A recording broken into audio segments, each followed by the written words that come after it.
history has shown do not throw him every other day or something like that. But, man, it feels like Spores is out there all the time. Yeah, back-to-back days have not been kind to him this year. And this wasn't a back-to-back day, though. And, I mean, he pitched a lot in the month of June. He threw something like 17 innings that month. And so that's, about every other day, an average like that. But he had given up just over the previous 18 and a third innings before this little stretch where he's given up 9 runs. He'd given up 1 run in almost 20 innings. And now you're seeing he gets out there and he is just getting hit hard. Now, if RJ were here, he'd tell you, he'd say, well, this is what he is. Like, this is who we've known, an inconsistent pitcher. And that may just be what it is that we're seeing the consistent inconsistency that Josh Spores has always given. 877-881-1053. We may have to open up a Ranger Panic hotline today or tomorrow during the All-Star break here on Sean and RJ. We got Roberto in Choppy's chair, and it's some future help on the way. We'll tell you about the number 4 pick. A lot of the experts, so-called experts, are saying the Rangers caught a break. They got the first unexpected player fall to them last night. And did everyone stay up for the new LeBron James, the Wemby Show, after its 2nd episode for San Antonio? And we'll tell you what the Mavs have been doing in Summer League as well. Monday edition. Glad you're waking up with us. Just getting started.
of the 2023 MLB Draft. the Texas Rangers select Wyatt Langford, an outfielder from the University of Florida.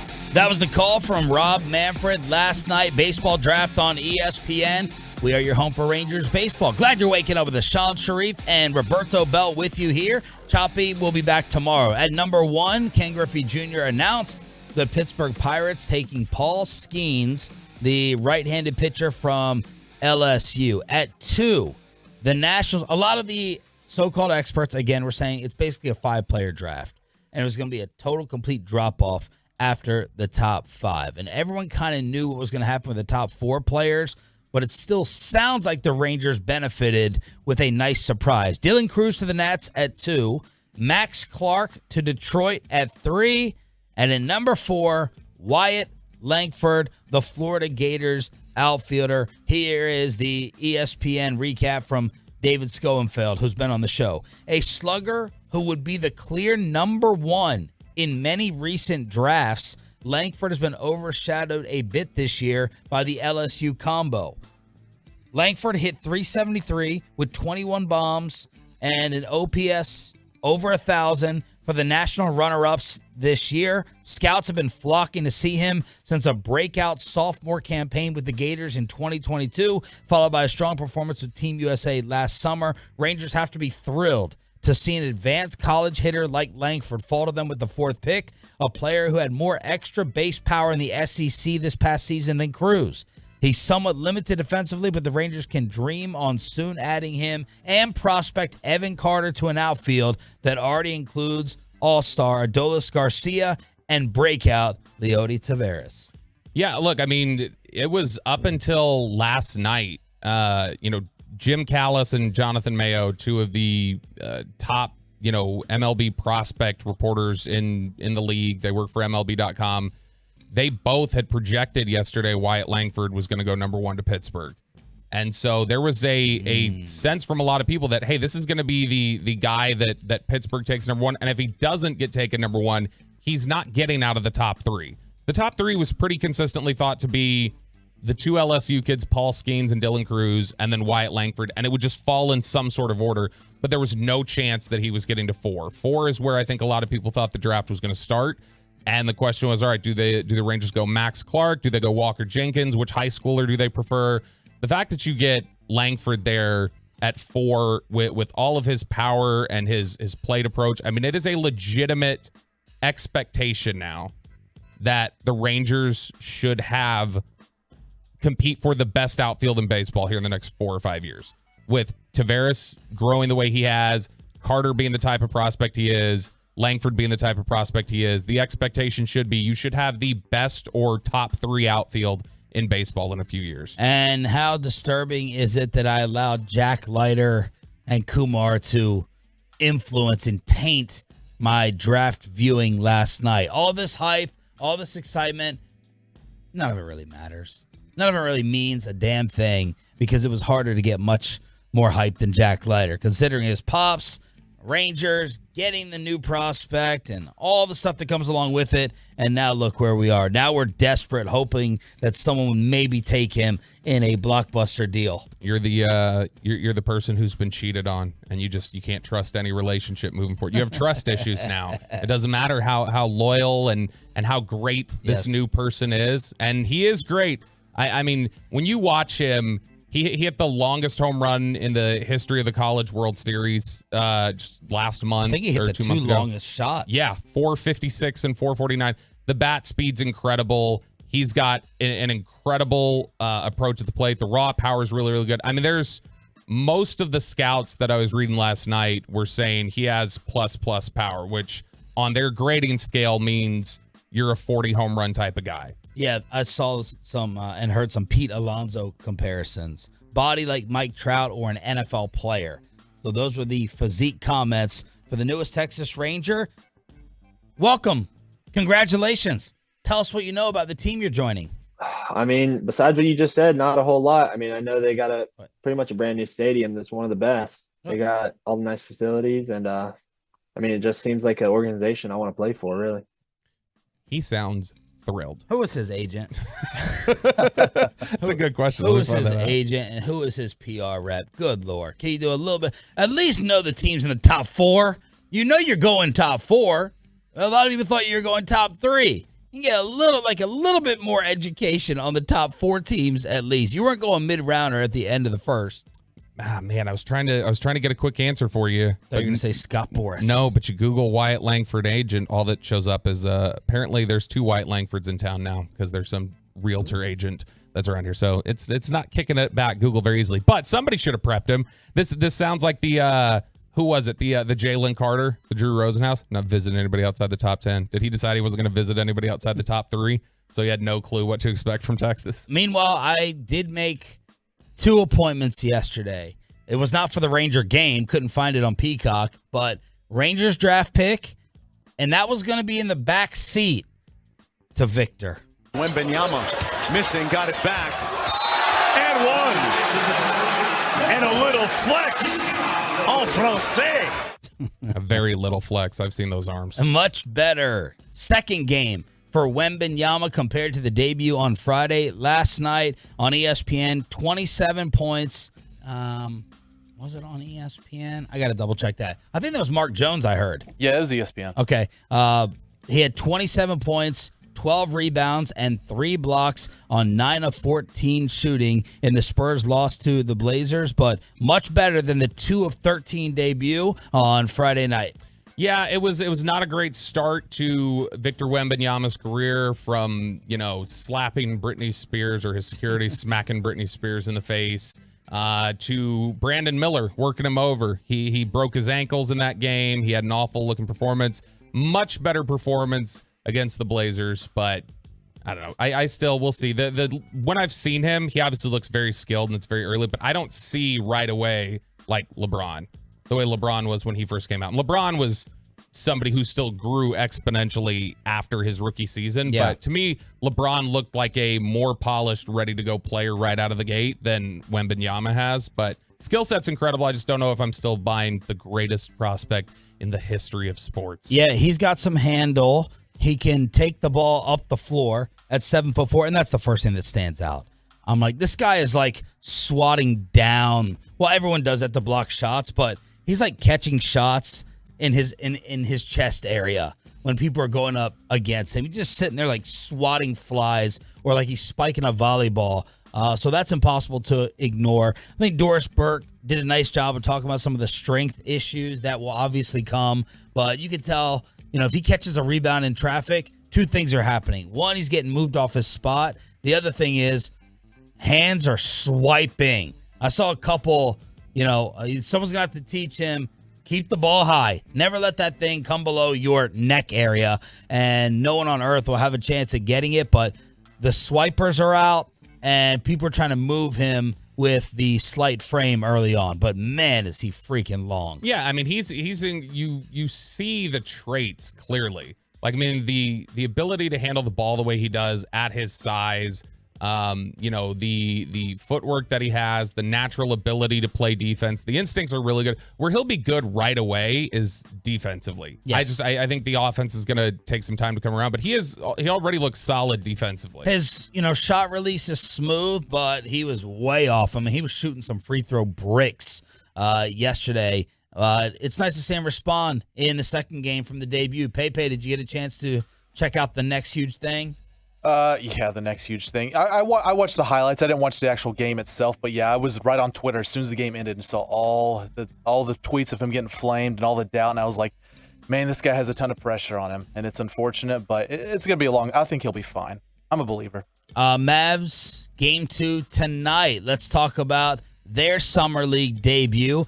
Bob Huggins did not leave. He did not resign at West Virginia, apparently. And we have to congratulate Luka Doncic for finally getting a ring. Headlines for the 6 a.m. club to start off the Monday edition with Sean and Bobby next.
ESPN studios secured by DFWsecurity.com. This is Sean and RJ on 105.3 The Fan. This is in deep to start the third. And I think they're built to make that next step. Great drive. I bet Hardy's been absolutely terrific. That didn't sound like a great clip. Man, I don't know what they're doing on these highlights, but they are talking over all of them. Anytime I saw one, it was just them talking, the commentary, and then... Well, what do you think I'm going to say back to you? Do better. No, just don't play it. We don't have to play it. Oh. We don't have to play it. You know, let me hear that again. Let me see. Are you sure? Yeah, let me hear. This is in deep to start the third. And I think they're built to make that next step. Great drive. I bet Hardy's been absolutely terrific. Okay. Not as bad as the I ending thought. was better, but Yeah. And he did focus on the Mavs' best player. Summer League action. Good morning, Metroplex. It's Sean and Bobby here on DFW Sports Station 105.3 The Fan. RJ will be back tomorrow. And we were putting this on at the pool party over the weekend on Saturday. Kids' pool party, Peyton. I did not exclude you. It was a kid's birthday party. Kids pool party, but you'll hear at 7:40 how drunk I was and how it wasn't very good. So I was not totally aware of what I was watching on Saturday, Sean. So I did have to go back Sunday morning, rewatch it on ESPN Plus. Again, another streaming service that I'm subscribed to. Went back, watched it, and there were some good things, some encouraging things from Derek Lively, from Omax Prosper. Prosper had a really impressive dunk on a fast break. Derek Lively, showed really good defensive instincts, didn't get credited with a block, but I mean, essentially had a block on the first play of the game, adjusted the shot. All that was great. My biggest problem is, why are they playing 16 minutes, which is all Omax Prosper and Derek Lively played. They played about 16 minutes. Derek Lively was 8th, I think, on the team, and Omax Prosper was 7th in minutes. Wow. And Jared Dudley afterwards, because it was kind of frustrating. We had talked about last week that because of the contract situation, they couldn't get out there and practice until the very end. And there was some question of would they be available to play in the first Summer League game. So Jared Dudley, who's coaching the Summer League team, had said that it was related to the fact that they only had one practice. And he said, look, this is not going to be 16 minutes every game. He said next game they'll probably play 24 and so on and so forth. He said by game 4 or 5, I promise you they're going to be getting 30 plus minutes. So I hope. We'll see if that's true. I've heard this before, Christian Wood, and we'll see if it actually happens. But the little bit they were in there, okay. Derek Lively was okay. There weren't any wow moments for me. There weren't any wow moments. The Omax dunk actually came on a travel. He definitely took 3 steps out there. But look, Jaden Hardy, Jared Dudley had said 18 to 20 shots, and that's what's going to happen. He's the best player on their team for the Summer League team. He was 8 of 18 for 24 points. I was interested. Holmgren had me interested on the other side as well. I'm fascinated by Holmgren. I'm fascinated by Wembanyama when it comes to Summer League action. And Holmgren had a nice first quarter. He ended up with 16 and 10. But, yeah, there was no wow. Oh, my gosh, big man of the future. Nothing offensively from Lively. 4 points. He had a near reverse dunk go down. A lot of Dwight Powell comparisons with Omax from Seth Greenberg on ESPN doing the call. But other than that, it was the Jaden Hardy show. Yeah, it was. Although I will say this. If you want to talk about being pro-ready, there's nothing that says Derek Lively is more ready to be a Dallas Maverick than going 2 of 6 from the free throw line. The fact that he did that sounds exactly like the type of free throw shooting we'd get in the fourth quarter. So in that sense, I guess he's pro-Mav ready. But the Prosper was really fun to watch. I thought he was better than Derek Lively. Now, I think Derek Lively's stat sheet doesn't do him justice in terms of how well he played. I do think that you saw him communicating well on defense. You saw him affecting things. You saw him, adjusting shots, having guys have to, bail out, kick the ball out because he had closed on the hoop. And so I thought he was good. I thought he was positive, and I'm interested to see what it looks like over 30 minutes and when they're actually drawing stuff up for him. You take anything from Holmgren? I mean, he's good. To me, it's like I watch it and I go, I think that last year when you watched him in Summer League last year, he's kind of an ass. Like he carries himself like that a little bit. Yeah. And he's got that ability. He is, I think, more likely to be this year what everybody probably expects from Wembanyama, at least offensively this year, that I don't know that Victor's going to be able to hit because of how raw he is. But Chet, I mean, he looks really good. He's really smooth. When you hear the Durant comparisons, it's easy to see it when he's out there and the way he dribbles, the way he gets his shot up. It does look very similar to KD. Very depressing moment for Bobby's wife as the news came out over the weekend. 7-7 will live forever as Luka Doncic popped the question to his longtime childhood sweetheart. Luka is engaged, and Kristen Belt, he's off the board. Exactly. And by the way, I just want to point out that Choppy should take note of this because Luka was probably how to propose and not have it ruined by the world. Luka was probably 13 years old, not in the batter's box, but maybe using like the pregame chalk to write her initial in the ground or whatever. And so 13-year-old romances can carry through up into engagement. Oh, so, RJ's son, Luka, the little A, yeah. So he needs to trust that might be his future daughter-in-law, but. Kristen was very upset by this. This is her hall pass. And I mean, you've seen me bring it up around her probably 3 or 4 times. Saturday. She blushes. She instantly blushes and stop talking. And then Laura, my youngest, came over to you and she was like, that's mommy's boyfriend. So Kristen she hates it a little bit because she's like, I'm old enough to like be his mom. Like, not quite. Daddy does work and you just do housework. Exactly. It was her. But she when did she find out? When did you drop the news on her? As soon as I found it Saturday morning, I sent her the screenshot and she didn't reply. And I was like, well, maybe she didn't see it. And I came home and I was like, did you see the news? She's like, yeah. I was like, oh, okay. You didn't reply because you were hurt. Oh, you were grieving. You were grieving. I think that Texas William, we need that on a meme, brother. she made the long play here. She was like, let me get close to a guy that's working around Dallas sports media. Oh. And then eventually I might be able to get close enough to lure Luka away. I think that was her long play. So she got with you. Okay. Doesn't that explain more than anything else how I'm with her? Yes. And now that this is over, I don't know what the over-under is. It's 10 months on my marriage lasting now that there's no play for her. But I mean, yeah, she was devastated. That's her. She thinks he's just adorable. She won't go to Mavericks games because of it. She's convinced I'm going to like ask Chris Arnold to like bring him over or something. And so she refuses to go. 877-881-1053 is the chartwreck.com text line. So congratulations to Luka for dropping out. I was trying to analyze his physique though. I'm like, he's wearing a white shirt. That's a good sign. You know, that's confidence. He put the white shirt out there, and I was trying to like look at his hips, like when he dropped down. Like, did I see anything sticking? I couldn't tell. Is he skinny? Is Yeah. he thick? What is he? I could not tell any picture. I'm just looking to analyze Luka's physique and conditioning. Is this when you want him getting engaged? Because I'm guessing they went out to celebrate. They went out. They probably had drinks. Maybe they had a nice dinner. And that. Do you think she saw it coming to 7-7? Yeah, It's a very LeBron thing to do.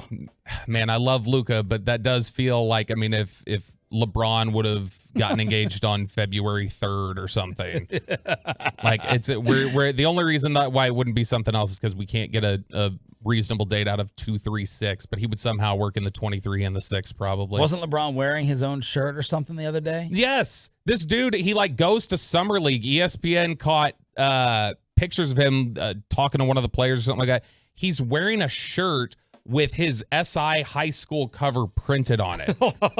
This dude is insufferable. He really is. And I don't, like, he makes it, there's a lot of hate that he's gotten consistently over his career, which is just, it's straight hate from being great. Like, there's some people who just hate on greatness and they hate the guy who's the best. And so that is a large chunk of what LeBron gets hate for. But, man, he brings so much of it on himself. Zero grace, zero humility. None of it. No. None of it whatsoever. Look, I mean, to be honest. And I defend LeBron. If we were all told from the time we were like 16, you're the best, man. You're going to be and nobody has ever said anything counter to that in 23 years or whatever it is. Yeah. I'd probably be kind of a self-centered ass too. I mean, I am already. Yeah, that's true. All right, let's clean up some until you get dumped by your wife. Kyrie's 3-year deal is guaranteed for $120 million. He has $6 million in incentives tied to games played and team success. So that's a Kyrie contract note from Bobby Marks.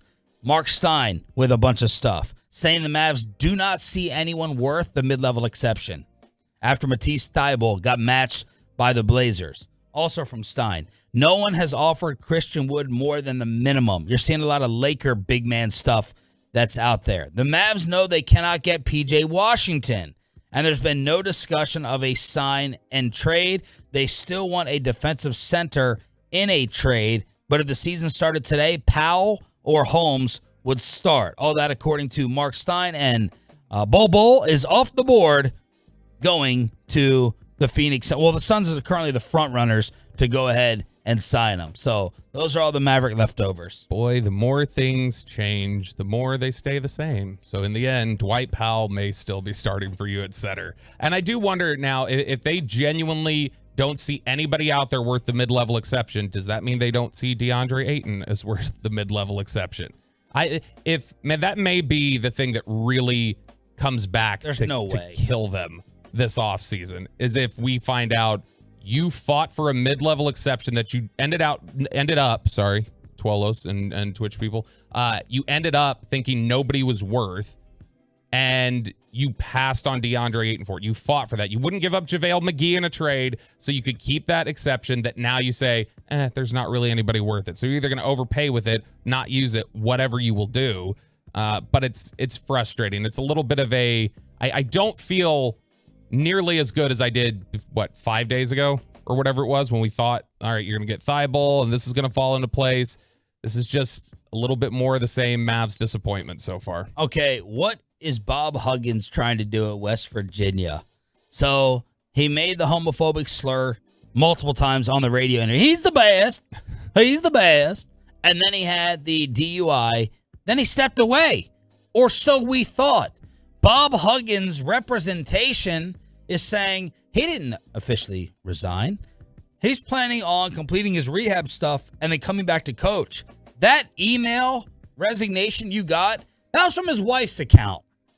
And the school's kind of confirming that. They're like, yeah, his wife sent a letter basically saying, on behalf of my husband, we are announcing our resignation. He released a statement that said recent actions do not represent the values of the university and the leadership role that is expected for this. So this is Bob Huggins and his team saying, we're suing you if you don't let us come back and be the head coach. Man, the freaking nerve of this dude. He's the best. There is zero chance he's back, right? Yes. Like, there's no way this can happen. No, the school has said it's not happening. Because if he somehow comes out of this on the other side and his drunk driving case is dropped, he's back on the bench for West Virginia, he is definitely in the mafia.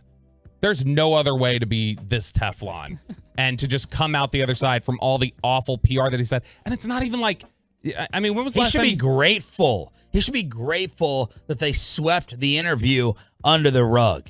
A little slap on the wrist. We're going to reduce your salary. You're going to have a little 3-game suspension. And instead, he's like, nope, that's good. That's not good enough. I don't care that I had a DUI just a few weeks later. You're giving me my spot back on the bench. When is the last time we thought of Bob Huggins as one of the best coaches in college basketball anyway? Like, it's been a while. He hasn't, it's not like he is a Hall of Famer. He's got a big time reputation. I understand the history of it, but in recent years, when was the last time we thought of just, man, Bob Huggins? He's one of the best ones going right now. It's been a while. Yeah. And so you've got all the PR also probably issues. knows this is his last chance at coaching for a long time. Yeah, this is it. He's done. I would West imagine. Virginia doesn't allow him to come back. Someone isn't going to hire him, I don't think, very soon. I wouldn't think so. And I mean, gosh, how old is he now? He's 69. Nice. But I mean, he's 69 years old, and he's, 4 out of the last 5 seasons, he hasn't even gotten to 20 victories in West Virginia. I mean, it's not like he's done wonders for the Mountaineers, and so Well, they've never been a basketball powerhouse. no. But I mean, that's still what are you paying for at this point? Why are you putting up with those headaches for? All right, you show up, you get bounced in the first round of the tournament, or maybe you win the first round and then you lose to the 1 seed. Like, that's kind of been their MO. So those are some of your Monday headlines after the weekend. Glad you're waking up with us here on Sean and RJ. We got Bobby in Choppy's chair. Ralph will be back tomorrow. We're live on the Fan Cam, Twitch, and YouTube. And let's get to know your brand new Texas Ranger. Did they make the right pick at number 4? some draft lessons say, yes, they absolutely did. Plus, why is Dak Prescott still wanting to play like a child? And why is he still talking about his ankle from years ago? That's next on The Fan. Hey, is it still called a...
to second, has a fly out to center and reached on an error.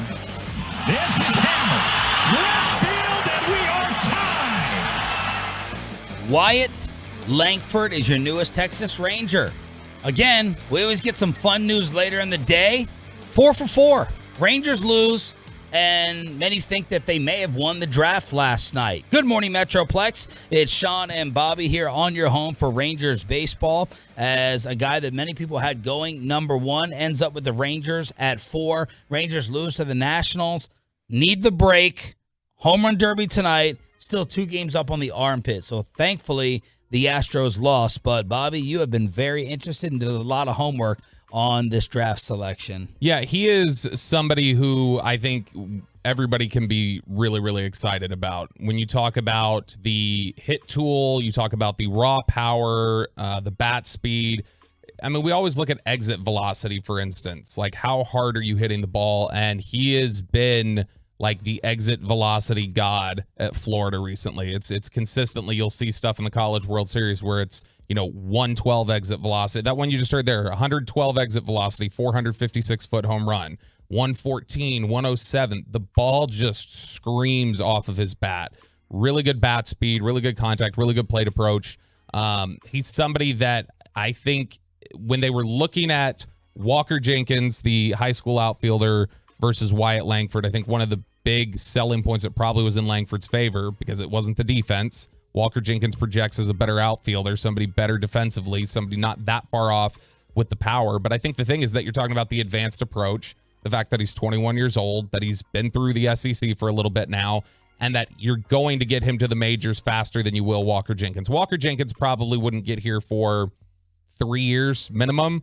Whereas Langford, I'm guessing they will hope maybe end of next year, like August, September next year, maybe they're looking at the ability to call him up. And so you hope with the advanced plate approach that he'll be able to kind of go through the minors pretty quickly and show off some of that power. But this is, I think, I was trying to think about it last night. This might be the best power prospect they've picked since Gallo, like period, throughout, forgetting all the other skills, just the power skill set.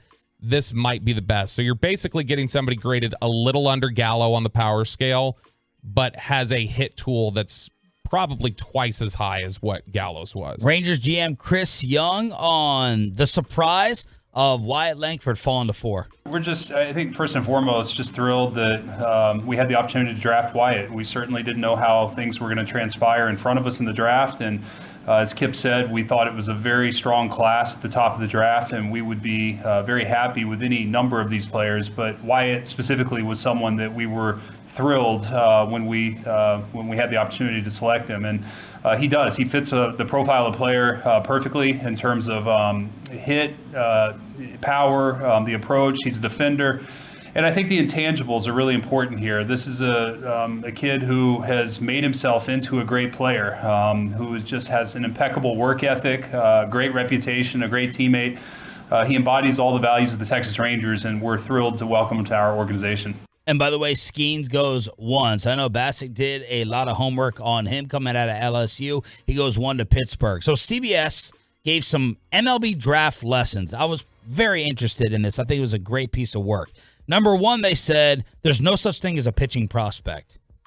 So basically, it's a nod to how pitchers are far more likely than hitters to get hurt and or flame out. But number 1, avoid right-handed prep pitchers in the first round. Think of some of the Rangers' recent selections. Between 2000 and 2018, Bobby, teams drafted 130 prep right-handers in the first round or supplemental rounds. Just 15% of those pitchers have produced at least 10 wins above replacement in their career. So 3.8% have cleared the WAR statistic. Meanwhile, 164 collegiate pitchers, 16.5% topped their WAR number. So prep pitchers, stay away. Avoid prep catchers as well. Number 3, age matters. So extremely young players were apt to return 25% more value than expected by their draft slots, whereas old and very old players were likely to vastly underperform. So younger, still better in that scenario, even though they're talking about staying away from the prep pitchers and prep catchers. And the Rangers go ahead and dodge all of it, basically, with their selection out of Florida. With the Gators, head of personnel, basically Will McClay for the Rangers. Kip Fagg, what type of player is he? It's a powerful middle-of-the-lineup bat. It's a very good approach. It's power to all fields. It's hit and power. It's a good defender, very athletic, probably a plus runner. Good defender in the corner. Has played some center field also for Florida. We think we got a both sides of the ball baseball player here that's going to hit in the middle of the lineup for the Texas Rangers. All right, so that's what the Rangers did. By the way, we're going to have a brand new giveaway for the Tolos during the Expressway from 7:20 on. A Rangers Rays 4-pack. What a mega giveaway to start off the week. To thank you for turning it on, leaving it on, and Jared Sandler at 7:20 as well. What is wrong with the big league club? What other moves have to be made? So the Rangers play-by-play voice will join us in about an hour from now. Why is Dak Prescott talking, Bob? Dak Prescott was holding a youth football camp at the Star in Frisco over the weekend. On Saturday, he was out there. He does this every year, goes out there in partnership with his charity and a couple other sponsors and puts on this youth football camp. And so he was out there talking to the media a little bit. A lot of it was, related to why he puts on these camps, kind of the standard stuff. But he did get into a couple of interesting topics here. This is the first one. Dak was asked about the fact that, while we're out there at training camp, he'll have his 30th birthday. He's turning 30. I mean, it feels Would you get him? I haven't picked it out yet. I'm still deciding between a couple of, luxury diamonds and things like that.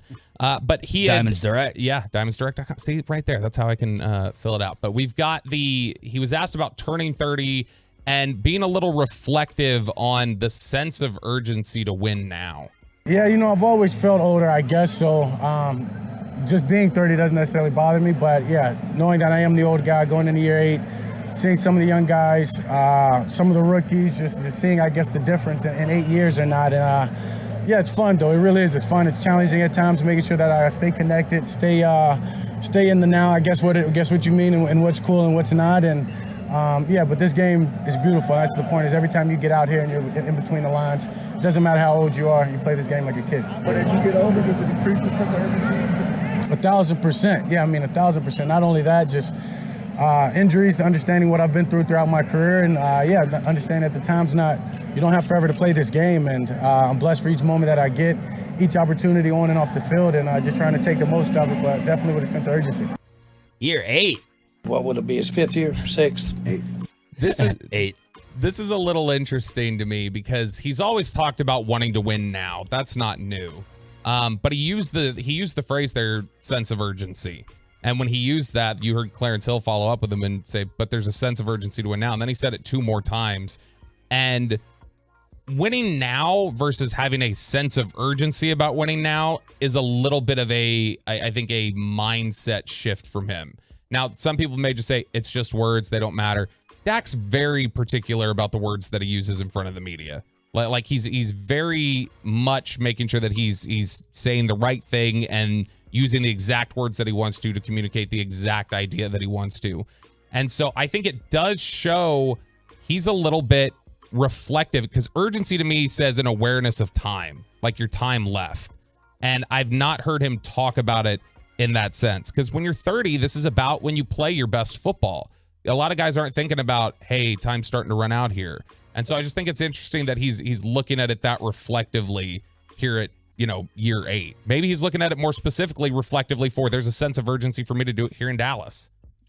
Yeah, I was going to leave all this discussion to you because I generally tune out whenever Dak speaks. And that's actually a credit to him, because you don't want, your superstar, your star, whatever you categorize him as, making headlines and noise and waves and stuff like that. So I allow the Dak decipherer, Bobby Bell, to handle all this stuff, because Stephen A. Smith is right about one thing. When Dak talks, you might as well just be like, okay, hit the snooze button.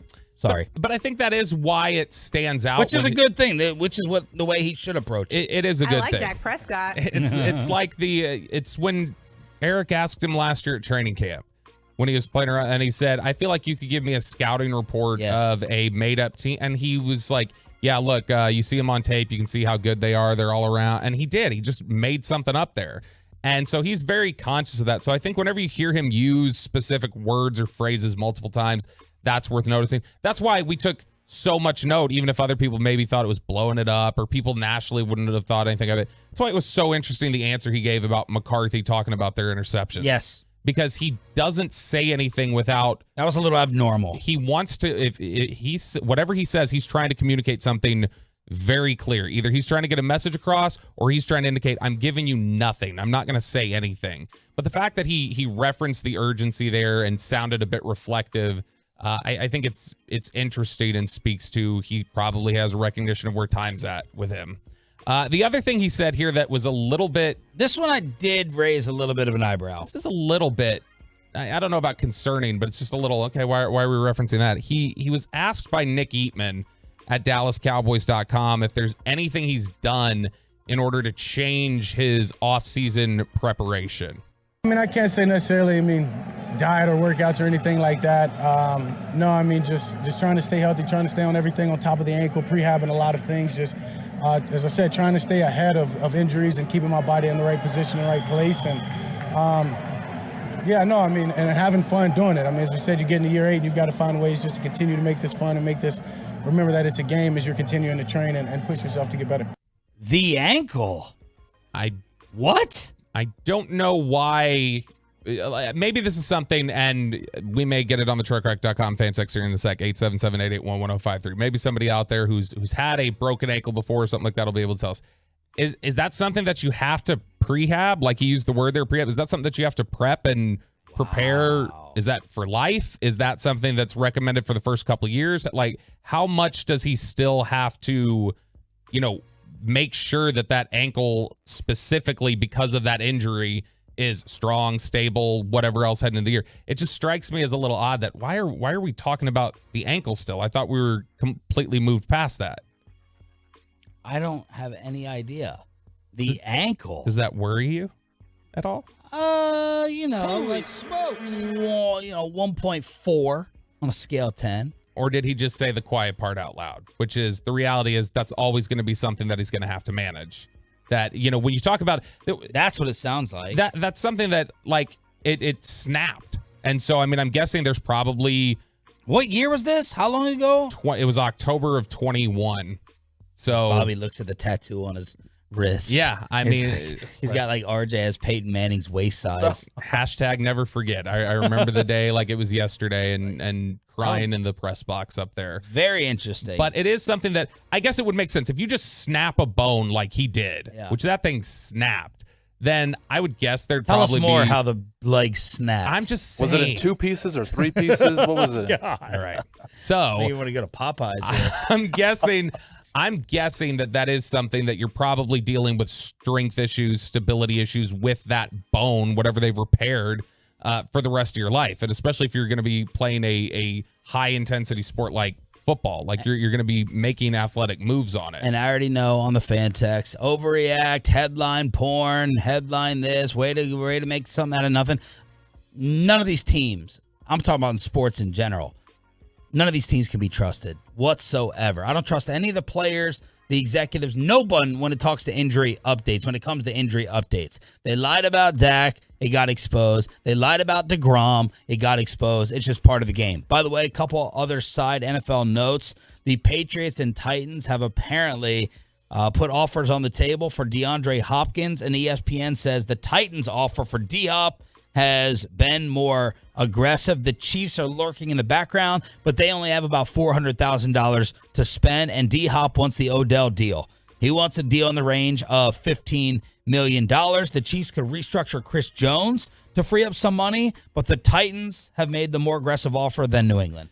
And I think it's reasonable for DeAndre Hopkins to want what Odell Beckham Jr. got. Yeah, that's somebody that I'd be more willing to pay that price to. I don't know that I'd want to pay either one of them $15 million, but right. I'd be more willing to do it there with Hopkins than Beckham. Dr. Fantext has weighed in, several of them. 214, I broke my leg years ago, and it's still smaller than my other leg. You've got 817 the here. third leg or the second leg? 817, 11 screws and a plate in my ankle bothers me every day. 803, broke mine in 2018, had metal plates and screws installed. It still bothers me today. So you got a lot of people here saying, yeah, I broke my ankle and it still is something that you got to. Somebody else here said they play hockey after breaking their ankle. They said they have to prehab before they play. Okay. So then hopefully it's, basically a 1.4. That's it. A whole lot of nothing as something he's just going to have to deal with for the rest of his career. 877-881-1053. Thanks for hitting us up. We want to reward you in about an hour with a Rangers Rays ticket giveaway. We go from current Cowboys to former Cowboys. Terrell Owens is going to battle for this former Cowboy, friend of the station, to finally make it into the Hall of Fame. You're going to be loving T.O. next on The Fan. But, Sharif, you're always talking about the free career evaluation. See if it's for you. It's not rocket science. What is it? What is the free career evaluation of mycomputercareer.edu? Your next job.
RJ would be doing the air banjo. Bobby is in his chair, so he's doing it in place. Choppy will be back tomorrow. I didn't see any photos, no stories, no tales from Choppy floating the river, the Illinois River in Oklahoma. Maybe he drowned.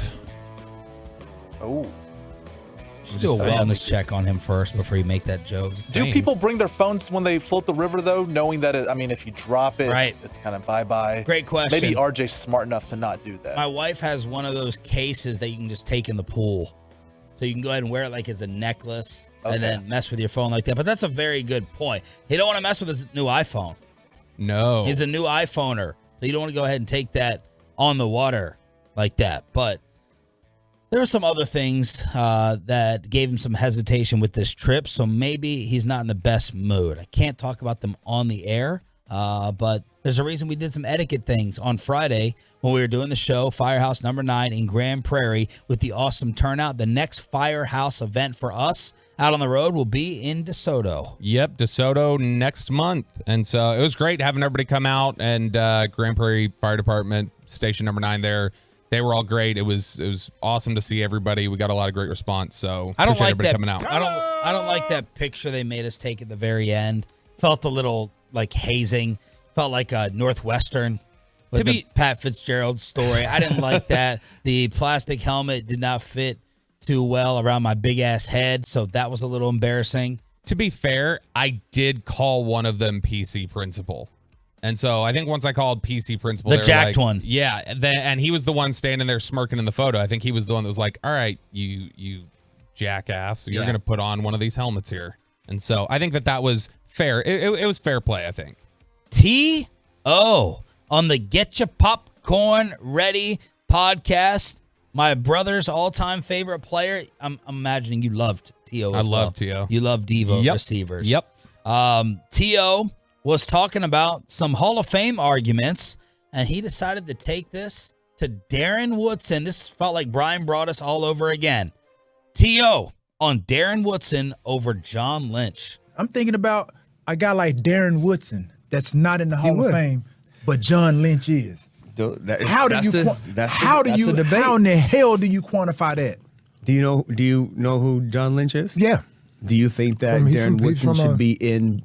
I think Darren Woodson should be in, yeah, no doubt. Absolutely. Okay, let me ask you, do you think Darren Woodson should be in? I want you to go research. Maybe when you come back, revisit it. Go research and see what Darren Woodson has done. I know what Darren Woodson has outside done. Outside of the Super Bowls and what he's done for that defense that was part of the definition of a Hall of Famer is this. When he stepped out on the field, Andre Reed, did you have to attend to him? Impact. All the time.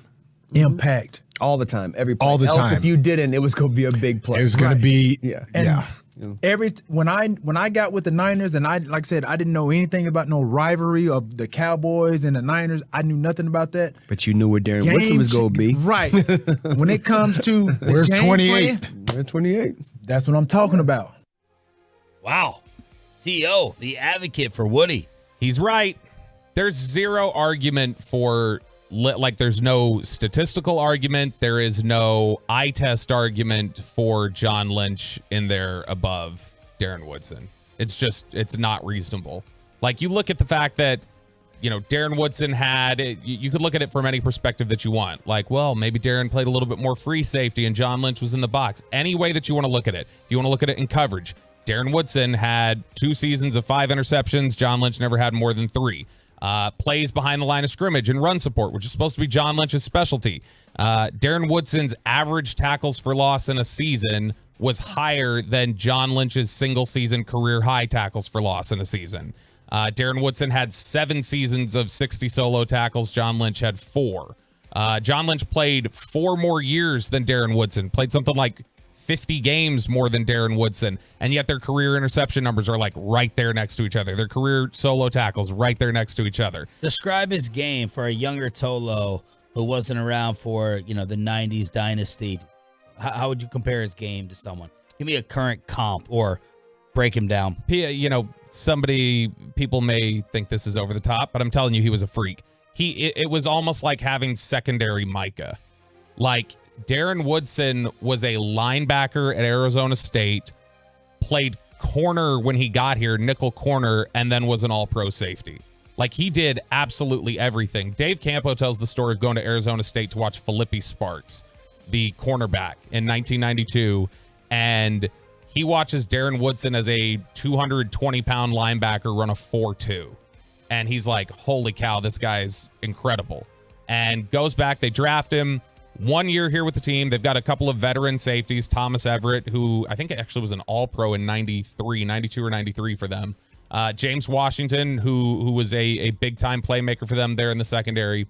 And after his first year, 1 year basically learning and playing safety, Jimmy Johnson went to Dave Campo during the offseason and said, Darren's going to start at safety for us. And Dave Campo says he told him, he was like, well, Jimmy, I don't know if he's totally ready. And he goes, Dave, I'm telling you, Darren Woodson's going to start for us at safety. And Dave says he went, Jimmy, he's going to be the best damn safety in the NFL. And he was somebody who was asked to do so much. The story you'll hear from people is Mike Zimmer, to this day, apologizes to Darren Woodson when he sees him. And he tells him, man, I screwed you over because I had to play you in so many different spots. You were so damn good. I had to play you at corner. I had to play you at safety. I had to move you around here that you weren't able to just stay in one spot and collect stats like somebody normally would. You weren't able to just stay as a corner, play as a corner, and get a bunch of interceptions. You weren't able to just stay as a safety, make plays as safety, and impact the game that way. And so he says, if I would have just kept you at one spot, you wouldn't have been as valuable to us, but you'd probably be in the Hall of Fame because you would have been able to collect stats there. But he's absolutely a Hall of Famer. He's better than John Lynch. He's better than Leroy Butler. It's ridiculous he's not in. Made it as a finalist for the first time. My saddest Super Bowl moment continues to be Darren Woodson walking in that room by himself, Radio Row, and moseying on over. Like, as soon as the news came out, as soon as the announcement was made, there's Woody just going on over there, and you can feel every eye in the room on him as he had his heart broken again. And then finally, Terrell Owens and Andre Reed, both current Hall of Famers, they talked about the fear factor in John Lynch versus Darren. Yeah, John Lynch did some great things here and there, but I'm not looking for John. You get what I'm saying? I wasn't. Interesting. But when I played my rookie year on, like when I played against the Cowboys, like, yo, I had to identify. It's something after you play and then people ask you questions and they go, really? Like when you're playing, you don't think you're not thinking about that. Take that in consideration. Right. Yeah. Just because a guy starts on the defense and he's the number one guy back there in the secondary for that defense, for me, overall, the totality of it, that doesn't mean like, okay, he's impacting, what I'm going to be doing. Yeah, he has to be accounted for that day because you're game planning. But I wasn't scared of 47. If you look at Darren Woodson's last season, the very last year he played, 34 years old before he had his injury in 2004, missed the whole season, had to retire. If you look at his last season in 2003, it would have been arguably the best statistical season of John Lynch's career. The very last year when he's 34. He had 16 passes defended.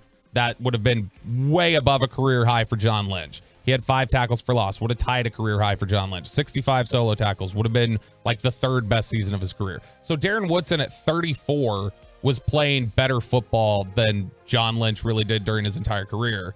And that's why Broaddus will tell you, if you ask Brian Broaddus about Darren Woodson, he'll say, that is the best player, like that was my favorite player of all time. Best guy that I always saw from across the field, and I said, I want that guy on our team. He was with Leroy Butler in Green Bay, won a Super Bowl with him, and he says he doesn't belong in the Hall of Fame above Darren Woodson. And speaking of the 90s, I went and started trying to binge some of the July 4th football lives on NFL Network. They made it an America's Team Marathon. Holy crap, the Charles Woodson one. Watch it. I never seen it before. It has everything you would expect from the up and down nature. Charles Haley, what'd I say? Charles Woodson. I'm sorry. The Charles Haley football life is one of the best ones I've ever seen, and I've watched a lot of them. It was so damn good. Man, it's good. Does he intimidate you when you interviewed him? Yes. He makes you uneasy still? Yes, absolutely. Well, now for the dump button. Yes. Not that he's going to do much, but I could feel the terror of Mike Fisher and the other media members covering Charles Haley at that time. Oh, Mike. And his teammates. Fisher was on there for like a quick second on the football life, but I would not have wanted to be in that room. I mean, Fish still... Jay Ratliff times 50. Yeah, like I mean, Fish still, I think we'll talk about to this day. I know he wrote about it a couple years ago that Charles Haley is still a guy that, you know, kind of makes him a little uncomfortable to be around, and that's the only player he's ever like been afraid of. I think in the he's locker room. scarred. Charles scarred Fish, and he certainly scarred Fish. I don't know about Richie Witt. They were running buddies back in the day, but he definitely scarred him. All right, let's move on to, speaking of press conferences, the robots have spoken, Bobby. They've given us a little update on when they're going to take over and make us all totally, completely useless and unnecessary. Yeah, talk about Fox guarding the hen house here. This was on Friday in Geneva. Robots presented at an AI forum said on Friday they expected to increase in number and help solve global problems, and they promised they would not steal humans' jobs or rebel against us. So they had 9 humanoid robots gathered together at the AI for Good conference in Geneva, where they took part in like this Q&A panel. And Grace, for instance, a medical robot dressed in a blue nurse's uniform, said, "I'll be working alongside humans to provide assistance and support and will not be replacing any existing jobs." Okay, I heard that about the fast food kiosks too, that they weren't going to replace the person at the counter. And guess what? They did. And so, I don't know. It just does feel a little bit like HAL 3000 or whatever from 2001: A Space Odyssey telling you, like, oh, there's nothing to worry about. Don't worry, Dave. I'm here to help you. I'm here to be your buddy. I saw a like Chat GPT. What is it? Chat GPT. I think it was in Houston where someone used Chat GPT to accuse this guy of cheating on his wife. They like dropped off an anonymous letter to like this 65-year-old couple. And it was like, I have pictures of him, you know, for a small fee. You can go ahead and pay me. I have all the evidence. And they figured out on the local news, it was written out by like the robots. We had one of these issues happen with it was a caller ID spoofing issue. And I'm trying to remember this. It was in Arizona.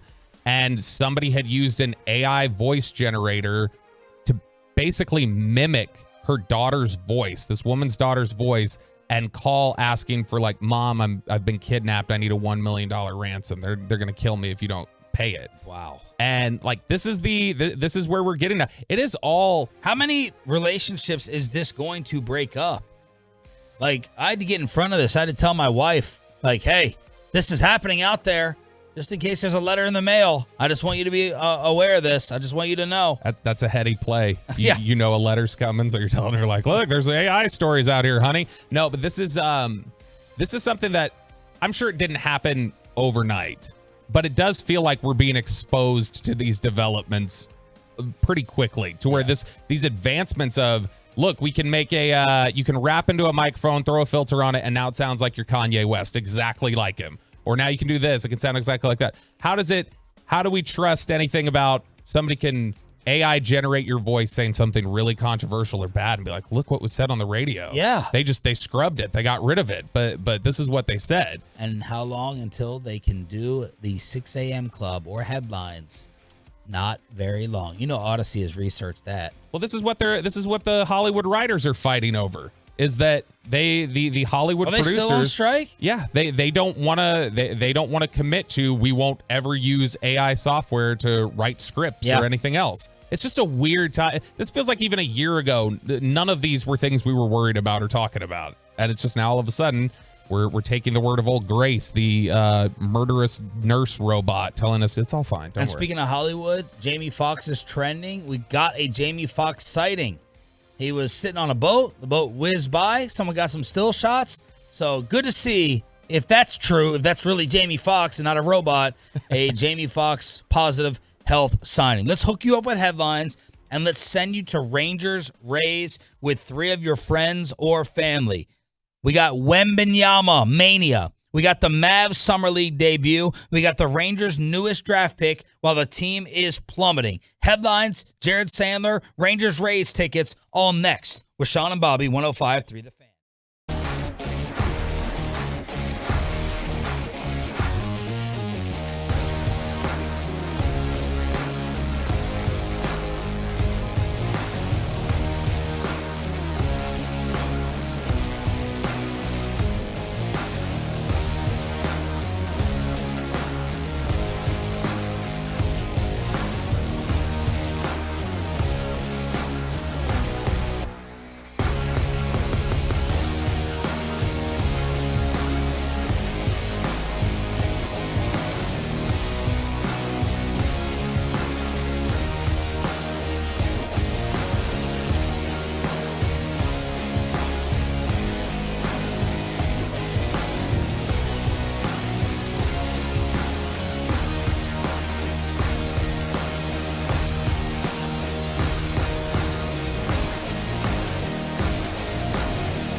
Fan Studios, secured by DFWSecurity.com. This is Sean and RJ on 105.3 The Fan. 1-1, hit in the air to right center field. Tavares back at the track. He turns, watches, and Joey Meneses is Babe Ruth this series. His 4th home run in this 3-game set. He had just 2 home runs all year when the Rangers came to town. This one goes out to right center field, and the Nationals lead is 6-1. A lot of things happened for the Nationals with the Rangers coming to town. That was the call from Jared Sandler, who will join us in 20 minutes to try to fix this mess as the Rangers lose yesterday to Washington to head into the All-Star break. Good morning, Metroplex. These are your headlines, your radio sports page to recap the weekend and get you ready for your day here on Sean and RJ. Bobby in Choppy's chair. RJ will be back tomorrow. And Roberto, they have lost 4 of 5, 8 of 11, and they've lost 3 straight series. They're still 2 games up on the Astros, who thankfully lost yesterday. But the last time that the Texas Rangers won a series was June 19th through the 21st. Not good, and it feels like this is getting away. Yeah, it feels like a whole other lifetime ago that you're winning a series, against the White Sox on the road. The question now, I think, for everybody, and the thing that makes everybody nervous is this the real Rangers? Are we seeing a slump, or are we seeing the real Rangers, or is there something in between? Is this just the aggressive regression to the mean, and we're going to see them settle somewhere in between? I will say that they went on in 2010. If you're looking for a parallel, 2010, they were a surprise team. Not as big of a surprise as this one because they had been competitive in 09. Was that Banny's first division title? No, 10 was Washington. That was the first World Series. Oh, I'm sorry. Year. And so in 2010, they had gone on an incredible run in June where they went like 17-3. And they'd gotten all the way up to 47-30. And then the calendar flipped to July, and I think they went 3-9, including getting swept. Yeah, they got swept at home by the Orioles in a 4-game series, and the Orioles finished that year 66-96. So they got swept at home in a 4-game series with the Orioles, and there was a full-on panic because that led into the All-Star break. It was around the time they made the move for Cliff Lee. So what you're hoping, I think, is, hey, remember, we've seen this in Texas before. We've seen a team that we started wondering around the All-Star break, hey, are they going back to the team that they probably actually are? And they aren't the team we've seen the last few weeks. And that team ended up bouncing back, making the World Series. So you would hope that, hey, this is just a similar stretch to like we've seen in Texas before with some of these good baseball teams. But it's definitely concerning because it's been a month. This has basically been the Jacob deGrom curse.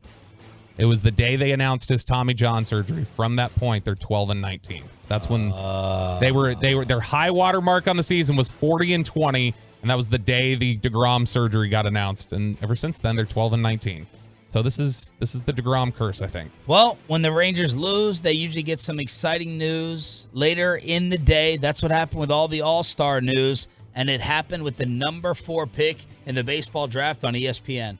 The 4th pick of the 2023 MLB Draft, the Texas Rangers select Wyatt Langford, an outfielder from the University of Florida. Now, with this coverage, a lot of people are saying Rangers can feel like they won the draft, that it was a 4 or 5 player draft, but some were speculating whether Wyatt Langford would actually go 1 instead of Skeens to Pittsburgh. Yeah, I mean, there was Jim Callis, Jonathan Mayo. There were several people yesterday afternoon, plugged-in people who were projecting that Wyatt Langford would go number 1 overall. And he is monster power, but this isn't like a Gallo power where you're expecting him to then hit maybe 210 or something like that. Like, Wyatt Langford is somebody who can project out to being a potentially 300 hitter with 40 home runs. That's the type of impact that you're getting here. He has massive power. The exit velocity is some of the best in college baseball. And I did see some people when we mentioned this earlier, they had said, well, look, I mean, they hit with the metal bats, right? So doesn't that have a big impact on it? It doesn't when you consider relative to other college players, he's hitting the ball harder than them. And there are a lot of people who tell you a well-made wooden bat gives you better control, better balance. Yes, you do have the ability, the lighter bat, to be able to hit it farther, but a well-made wooden bat will give you more control over your swing and can make you even better. And so I think that people can feel confident that he's going to come here. He's going to hit the ball really hard. He's going to hit a lot of home runs in the minors.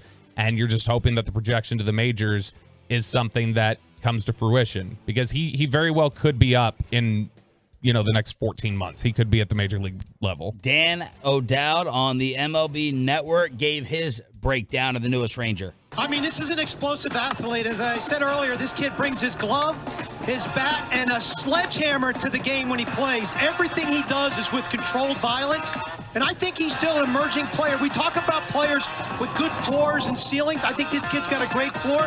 I still feel ceiling-wise there's so much more he can do. Can you imagine if this is a competitive team through next August, and we're talking about adding in September if DeGrom's recovery goes on schedule? You're talking about DeGrom and Wyatt Langford could be up in September. This city would be buzzing if those two came up in September together. September for Langford. Next September, yeah. Because in theory, you could have him come up that quickly.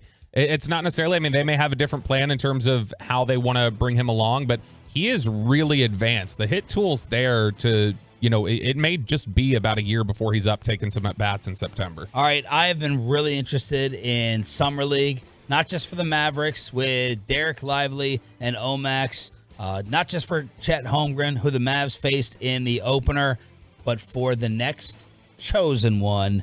According to Woj, going to be the best offensive player, best defensive player in the NBA in 3 years, most hype sports prospect ever, according to Wojnarowski.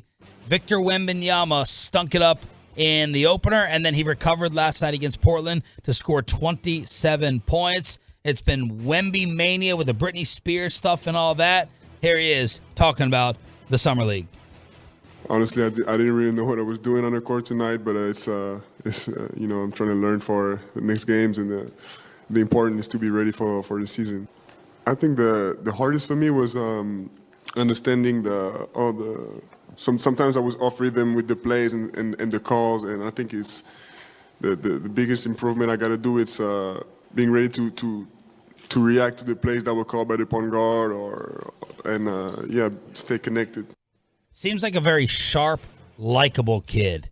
Yeah, he went viral right before the draft when he gave that interview to JJ Redick, and he was talking about, he was super grounded and talking about, hey, basketball is easy because I know where I stand in my life, and I have confidence in my everyday life outside of basketball, so I don't need this. I just love it and I want to pursue it. And so he's really sharp. He's incredibly talented. You can already see it. The ability, the skill set is apparent.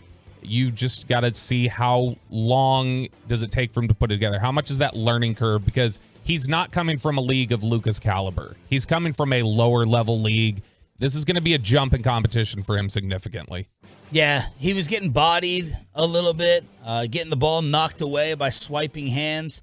He's definitely going to be a target. But he's got some swag.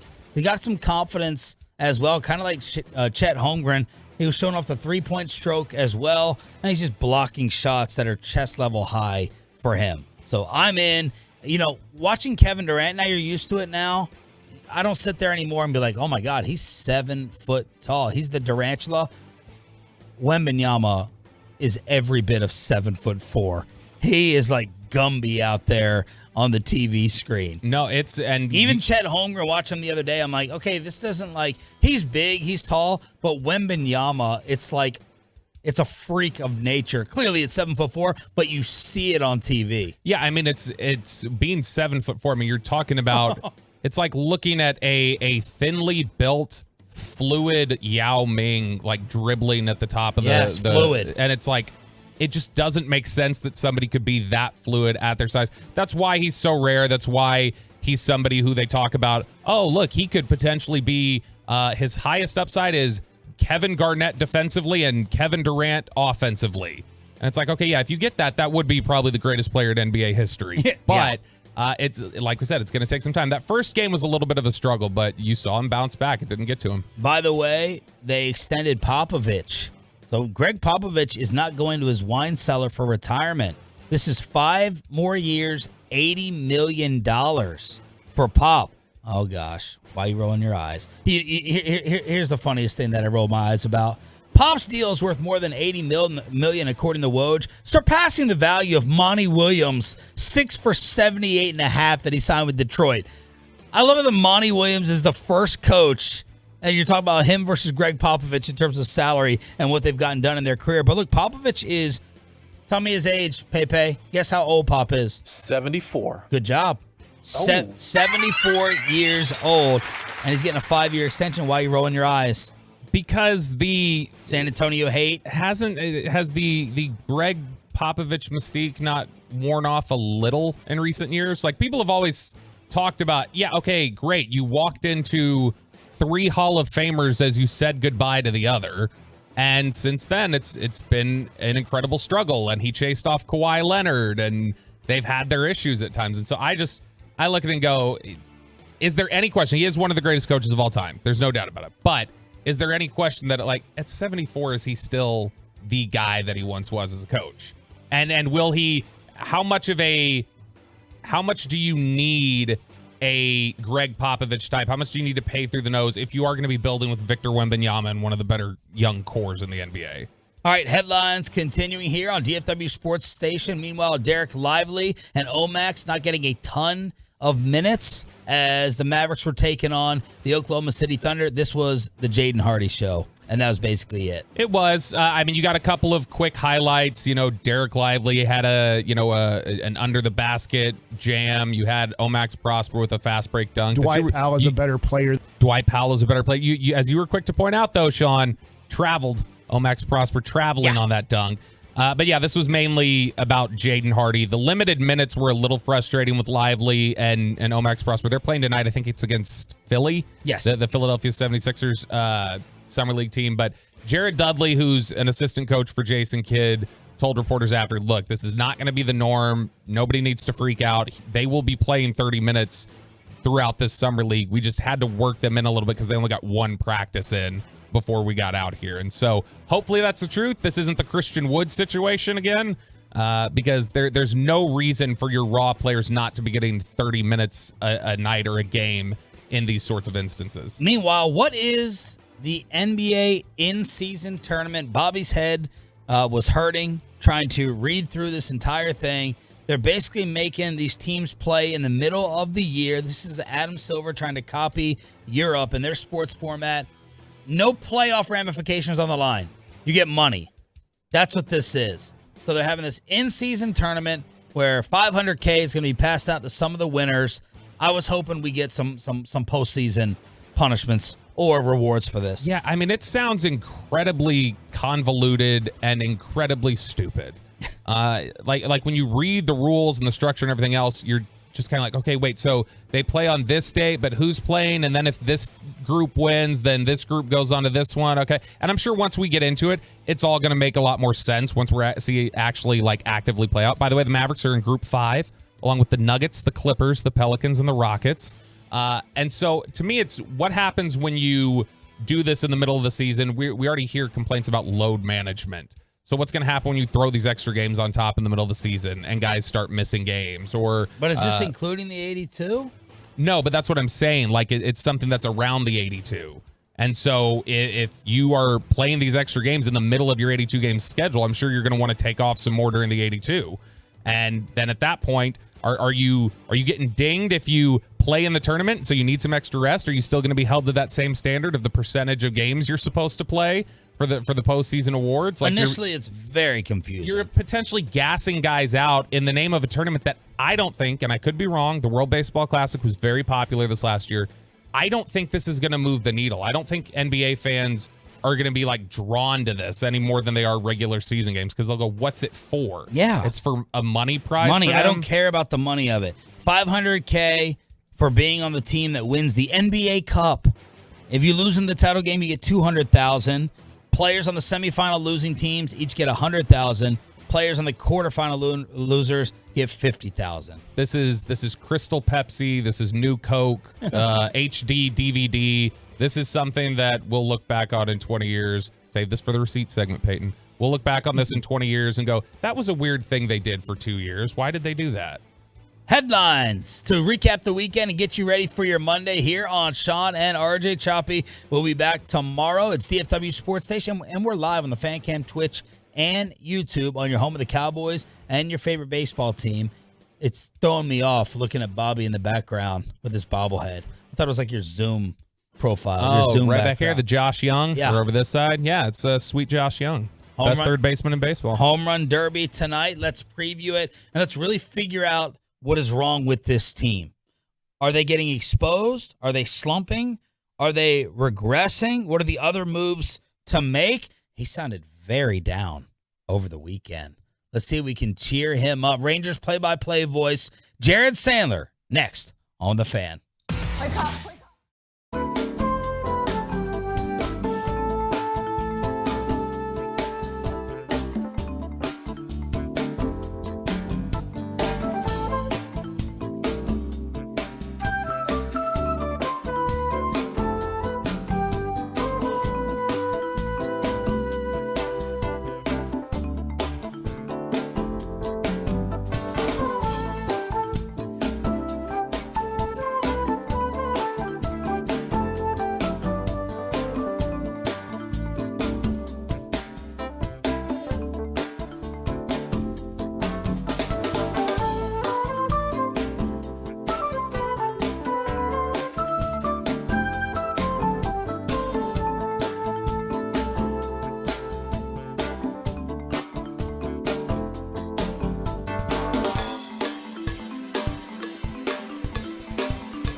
Swinging a ball blooped into left center field. That's going to drop for a base hit. 1 run scores. Smith hits third. He comes home and scores. And it's a 2-run single for Alex Call. And the Nationals lead is now 4-1. That was the most exciting call that Jared Sandler had in these series of clips after the Holy smokes! Yes, it was not that. It was the opposite of that in D.C. as we head into the All-Star break, reeling on your home of Rangers baseball, but the lead is still 2. It's Sean and Bobby in Choppy's Chair today here on DFW Sports Station 105.3 The Fan, and let's bring in the Texas Rangers play-by-play voice, Jared Sandler. Good morning. Good morning, guys. Happy Monday to you. Has your mood changed at all here in the last week or 72 hours? I mean, we talked about this when the team was 40-20. They weren't going to just run away with this division. So, I think there are two sides to this. One, if you told me before the year they'd be 2 games up in the AL West heading into the All-Star break, yes, we'd throw a party, right? Now, living in the moment, they're not playing well. They haven't won a series since the middle of June, and this is a 30-game stretch in which they've taken a bit of a tumble. But these things happen. I mean, the Rays snapped a 7-game losing streak yesterday. The Rays are only 2 games up, or maybe it's 3 now, of the Orioles. I think 2 games up in the AL East. They have the same amount of losses as the Orioles. So that's a team that started the year like 76-0, and they're barely in first place. So, I think I said this at some point on one of the shows. It's likely at some point the Rangers aren't in first place, before the end of the year. And that doesn't mean they're not going to win the division. I'm not saying that they're going to end up out of first place. But, to win a division in Major League Baseball wire to wire, which is essentially what the Rangers are trying to do, that's incredibly tough. And so I think there's an expectation that this was going to happen, but that doesn't mean that when you're in the middle of it, it doesn't still stink and you don't still have fears and concerns. And I think, for fans that are worried, I think some of the concerns are fair because the Rangers do have needs they've got to address. All right, so let's talk about what's been going wrong on the field before we get to the market and other moves. What's been going on with their team in terms of playing badly? Well, the bullpen still needs to sort itself out. And I'd say this, this is not an excuse. This is just the reality. The Rangers had 1 off day over the last month. And, you always hear teams say, well, we don't want off days early in the year because we're fresh, we're good, don't need to deal with it then. In the same token, the opposite side, it's not easy when you go into the All-Star break with 1 off day over the final month. And when you have a thin bullpen, that makes it even tougher.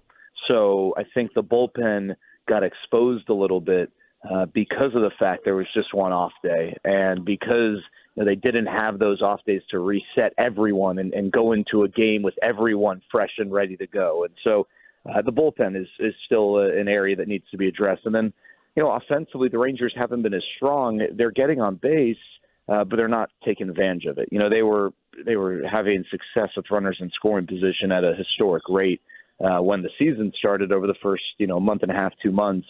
But they've really struggled in that regard since. And it's unfortunately, it's some of the big bats at the top of the order who have struggled. Adolis Garcia has finally turned things around here over the last week with runners in scoring position, but he was having a rough time. Marcus Semien, has had a really rough time over the last, 2-3 weeks, especially with runners in scoring position. And so the Rangers just aren't taking advantage of guys on base the way that they were earlier in the year. But that's something that, again, there's ebbs and flows there. And I expect that, that's something that will now reverse course again more in a favorable direction here in short time.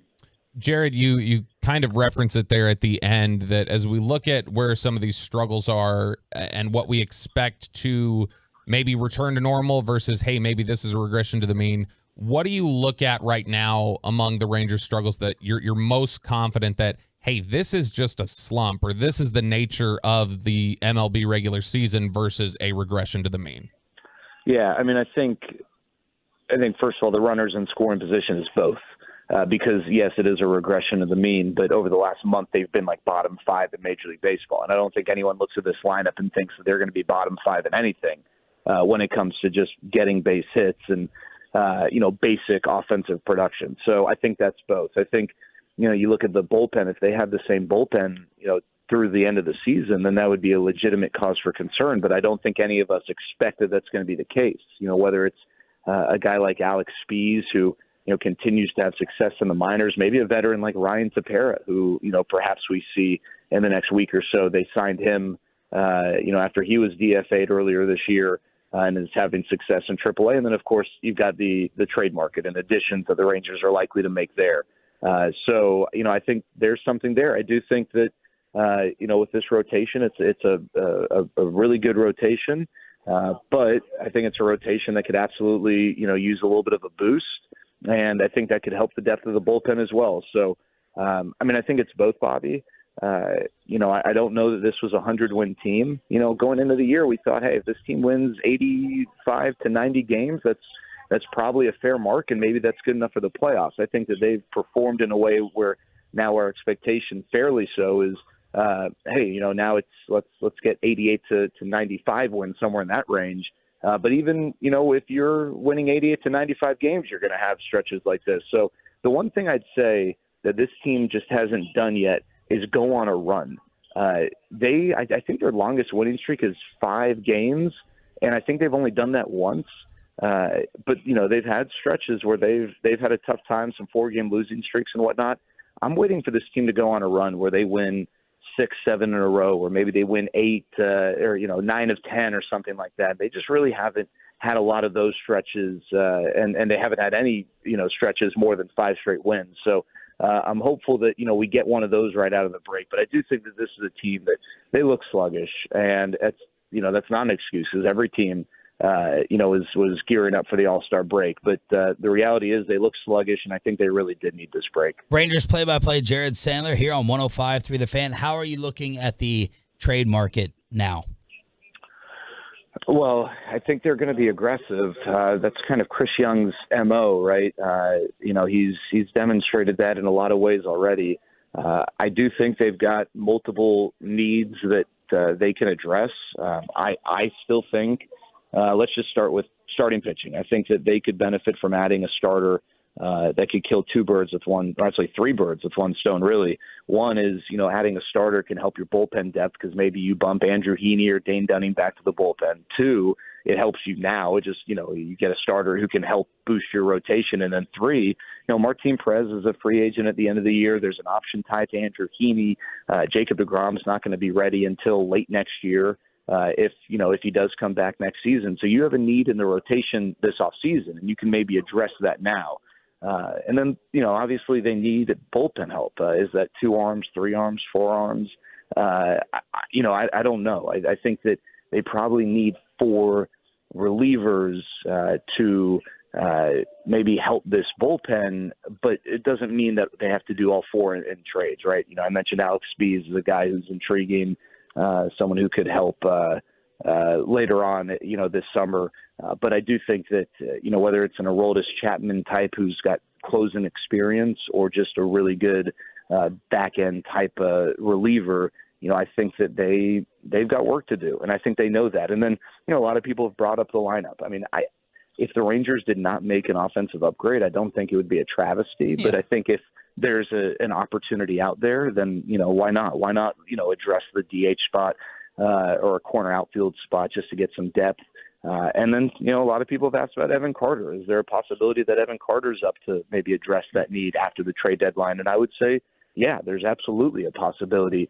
Someone at Gate E26 doesn't like Evan Carter, apparently, because they just snapped their head around when I mentioned his name. So I apologize to that person who I just offended. But, yeah, I think Evan Carter's got a chance to help this team out at some point this year, too. What do you see in the market for starting pitching right now?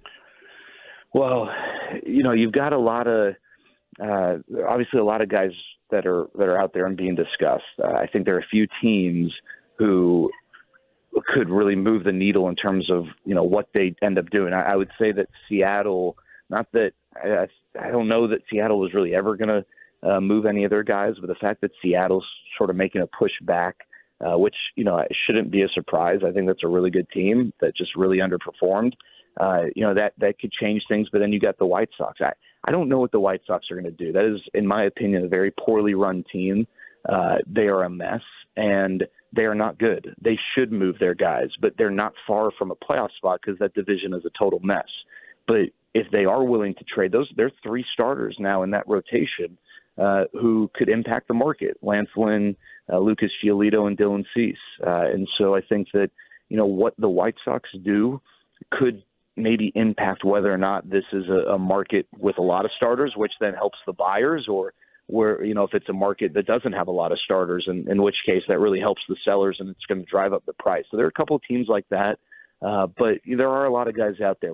Marcus Stroman's a name who's been tossed around. That's an interesting one because he's got an option tied to him. And so that means that the Cubs are going to approach trading him as if he's controllable for beyond this year, whereas the buying teams can't take that risk. And they're going to say, wait a second, I can't assess a value to him as if I'm going to have him for another year because he's likely going to opt out. So, there are a few interesting cases like that, but there are definitely plenty of starting pitchers out there. The guy I really love, guys, or the team that I think makes sense as a great trading partner, and I don't know that they're going to be willing to move these guys, and it's not going to be cheap, but I'd love to link up with the Pirates in a combo platter of David Bednar and Mitch Keller. Mitch Keller is not a household name, but look at his numbers.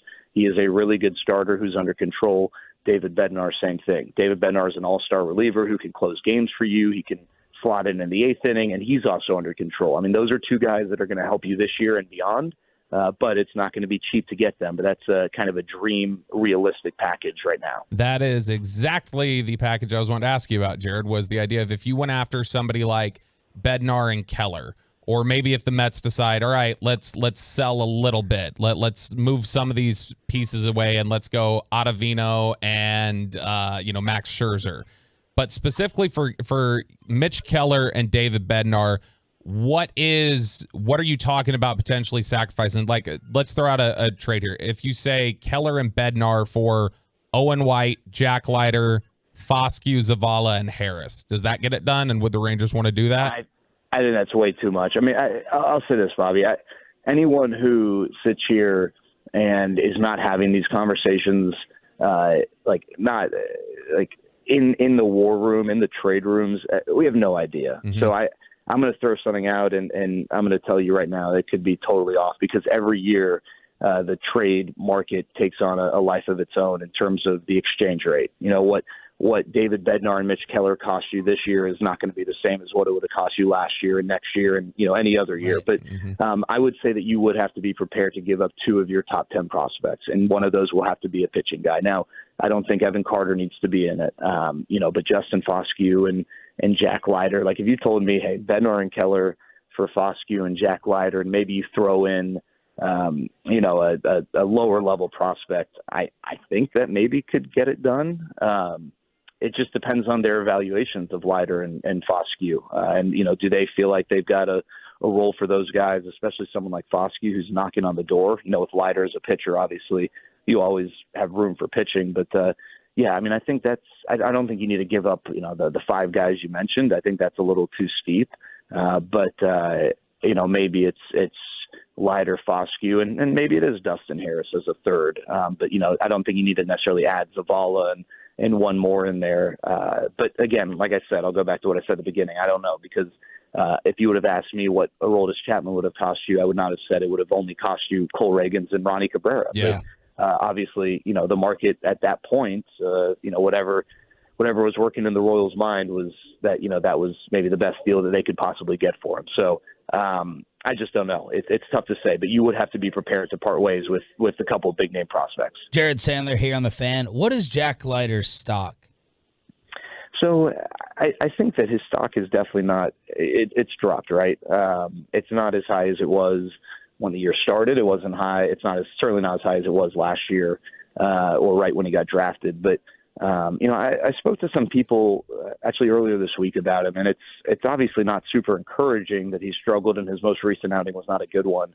But this kind of falls into the category of everyone develops at a different pace. And the thing that people love about Jack Leiter still, the people who are still kind of, riding that in a big way will tell you guys who are super athletic with fastballs that play in the zone are guys who will eventually figure it out. And Jack Leiter is a really athletic kid. He gets, he gets great extension for someone his size, and he can have success with his fastball in the zone. He can get swings and misses in the zone. He's got to improve his breaking balls. His slider is too inconsistent right now.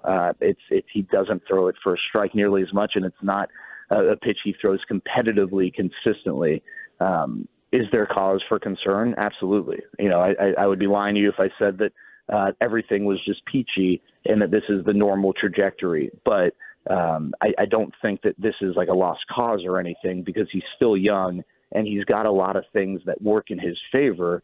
And a lot of pitchers, Mackenzie Gore's a good example. He was the top pitching prospect in baseball for a few years and ended up going to Washington in the Soto deal. He's starting to finally put things together after, I don't want to say falling off the radar, but, having major control issues that changed the complexion of how people looked at him. So I don't think Jack Leiter is a lost cause by any means, but he definitely has not had the type of season that I think anyone would have liked to encourage, that he could be a part of things to the big league level here in the near future.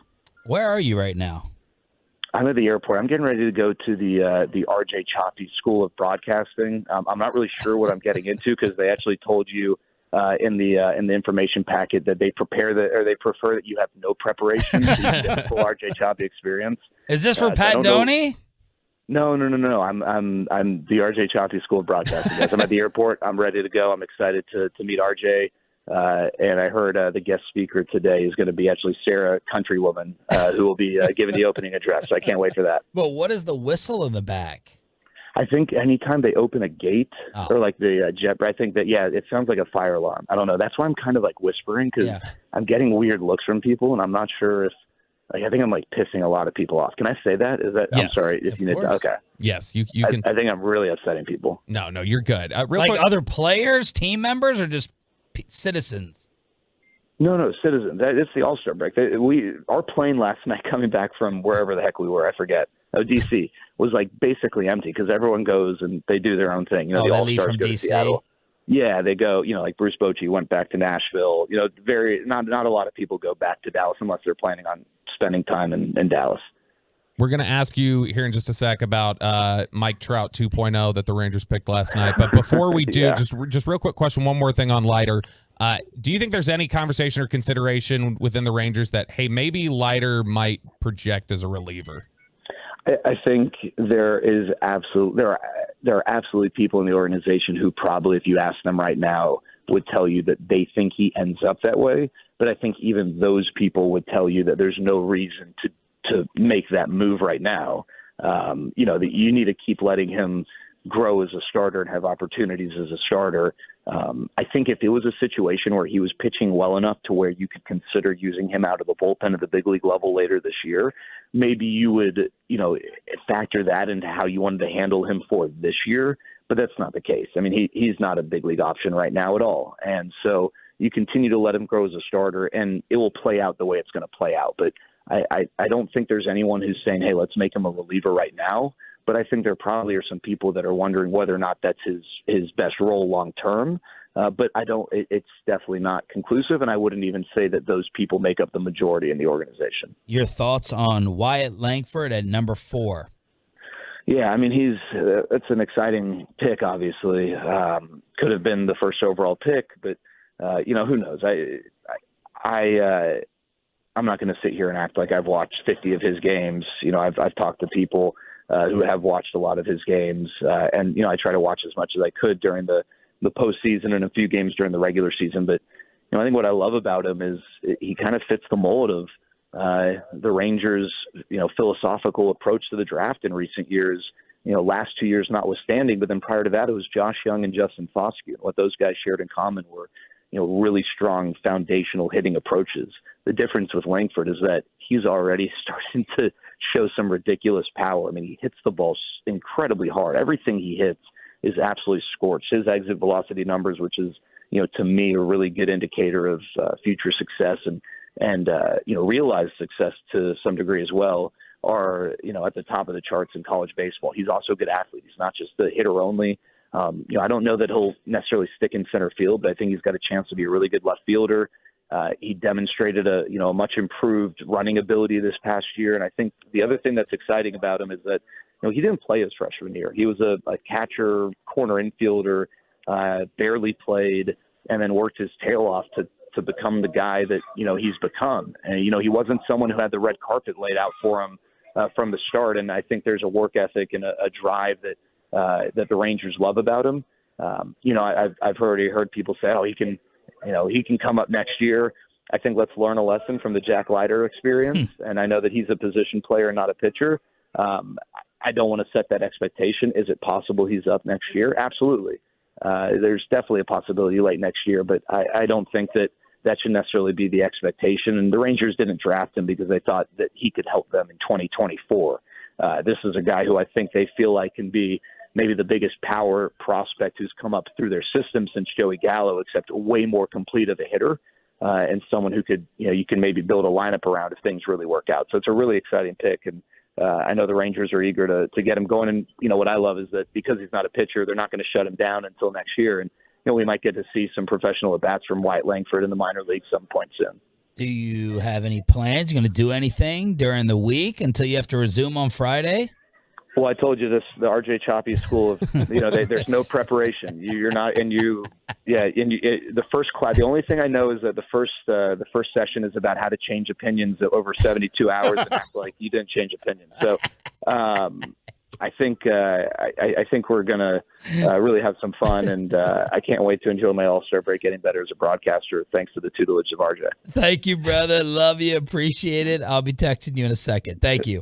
See you guys. Rangers play-by-play voice Jared Sandler here on your home for Rangers baseball, 105.3 The Fan. I had some Tolo say he's gonna come on. He's gonna spin this. He's gonna be Mr. Homer. That was all fair. That was all I thought pretty objective. I feel like Jared's usually pretty honest about where things are at with the team. Now is Jared pro Rangers? Yeah, you can look at his Twitter. He loves this team. Yes. He loves the players, everything else. But Jared is also very realistic and just told us, hey, things aren't all great with Jack Leiter. Your top prospect from a year ago, it's not awesome right now. He also said 4 relievers. You probably need 4 different relievers. That's a lot. Peyton, how's your changeup? It's good. I throw the classic changeup, not the circle change. Oh, okay. It's just straightforward, it drops. Speaking of 4, that's the number of tickets that we're going to hook you up with today and all week long, starting right now. All right, Tolos, that's right. Caller number 10 right now at 877-881-1053 wins a 4-pack of tickets to see your Texas Rangers take on the Tampa Bay Rays in a battle of top teams in the American League at Globe Life Field on Tuesday, July 18th. Get tickets now at Rangers.com/tickets. That's caller number 10 at 877-881-1053. All right, we want you to go ahead and win that today and all week long. Our way of saying thank you for turning it on, leaving it on, and of course on Mondays during the Expressway, commercial free, we got to recap the chaos. Ladies and gentlemen, the weekend. Let us know what you did. Drama, fun, trouble, all of the above. To recap it at 877-881-1053, chartrack.com text line 877-881-1053. And before we get to date number 2 for Peyton that he updated us on last night, I'll recap my son's pool party to celebrate number 3. Bobby in attendance. Once again, his wife and kids, the real MVPs. So much so that I gave away my son's little leather chair to your daughter, who was literally carrying around my son on her back. Now, I know that she's this physical specimen. Bella Caroli's recruiting her and everything. Yeah. But I said, please, sweetheart, you're gonna have scoliosis after this carrying around this kid. But my son loves your daughter. I think he's starting to view her as a big sis. She liked this little chair that he does not use, his little Miho throne in the living room. So I said, take it. Take all the barbecue. Your son was helping out. He was defrosting my barbecue since my wife wouldn't let me smoke anything, cook anything for the party. But had a bunch of people over to celebrate Ali number 3, and it went very, very well. Dude, and the speaking of the barbecue, was it bacon and brisket wrapped around the peppers? was very good. Good. Yeah. Now it was a lot of smoke. There was some smoke, but Did it you was smell in your car on the way home? No. But it was. I forgot what I gave your kid. I was a little buzzed at the time, but No, you gave him the brisket elotes and then the jalapeno poppers. The jalapenos, and then I think there was one other thing in there. Brisket. Yeah, but he no, that was when like you said, it shouldn't be that hot. It's just the pepper, like the seeds aren't in there and everything. It still was. I don't know why. Yeah, and I can handle heat fine. Yeah, but it was some had it, some didn't. Warm. People tell me that there's a misnomer. The seeds of the jalapeno don't make it hot. I always thought it was that. It's like the stem that you cut out, apparently. But Bobby Belt put on a show. I was gonna say, you didn't call me the MVP of the party. I brought you a whole bottle of vodka. You did. I just didn't see any of it because it was in your bloodstream. Now, if I asked for a little sip or a little shot, Bobby was more than willing, but he basically took down an entire bottle of Tito's straight.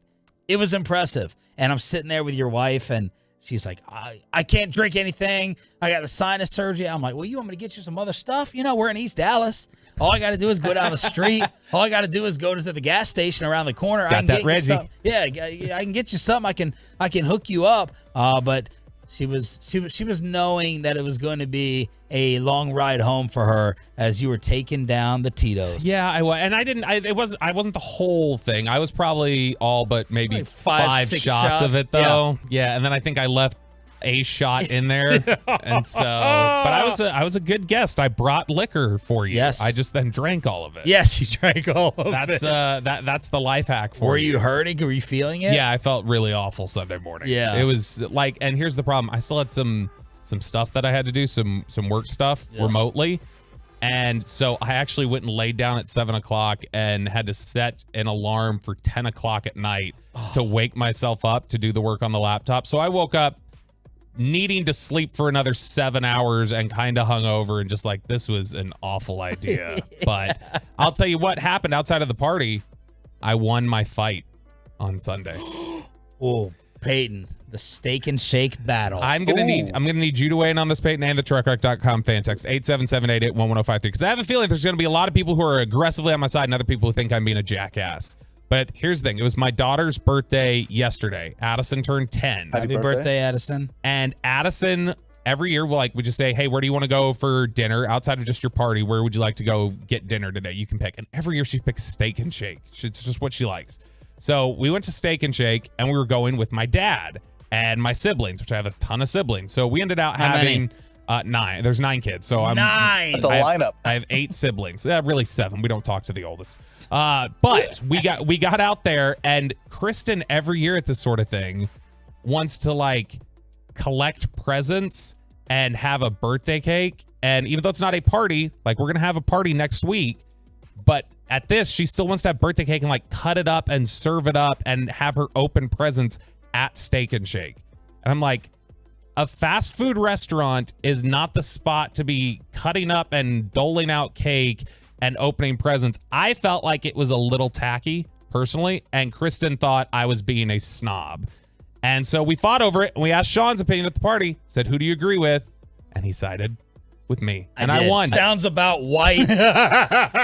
She gives me these little battles that mean nothing to her in reality, so that then I feel like I have something the next time it's a big thing. Yeah, but. So I was asking because I haven't been inside a Steak and Shake for a long, long time. I hear very good things about Steak and Shake. It's good. I think they kind of get forgotten in the mix, but I was like, okay, this is not like a Chuck E. Cheese setup, correct?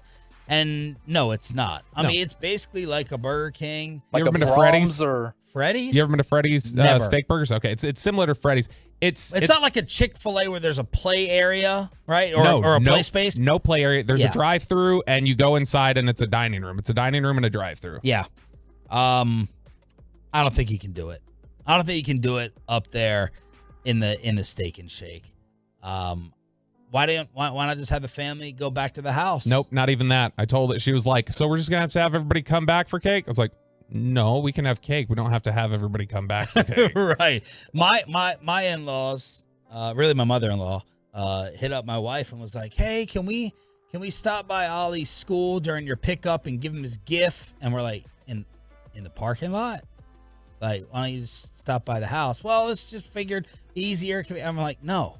We're not doing a drug deal. I was going to say, y'all wearing trench coats and using code names. We're not doing a drug deal to swap my kid's birthday presents with his grandparents. We could do it, at the house. We could sit down and we could do it. So that kind of reminded me of your situation right there. But I was like, no. Taking the cake in there, I voted against. Right in front of Chris, and I told her, I said, I think you're wrong in this one. Yeah, I don't think if you're the only family in existence to ever celebrate a birthday at Steak and Shake, I think it's obviously the wrong decision. Because it's going to draw attention. You get the random kids that want cake that come up to you and want to be a part of it. It's just and people are going to look at you like, oh, this is what your daughter's birthday is. Way to go, parents! Way to set her up. Like, what was the Arby's closed? I forgot to tell you last year when we did the same thing, and I hated it. Kristen and her mom start looking at like, oh, some people are looking at us. I think they want cake. And they just start going up to people in Steak and Shake asking them if they want a piece of cake. I'm like, would you please stop this? What the hell is wrong with you?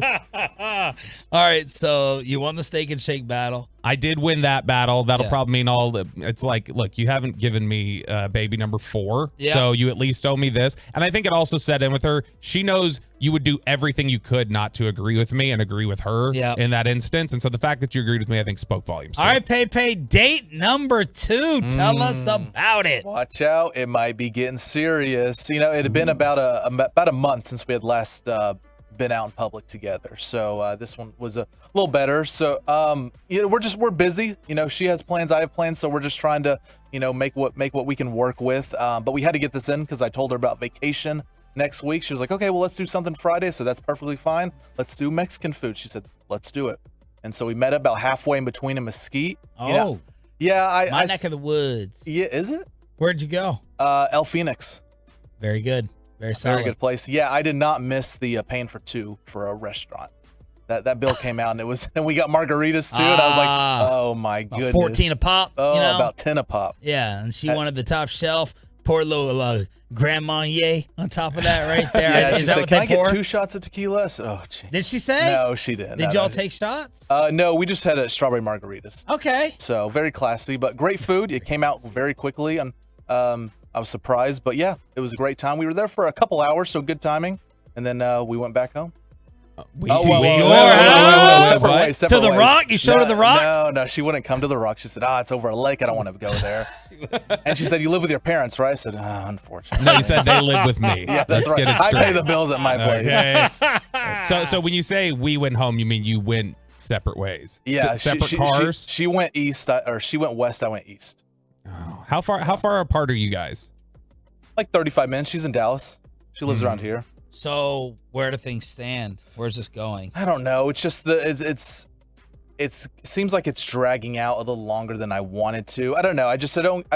She's very iffy about like hanging out one-on-one together, and she's like, oh well, we still need to get to know each other. I'm like, we've been talking for almost 2 months now. Let's speed this up. And so I'm like, let's do something, go back to one of our places, hang out one-on-one, enjoy each other's time, but it's not going that way that I want. So we'll see how things go once I get back from vacation, but not sure right now. Does she listen to the show? I've told her about the show. She knows my hours, but she is work from home, so.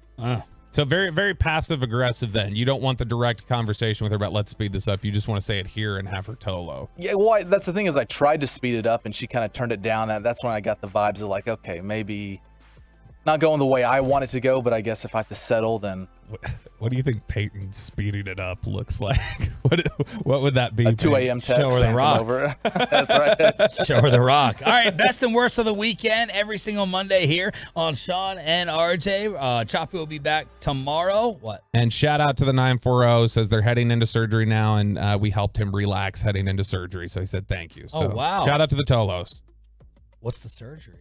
It doesn't say. It just says 940 heading into surgery. Thanks for helping me relax. What do NFL executives really think about the Cowboys D? Probably more than Peyton's date thinks about that. Well, Cowboys defensive thoughts from the rest of the league. Bad joke. Let's move on next. But look, the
From our fan studios, secured by DFWsecurity.com, this is Sean and RJ on 105.3 The Fan. 8 o'clock hour on your home of America's team. Training camp in 2 weeks. And, of course, we're rolling out there again for all the coverage and all the guests here on DFW Sports Station. Sean Sharif, Bobby Belt in Choppy's chair today. RJ will be back tomorrow. Thanks for being a Tolo. That stands for Turn It On, Leave It On, 105.3 The Fan. So I think this is my favorite offseason list of the year. And we'll try to go through the position groups day by day. I think we'll try to make it 7:20 every day, but we had Sandler on to talk about the Rangers' struggles, home run derby tonight. But this Jeremy Fowler, ESPN NFL insider, who talks to the entire league for these lists. Execs, coaches, players rank the NFL during the offseason. Are you okay with Jeremy Fowler? Yeah. Are you okay with this list? Do you believe that he's talking to the right people? Yes, yeah. No, I like Jeremy Fowler a lot. Best Fowler at ESPN. Who's the other one? Chris. Oh. I think Chris Fowler's fine. I just do that every time because it makes Chop mad. It's muscle memory at this point. Oh, even though yeah. He's not here. So 80 voters submit a ballot on the league and breaking it down.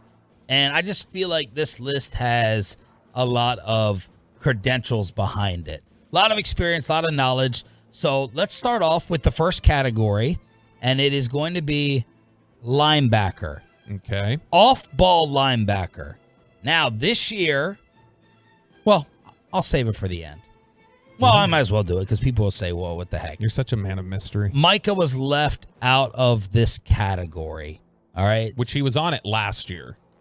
So that's the shift of him pass rushing as much as he does, and the fact that... Which is an RJ Choppy all-time victory. Yes. Then I'm guessing, yeah, he'll be on the edge rushers list, and we'll be able to fight about that. I think that edge rushers list actually gets released today. Okay. At some point. So Bobby has not looked at this. We'll do a little guessing game. Peyton, if he struggles, then you can chime in if you'd like, or you can just get the answers correct on the truckwork.com text line.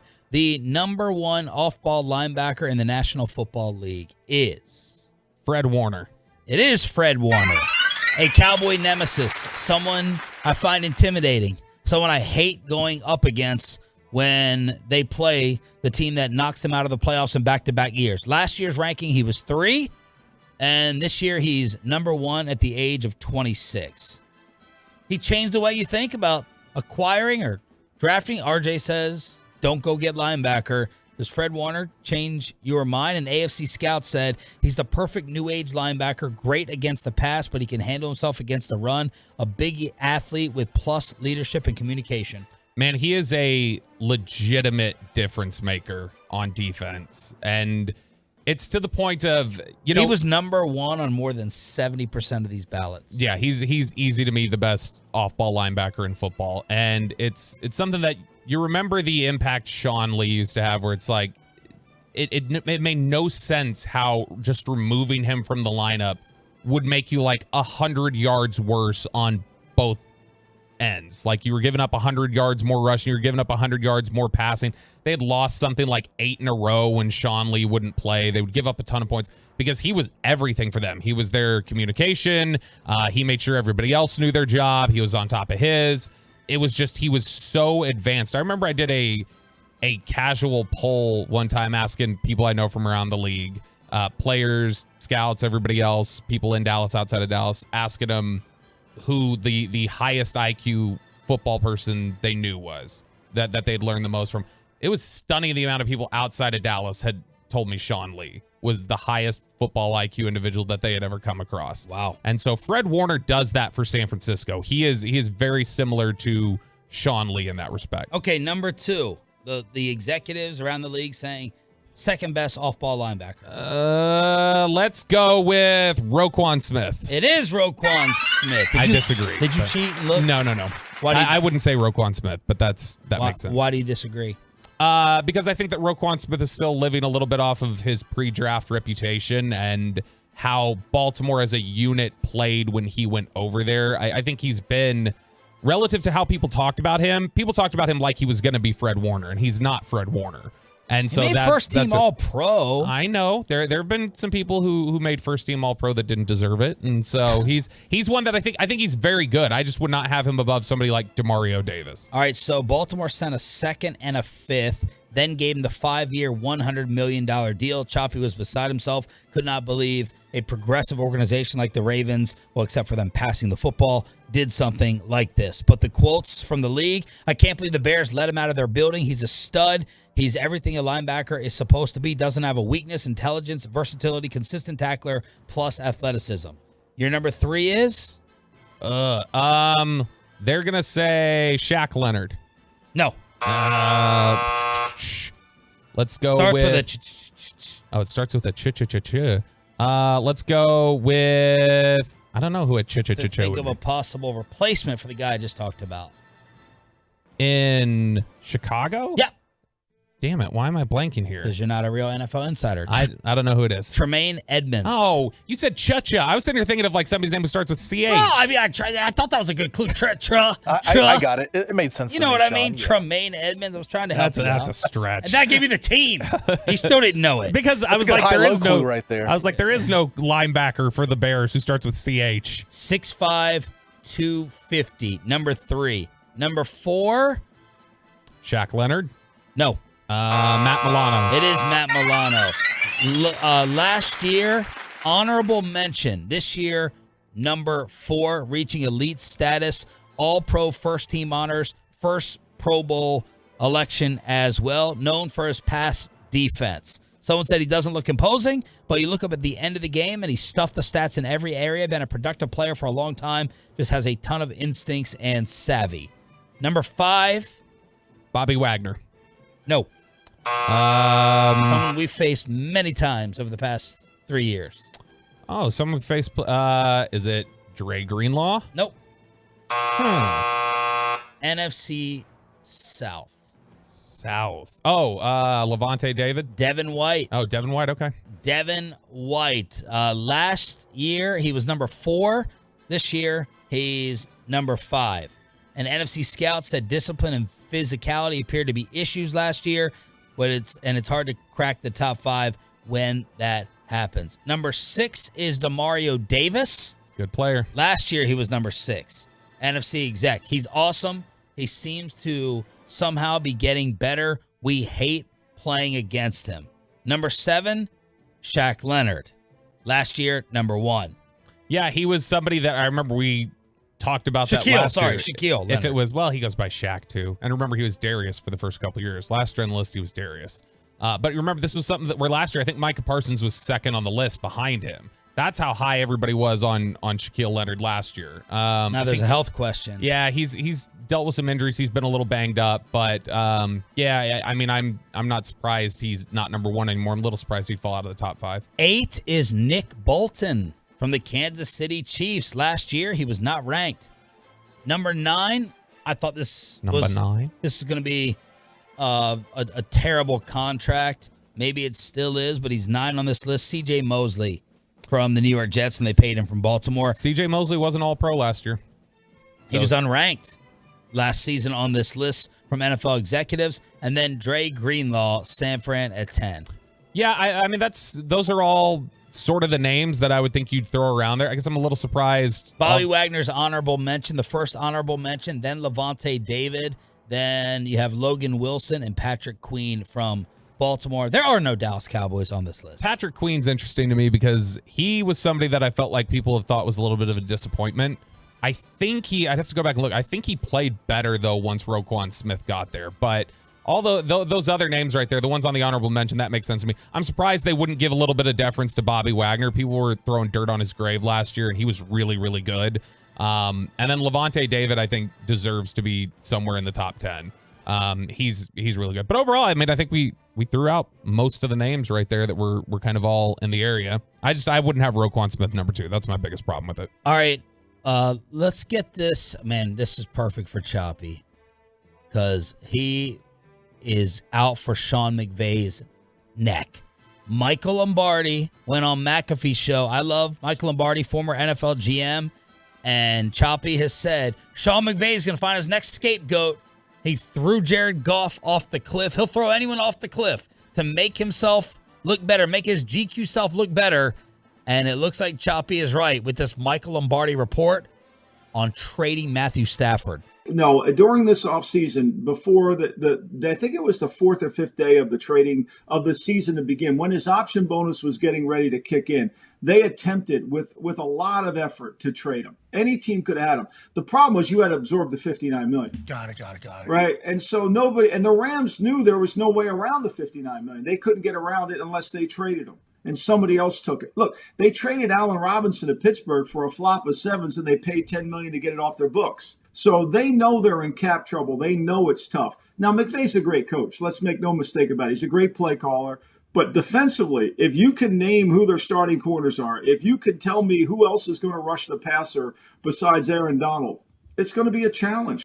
Ooh, so there's the Rams trying to call anyone around the league to unload Matthew Stafford in the offseason, according to Mike Lombardi. It's hard to trade $59 million worth of a dead arm that, even when it's working, will make some terrible decisions and still turn the ball over 20 times. Like, I mean, that's, you've never been a fan of him. No, so I like Matthew Stafford. I think he's a good player. You want to talk about raw talent? He's way up at the top as one of the most just naturally gifted passers in the NFL. Yeah. The problem is the irrational confidence to fit it into any window against any coverage. Just go, oh, I can make that throw. There's a lot of Brett Favre to Matthew Stafford and his reads. And Favre was a guy who won 3 MVPs in a row and was one of the best quarterbacks of his era.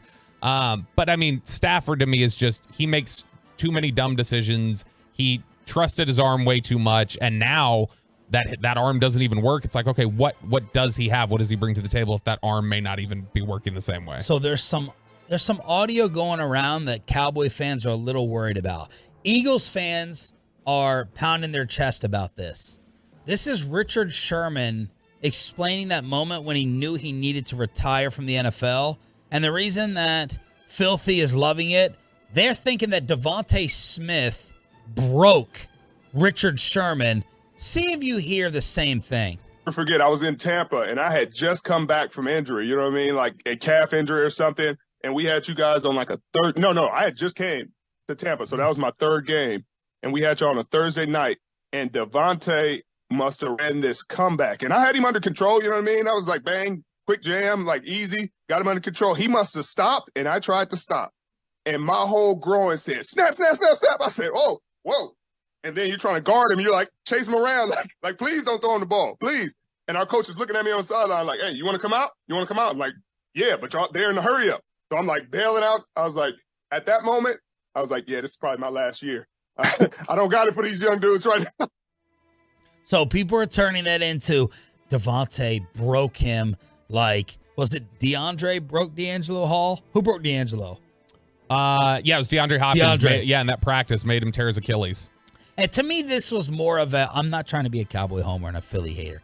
I thought this was just more of Richard Sherman was facing anyone out there, and his body just did not respond, and he knew it was time to hang up the cleats. But take another offseason trophy, Eagles. There you go. Yeah, I mean, I think what he was trying to say there was exactly that like he said, my groin snapped. That was what he was talking about, just trying to make the movements to cover young receivers. I don't think it was like Devontae Smith had some skill set that Richard Sherman, was never going to be able to cover in my career. And I just went, well, this is it for me. If I can't cover Devontae Smith, I must walk away. No, it was Devontae Smith happened to be the receiver he was covering. And then look, Devontae Smith is an incredibly agile, quick, talented receiver. He's absolutely going to be somebody that, whether Richard Sherman is healthy or not, was going to challenge him. But I think it's just speaking to the fact of trying to cover anybody who's a good receiver, an agile receiver, showed Richard Sherman, I don't have it anymore to do this. That's all I think that was. 877-881-1053, truckwreck.com text line to hit us up here on Sean and RJ. Thanks for being a total. That stands for Turn It On, Leave It On. The very latest on the Mavs, Wemby Mania, and who Vegas thinks is about to win the Damian Lillard sweepstakes next. The King and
By Window Nation and by the personal injury lawyers Frankel and Frankel. Life is unpredictable. Accidents happen. Frankel and Frankel are the go-to attorneys for car and truck wrecks in DFW.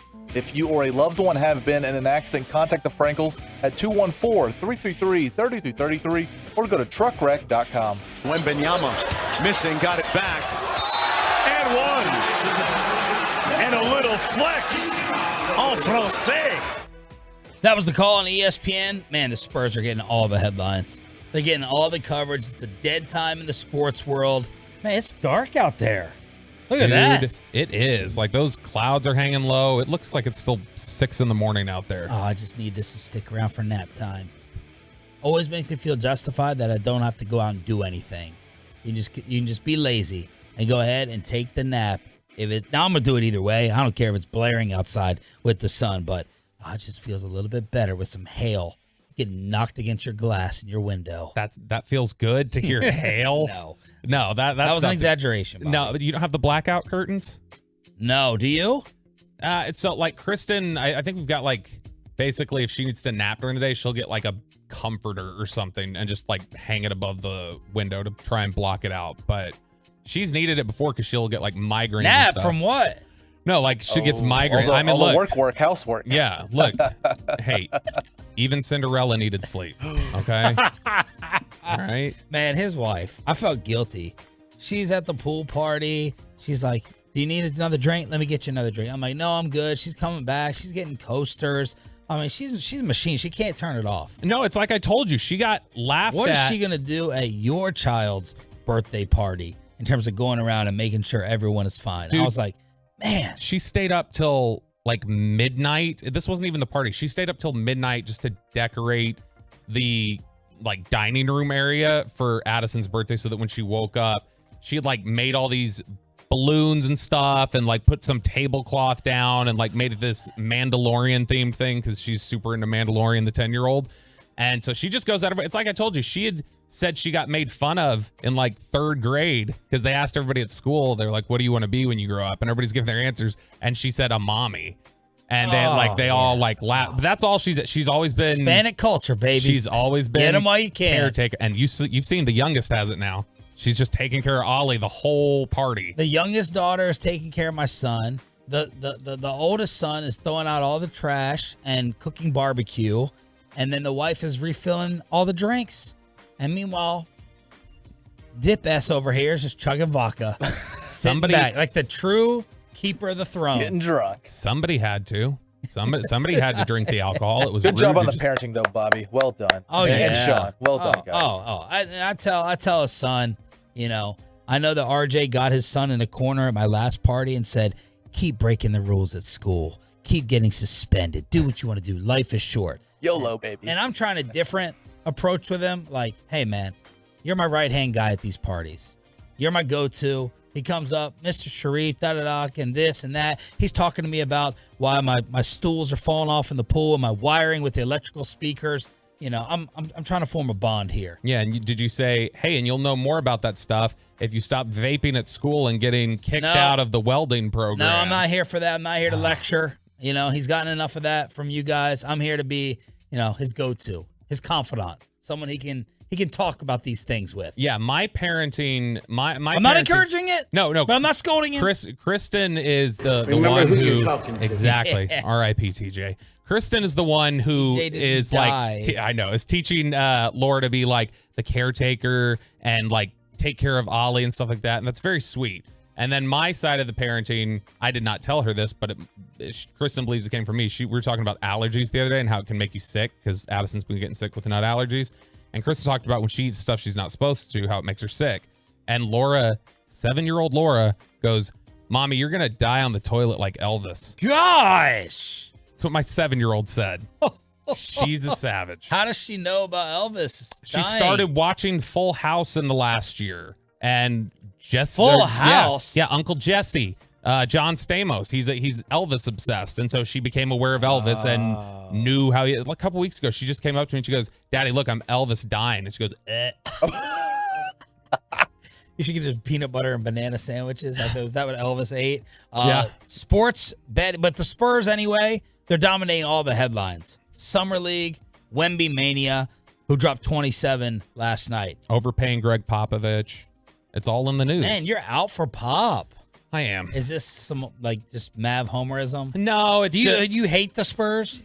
The Spurs caused me a lot of heartbreak as a young fan, but I don't hate Pop. I just more what I've been annoyed with in the last 4 years is Pop not evolving or having a little bit more modesty while his team sucked and him still kind of being an ass to everybody. Well, I think he was very outspoken politically.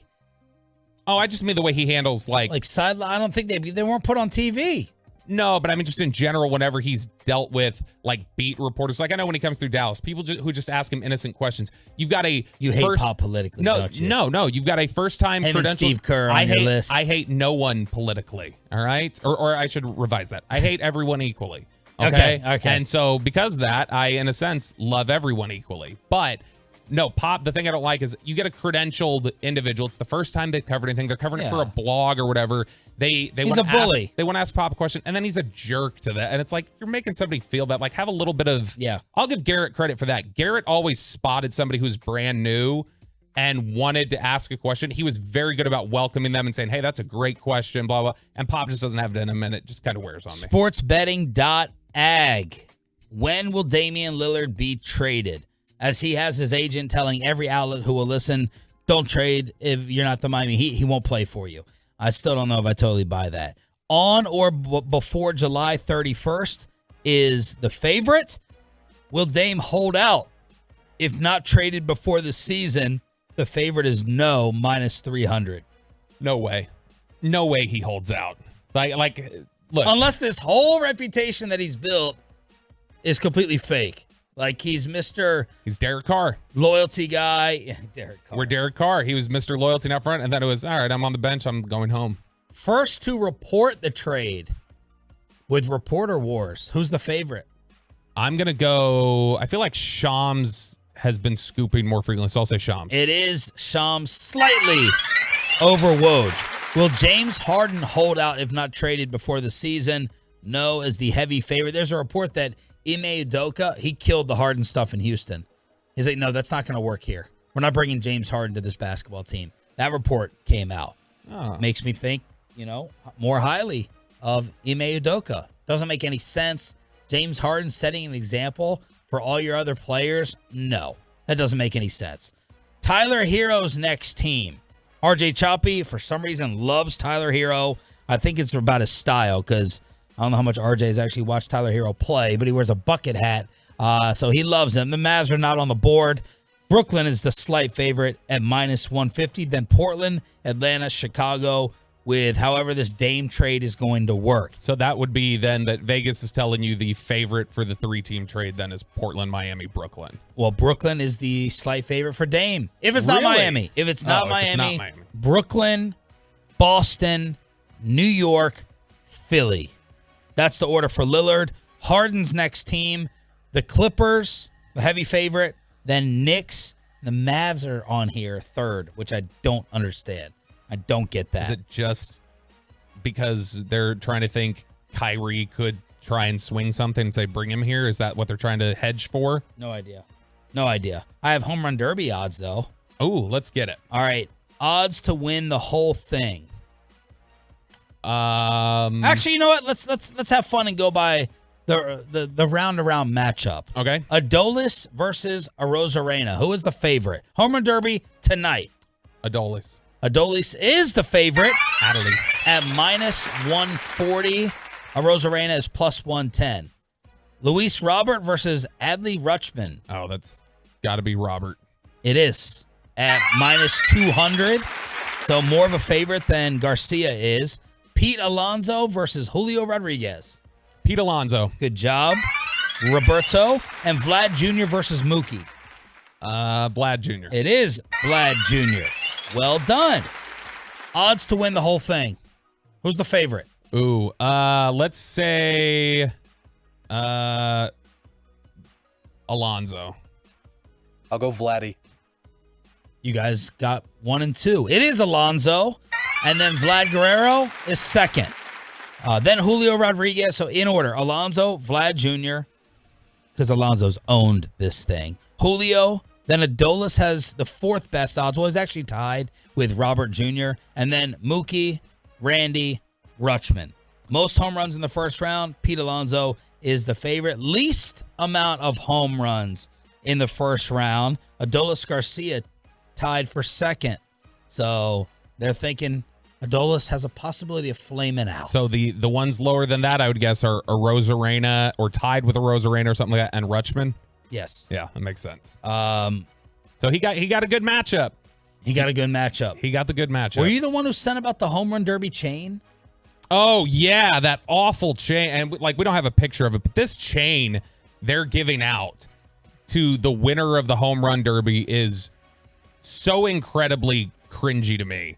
And it's got very much a feeling of like, hello, fellow kids, how do you do? It's like the Mariners logo, and it's got like spinning diamonds on it and stuff. I'm sure it's very expensive, and maybe some people would be like, oh, it's a cool little trophy to have, but can we eliminate the chains in sports, the turnover chains, the home run derby? Isn't it more fun? You don't like the props or anything? It was great when Miami started the chain when they did it. That was great as like a unique thing. When everybody started doing it. The cane chain. Or everybody started like getting their own thing that, we've got our headdress, our home run headdress, or whatever else they do. Samurai thing in Anaheim. It's just like, can we be a little more original? Like, let's not just copy each other into eternity. 877-881-1053, truckwreck.com text line here on Sean and RJ. Bobby and Choppy's chair. Ralph will be back tomorrow. DFW getting too pricey. Boy, yeah, I'm gonna. You want me to really be in Choppy's We're chair? the new California. All you Californians, what I tell you, they're going to come here. They're going to bring their prices here. And now, what have we always said? Dallas, really affordable. It's a nice place. No state income tax. Well, now Dallas has been named one of the most expensive cities in the world.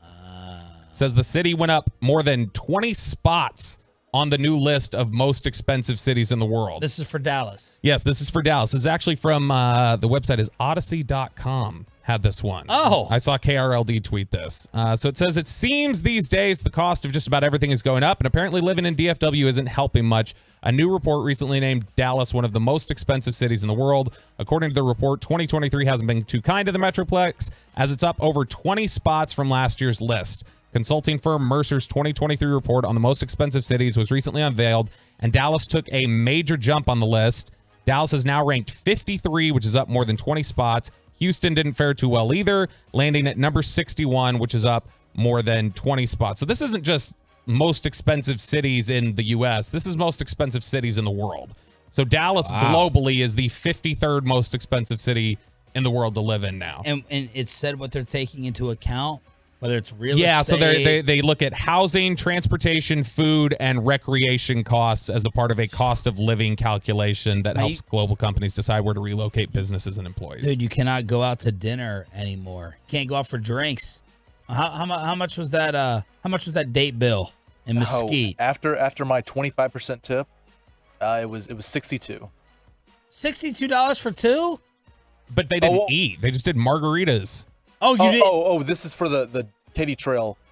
No, we're talking about the date you did this weekend. Yeah, 62. Yeah. That was total. That was food and drink apiece. What did you do? That's a rip. I mean, you stole that. That was after tip?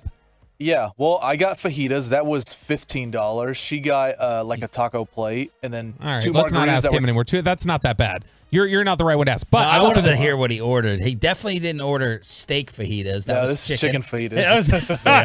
That was chicken. No queso as an appetizer. No. We just did salsa and chips. No guac. I'm guessing you're not taking that avocado upcharge. And then, wait, so one margarita a piece? Yeah, it was $10 a piece. Well, you sat there for a few hours and you didn't get more than one drink with your dates? No. And he wonders, why doesn't this go any further? Why aren't we past this awkward talking stage yet?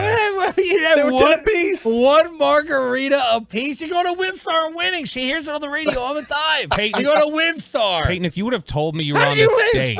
I got to save up for vacation. We got Vancouver in less than a week. 2 hour dinner. He spent $60 with tip between two people. If I would have known you were going on this date, I would have Venmo'd you $50 extra to get more drinks. Dang, bro. But I will say, you going to Vancouver, you remember we were telling you that you needed to stop in at the legalized drugstore that was selling heroin and stuff like that. You remember that from 2 months ago? Yeah. But do you remember that store in No, Vancouver? I don't, but I'm just going to agree with you. Back in May, we talked about that guy who was opening the store to like give a safe haven to buy heroin and everything. He died last week. He did. He overdosed. And so the store got shut down, and then I guess his stuff wasn't that clean. So. I was like, $60. How'd you get out of there? After tip, too. After 25% tip. What part of town were you eating?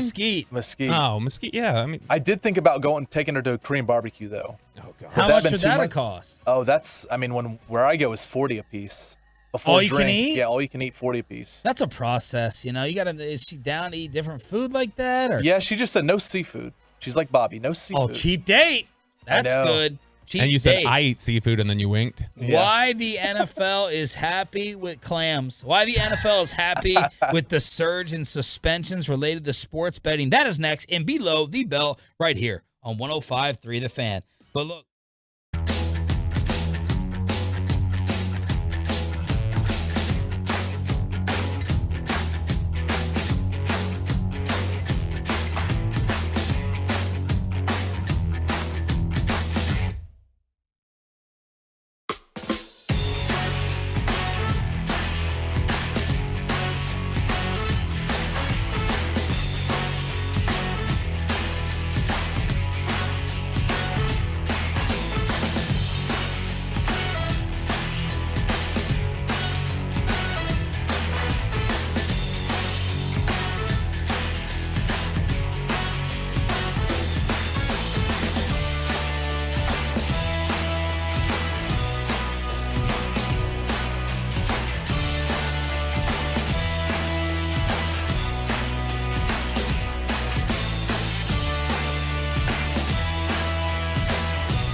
Great Bobby Belt. Don't make me take off my belt. Don't make me take off my belt. We're not. If the NFL surveillance of employees' betting habits is so good, why do I still have a job? More on that in just a second. Before we get to that, Corey Dillon. You remember Corey Dillon? Sean Of course, Sharif? fantastic running back. I always thought Corey Dillon was incredibly underrated. He played for a crappy team. He played for an awful team, and not only did he play for an awful team, he was dominant for an awful team. A team that had absolutely nothing around him. Where Corey Dillon is the only threat, he was still putting up games of 180 rushing yards, 270, 210. I think one year he did rush for over 200 yards twice, and then in that same year, I think he had a couple other games where he went for like 160. So I went and looked up his stats. Mm-hmm. And 97 to 02. When he started as a rookie, he ran for 1,100 yards every season. 1129, 1130, 1200, 1435, 1315, 1311.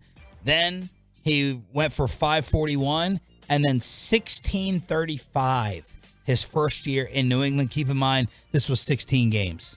And you know what? If I went back and checked, because I'm looking at that right now, the age cutoff is always considered to be 27 for running backs. That when they turn 27, they go downhill. Well, not back then. No, it wasn't as prominent. I don't think that people saw it. But even still, if you look back in the 90s, you'll start seeing decline around 27, 28. The volume doesn't cut, but the efficiency starts going downhill generally around there. But that's what's impressive is Corey Dillon picking up 1,600 yards at the age of 30.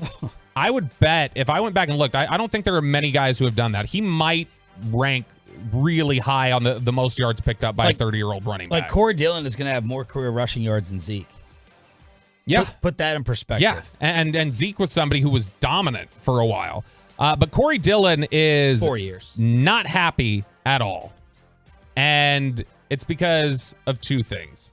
One, he thinks he belongs in the Pro Football Hall of Fame.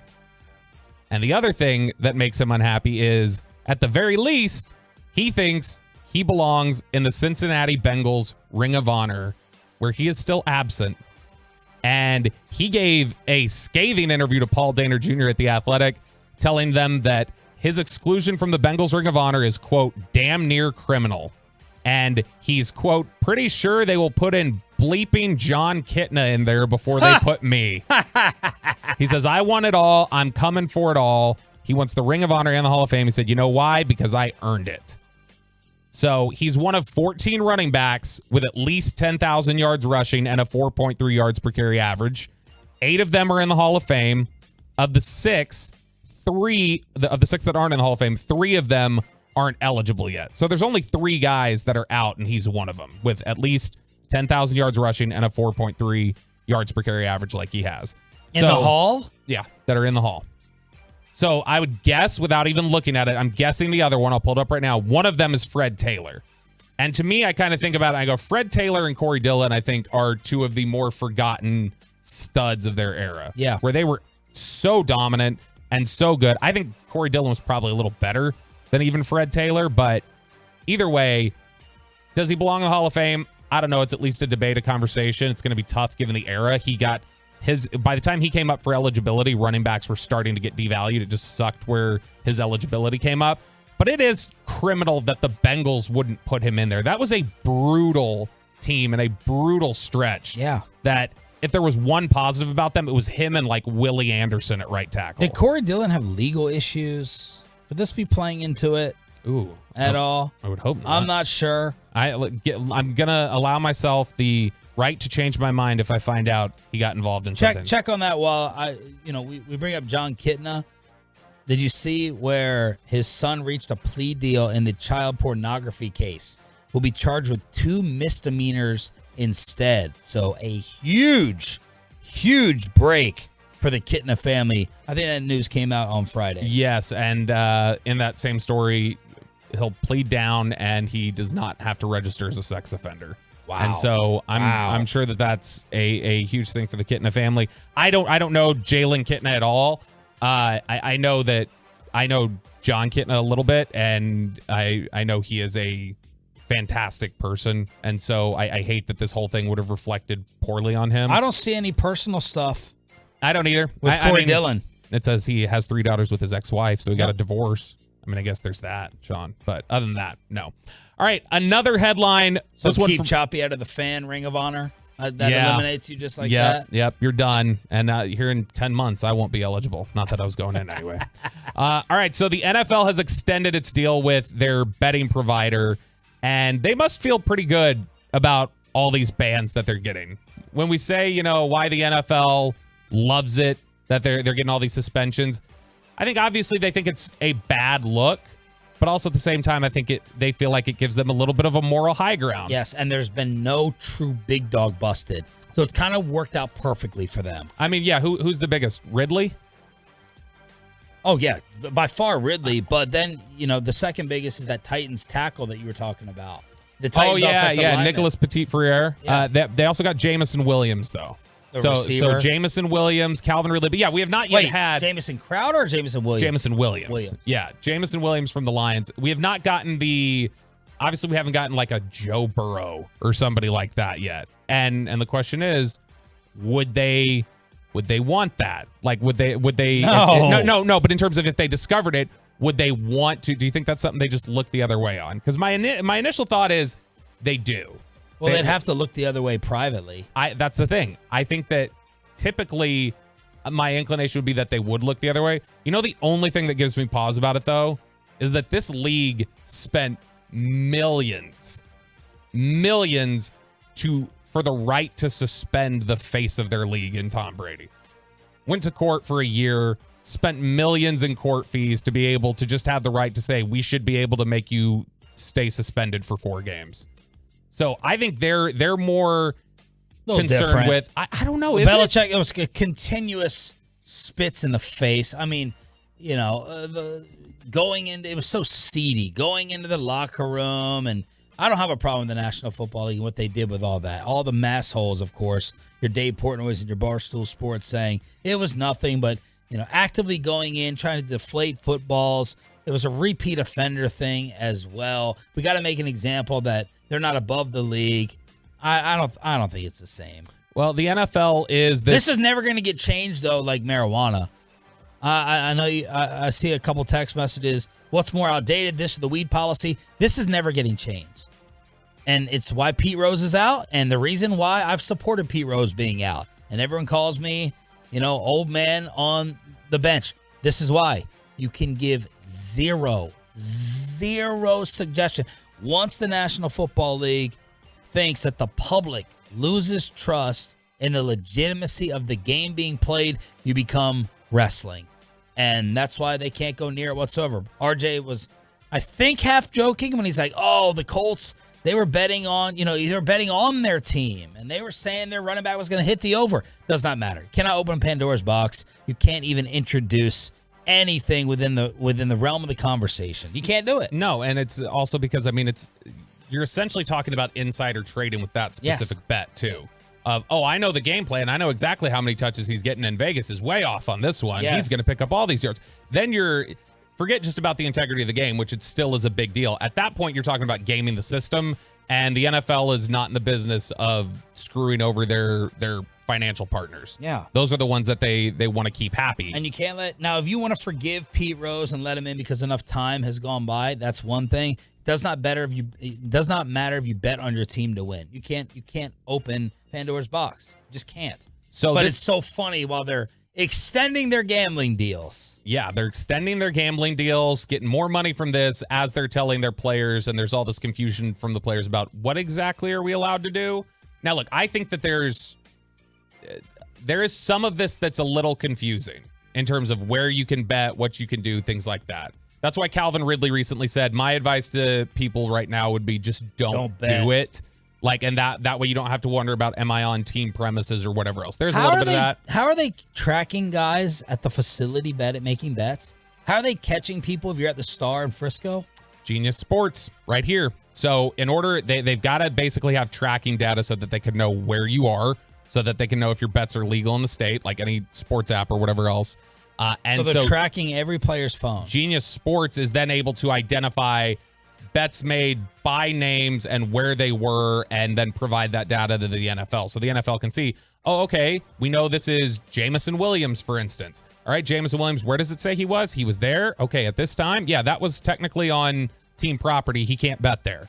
And so Genius Sports is one of these ones. They have been collecting and providing relevant information to the NFL sportsbook and media partners, and they essentially power the apps that get these players in trouble. So these betting apps that the players are using, Genius Sports is kind of the collector of the metadata and essentially the tattletale getting them in trouble. The NFL had been looking for $100 million annually for its data rights, and this deal with Genius is thought to be worth up to $1 billion total.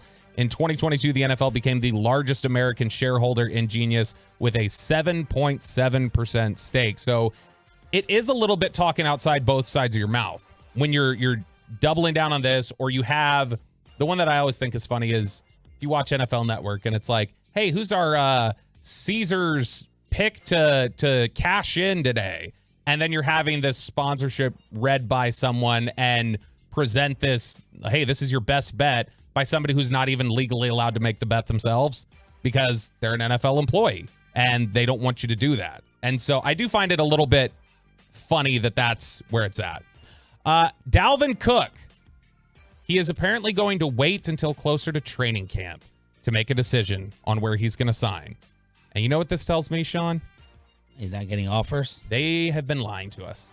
Because you remember, we got the line about, oh, Dalvin Cook, he's got a bunch of offers. And Dalvin Cook is going to get paid a significant amount of money. This is not going to be an instance of someone who has to take a $3 million deal. He is going to get paid. That's what the reports have said. We've heard it from Tom Pelissero. I think Dan Graziano said something similar. So those reports have been out there. And now Dalvin Cook says that, or the reports coming out of Dalvin Cook's camp from Jeff Darlington of ESPN, is that Dalvin Cook views it as nothing urgent to come to terms, and that he may actually wait until closer to training camp to make an agreement on where to play for the 2023 season. That does not sound to me like somebody who's trying to be deliberate or let me make the best possible decision for me and my family or find out where I want to go to contend. That says you are not getting the money you want.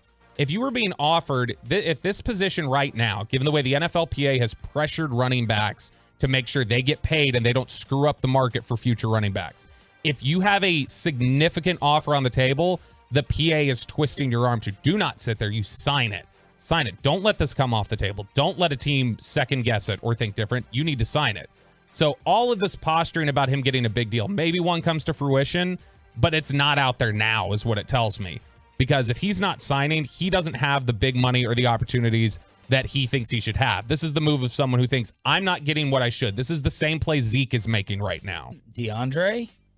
Same thing? Same one DeAndre Hopkins is making. Exactly same one, where he wants the Odell Beckham Jr. deal and he's not getting it right now. And everybody's been a little bit turned off him. Who do you think has had a ruder awakening for their market, Dalvin Cook or DeAndre Hopkins? DeAndre Hopkins. I think DeAndre Hopkins thought not only would he get paid, I think DeAndre Hopkins thought people will give up draft capital for me. I thought they would. Yeah. I really did. Now, there's a 4-year age difference. Dalvin's 27. In a dying position. DeAndre's 31, but I think it's ruder for DeAndre. I thought you were going to say Dalvin or Zeke. What if I said you could have here in Dallas specifically? I said you could have DeAndre Hopkins for $15 million, or you can have Dalvin Cook for $5 million. Which would you rather have?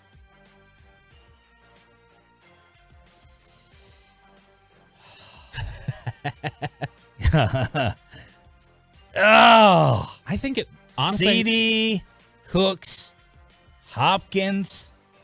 Woo! What would you do? I think I honestly might go Cook if it's at $5 million. If it's $5 million and 15, because you're talking about DeAndre Hopkins. I'm a huge Dalvin Cook fan. I am too, and he's a complete back. He's somebody. Look, some of the peripheral statistics were not great on him last year, but he'd be better than some of your other options. And to me, for $5 million, that's worth it. What are the other Rangers for the options? What's going on with this team? Is it an absolute free fall? Are they getting exposed? Or are they just slumping? And we introduce you to the newest Ranger drafted at number 4 last night. Final hour next on The Fan. But let me go.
Fan Studios, secured by DFWSecurity.com.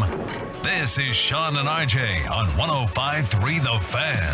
0-2. Swinging Garrett hits one high in the air to left. Duran back on the track near the wall of the Rangers bullpen, and that's out of here. Stone Garrett with a solo home run. The Nationals lead is now 7-1. Oh, man, you can hear the defeat in the voice of Jared Sandler. There's no fist pumping from the Sandman. That's what time it is here on Sean and RJ. Choppy will be back tomorrow. Sean Sharif, Bobby Bell, along with Peyton and Ryan in the back. We're live on the Fan Cam, Twitch, and YouTube. That's creepy, Bobby. Stop doing it. Josh Young's bobblehead does not approve. And no one is approving of the Rangers and the way they're playing right now. I couldn't get the start of this game. Thanks, Peacock, Major League Baseball, with your stupid deals that you're working out. And I didn't miss much. 7-2. They lose 4 of 5, 8 of 11, and they've lost 3 straight series. If you had to bet everything on it today, who wins the American League West, as we have reached the All-Star break with the Home Run Derby tonight? Be honest. Astros. Which is what I said. I think I did say Astros a couple weeks back. Yeah, you did. I pulled it. Okay, good. Yeah, I'm still going to say Astros. Just because, I don't know, there's so much. They had so many guys in the rotation, it feels like, who have been pitching above their heads. John Gray, Dane Dunning. But see, at the same time, you feel like you're disrespecting somebody who's been good now for like 2 to 3 months and had a good run. It's just, I wonder sometimes how much things will return to earth because of the peripherals. I think Nathan Eovaldi is pretty close to who Nathan Eovaldi is. Yes. And so I think that we've seen him do this before. That's not unusual. It's just some of the performances that we've gotten in the rotation have been above their heads. We know they were hitting above their heads in terms of runners in scoring position, not because they're not a good lineup, but because it's just historically unsustainable how good they were doing. So I just think eventually it's going to come down to Houston. But if they make, I reserve the right to change my mind since I'm sitting in RJ Choppy's seat. I reserve the right to change my mind pending any moves they may make at the deadline that change the complexion of the division. Pepe? I'm doubling down. I'm going Rangers. They'll figure it out. I mean, every team goes through a struggle. The Rays lost 7 in a row. You know, they got a win yesterday. They're going to win the American League East. Like, the Rangers will be back. They'll figure it out. They'll be fine. I'll tell you what. Baseball is in a dream position right now with their races. I would like to see the last year when it was this close. With the exception of one division, every single lead in baseball is no more than 2.5 games. There's no lead in the American League bigger than 2. Baltimore trails Tampa. You think we're upset in DFW? As Sandler pointed out during the Expressway, imagine being a Rays fan. You get off to the perfect start. You're up 2 on the Orioles. Orioles have been blowing up over their last 5 games. So the lead in the East is 2. The lead in the Central is a half a game. We're up 2 on the Astros, thankfully. The armpit lost yesterday. The National League East is the only one. It's 8.5 lead for the Braves over the Marlins. In the Central, it's a 1-game lead. And then it's all tied up in the National League West with San Fran 2.5 back in third. You got the Dodgers and Arizona tied. So a dream baseball first half in terms of the division races. Now here's the only question. Do you think they would trade the competitiveness they have? Do you think they would trade that competitiveness for the Red Sox and Yankees not being 8 and 9 back? Or the Cardinals being 11.5 back, the Cubs 7 back? Great question. The Phillies 12, the Mets 18.5. Would they trade the competitiveness for dominant performances from the Blue Bloods? That's a great question. I don't know. I would lean towards yes. Because we've been talking about some of the World Series ratings and some of the no-name teams that have been in contention, and the ratings aren't sky high through the roof. I would lean towards yes, but I don't know. It's a good question. But this should be the dream of most commissioners to have this tight of a race. So the Rangers have been falling apart. Now look, they played 30 games in 31 days. That's a factor.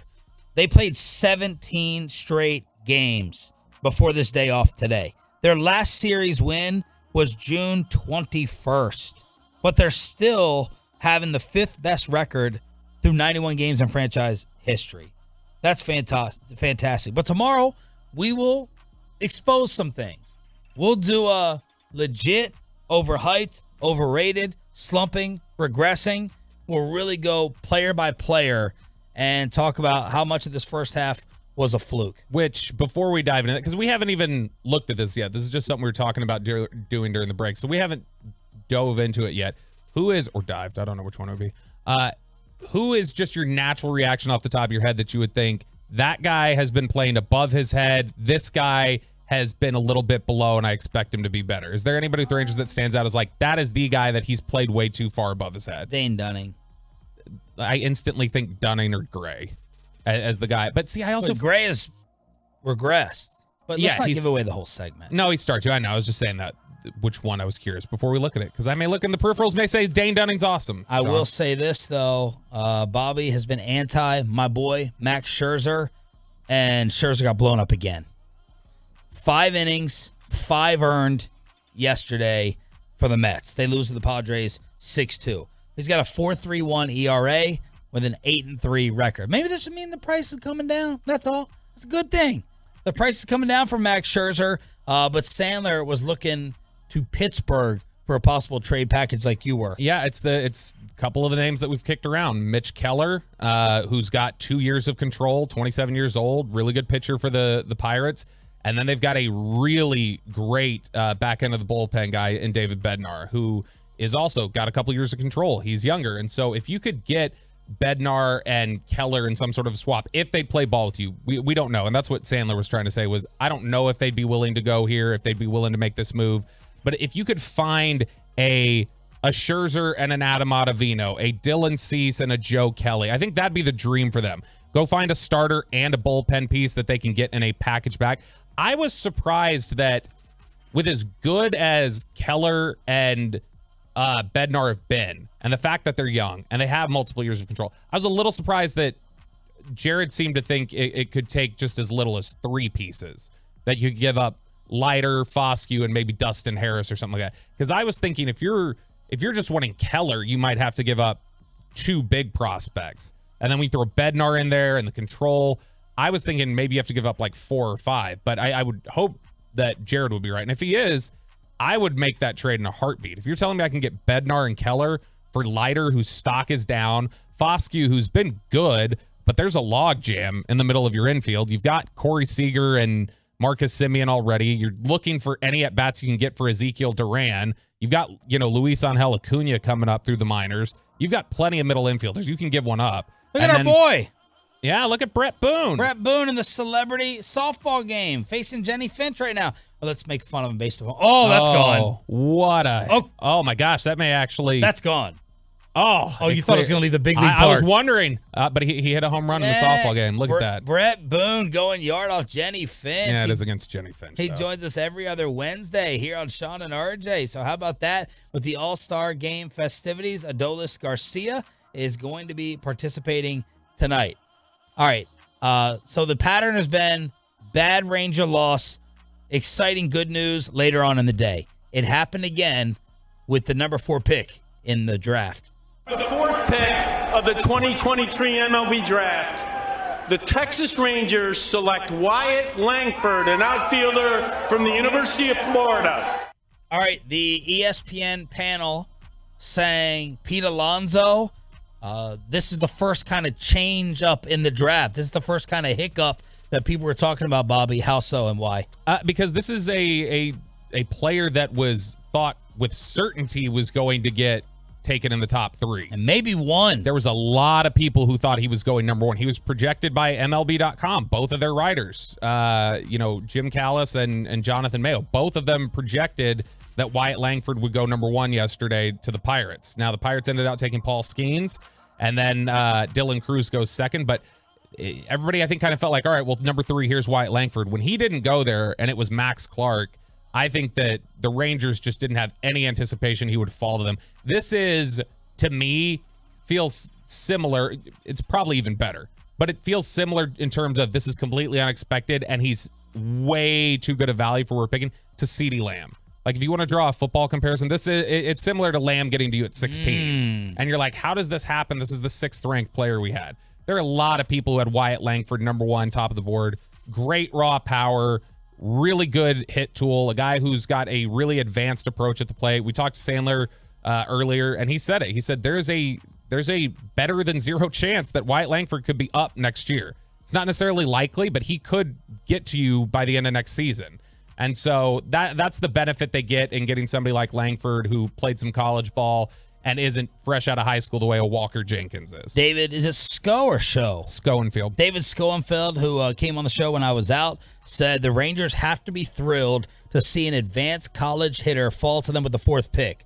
A player who had more extra base power in the SEC than Dillon Cruz, who went ahead of him. Langford is somewhat limited defensively, but the Rangers can dream on soon adding him and prospect Evan Carter to an outfield that already includes Adolis Garcia and 2023 breakout Leody Taveras. Rangers GM Chris Young on Langford falling to 4. We're just, I think, first and foremost, just thrilled that we had the opportunity to draft Wyatt. We certainly didn't know how things were going to transpire in front of us in the draft, and as Kip said, we thought it was a very strong class at the top of the draft, and we would be very happy with any number of these players. But Wyatt specifically was someone that we were thrilled when we had the opportunity to select him, and he does. He fits the profile of player perfectly in terms of hit, power, the approach. He's a defender. And I think the intangibles are really important here. This is a kid who has made himself into a great player, who just has an impeccable work ethic, great reputation, a great teammate. He embodies all the values of the Texas Rangers, and we're thrilled to welcome him to our organization. So Paul Skeens, I believe, transitioned from catcher to pitcher. It was such a stud, he went number 1. Well, Wyatt Langford had a transition as well, catcher to full-time outfielder. Yeah, it was definitely a tough transition. I mean, I went from never really playing outfield, and I was a catcher, to moving straight to the outfield. So that's a pretty big jump in distance. But, I mean, it was pretty rough to start, honestly. I mean, the first couple of practices and scrimmage games, I kind of felt lost. But as I got more reps out there, I felt better and better, and then starting to play real games. And I played that my whole sophomore year out in the outfield. And after that, from then on, really, I felt very comfortable. Yeah, and look, I mean, we saw we've seen it here in DFW with the Rangers. You remember how brutal the attempt to go from catcher to left field looked like for Mike Napoli? Remember how painful an experience that was? And so it's not the easiest transition. He was a catcher and a third baseman when he got to Florida, transitioned to left field. Now he does project as kind of just an average outfielder. The scouting grades on him are average fielder, average arm, nothing too impressive. What you're getting here is a guy who's gonna, got above average run ability, a guy who the hit tool and the power tool. There were a lot of reports that Major League Baseball uses the 20 to 80 grading scale. And there were a lot of people apparently who had his hit tool as a 70 and his power as a 70. And what that means, Fangraphs has a translation of that. A 70 on the hit scale is basically you're projecting a 300 hitter. And the 70 on the power scale projects that you're saying this is a guy who hits 35 plus home runs every year.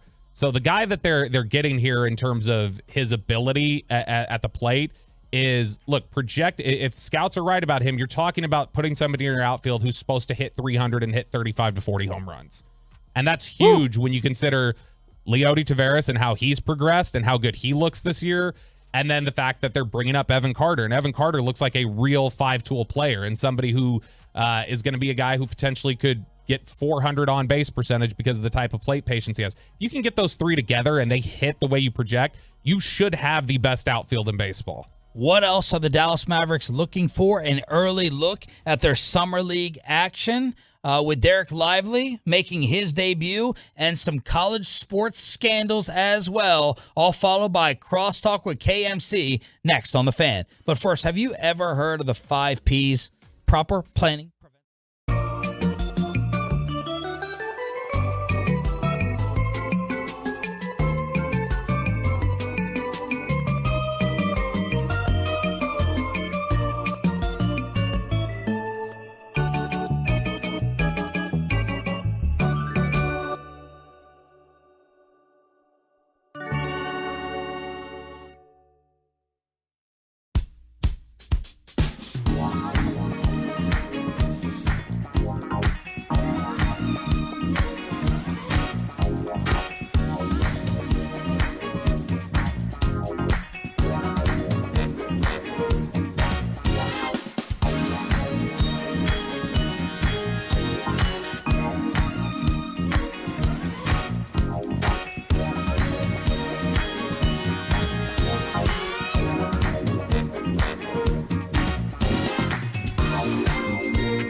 Store.com.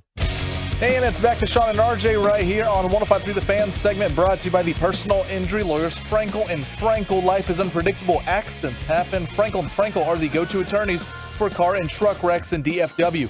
If you or a loved one have been in an accident, contact the Frankels at 214-333-3333 or go to truckwreck.com. Misses in deep to start the third. And I think they're built to make that next step. Great drive. I think Hardy's been absolutely terrific. Jaden Hardy. It was the Jaden Hardy show as the Mavs took on the Thunder. Now, we were really focusing on Derek Lively and Omax. Nothing crazy jumping out. The ESPN broadcast with Seth Greenberg and Jason Kidd in game making some comparisons to Dwight Powell with Omax Prosper that didn't get a ton of minutes. That's what I want to see in Summer League. They're going to take on the 76ers again tonight, but didn't really see anything offensively from Lively. He was bricking some free throws early on, and we'll see how much more action with Game 2 tonight. But this is about Jaden Hardy, as Jared Dudley said, getting about 20 shots a night, and he took 18 as the Mavs took on Chet Holmgren. I was interested in order in Lively, Holmgren, Omax, and then Hardy. Yeah, Hardy is actually the one that I have the least interest in. I mean, we saw him ball out. Yeah, I mean, I'm not more interested in like whoever, RJ Choppy's replacement will be calling their games next year for the Texas Legends. I'm not interested in that. But of the NBA names, Chet and those four, Jaden Hardy was the one I'm least interested in because I feel pretty comfortable that I know what he is. If he wants to get in the extra work and put up the extra shots, that's great. I'll take it. But it's not anything where it's like I'm looking for an answer. I want to see what Chet Holmgren is. I want to see how Derek Lively looks going up against him. I want to see what Omax Prosper has. So those are all things that I'm looking for. And I just wanted to see Lively and Holmgren guard each other, and that's it. That's all I wanted to see. Which, I mean, we didn't get a ton of, also partially because of the limited minutes that Derek Lively played. He played 16 minutes. That was tied for the 8th. Like, it was 8th on the team in minutes played, and I think there was only one guy who had fewer minutes played than Derek Lively, and so you don't want to see that. This is the time where they're supposed to go in there, get their minutes, progress, knock off some of that rust, hone some of these skills. And Jared Dudley said afterwards, he said, look, this is just about practice. This is about the amount of practice that they've gotten or the lack of it, and the fact that they needed more time working together. We're not going to have these guys playing 16 minutes every night. They will, by Game 4 of the Summer League, be playing 30. And he said every game it's going to increase. So I think he said for this game tonight, expect 22 to 24 minutes.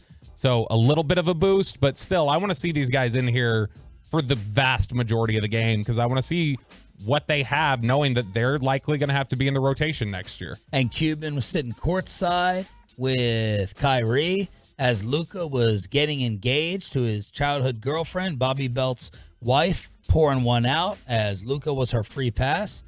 She was the ultimate sports crush, but Luka is engaged on 7-7, and Kyrie was chilling with Cuban Kid and Nico courtside in Vegas. He did. I was at your house during the game. I don't know if you saw it when I did. Did you see when he was courtside? What was the earring Kyrie was wearing? Oh, I did see that. That was. So what? It was. I mean, Peyton, I don't know if you saw it. It was like it was an earring. And it was a feather that dangled all the way from his ear, like past his collarbone. It's in style. It's a Gen Z thing. Is that a thing where you're wearing entire? I don't think it is. Okay, It's a Kyrie thing. I was say it looked like a very indigenous.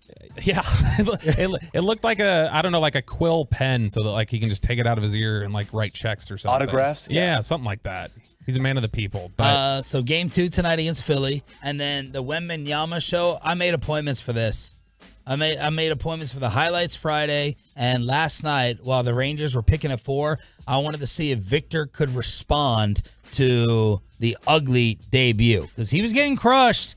He was getting made fun of after the opener where he had 9 points, 8 rebounds, 2 of 13 shooting, got dunked on, even though that's not really a dunk. I don't count that. That was a throw-in. Had 5 blocked shots, though.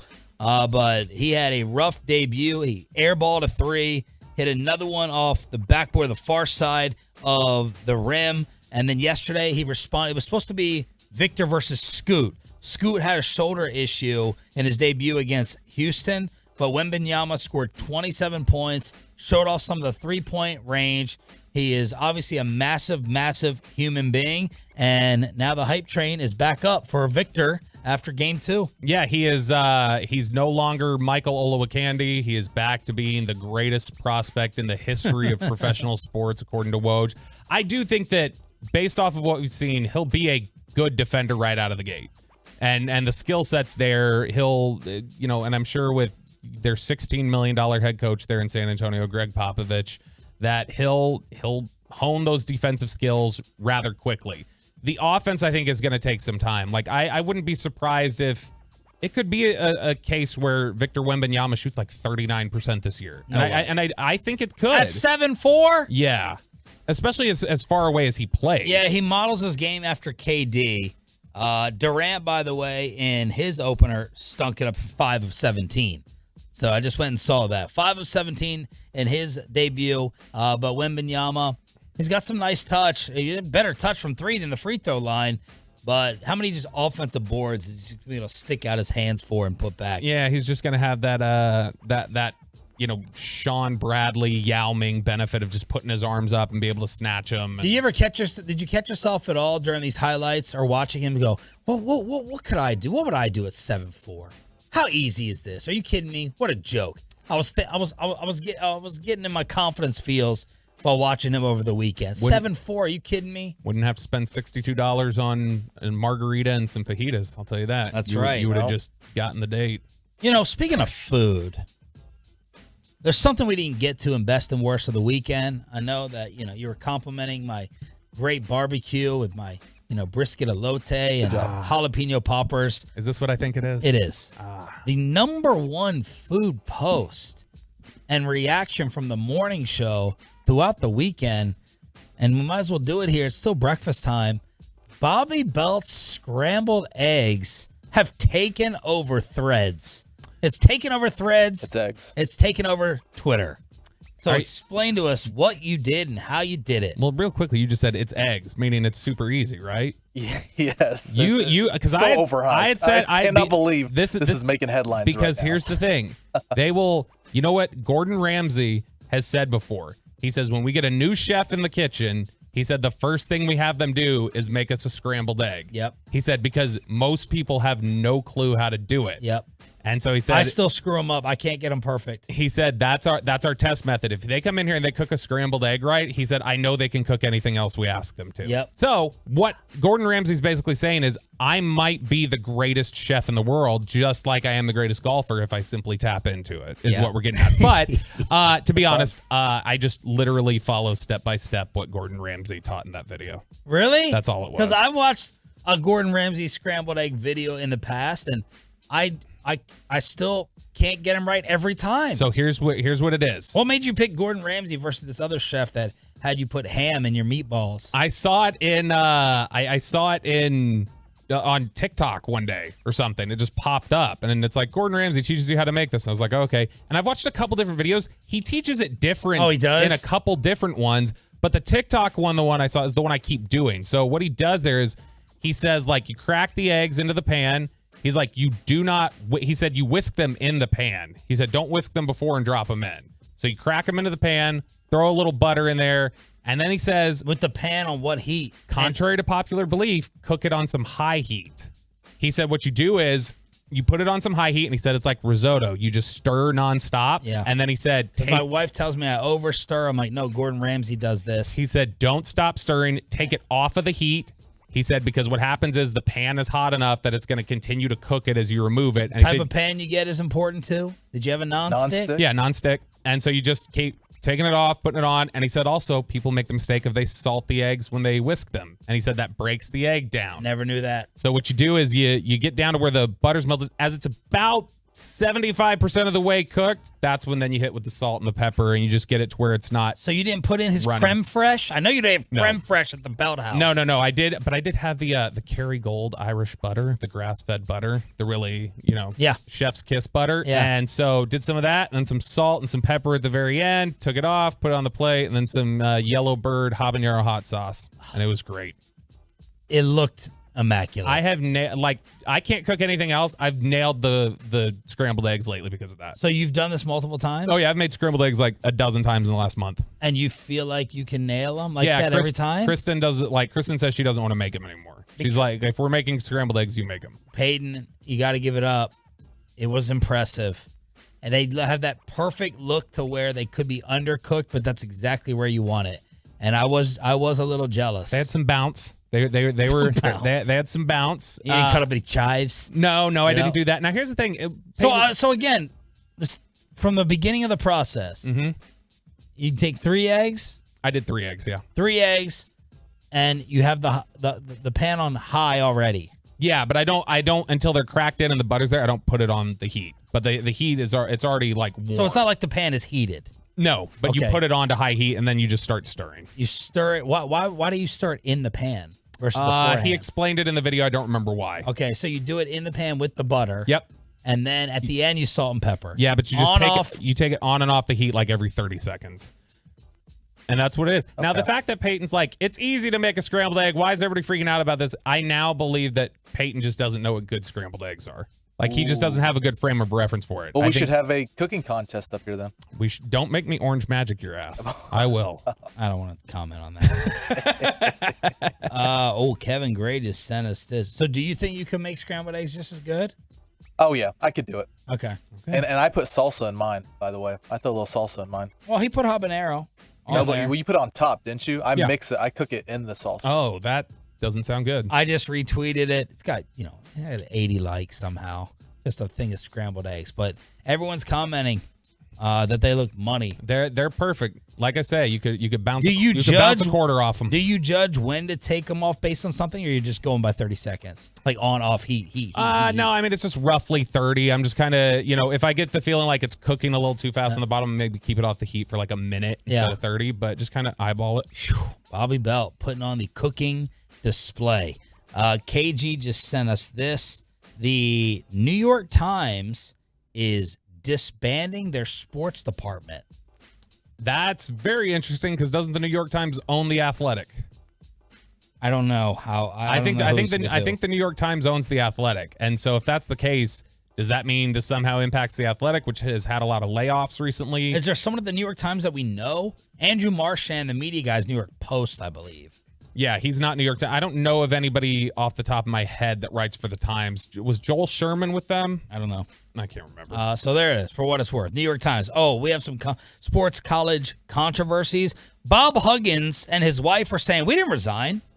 We didn't resign after the DUI following the hateful, homophobic radio interview. His wife sent that email. That wasn't his official resignation. So now the Huggy Bears legal team is saying, after we go through our counseling and our treatment and all that, you're going to put us back on the bench. We're going to be coaching West Virginia basketball again. That was not an official resignation.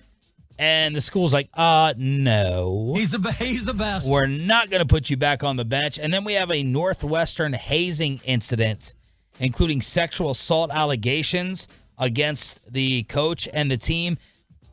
This sounded like the Micah allegations. It sounds like these teams like to hump. I don't know how else. Please mark that, I don't know how else. Me too.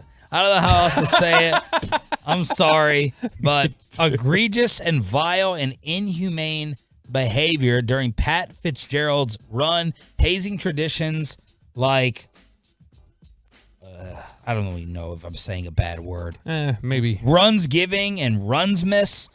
Players running during parts of practice that kind of let the head coach know what was happening. And Coach Fitzgerald made these signals when freshmen made mistakes.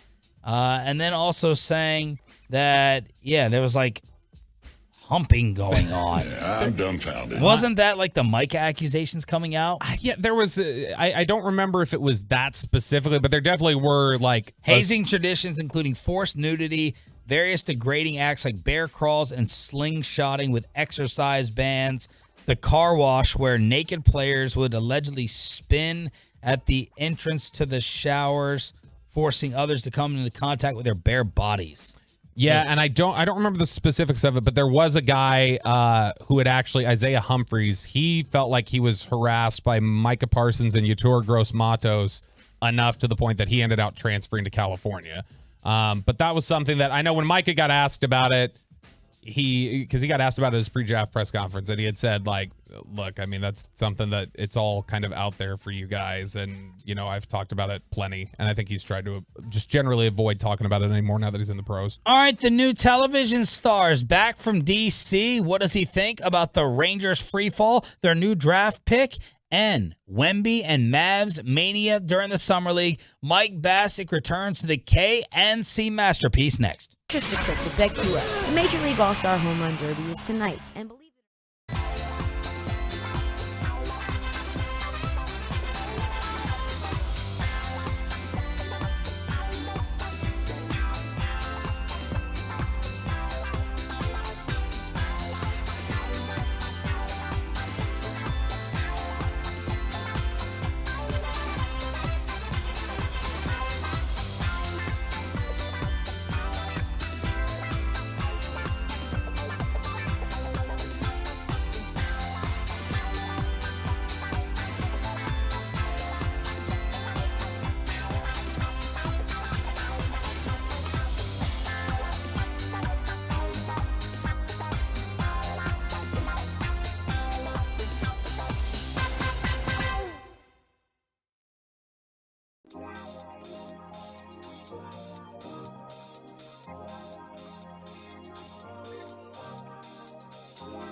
Drafted at number 4. This is Crosstalk with the entire squad. Kevin Hagelin, Corey Majors, and the TV star back from Washington, D.C., Mike Bassick here on 105.3 The Fan. Good morning. He looks angry right now. I'm not angry, but somehow my cords get all tangled up. This happens every day to you. It's going to take me 45 minutes to get there. Has to be a better way. Now, I don't wrap them up and everything like that, but there has to be a better way for you to do this. True. You're right. Don't you think, Kevin? And that wire's so wretched. One thing that I will say, every day after the show, I take my earbuds and I put them into my mic condom, all right?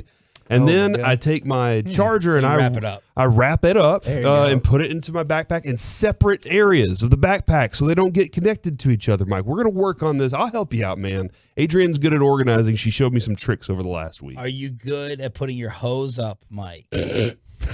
I'm not making a sexual innuendo. Goodness. I'm serious. Like wrapping to the back, hose. No, I'm not. Electric cord. I'm not either. I'm asking You're legitimately asking how good he is at wrapping up his hose. Yeah, is that what you're asking? Like around the shoulder? Does it go around the arm? His hose? If I know people are coming over, we have the thing where you do it on the wall. Yeah. But I do not. Like extension cords, I have a problem with those as well. You make your hand jokes and get them in. I still, at times, I do wrap this up, and it still doesn't matter. I will open up my bag, and somehow they've all gotten tangled up together again. Kevin, what's coming up on the show?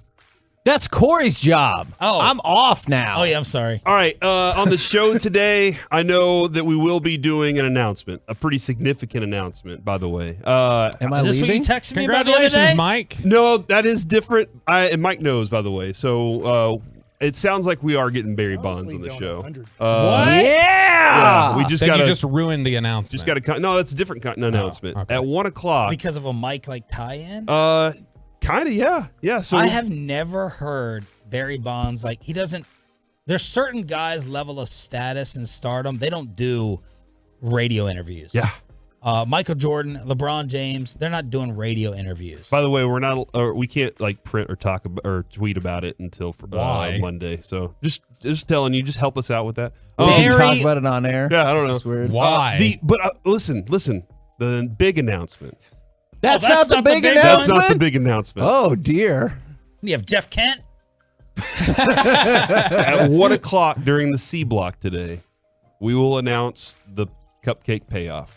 Now, Sean, with me? Yeah, you did a tremendous job of saying, you know what? I let Corey off the hook. That was such a brilliant move. Really smart on your part. We will be paying off the cupcake bet this month.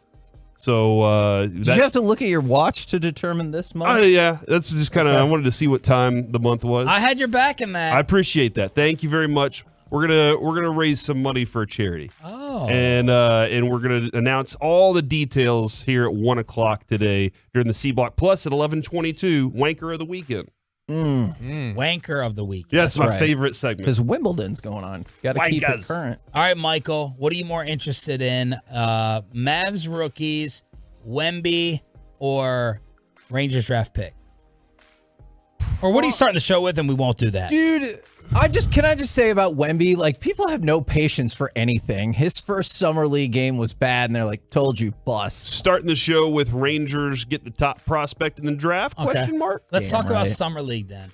I think this is tough because I know people aren't as big of a Maverick fan as I am because people, if I say Randy White, people would maybe think of Cowboys Randy White. Yeah, I could see it. And I do too, but there was a kid from Louisiana Tech that the Mavs took named Randy White. First round draft pick, top 10 pick, and I swear to you, his first 5 preseason games. Now this is NBA preseason games, not summer league. The dude did look like the next Karl Malone. I was like, oh my effing God.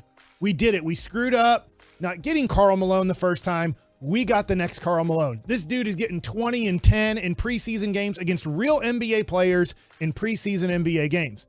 And then the regular season started. And you're like, hey, what's happening to this Randy White guy? And then Doug Smith came along from I remember Missouri Doug Smith as the 6th overall pick. And you're like, dude, this is working out well. He's going to turn around this Maverick franchise. I guess he could be our next Roy Tarpley. And then you watch him play NBA basketball in NBA regular season games. Like, dang it, what happened to Doug Smith? And so this is always tough. I've watched enough summer league basketball to go, that looks good. And then real NBA basketball happens and you're like, oh, this is a whole nother sport than the summer league basketball. So Dennis Smith. Yeah. Am I interested? And I will say with Dennis Smith, I was excited about Dennis Smith, but at the end of his rookie year, I wasn't. I had already turned the corner on this. He doesn't seem to understand the NBA game that well. And I know that other people are like, no, that was the greatest rookie season you could possibly have in the history of basketball. And I'm like, I don't think so. But they're like, no. And I'm like, hey, I saw there were numbers there and this and that. But if you really watched the game, like, just look at his numbers. And I'm like, okay. So I'm like, with the summer league, I'm kind of like, hey, from what I saw, there were some nice things from Derek Lively. There were a couple nice things from Omax. There were nice things from Hardy. But can I determine what somebody's going to do in one summer league game to the rest of their NBA rookie year? I don't know. Give me your Bobby. Yeah, I was just gonna say, you can't determine. There are certain things you can't determine, but there are skill sets you can see on display, like his ability to close to the basket on that first offensive possession. It's like, okay, that's a rare ability most people don't have, so that's a good thing to have. Does he put it together? I don't know, but there are certain things you can see on display that go, okay, there's a skill set there that you can work with. Give me your Wembanyama skill set analysis, Kevin. I mean, it is still weird and very impressive to see him shoot 3-pointers. And that block that I had to go, I don't even know who he blocked, but it looked like he was way too far out of the way. And then he got a piece of blocking that 3-pointer. That was pretty incredible. Will he incorporate the alley-oop to himself as part of his game plan more frequently? Maybe. Okay. And get an and one in the process? That looked like an accident. Yeah. But if he can do it on purpose from now on, I think that would be something that he can really use for his advantage. And I think we're so used to 7-footers now, at least I am. I'm not wowed when I'm watching them on TV. Like, all right, I've seen Kevin Durant play on the perimeter. This is a wow watching this lanky dude at 7'4". I will say there was somebody who compared him to this, and he does remind me of this. I'm old enough to remember him. Was Ralph Sampson. I can see that. Because Ralph Sampson was long and lanky, and he was awesome. I mean, he's a perennial all-star. In 86, he's the one who leads Houston to the NBA Finals. I know Hakeem is awesome too, but he's not the best player on the team. That's Ralph Sampson who's the best player on the team. And then his knees just went, and it was as quick as it started, it was over. But there is, to me, at times around the basket, he looks a little bit Ralph Sampson-like. With that question, is he already must watch for you even in the summer league and stuff? He was over the weekend. Like last night, I was watching Wemby, and then I wanted the alert when the Rangers were picking. Okay, but it was based around. It was based around not who was falling to the Rangers. It was Wemby first, and then Friday night, I wanted to check that out with the highlights and hear everyone talk about him because Woj said he's the best sports prospect in the history of athletics, and that GMs think he'll be the best offensive and defensive player in the league by year 3. That's what Woj said on draft night over and over. It's going to keep up throughout the season for you then? Then you're going to be like, I have to watch this. He's must-see every night? Or is it not if he's 12 and 6, but he's giving you those Anthony Davis 42 and 18 kind of nights. I do think the tough thing is this, Corey, is we fall out of love with teams that lose. And they're still going to lose 50 or more games in San Antonio this year. Yeah. I don't know when the corner is going to be turned in San Antonio. I do think Wemby's good enough that the corner will be turned. Think about how great Luka was his rookie year. Luka was one of the greatest rookies in the history of basketball. And still the Mavericks had the 9th worst record, tied for 7th, 8th, 9th in the NBA his rookie year. And I don't think Wemby can do as much as Luka did his rookie year. I think he's going to be great. He's a good passer too. But I mean, Luka was one of the greatest rookies of all time, and it still didn't turn a bad franchise into a good franchise the first year. I've made Chet Holmgren appointment TV as well. Nice. I don't know why. Summer League. That team could be a lot better than the Spurs. A lot more. I think they're going to be better than the Mavs, honestly. They're OKC. They can be really good because they've got Shea, they've got Getty, they've got Chet. I mean, they could be Dort good. is the guy who can shut down people. Like, he gets under people's skin. Like, he's everything Aaron or Dillon Brooks wants to be. Like, that's who Lou Dort is. Like, Lou Dort would be perfect next to a guy like Luka. We have Matisse Thybulle, though, so it's good. We didn't get him, Bobby. I'm sorry. I saw the news last week. Some Mavs leftovers. Mark Stein saying the Mavs don't see anyone worth the mid-level exception. No one has offered Christian Wood more than the minimum. The Mavs know they cannot get P.J. Washington. There's been no discussions of a sign and trade, and they still want a defensive center in a trade. And if the season started today, Powell or Holmes would start at center, and it looks like Phoenix is the leaders for Bowl. Jovan Buha from The Athletic yesterday had tweeted that the Lakers, that same talk that they were looking at Christian Wood, and he referred to it as they're looking at Christian Wood as their 14th man. That's where he's fallen to now. I mean, holy moly. He should have fired his agent when I was screaming to fire his agent. He has a horrible agent, and he doesn't let him know at all of how far his stock was falling throughout the second half of the season. And now he has a horrible agent that nobody wants to deal with. Nasir Little is the only other guy's client. And he got $5 million less per year when he was a free agent a few years ago. But Christian Wood just kind of has his head in the clouds and doesn't. He tweets like it too. He doesn't get any of He's this. so delusional on Twitter, even though a quarter of the league he's been through a quarter of the league. And not a second team. Yeah. I know, Mike, you talked about circumstances early on, but you'd still be like, okay, 8 teams. I've been on 8 teams. And this guy, for real, has a rare offensive mixture and combo with and the nobody size wants skill. it. And nobody wants it. Nobody wants it. Like, I remember we were having conversations. Is he as gifted athletically? Like, can he be in an Anthony Davis conversation? Mike and I were talking about this, just in terms of what he can do in his size. If he's not going to listen to his teammates, an agent would say, Christian, you're about to be a free agent. If you keep showing up to these meetings late or just barely on time, if you, I don't know if you are or not, and I will say this, I don't know, but if you're showing up high possibly to practice or to the gym possibly before a game, like people might know these things, Christian, and that might be an issue. Like, I mean, there's things like you start hearing and you're just like, I don't know. I mean, I'll give you an example now that Christian's not a Maverick anymore. I will think, or an opinion, that he might have had some media responsibilities right before the season started to kind of promote the Dallas Mavericks, promote he's on the Mavericks, and he might have not shown up to that meeting and left people high and dry. And they're like, what's going on here? Now, at the time, he hadn't played for the Mavericks, right?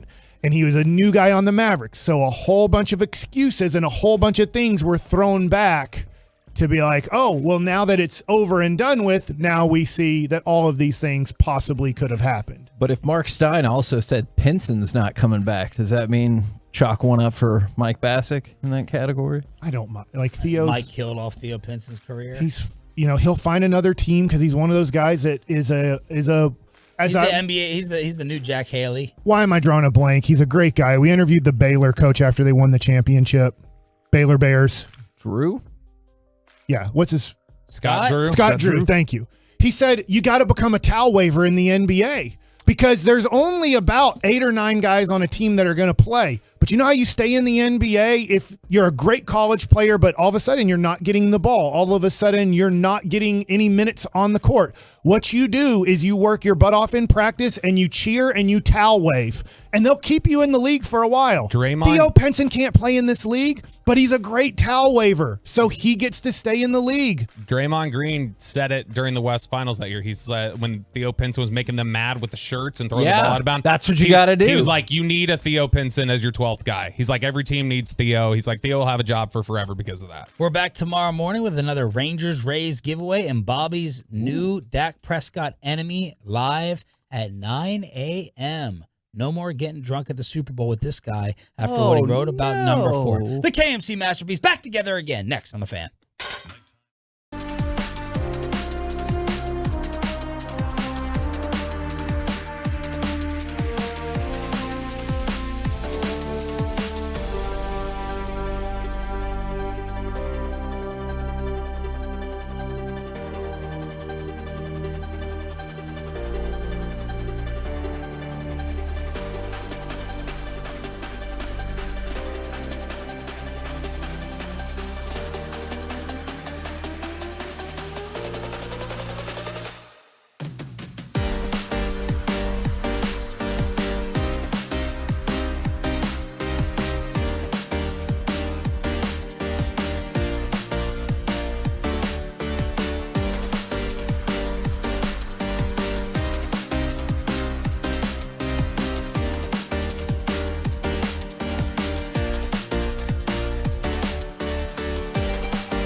Security.com.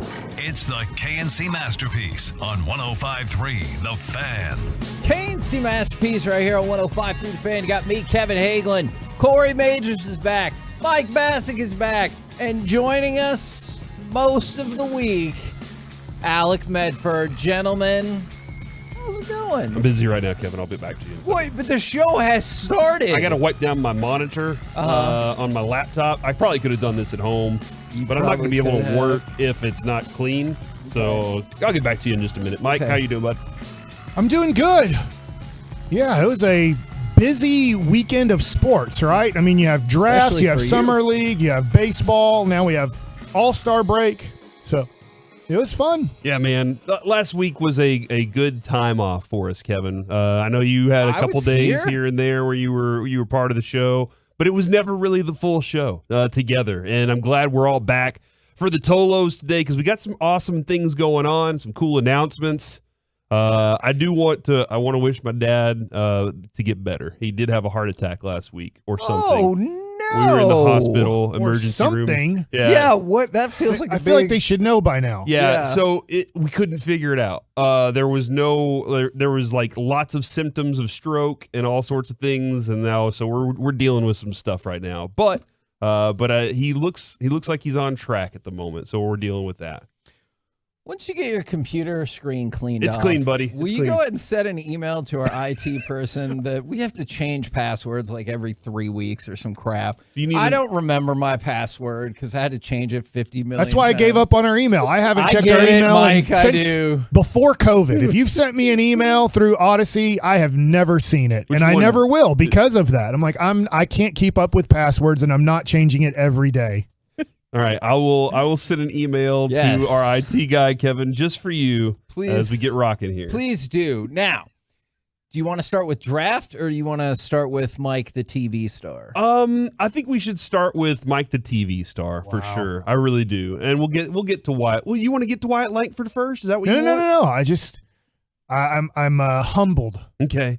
By TV star, dude, as I have no clue like how I did. I know a lot of people said I did great, but I thought you did well. I don't know like if the Rangers were like, we're never putting him on again. Do you want us to be critical, or do you want us to be honest, or do you want us to blow smoke up your butt? I don't know. Whatever happens. Okay, couple updates. First of all, where did that expression come from? Smoke up your butt? Did somebody actually try to do that? Secondly, probably. I did figure out my password. It only took about 58 attempts, but we got it. Look at you.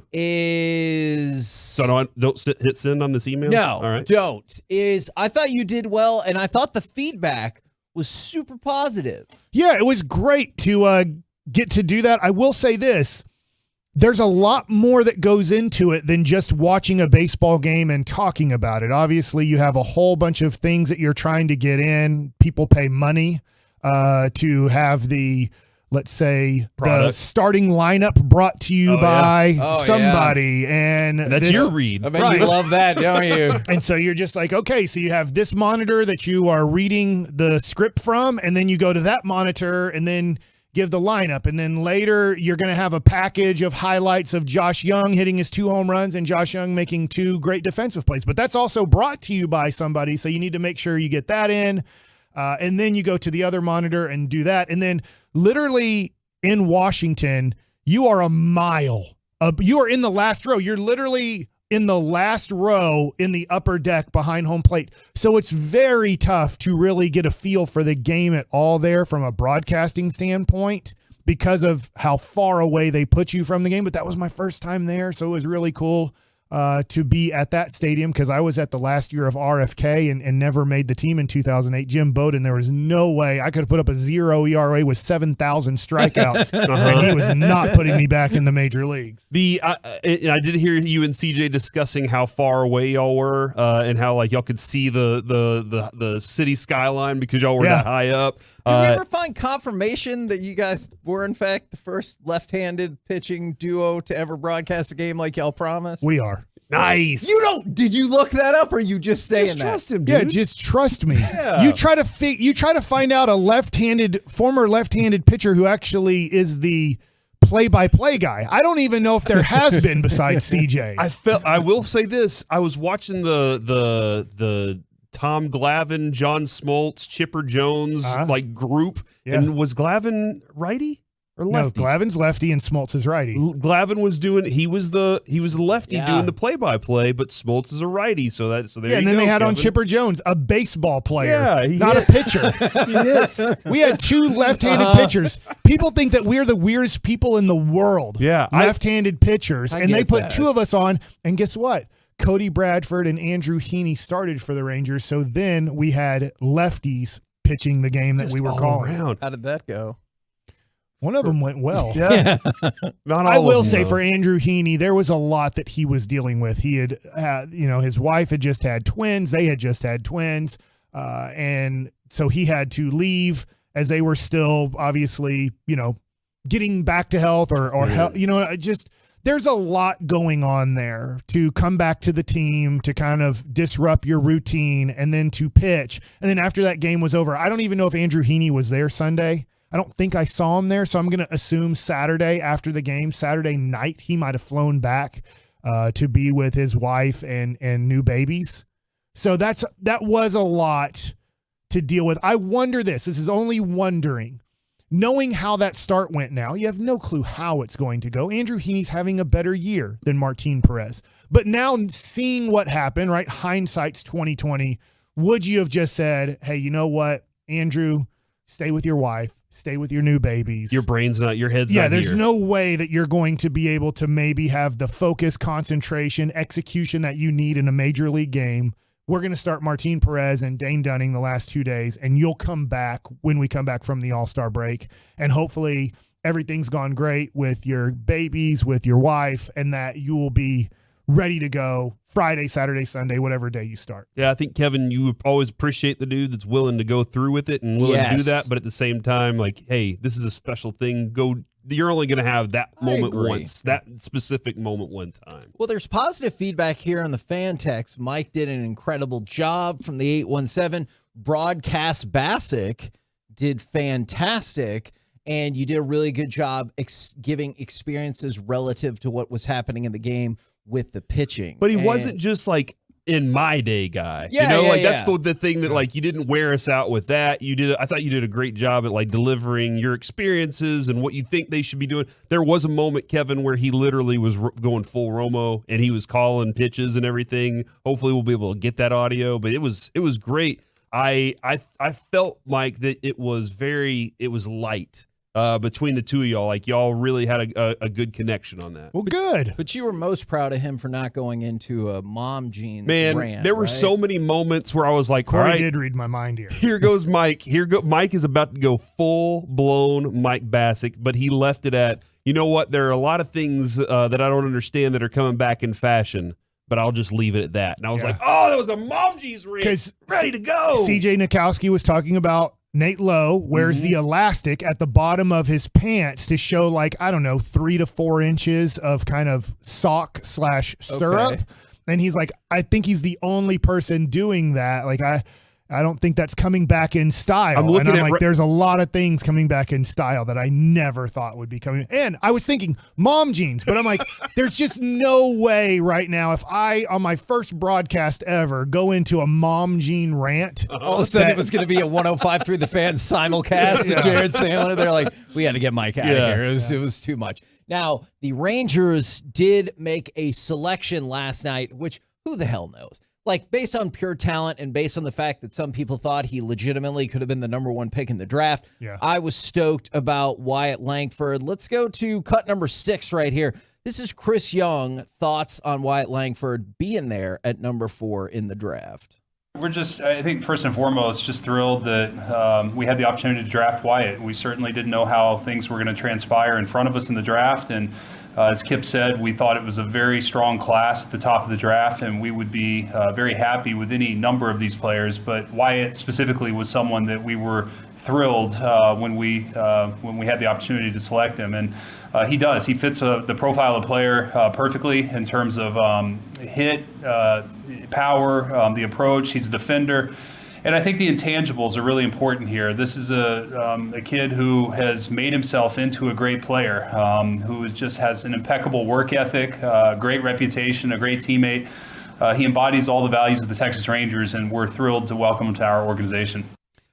Somebody that I like to read quite a bit is Kylie McDaniel had Wyatt Langford as his top prospect. Now, I know a lot of people would say this was a 5-player draft. Right, for sure. Which, in terms of top-heavy talent, that's not to say that no other good player will come out of this, but it was thought to be a 5-player draft. And the other thing that's super positive is, take this for what you will. It doesn't affect the big club right now at all. Is Kylie McDaniel said he will install Wyatt Langford as the 9th best prospect in all of the minors. And did you also see the spot where he said he believes that he'll be up at the same time as Dillon Cruz? Like he expects the two of them to be playing in the big leagues around the same time. I thought in this draft, talking to people and then getting to watch LSU, getting to watch Florida, I only saw highlights of Max Clark and Walker Jenkins. It was clear that there were 5 players that could go number 1 in this draft. Yep. And then from there, you just didn't know where it was going to go. When I saw Skeens pitch at A&M Live, I'm like, I don't know how you don't take him number 1. This is 99 to 101 every pitch the first 3 innings in March on a cold night. This isn't happening around high school or college baseball, and it's not happening. Jack Leiter can't do it. Kumar Rocker can't do it. And we saw in the last 2 years, the Rangers took the top pitcher. At least they took who they thought was the top pitcher in the draft, number 2 and number 3 overall. And those guys don't compare to Paul Skeens stuff. It's not even close. To be honest, as a pitcher, they don't compare stuff-wise to Paul Skeens. And he ends up going number 1 in the draft. And I'm sure it helped that in the regionals and the super regional and the World Series, he totally dominated. Yep. And looked like he was ready for the major leagues. Mitch Moreland came on with us and said, that dude's ready to pitch in the major leagues right now. He's really close to looking like a major league ready guy. And then from there, you have 4 outfielders. Which order are those 4 outfielders going to go? Who knows? Although I do have to admit, I was surprised when Clark went off the board. Like, I thought there was a big 5, but there was a big 3 first, you know? Right. And so I did just kind of assume that Langford would go 3rd. And when he did not, no shade against Max Clark. It's just a longer road ahead. And people love him. And in any other year, he could have been the number 1 pick. Same with Walker Jenkins. I was surprised and excited about the prospect of potentially getting Langford. And I think I don't know this, but I can just go over the history of baseball, and maybe there's more of a deep dive into this. But in kind of the last 20 plus years, when you look at the greatest players in baseball history that are position players that are draftable, they are high school guys. It's Ken Griffey Jr., it's Derek Jeter, it's Mike Trout, it's Mookie Betts. Now, Aaron Judge isn't. Aaron Judge is a college guy. So you start looking at certain guys, you go, there's a college guy. But when you look at the history of the greatest players, and let's just take like the last 20, 30 kind of plus years, as things change, you go back to the 1970s and stuff, it's a little bit weirder when it gets to trying to get all the information you can get on a certain guy. But usually, not always, but usually the superstars that end up being historical players are usually high school guys. And I don't know how much that impacts. Now, at the same time, they're the biggest risk too, because you have to see 3 years of them usually play in the minor leagues before they're ready for possibly major league status. I did see multiple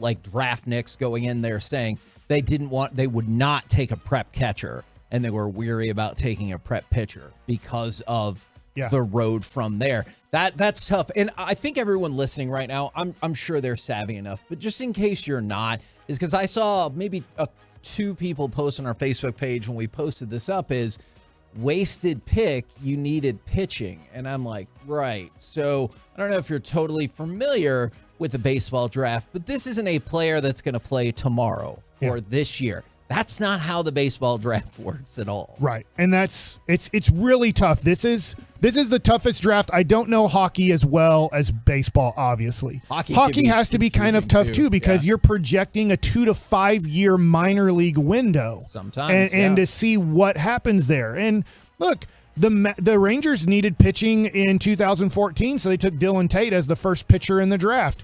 They kind of overdrafted Dillon Tate at the time, but they wanted pitching, and so they took the best college pitcher in the draft, which was Dillon Tate at the time, and he's made it to the majors as a middle reliever, and he has some years of experience now, but that's if you just want to take a pitcher, you can do some really stupid things. If you just want to take a shortstop, you can do some really stupid things. So in an MLB draft, you're trying to, one, take the guy that will take the money that you have available. Yeah. Because that became the whole big deal on this draft. Is my buddy texted me hours before the draft and goes, Langford has moved to the number 1 pick in betting lines because everybody heard that Cruz wants $10 million. I heard that too. The top pick only has like $9.5 or $9.6 million slotted into that first pick. So you'd have to give him more money. And that's maybe why Skeens might have said, I'll take $9.5 million. And they're like, good, at least he's slotted into our pick here. So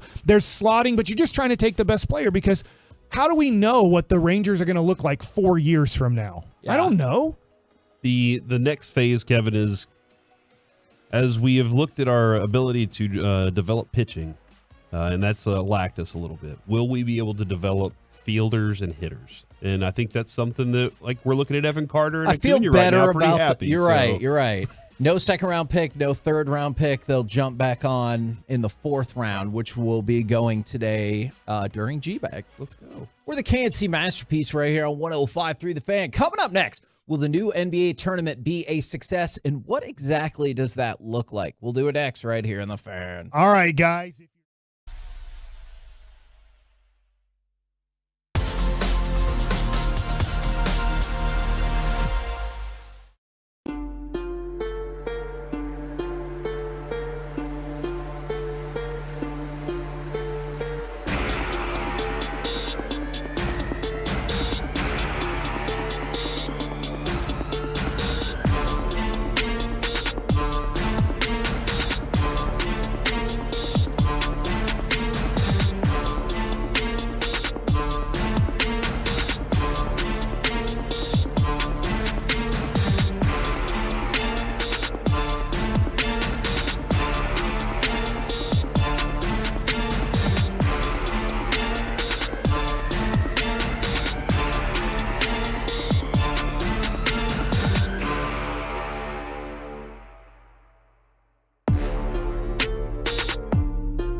Frankel and Frankel. Life is unpredictable. Accidents happen. Frankel and Frankel are the go-to attorneys for car and truck wrecks in DFW. If you or a loved one has been in an accident, contact Frankel and Frankel for a free consultation at truckwreck.com or call 214-333-3333. Irving looks off the defense, bounce pass to Hardaway, draws into defense, bang! Kyrie Irving is doing everything humanly possible to keep the Mavericks season alive. KNC Masterpiece right here on 105.3 The Fan. I got a note about Kyrie, but also I want to talk about this NBA tournament as we got more details about it. And honestly, I was excited about this segment. Okay. Because then I was like, I don't have to read it and try to figure it out. Okay. I think. Because I'm not excited about it, but this is your job to get me excited about it. Okay. I think I've got a pretty good handle on how all this is going to work. But just as an aside about Kyrie real quick, did you see the incentive specifics on his contract, the extra $6 million per year. $1 million per year for 65 games played and $1 million per 50 wins seasons. As long as he plays in 58 games. Yeah. And Tim McMahon added an interesting note. And maybe this is how all bonuses are done. But it says those incentives are officially qualified as unlikely, which impacts whether or not they count towards the salary cap towards the first apron. Okay. And again, I didn't take the time to look this up. Maybe that's how all incentives are put down so it doesn't count against your cap to start, but that's a little concerning, right? Will they play 65 games? Unlikely. Will the team win 50 games? Unlikely. Should I be concerned about that, or is that just that's how they set it up? Oh, man, this is a great opportunity, Kevin, to look at the season and go, you know what? It's not going to quite work out for us. And then if something happens, you'll be surprised by it all. It'll be like, wow, that was a lot different than I expected. There's better luck next year, you know? But that's for the next 3 years. Crap. So hold on. He's not going to play 50 games in the next 3 years? No, that's per year. Oh, okay. Well, he has to get 65 for one of them. Which I do think that's unlikely. He's going to want to, I don't know if but the team will at least want him to sit out 10 throughout a season to try to keep him healthy. And then that means he can only kind of miss 7 more games because of kind of other things that might be bugging him during the season. Now, on the NBA tournament front, there's only one part of this that I still wasn't able to quite figure out. But I think I've got the rest of it down. All right, let's figure it out. All right. Yeah, Corey, if you could help me figure this out, that would be super fantastic. Say the words. What about the quarterfinal and semifinal games? What happens to the teams that make it there? So here's what I mean by that. All these games are going to count for all these pool play games and everything are going to count for your regular season record. As do the quarterfinal games and the semifinal games, but not the championship game for some reason. They're like, now, if you make it to the championship, that doesn't count. The quarterfinal and semifinal games do count, though. All right. I get that the pool play games are all scheduled out, and like that's built into your schedule. But for the teams that make the quarterfinals and semifinals, where do they get those other 2 games from? Do they just take them off the schedule?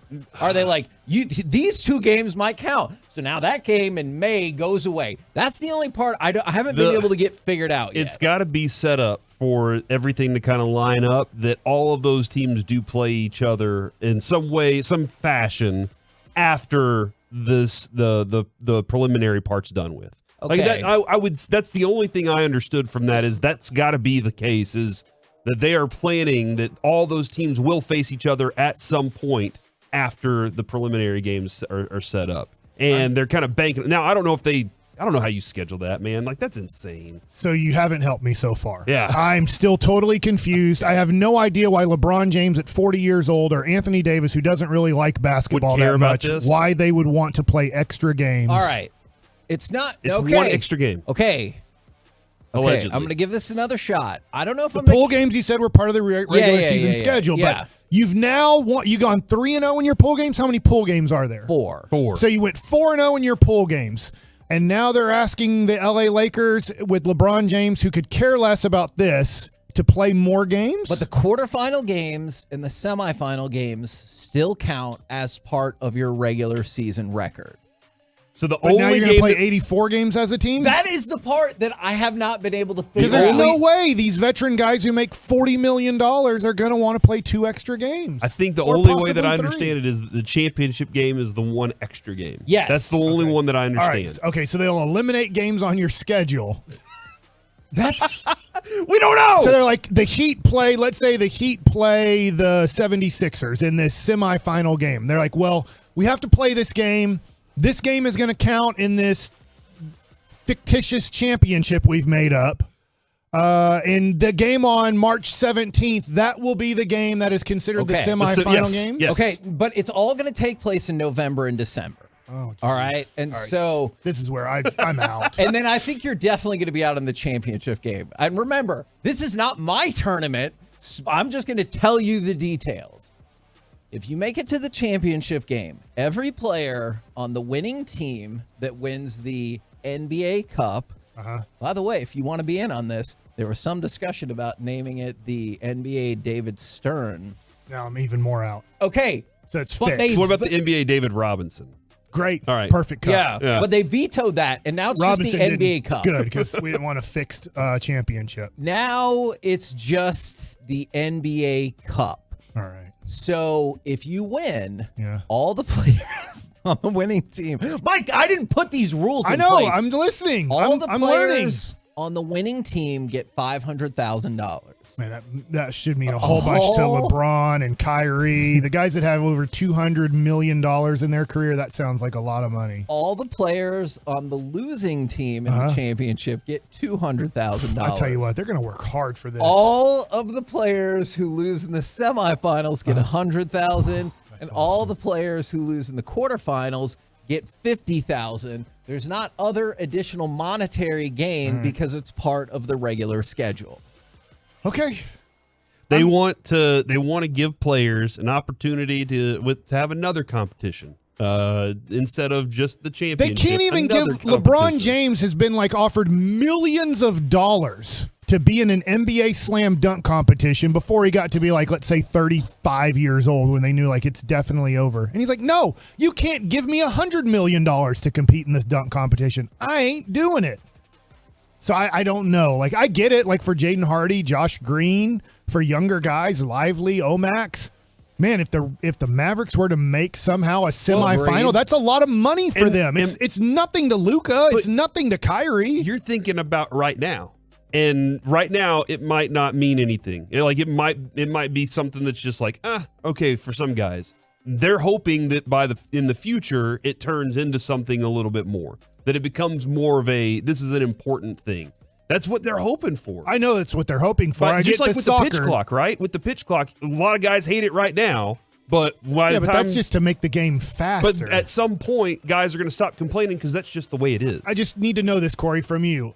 Let's just say the Mavericks win this 3 times. Let's say Luka plays another 10 years. Wearing a shirt and a hat to work and you guys every are day. like, I don't care we didn't win the NBA championship. We got 3 NBA cups, baby. No, I want an Take NBA that, cup and a San championship. Antonio. I want both of them. But yeah, Mike, we'll be wearing NBA championship cup hats. I will make sure to not get an NBA championship cup hat. Okay, now I want to buy you one just for that. It's going to have Mavs on it and everything. I'm going to get you a UT t-shirt for your son. For you to wear to get your son there. There have been discussions about the bonuses that might fit better towards incentivizing teams. None of those are on the table right now because there's been discussions about guaranteed playoff spots, all this and that. Right. None of those are happening for right now. The tournament will take place throughout November, all right? And so it'll be interspersed with your regular season games and everything like that. But you'll have tournament games, I think, going pretty much every day of the month of November except for Election Day. Kevin, am I wrong that last year we only got half the schedule released, and then there was another half of the schedule in the later on in the year? Am I wrong about? I feel like I remember something along those lines. I don't recall. That's what somebody it being suggested like on the fan text is that there's another article out there that says they'll release the second half of the schedule later in the year for this. So I'm trying to find that to confirm. Maybe they will. I don't even know. If you ask right now, the rookies that are going to camp, which has been done before, and you ask the Cowboys rookies in 3 weeks, who's in your division? They don't even know. that most of them don't know that Philly, New York, and Washington is even in their division, that they have to play them twice. And then if you start asking, hey, who's in the conference? Like, could you guys play the Dolphins in the championship, NFC championship? Half of the players on the Dallas Cowboys are like, I think so. Why wouldn't we? Why couldn't we? I don't even think these NBA players are going to know that these cup games are even happening. When you say, hey, this one's a big one. You're playing Oklahoma City on November 11th, Veterans Day, and it's a pool game. I think, yes, Bally's will pump it up, but I bet the players are like, what? What's happening today? Like, this game counts more than the other games? You think kids will get excited we don't about care. it? No, I don't. Do you know who's in the Mavericks pool? No. They're in. I know nothing. They're in Group B. Do we have to deal with your boy Jokic? We do. Yeah. It's the Nuggets, Clippers, Pelicans, Mavs, and Rockets. That is the group where the Mavericks will play all of those teams. They will count as regular season games. The NBA has said they will determine success and tweaks based on TV ratings for those games versus regular games in that same kind of basic window. Social media traction and player feedback are some of the big things they'll look at. Kevin, will you care any more when the Mavericks in November play the Denver Nuggets? Because now it's a pool game based off of, we're just interested in it because it's Jokic versus Luka. I can't say that I will be more interested. I will tell you this. If somehow, some way, thank God that wasn't a pool game we lost. If somehow, some way the Mavericks did make it to like the NBA Cup championship, I would be interested, but I don't know how long that interest will carry over year by year by year. It's November too. It's interesting because that's like right there in the middle of. Because nobody cares about season. the NBA in November, and they're trying to get that. I get what they're trying to do. And so all the pool play will take place in November. The quarterfinals, December 4th and 5th. Semifinals, December 7th. And championship, December 9th. This is just another way that the NBA is trying to stir up interest before Christmas. All right, let me ask you this question now. You're playing in a pool game, and it's your last pool game. If you win, you make it to this thing. Do you play Luka 47 minutes in this game?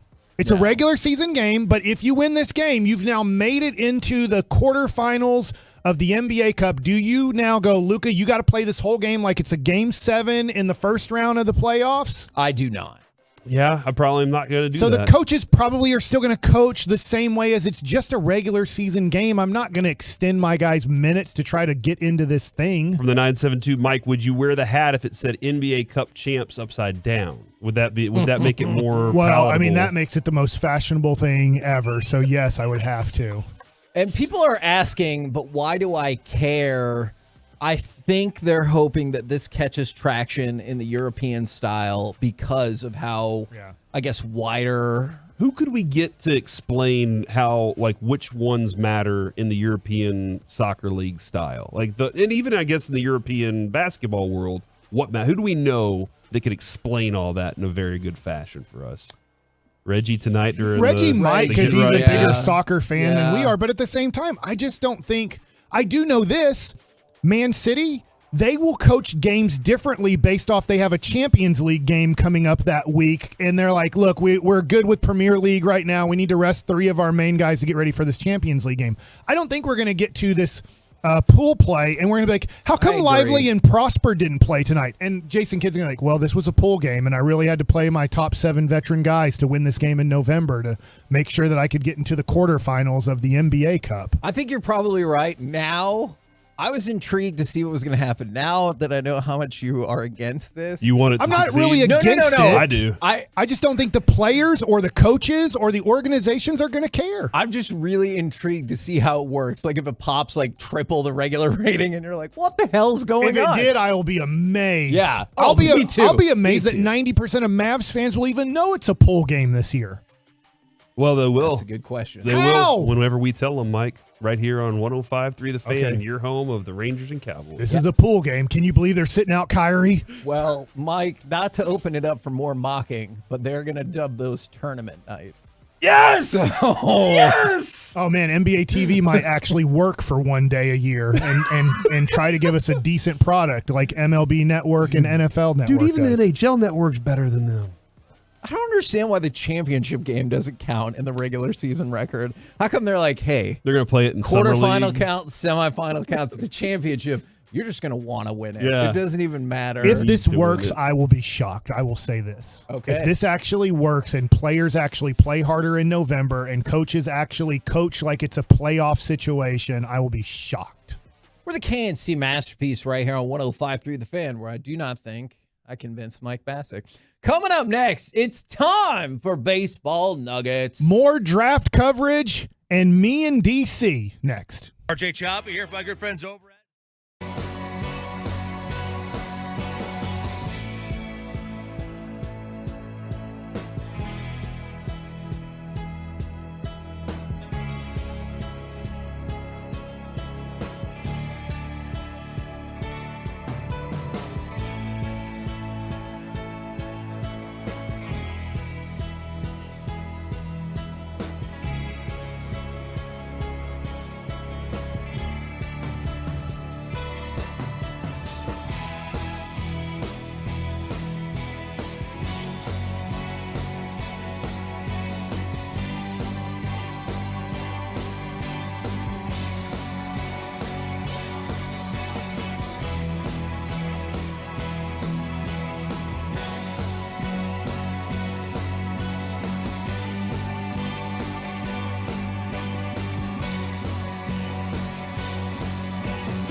Controversy Masterpiece back here on 105.3 The Fan right now. It's time for Baseball Nuggets with Mike Bashik. Well, I want to get first into the draft because we are talking about the struggles of the Rangers at what time, Kevin? At 11 and then again at 12. Okay. So I won't really discuss what the Rangers are doing on the field here because we are going to have big discussions about that. I want to talk first about the draft, and I would have never guessed this. When Skeens and Cruz went 1 and 2, both from LSU, they're the national champions, I would have assumed at some point Cal State Fullerton or Texas or, you name the dominant schools, USC, like in the history of baseball, that they would have had the top 2 picks. And even like UCLA, you had Garrett Cole go 1 and you had Trevor Bauer go 3. So it has happened where teammates have gone 1 and 3 or 2 and 3. Yeah. But you've never had teammates go 1 and 2. And so last night, it is pretty incredible. I do know being in Washington, and I tweeted this out, and it wasn't like from Rizzo. I do know their general manager, but I didn't see him there. He was probably, worried way more about the draft than his last place team playing the Texas Rangers yesterday. But from all indications, talking to a few people that I know at the Nationals, they were really hoping Skeens would be there at 2.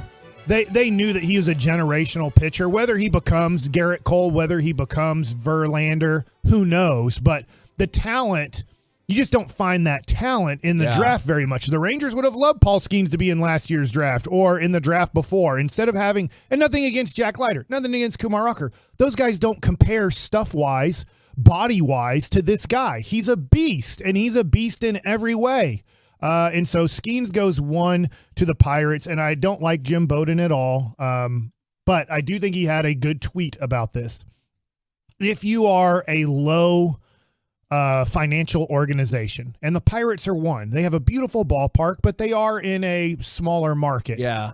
They are never going to be able to compete for a Jacob deGrom in free agency. They'll never be able to compete for a Shohei Ohtani. They'll never be able to compete for a premium pitcher in the free agent market. They're never going to get one.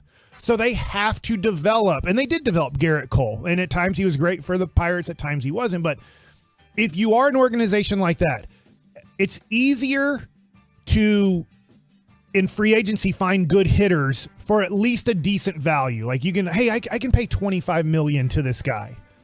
But in a pitching market, you have to pay Max Scherzer $43 million. Right. You have to pay a guy like Jacob deGrom, even with his injury history. I'm going to have to get close to $40 million, and a team like Pittsburgh can't do it. So for Pittsburgh, it made a lot of sense that you draft Paul Skeens. You have to watch how much he pitched for LSU, especially recently in the World Series.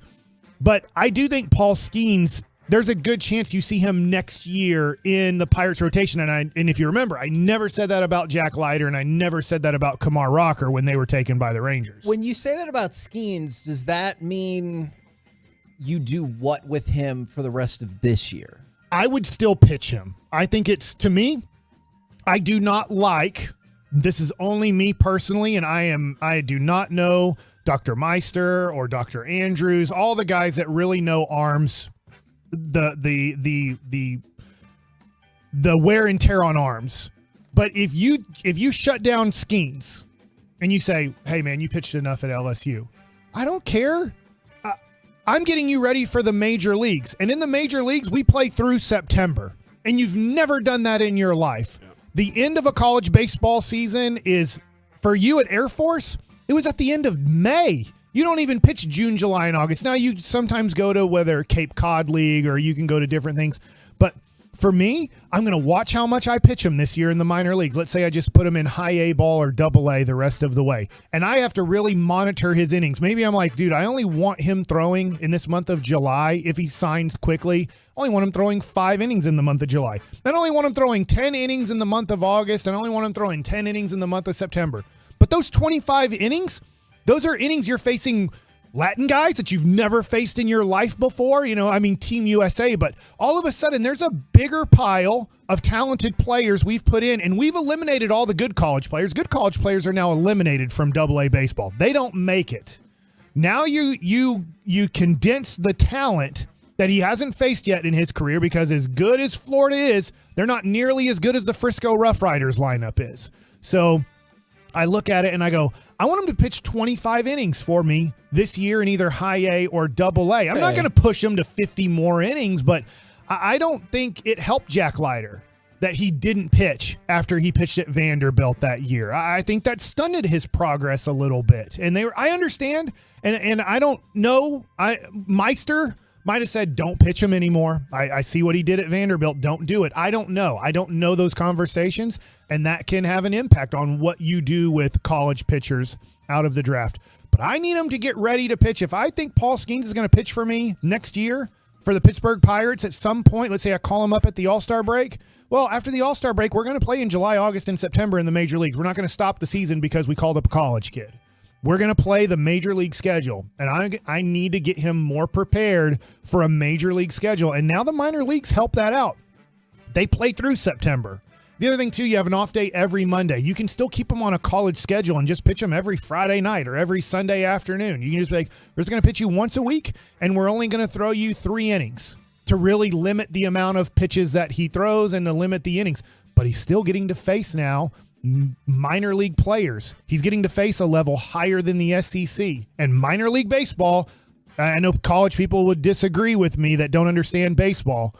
Minor league baseball is a way higher level than SEC baseball. What are you taking from the results then? Whenever you see him against those minor leaguers, if the results are poor, you're like, oh, he is definitely not ready. Then yeah, 100%. I look at Jack Leiter and go, he's definitely not ready. Yeah, all I got to do is watch him play against AA guys and go, AA guys aren't major league guys, and if you can't get out AA guys on a consistent level, why would I ever think you could get out major league guys at a consistent level? But I think Skeens should pitch.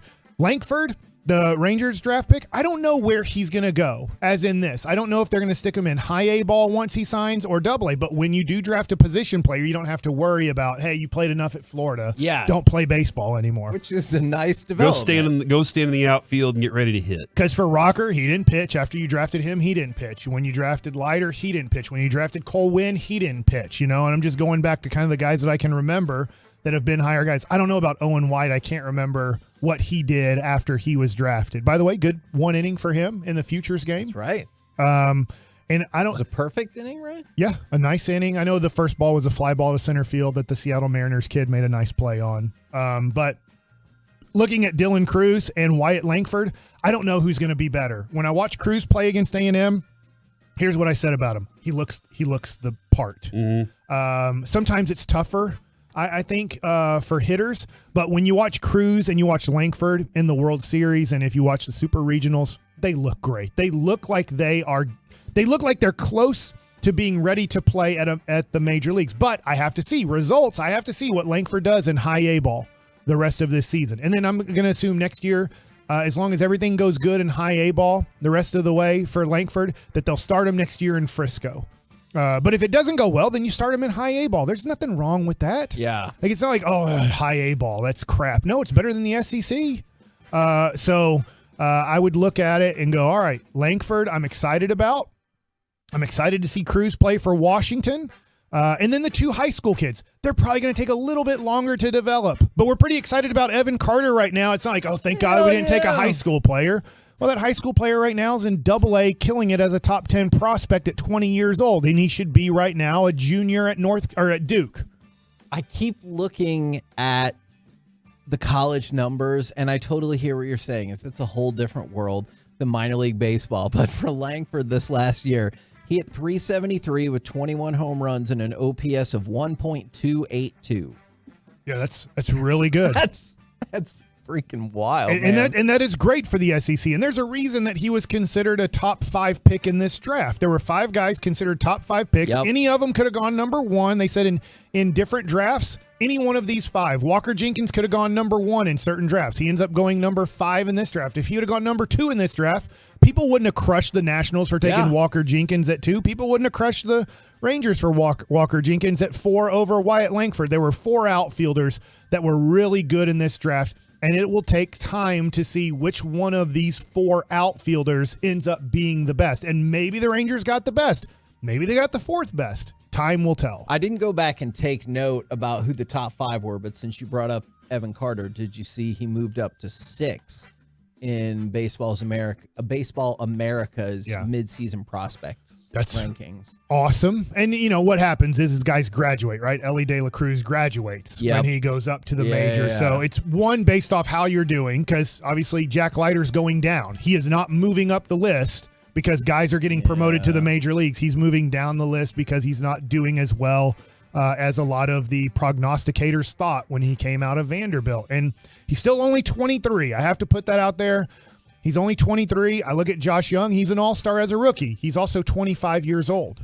So I don't know. Jack Leiter could look a lot different at 25 years old than he does at 23. And for a Ranger fan, if you don't trade him, you're really hoping he looks different at that age. And so it was really fun kind of following the draft last night. They have really good internet, believe it or not, on the Rangers team plane. Nice. That does make sense. So you could follow the draft live. And when we saw that Max Clark went 3, I was with you, Kevin. I thought it was a little bit of a surprise. I was surprised. But I just had no clue.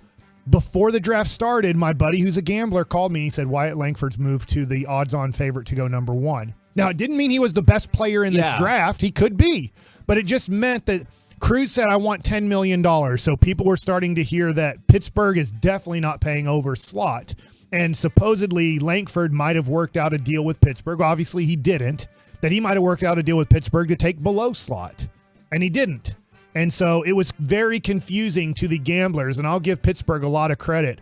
I didn't know who they were going to take at 1. Like, until they said Paul Skeens has now been taken number 1, I think a lot of people around baseball, the people on the Rangers plane, they didn't know Paul Skeens was definitely going number 1. By the way, I hadn't thought about this in a while, but pretty cool. You go back to December and you move up in the draft lottery. Yeah, from 7 to 4. And this gets you some people's top prospect in this draft. And most likely, you're not going to be picking in the top 10 for the next few years. You better not be, right? You better not be. Hopefully not. We're the KNC Masterpiece right here on 105 through the Fan. Coming up next, let's keep talking some Rangers. Do they still have a top 10 starting pitching staff? And is that going to be good enough? 877-881-1053. You want to get involved in the conversation? We will do that next right here on the Fan.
Fan Studio, secured by DFWsecurity.com.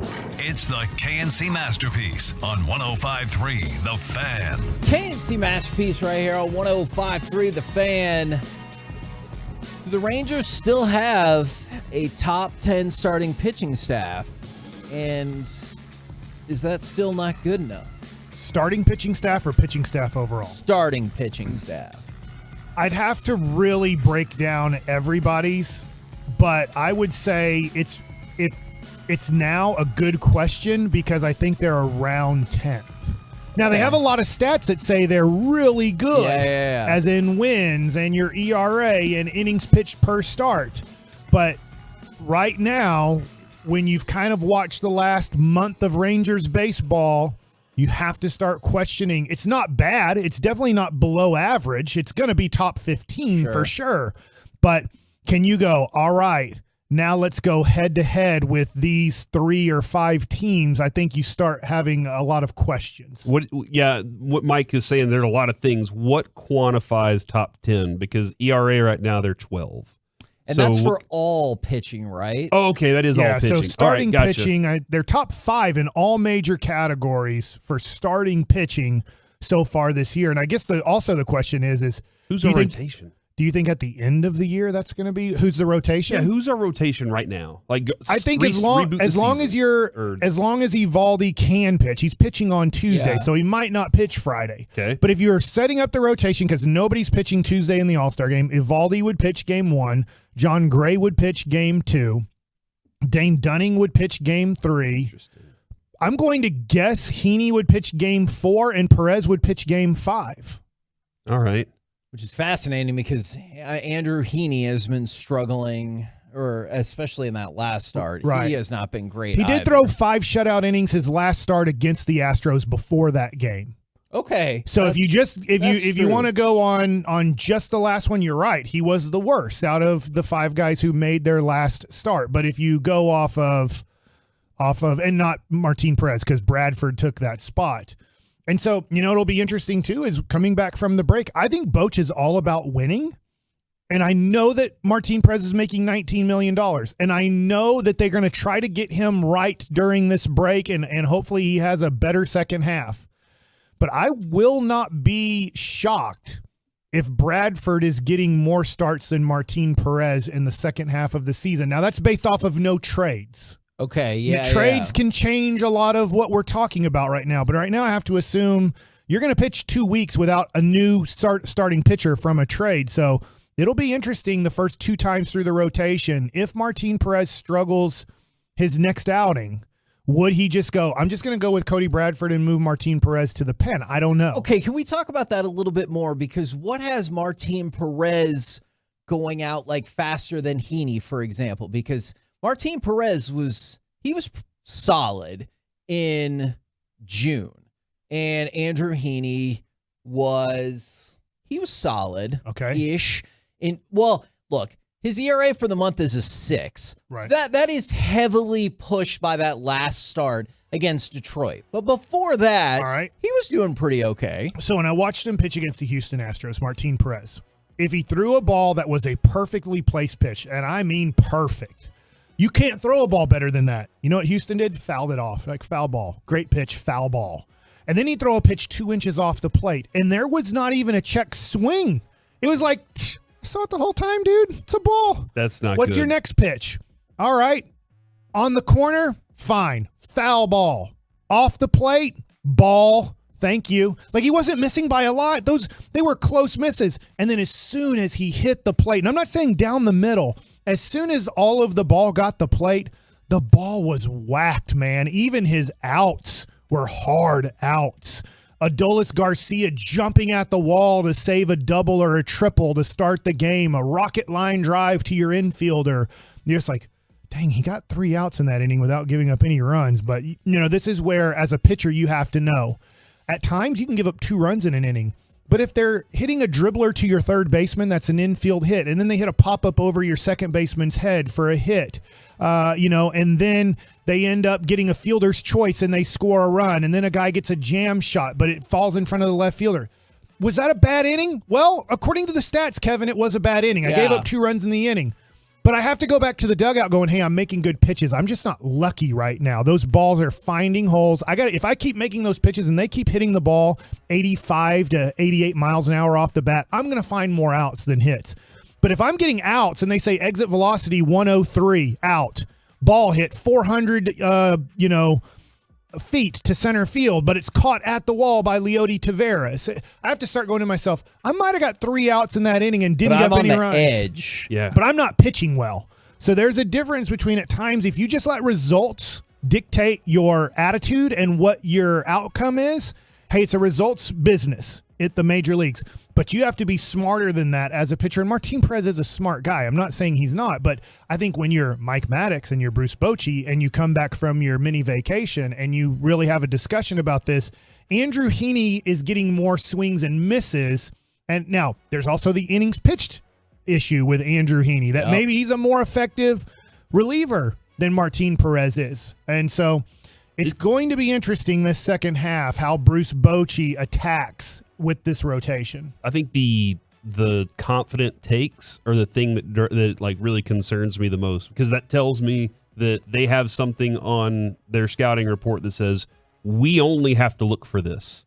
And once we see this, we can do this well. Once we force him to start going to this specific pitch, and we can confidently take on this stuff right here. Yeah. We don't even have to worry about it. Not necessarily just because of what the umpire is calling, but he's not even doing what he's supposed to be doing. That's what concerns me the most with Martin Perez, is that somebody's got something on him, and they don't have to worry about certain things, and he can get pelted here and there.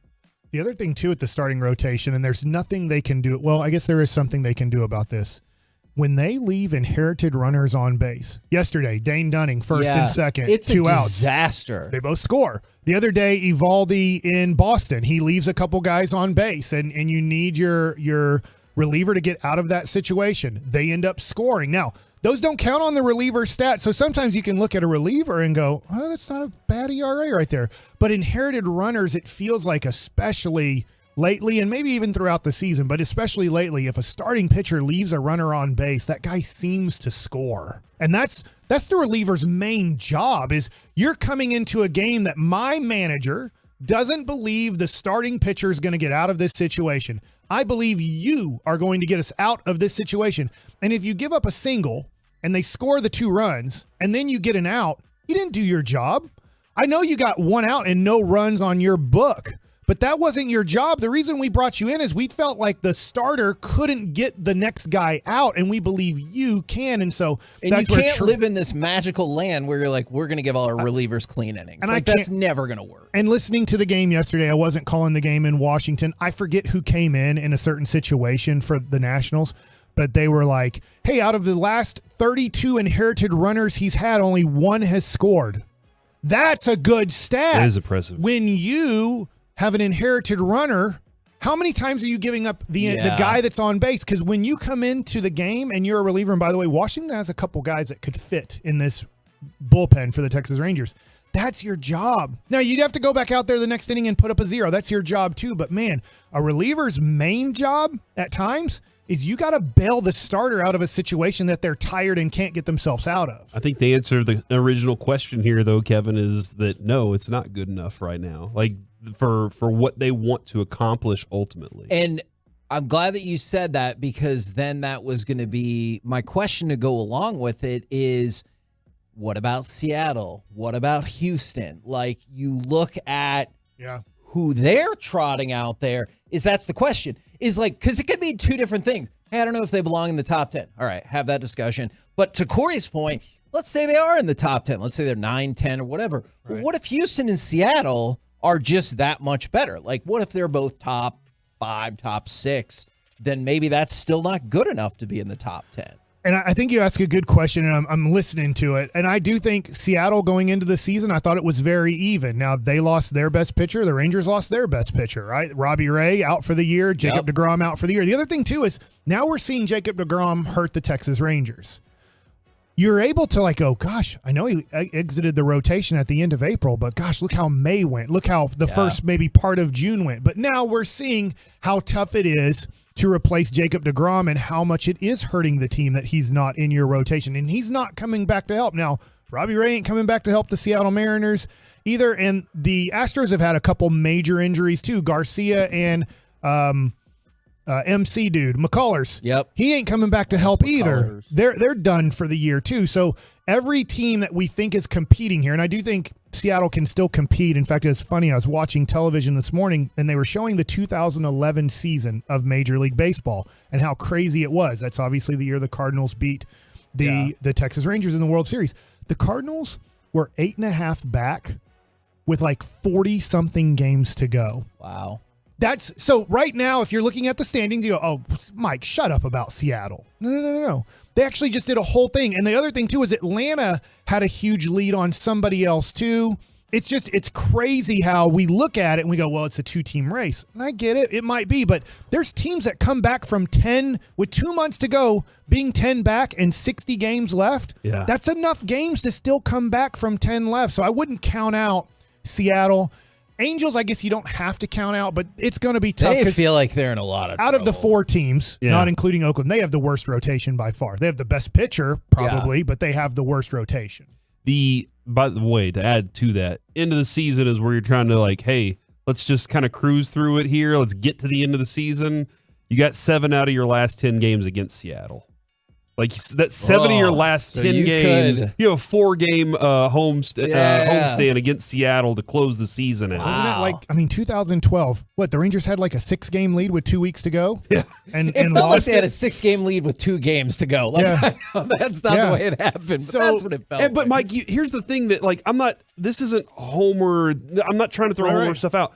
You said, and we've said on the show for months now, there will be a lull. There will be a moment in the season where they're going to have to go through adversity. And somebody was like, "Oh, losing Seager's not adversity." It's like, no. When they don't know how to fix what they're trying to fix, and they can't get it to work, what are they going to do? And we're in that moment right now, and that's where the guidance of Bochy and the guidance of Maddox. I think Maddox is doing the best he can with the group he has right now. And honestly, the break too, right? Yes, they need the break. They need that, and then they need some more magic from Chris Young, man. Like he's got more work to do with this team, but he knew that before the season even started, and so did we as a fan base. It is interesting to see like one team that's kind of running through a parallel with the Rangers right now is the Rays. Right. I know they won yesterday, but before that, I think they lost 7 games in a row. And this was the team that before the last 2 weeks had been the unquestioned best team in baseball all year. Now, clearly, the Braves have gone on a rampage and changed that, but you do see, to y'all's point, all teams will hit that lull. Tampa Bay's in that lull, but more important, so is Texas. And I think now Chris Young has to ask himself this question we're posing, and we'll pose to the Ranger fans right now. And this is a tough one. Do you believe this is just a lull? And the Rangers are going to play above 500 baseball with this team the rest of the way and the help from their AA and AAA team? Or do you believe, hey, this is maybe closer to what they are with what we have left on our team because of DeGrom being out, because of the bullpen, like Jonathan Hernandez is in the minor leagues because he wasn't able to get the job done. Jose Leclerc, and those 2 guys could bounce back during the season, but Jose Leclerc was considered an 8th and 9th inning guy before the season started, and now he's not that type of guy. So you have to kind of ask yourself, hey, are we going to get out of this lull with these guys, or do I have to add quite a bit to this team? Or, or do I go, this just isn't the team. I never thought this was the year to win 95 to 100 games. Yeah, the thing I hate about that last part, because you're probably right, is I just hate squandering an opportunity that hasn't been here in a while. Yeah. Like, regardless of if you think this team is constructed right now to win 95 games, they're in first place, and they've been terrible for the last 6 years. Like, that means we figure out a way to do something. But yes, I agree. I hope they figure out how to do something. But for 6 games, 6 weeks, let's say 6 weeks, there was a time when DeGrom pushed Evaldi back against a different starter. And it pushed every one of those guys against somebody else, as opposed, and so the pairings, the matchups were a little bit different. And you didn't have to rely on a guy that wasn't a good pitcher. Now you're having to rely on, again, the Bradford Perez moment. You could have been like, hey, we're done with that. We don't have to worry about that. But DeGrom being missing, I think, Mike, to your point, it pushes them back to, well, that's what they are with this group of talent. And I just think about when you brought up the DeGrom thing, it feels like you're still maybe living on a little bit of borrowed time with a few things, specifically like Evaldi's been awesome. He was supposed to be maybe your second best pitcher. Your stopper is gone. Are you going to count on him to be the stopper all year? I thought you could make it through the season with Martin Perez, especially if you skewed him towards more home starts. Well, that game against Houston was a home start, and it was a freaking disaster. Yeah. So I am concerned. And I do think you have to go after it. You don't trade Evan Carter. You don't immediately trade Wyatt Langford or anything like that. But I do think Eovaldi, Gray, Dunning, Perez, Heaney, those are all older guys. Dunning's the youngest that you have. I believe he's 27 or 28. But the other guys are all 30-something. I mean, this is not when you look at the Atlanta Braves and you go, all right. I mean, Max Fried has been hurt for most of the year. They're their best guy. Spencer Strider's in his second year. The guy Elder's not super old. You start looking at them like, well, there's a reason why they won the World Series a couple years ago, and it looks like they're the favorite to win it now. Again, Acuna's a young guy. Ozzie Albies a young guy. Austin Riley's a young guy. They replace young guys with guys when Dansby Swanson leaves. They're like, that's all right. We got a first-round pick. And he's like, well, they're not ready. Let's just put another guy in there. He's an all-star shortstop. So you just look at this team. This is more of a now team than a future team. I do think the future's bright, but when you look at this rotation and you look at Seager and Simeon, you go, this might be the chance. As much as I want next year to be great and the next year to be great, I'm sure Seattle thought this year was going to be great. So far, it's not great. And so I would push a little bit here, and I would trade some of my prospects to see if 2023 is the magical year of the Texas Rangers. Because if you just push it down the road, to your point, is Eovaldi, is Gray, are they going to be as good as next year? Is Dunning going to be as good this year or next year as he was this year? What are you going to do with Andrew Heaney? Martin Perez probably, just to be honest, at $19 million is probably not going to be on the team next year, but I don't know that. But like all of a sudden you just start looking and Jack Leiter doesn't look like he's ready. Kamar Rocker's not pitching next year. Is Owen White ready? I don't know. Is Cole Winn? He's regressed again. So you can't really count on him to take one of those spots that maybe you were thinking about a year and a half ago. Hey, Cole Winn in 2024 will be one of my guys. All right, Kevin, I got two things on this, though. One, there's still lots of baseball left. As Boach told us, it's like late August. We can start worrying September. And also, they just need a slump buster. Maybe the break is the slump buster they needed. Or maybe they need the National League, a different type of slump buster, Mike, if you know what I'm talking about. Does Mike know what you're talking about? Like Bednar. That could be a definite slump buster. That's for sure. That's true. But that's not the kind of what I was talking about. And Dylan Cease and Kendall Graveman. And Joe Kelly. Oh, my gosh. Let's do it. Joe Kelly's hurt. We're the KNC Masterpiece right here on 105 through the Fan. Coming up next, the triumphant return of Wanker of the Weekend. Awesome. 877-881-1053. Sports or otherwise, who screwed up the weekend the most? We'll do it next right here on the Fan.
Town Roofing, here to take your insurance check and disappear without fixing your roof. No thanks. My neighbor used Central Roofing and Restoration right here in DFW and loved them. In fact, they'll be here for my free inspection any minute. CentralRoofingandRestoration.net.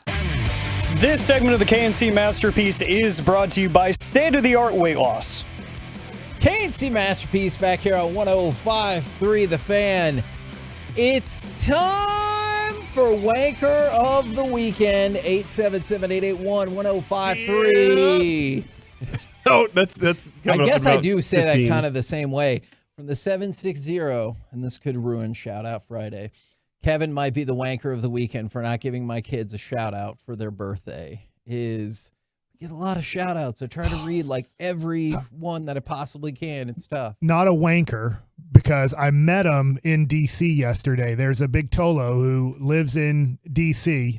and said hi to me and Jared yesterday. But he listens, obviously, online, probably on the Odyssey app. Or he says he watches also on YouTube quite a bit, I believe, too. So Yeah, there were people that were like, hold on, you're on YouTube? I was like, yes, of course we're on YouTube. And they're like, I'm taking you with me every day now. So I like that, man. Yeah, and that's not a wanker either. So, but Kevin, yeah, what are you doing, I met his man? son Ezekiel. I remember his son's name. Give some shout outs on birthdays, bro.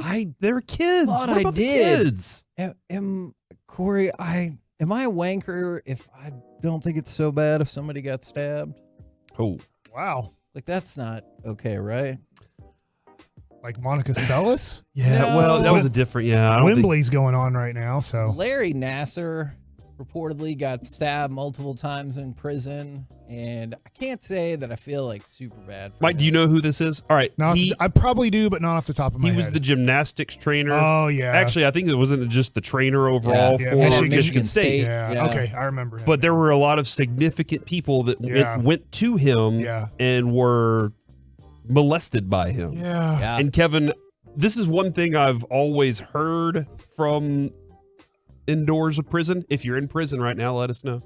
That it does monitor those things pretty quickly, especially when it comes to children.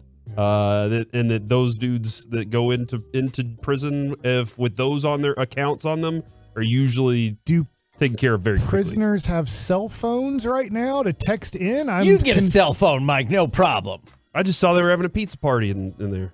Oh. Trying to raise morale. And this is where I think I might just be a bad person, because when I read that, I was like, well, he's a piece of crap. He did some terrible stuff. Yeah. I don't think think I'm supposed to think that. We shouldn't be throwing a party for it, because that stinks. But this dude did some terrible, miserable stuff to these girls.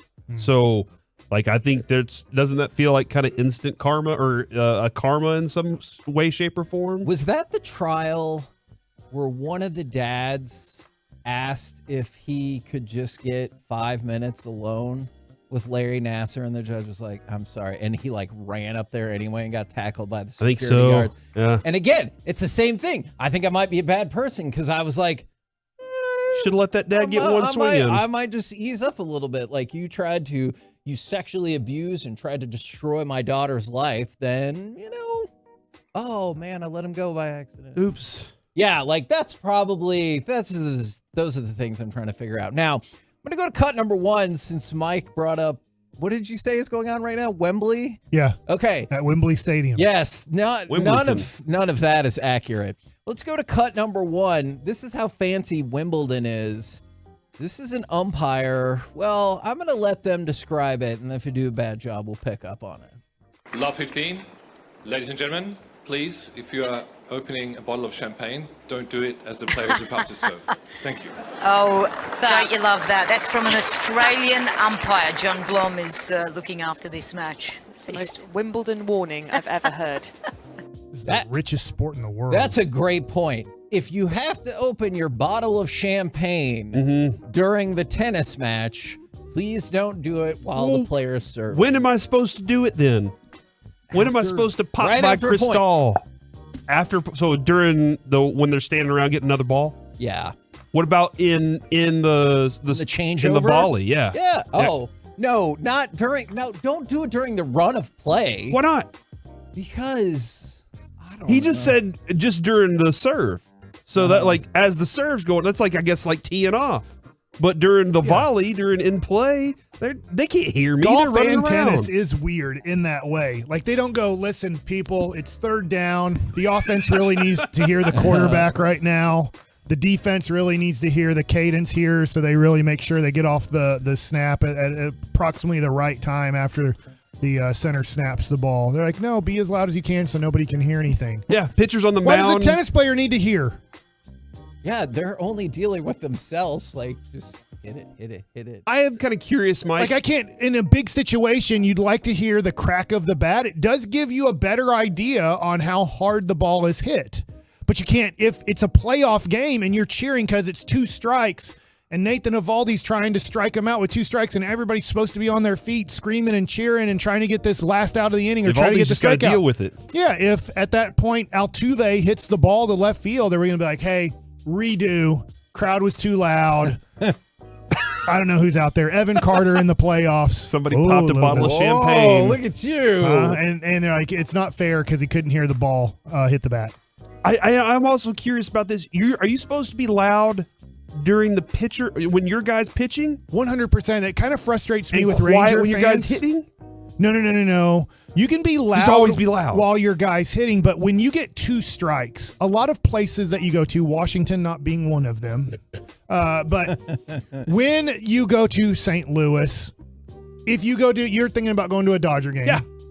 Dodger fans, as much as they are calm and reserved, but they know baseball pretty well. If you're going to a lot of Dodger fans, they're big time fans. There just seems to be like more of a recognition at stadiums that kind of are more historically baseball people. I'm being careful. I know that we love baseball and all these things, but it seems like they understand in Fenway, Yankee Stadium, Dodgers. They seem to understand a little bit more of 2 strikes. We want a strikeout here, so there's going to be more noise during a 2-strike situation for their pitcher. We just got to make sure that everybody's educated, Kevin, so that they know what to do during these big-time moments of playoff baseball. And from the 817, 2 wrongs don't make a right. That is a fair point. And from the 760, Ryan turning 9 and Darcy turning 7 on July 13th. They were born 2 years and 20 minutes apart. Happy birthday in advance for you guys, because I don't want to be a wanker. You still have like 3 days to get that shout out. You turned a wanker into a shout out. We've kind of, I feel like this is half shout out, half wanker. That's a good point. All right, yeah, be more of a wanker. Because I shouted out too. Or don't be a wanker. Bob Huggins is a wanker. Oh my gosh. What an amazing decision.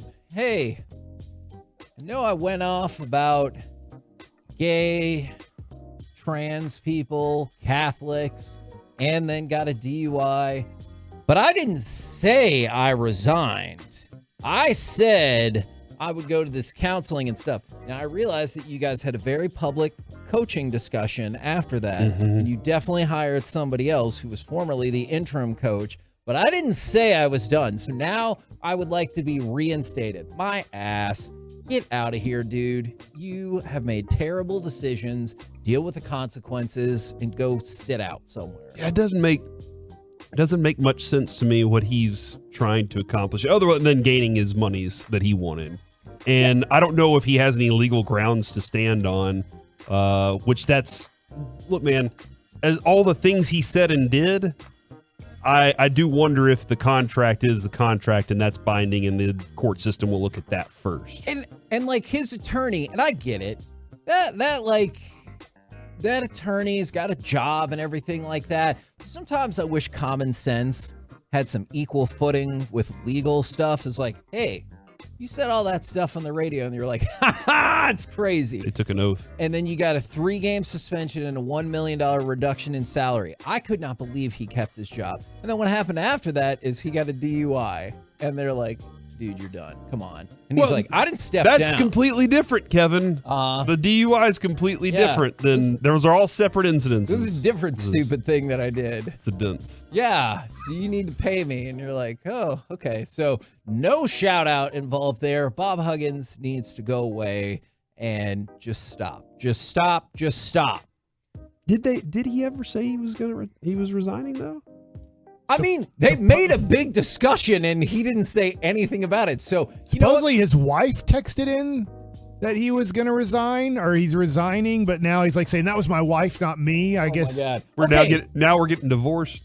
Okay, here's the thing though. Like, let's just say, Corey, you disappeared off the show, and we made a very public hiring of a replacement. Gotcha. Okay, but not like you were on vacation, and we're like, yeah, Corey's out. Right. He's done for good, and we hired somebody else, and this is big to do. Wouldn't you say something in the midst of that to be like, hey, I didn't quit? If you just go away and say nothing, I feel like you're like on board with it all. And then you're like, hey, I'm back. This isn't pro wrestling. Like, this feels like a pro wrestling thing where like CM Punk's like, I'm still the champ and I'm back. And you're like, oh, now John Cena's the champion. What are we going to do? Oh, kind of like the McMahon guy, right? Who owns WWE. He's like, I'm out. I'm back. I'm back. That's another common sense thing is I know we're past that weekend, but Vince McMahon can still be wanker of the weekend for like, just go away. When that happens, isn't that a good time to like fake your death so that you're kind of, people are like, oh man, we remember him. And then you come back and people are like, oh my gosh, he's back. And we felt so bad that he had passed away, but now we feel good about it. We're excited for him again. Corey, I have to admit, I've never had an experience with somebody. I've never done this either. I just watched an episode of Dave, and it seemed like it worked out for him. Show back up. I don't know how it would feel. Depends on the person. Because when you die, everybody's like, "Oh, let's remember the good about the guy," right? Yeah. Like that's completely shutting down all the other stuff he did, so they're remembering all the good, and they can't go back on it whenever you're. I didn't die. People thought I was dead, and then you just kind of leave it at that. See, I'm having trouble with this because the people that spring to mind in my life are my grandparents. If my grandfather just showed back up, I'd be like, "What the hell?" What happened? Also, how old are you now? Yeah. And I would be amazed to be like, where have you been for the last 20 years or however long it's been? Mother Nature can be a wanker. That's true. It's been a weird week. I was in D.C., and it rains a lot there at this time of year, but it doesn't really rain here at all.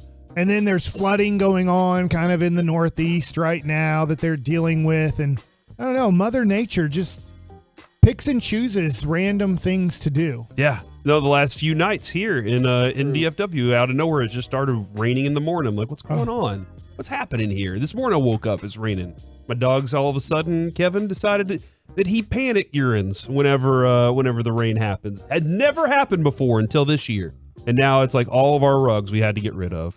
Oh my Which I'm gosh. okay with because I don't like rugs anyway. Now, I'm with you on that. You like hardwood floors? Yes. I want it nice and clean down there. On the floor. Can't believe I did not see what was happening there until it was far too late.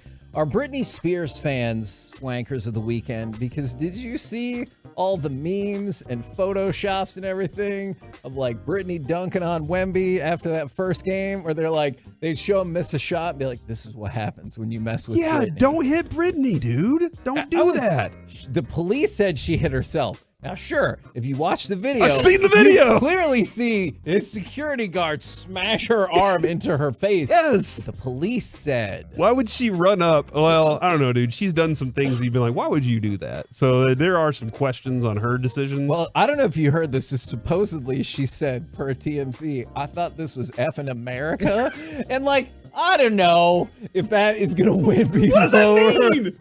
What does that even this mean? is America. Because she's American and he's France. Yeah, but what does that mean? Or French. Yes, he's French, France. not France. But she sounded like Stan's dad or something from South Park. What do you want to do? I thought this was America. Yeah, I could run up and go cost people at any point. But yeah, people hashtag justice for Britney was trending after Wemby's first summer league. First of all, Britney fans, they're not listening because they don't care about Leave sports. Britney alone. But stop harassing that young man. And then second of all, how does Wembanyama not know who Britney Spears is? Whew. You know what, Mike? I would bet that would be like us 20 years ago not knowing who Madonna is. Yeah, that would be pretty impossible. Now, I guess because Madonna was doing a lot of famous people, so she was still in the... Dude, she reinvented herself so many times that she stayed consistently in the public eye. And No, Britney like- Spears said, "I got to get away from the public eye." You know, remember she kind of was like, "I'm losing my and mind here. I got to obviously get away she has from it." the father problem where Yeah. he was still controlling her life somewhat. Yes. Then she, hooked up in Vegas and was like, "I'm here. What's the Kevin Federline? No. Why do you know that so fast, Mike? That's like now she does Vegas shows. Like she's Yeah. David Copperfield. You couldn't remember Scott Drew, but Kevin Federline immediately. You're like, hold on, are you talking about Listen. K-Fed? My brain's amazing, in good ways and bad ways.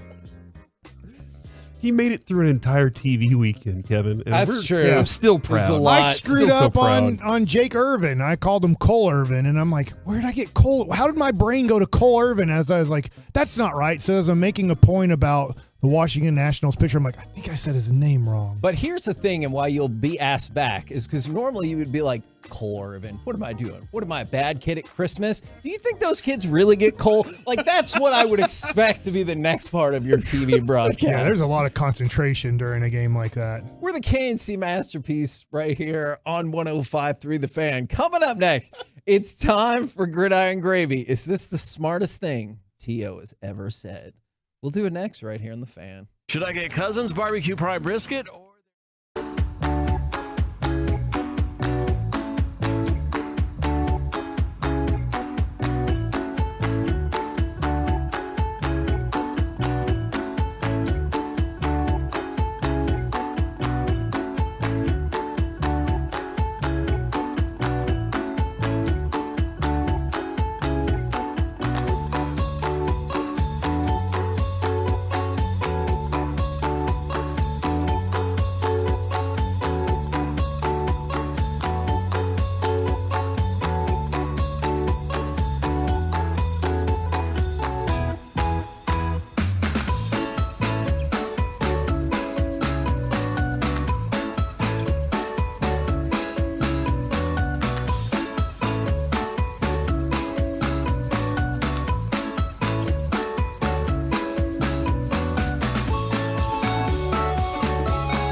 Value real independence, you own it at Classic Chevrolet in Grapevine. Shop new Silverados with once-a-year July 4th savings. See them all at ClassicChevrolet.com. But hurry, the best models will sell fast. This is Texas. This is Classic Chevrolet. Relax and enjoy the difference. Find new roads. Ball at the 8-yard line. Pressure on Cunningham. Intercepted. Darren Woodson. That's 6, baby. Nobody's touching him. He'll go all the way. And this crowd will be silent. KNC Masterpiece back here on 105.3 The Fan. We're going to talk about this fella as we go around the entire NFL and dip into some gridiron gravy. Biscuits? You saying Darren Woodson's coming out of retirement? No, not saying that. But T.O. had something to say, and I'm a little surprised Corey doesn't like that he said it. Is it about Romo and Witten drawing up plays in the sand? Oh, no. While you're 11-1 on the season, No. and you're like, yeah, that's a good idea. Thanks a lot, T.O. He was on That's my quarterback. Fubo Sports. Get your popcorn ready. I'm thinking about a guy like Darren Woodson that's not in the Hall of Fame, but John Lynch is. How the hell do you quantify that? And he went on to talk more and more about how Darren Woodson is infinitely more qualified to be in the Hall of Fame than John Lynch. And he goes, I wasn't scared of John Lynch. And when I was with the Eagles and he was with Denver, same thing. But when he was playing, he was like, people were like, where's Woodson? Mm-hmm. Where's Woodson? And he said, nobody did that about John Lynch. Listen, man, there's nothing we can say more than we've already said about Darren Woodson needing to be in there and being deserving of it, because we've said it all. Even Darren Woodson, when he sees this, Kevin, the first thing we're going to say is, we got the campaign rolling right now. Don't worry about it. But he plays for Phoenix. Campaign? Okay, yes, thank you, Mike. I appreciate that. Did you get it? Yeah, I did. But here's my problem with T.O. being the guy that said it's T.O. specifically. Yeah. T.O. says things, and a lot of people are like, shut up, T.O. You know, and T.O.'s also a guy who didn't show up to the freaking Hall of Fame. There we go. Yeah, he didn't show up that day. Oops. He was like, I'm going to have my own in Tallahassee. Don't worry about it. We're going to be okay. Was it Tallahassee? Something like that. Was it Chattanooga? Because that's where he went to college? Sure, that sounds good. Yes. So yeah, dude. I don't need him being the one carrying the picket signs for me right now. I need a Jerry Rice. You know, that's what I would prefer. I would rather have somebody that everybody has a lot of respect for. Not that I don't. Hey, T.O. wants to come on our show. You know how I feel about it, T.O. You always have an open line. Last time he was on our show, it was awesome. Quite the to-do. He went scorched earth on Jason Garrett. It was amazing. But it's just the fact that he's the guy saying it. I need somebody else, not Cowboys players, right? Not T.O. You need somebody else that is respected around the league that's like, no, this dude has to be there. So I know this has to be a ways away. Darren Woodson going to the Veterans Committee. Is that just for baseball? There's a Veterans Committee for football Veterans too, Committee right? for the NFL. So that's going to be his chance, right? Because the writers don't care about him.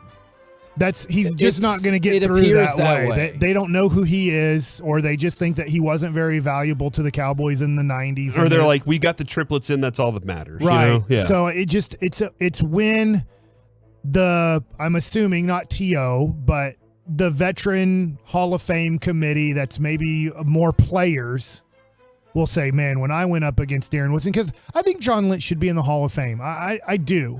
But I also think Darren Woodson should too. So I get T.O.'s point. I think Darren Woodson was a little bit better than some of the safeties that have made the Hall of Fame throughout his era. But at the same time, I don't get how Darren Woodson just got kind of pooped on versus all the other safeties of that time? Look, that's a great question, and I wish I had a good answer for you.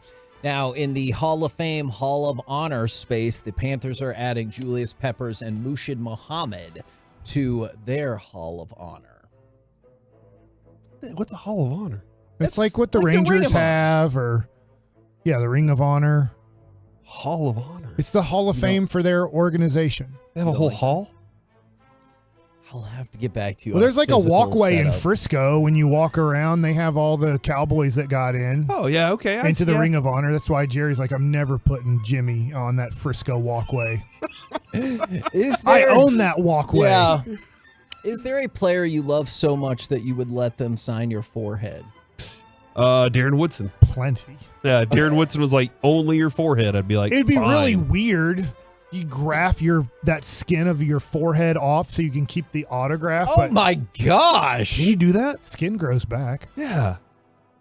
But what are you going to do in the meantime when you Well, have a then big you're just going hole to in your wash it off. Like, forehead? oh man, look, Michael Jordan signed my forehead. Well, I need to keep that autograph somehow. So your idea is to take that patch of skin off your forehead? Take a picture of it. I don't have an idea, Corey. All right. Kevin, you give me the idea on how I keep that autograph. No, I don't have a good idea. Take a picture of it, make it NFT. That was... Oh my God, that's worth nothing. Hey, look, I got a monkey who looks like Justin Timberlake. $40 million. Nope, it's worth zero.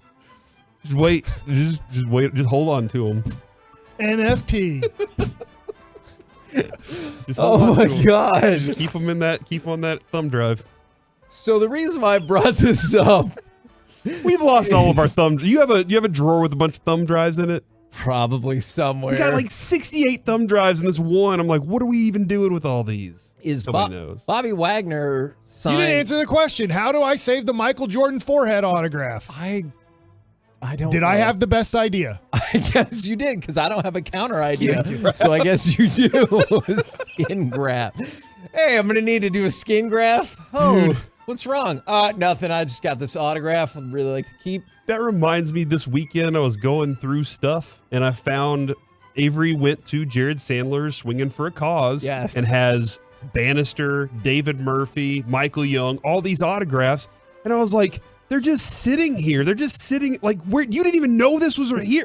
What are you doing? And he was like, I don't know. I lost it. You know what my wife's request was for this last Swinging for a Cause? What? Don't bring anything back with Jared's face, because the year before I brought like 10 of those cups home, and they're good cups. They're good cups. They really are good cups. And she goes, it's just a bit much. So if you could not bring more stuff back with his face on it, because we still Every have time like you open some the of those pantry, cups. Jared's While you just say that, I smiling have at you. Jonah Heim's face behind me, and Corey has Josh Young's face behind him. Mm-hmm. Did she just not like Jared's face? No, it's just that there's so many of them. She's like, hey, we can keep these. But don't you if think could we just need not. more Jareds in this world?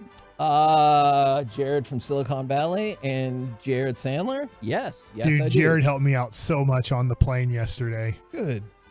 It was freezing on that Rangers plane, and I was like, I need a blankie. Look, my point was Bobby Wagner at the Mariners game walked up to somebody and through the netting signed this kid's forehead. Oh, that's awesome. So that was just going to be my story, and then, From the got 214, away as a from me. whale expert, Mike is correct. Oh my Skin God. does grow back. So you could graft it, Kevin. Don't shake your head That's- yes at me. All right, let's go from that to People lose skin all the time. I know, but there's a different, I agree. They lose skin, or you get hurt, or Watch there's this. a fire. How many people go to a doctor and was like, will you take this part of skin off of me because I got an autograph? I just scratched off hundreds of thousands of cells of skin. There's a Tolo who got Dirk to autograph his calf, and I'm not lying about And this. then he 'cause got it tatted? Yeah, because that way Dirk got the autograph, so it's the real Dirk autograph. And then he's like, I obviously can't keep this for Yeah. life, so I will now go to my tattoo person. That makes sense to me on your calf. I don't know if my forehead would be where I would want to do that, but that does make sense. Your own autograph. I don't want my own autograph. Is the Rams tried to get rid of Matthew Stafford, but not surprisingly, no one wanted to take the hit that would come along with it monetarily, and everyone was like, no. kind of sounds like the Mavericks trying to make trades right now. It does. You want Tim Hardaway Jr. And everybody's like, we'll think about it. Yeah.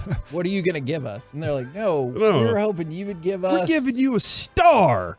Yeah. What about JaVale McGee?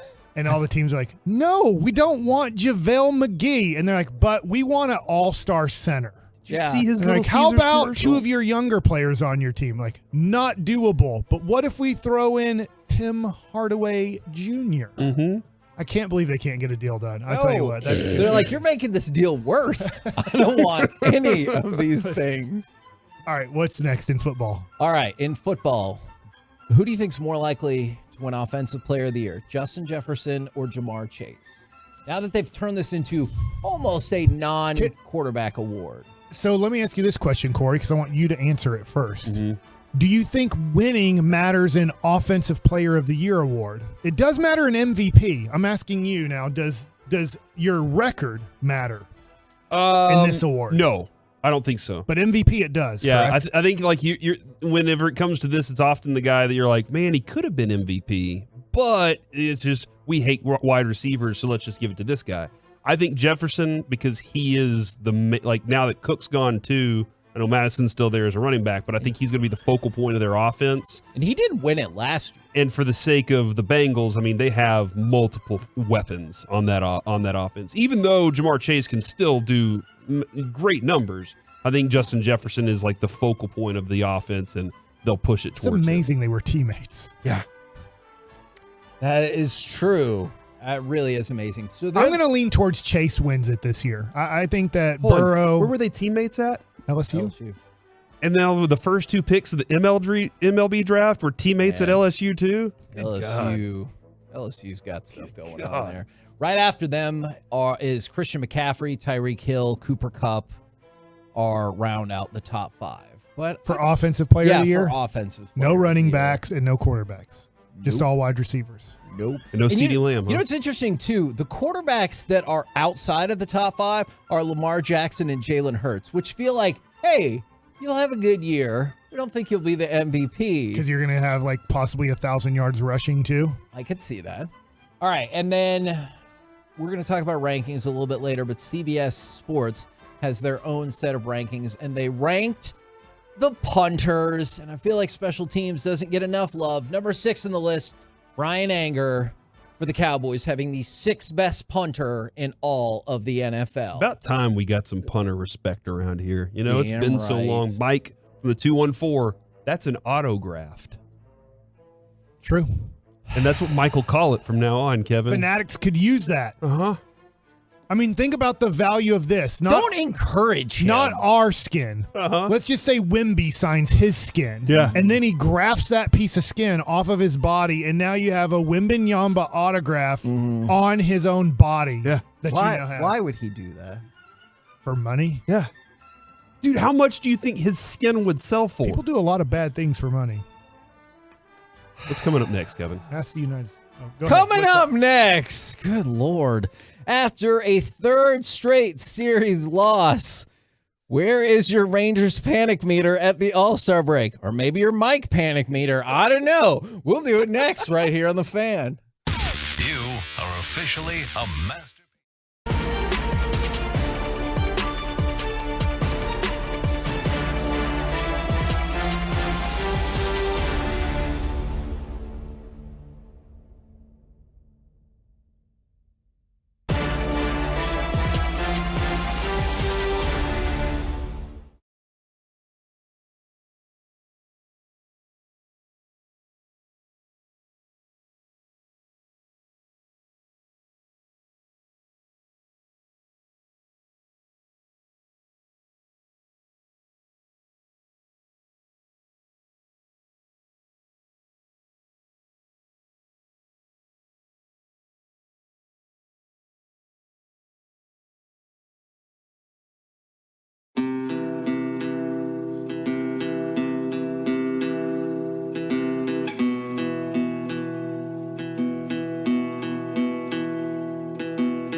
Studio, secured by DFWsecurity.com.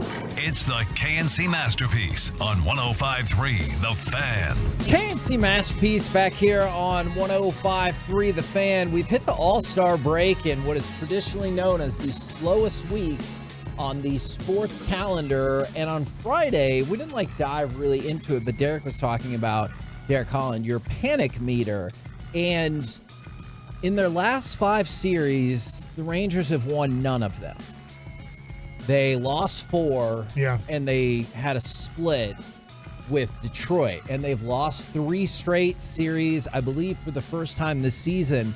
So is there a panic meter? What is your panic meter at as you hit the All-Star break? Because clearly this is the roughest go the Rangers have had all season. What's been a phenomenal season. But this is the roughest go right now. Obviously, I got a couple texts from buddies who are really nervous. One of them, Toloer, Dave Swavey of Guns and Hoses, right? And he's just like, man, I'm starting to get concerned about this. How are you feeling, Mike? And I said, I'm going to be honest. I'm a little worried.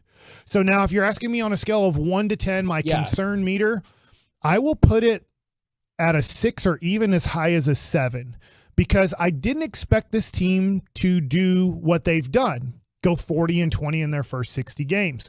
But that changed me a little bit because I said, oh man, this team is good enough to maybe go after Shohei if he becomes available. This team is possibly good enough to win the whole freaking thing. And so now that I've seen them play the last 30 games at well below 500, that concerns me. Are they going to continue that? Are they going to be 12-18 in their next 30? I would not predict that. I would say they're going to be better than that. But are they going to be 20-10 in their next 30? I wouldn't predict that either. They don't seem to play good enough baseball recently for me to say they're about to go on a 20 out of 30 games, type of situation where they're just back to the first 60 games of the season. I think that they're right around a 500 team. And right around a 500 team gets you to about 88 wins. 88 wins should probably get you one of the last wild card spots. Oh, you're sweating it. But that's different, right? And then if you go into the playoffs and the second half of the season, you play about 500 baseball. That doesn't inspire you that you're going to go on a big run. So I'm concerned. We talked earlier. I'm concerned about the rotation. Not the whole rotation, but the 5-man rotation. I'm concerned. Andrew Heaney, how much does he have left in this season? Because he has thrown quite a few innings in the first half of the season, more than he threw all of last year for the LA Dodgers. Martin Perez just hasn't been the same guy that he was last year. And then Cody Bradford, how many starts is he going to make in the second half? I've been impressed with him, but, coming down the stretch, we saw this. I'll say this real quick, and then I'll pass the ball because I'm holding the ball too long here. Remember the Houston Astros, how good they were in 2015, and the Rangers were 51-51. I'll always remember their record when they traded for Cole Hamels. And I said, and even the players were talking about how that could really help them for next year. They were even at 51-51 going, I don't know if we're good enough this year. And the Houston Astros, who had all these great young players in Carlos Correa and, Altuve and George Springer, what happened? They faltered down the stretch. They hadn't ever been in a race like this and were not able to handle the pressure, where the Rangers had a lot of guys who'd been to the World Series in 2011 or veteran guys that they had on their team, and they were able to handle that September baseball. Can Cody Bradford handle a September start with everything on the line to make the playoffs or not make the playoffs. I'm not saying the last game of the year, but there's a lot that goes into it. And then you remember Cole Hamels pitching that last game of the year to get the Rangers in, and like, thank God we had Cole Hamels on the mound in that situation. So I don't know how this team's going to handle September baseball with everything on the line. Yeah, I Seager and Simeon understand that, right? Like they're the veterans that understand that, and that's where you're going to have to lean heavy on them. I think Evaldi gets it. Gray, I'm trying to figure out, has Gray ever competed for anything important? A little, but not much. Okay. I'd have to go back to all of Colorado's history. I think one of his years in Colorado, they were a good team. Yeah. And then Chapman obviously has been in, lots of these situations. Will Smith's been with Bochy for a while. So I think there's the right amount of experience and like guys that are trying to make their name. So I think there's plenty of that to go around for the back half of this season. It's just Kevin, we haven't scored double digits in 11 games. Oh, no. And, I've been keeping track of that all season. It's like we go through those stretches. And I think that's been the most concerning part for me is for a team that was clubbing the S out of the ball for so much of the first couple months of the season.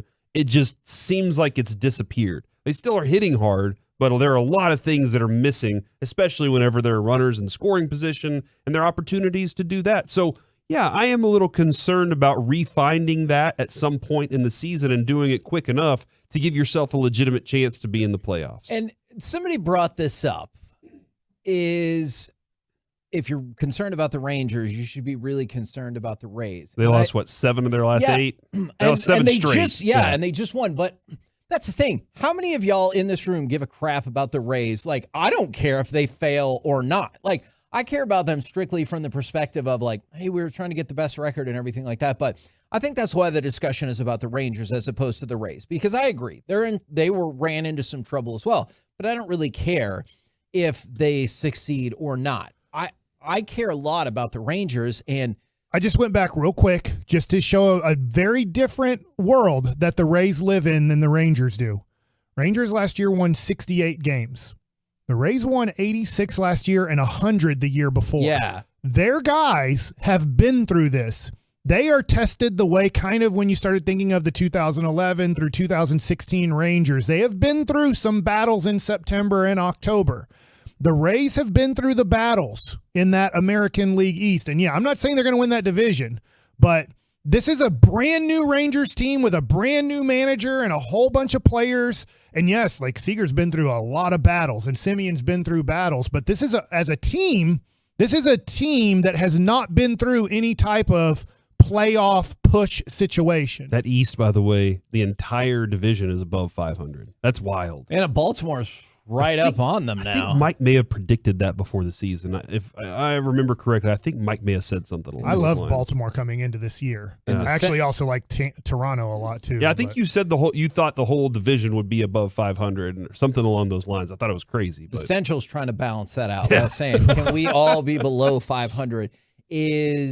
I know every game is its own story. Right. And so, but there's a lot of like not positive data going into the All-Star break. Because I go back to the high water mark for the Rangers this year. They're 40-20.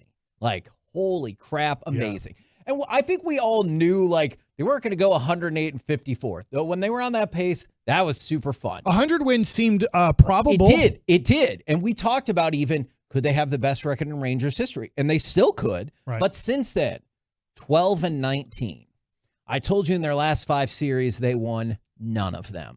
In their last 11 games, 3-8, including losing a series to the Nationals, who had the 4th worst record in baseball. The Nationals are bad. Yeah. And you lost that series. I think probably a 6 or 7 is about right. By the way, they're 15-32 at home, the Nationals, and they won their last 2 games at home. So they were having this right, 13-31 at home going into that series. My goodness. But I know you were tired and those guys probably needed a break, and a lot of guys going, like, there's a lot probably going into it that wasn't favoring the Rangers.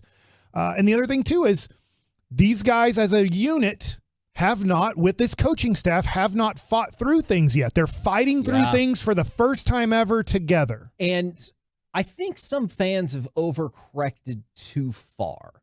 Here's an example from the 682. The imposters have left and the Rangers are back. I hate statements like that. Like, obviously, you have whatever opinion. Don't tell them how to fan. Yeah, I will not tell them how to fan. But I don't love that because you're still looking at a Rangers team that I think has like the 5th best record in baseball, the 3rd best record in the American League, and they lead their division. I get it. They're struggling right now, but this is taken from the perspective of, well, they're no good because they're not the best. And I there has to be some sort of happy medium there, right? Is if you don't think the Rangers can win the World Series, like, fair enough. Yeah. Going into the season, I feel like literally no one thought they could win the World Series. And Corey, I think Chris Young is concerned right now. Yeah, not concerned that they're going to play under 500 for the whole season. Like, they're 52-39. They should probably win 82 or more games this year, but you need to get to 90 to really secure that at least wild card spot. And if you want to win the division, probably, I know this is a really close number, but 92 or more probably makes you feel good about winning the West and having that division winner. And if you do that, you get a bye because we know the Central is not going to record a bye situation in the playoffs. But I think Chris Young, knowing that, Corey, he's going to improve this team more than just adding Aroldis Chapman. Yeah, as much as he can. You know, like, look, Fish always says this. You got to have somebody that's willing to make the deal with you too. So he's going to be hunting for those. He's going to do everything he can to find those and say, does this make my team better? I believe that too, because I didn't believe that he'd go out and sign the best pitcher available out there, and he did. Yeah. I didn't believe that he'd say, you know what, I'm adding another one too, and he did. I didn't believe that he would be able to get Bruce Bochy out of retirement, and he did. So all these things that we were like, oh man, and then to start the season, they were hot. Let's sit here for a second. Was that the most entertaining Rangers baseball we've watched in the last decade? Pretty close. For a first half of the season? 6 years for sure.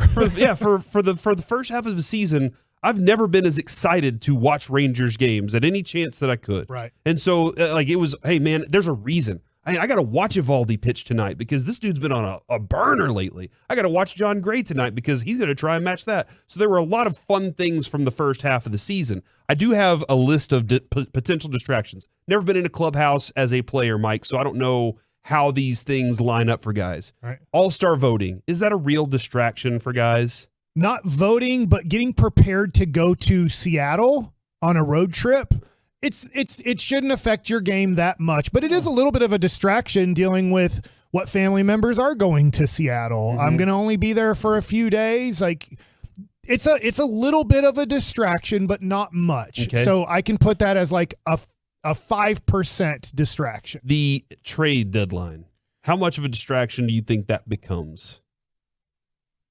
Not much, because it's the other way around, where Yu Darvish is thinking he's going to another team, or Mike Minor thinking he's going to another team. That can affect your team, I think, more, that you might have guys leaving because you weren't good enough in the first half to keep the team together. So I don't think the trade deadline is much of a distraction when you're the good team. Okay. What about media responsibilities? That, like, let's say Josh Young. Josh Young's a rookie, and he's giving you more opportunities to interview him post game or whatever. Does that run him down just a little bit?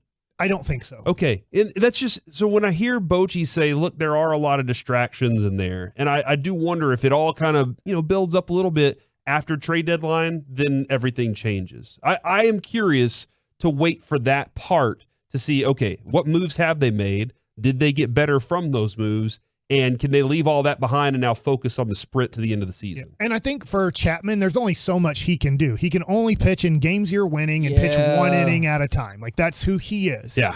But that should have given you an energy boost. That's what happens to teams. You talk to any player that's an everyday player that knows that their job's not on the line if we trade for a bullpen guy. Because, to be honest, I'm just being honest here. I don't know Brock Burke at all. He probably doesn't want the Rangers to trade for another left-handed reliever. Probably not. And neither does John King. Sure. And neither does Taylor Hearn. And neither, they don't. Guess what? Probably Martin Perez doesn't want the Rangers to trade for another starting pitcher. Agreed.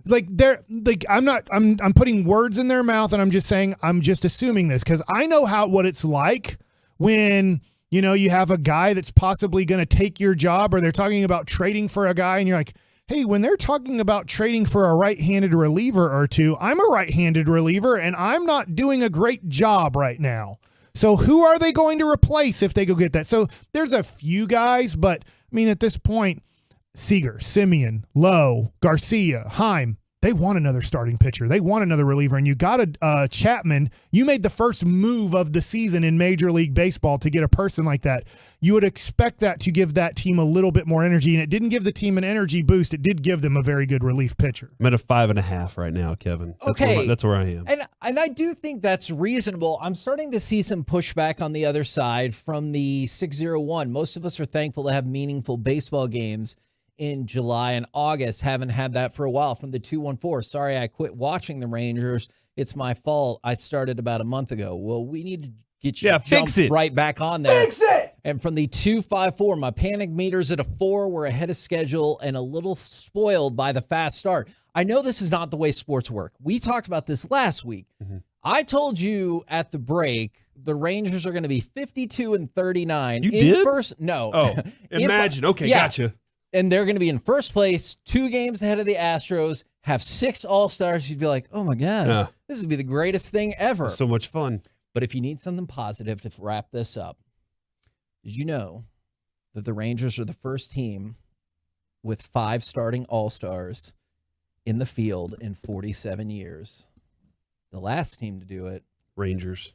It was not them. It was not the Rangers. It felt like you were leading up to that. It was the 1976 Cincinnati Reds, who did, in fact, go on to win the World Series. The big blue machine. There was a big red machine. No, I know. We're the big blue machine. Oh, yeah. Well, are we blue?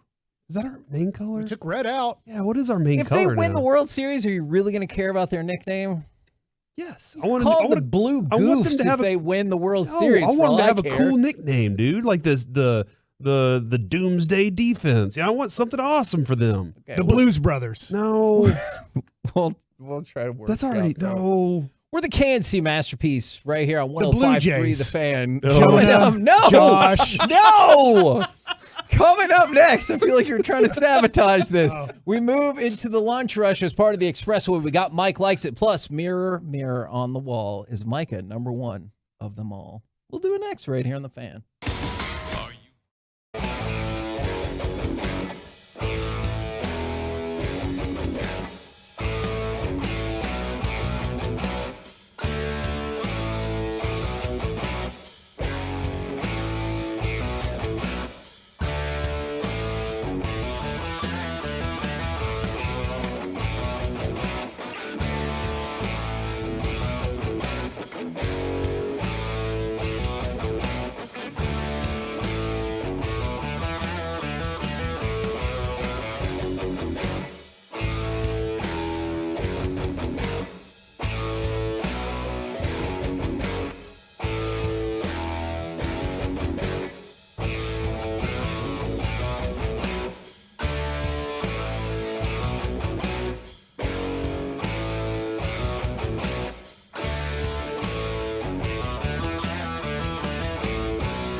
Crowd trying to make a little noise at the Dallas 38.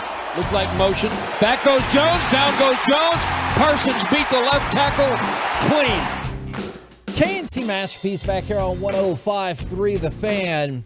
As we move into the lunch rush as part of the Expressway now, ESPN has started doing their annual top 10 positional rankings for the NFL. Now, I'll take you back to the ones that happened over the weekend, and then we'll get to the pass rushers. Is top 10 off-ball linebackers for 2023. Should there be any Cowboy in this category? Off-the-ball linebackers. Correct. Define off-the-ball linebacker. Somebody who's not consistently, their main job is to rush the passer. Okay. Or, yes. So Micah.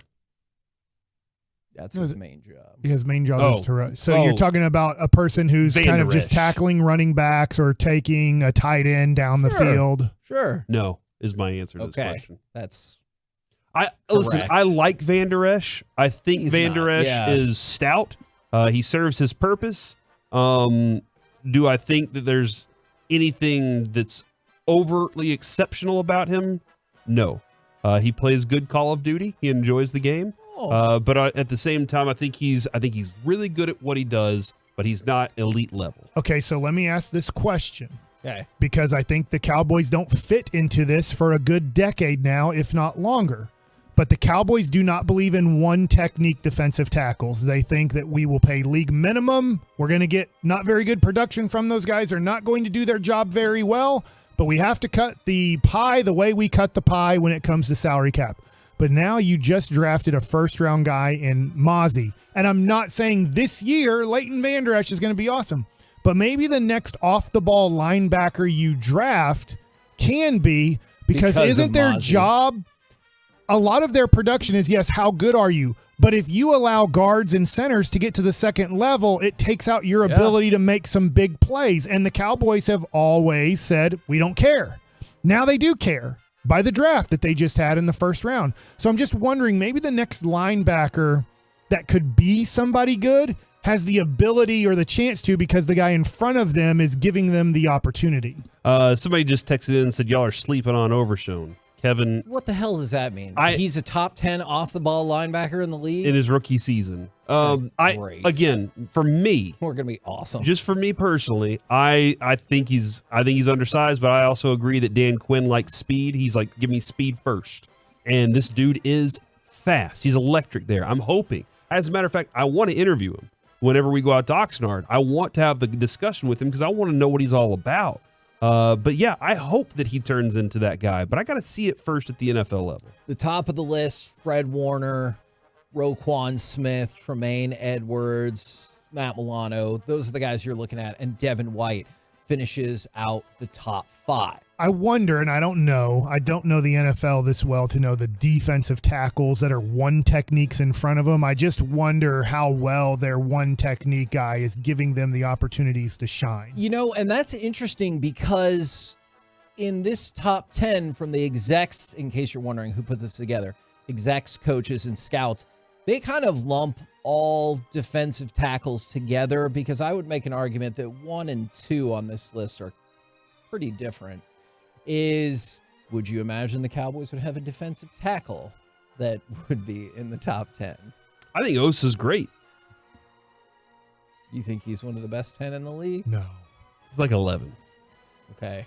Unfortunately, he did not make the top 15. Oh, crap. Or the top 22. Then he's like number 23 then. Okay. Maybe. Don't know. Yeah. I only have info for the top 22, so I cannot rule that out. Yeah, I think he's really good. I'm really looking forward to seeing how he and Mozzie work together this year. Not surprising, Aaron Donald tops on the list. What? No No I just way. said it was not surprising. I was surprised.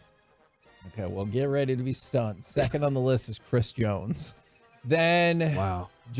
I just heard if Kansas City can redo his contract, they can then add DeAndre Hopkins. But you're so excited about that, right? How much am. money is DeAndre Hopkins going to end up getting out of this? I don't know, but they said they could offer him like $10 million a year.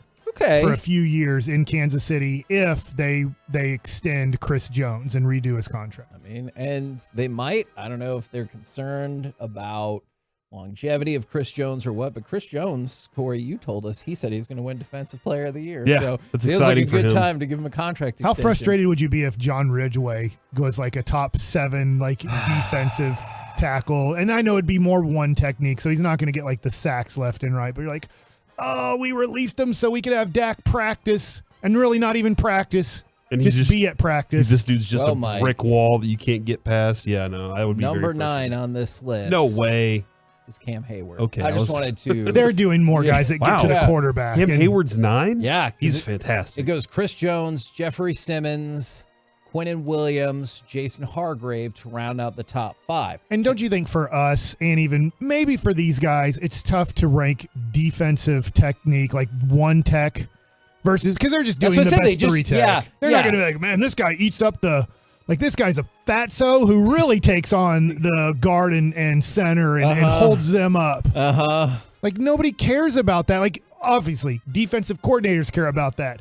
Their teammates care about that. But us as fans, we don't care too much about those guys. But they are important. They're super important to the whole thing. They are important. And the Cowboys for years haven't cared about them, right? They're just like, and I get it. They just decided in their salary cap cutting the pie, they decided that will not be paid for. Now, Dexter Lawrence, by the way, for the Giants is 6th, and then DeForest Buckner and Deron Payne are at 7 and 8. So definitely an NFC East presence there before you get to Cam Hayward. But I wanted to move over to the edge rushers. Where do you think Micah fits in this list? Spoiler alert, he's in the top 10. Top 10.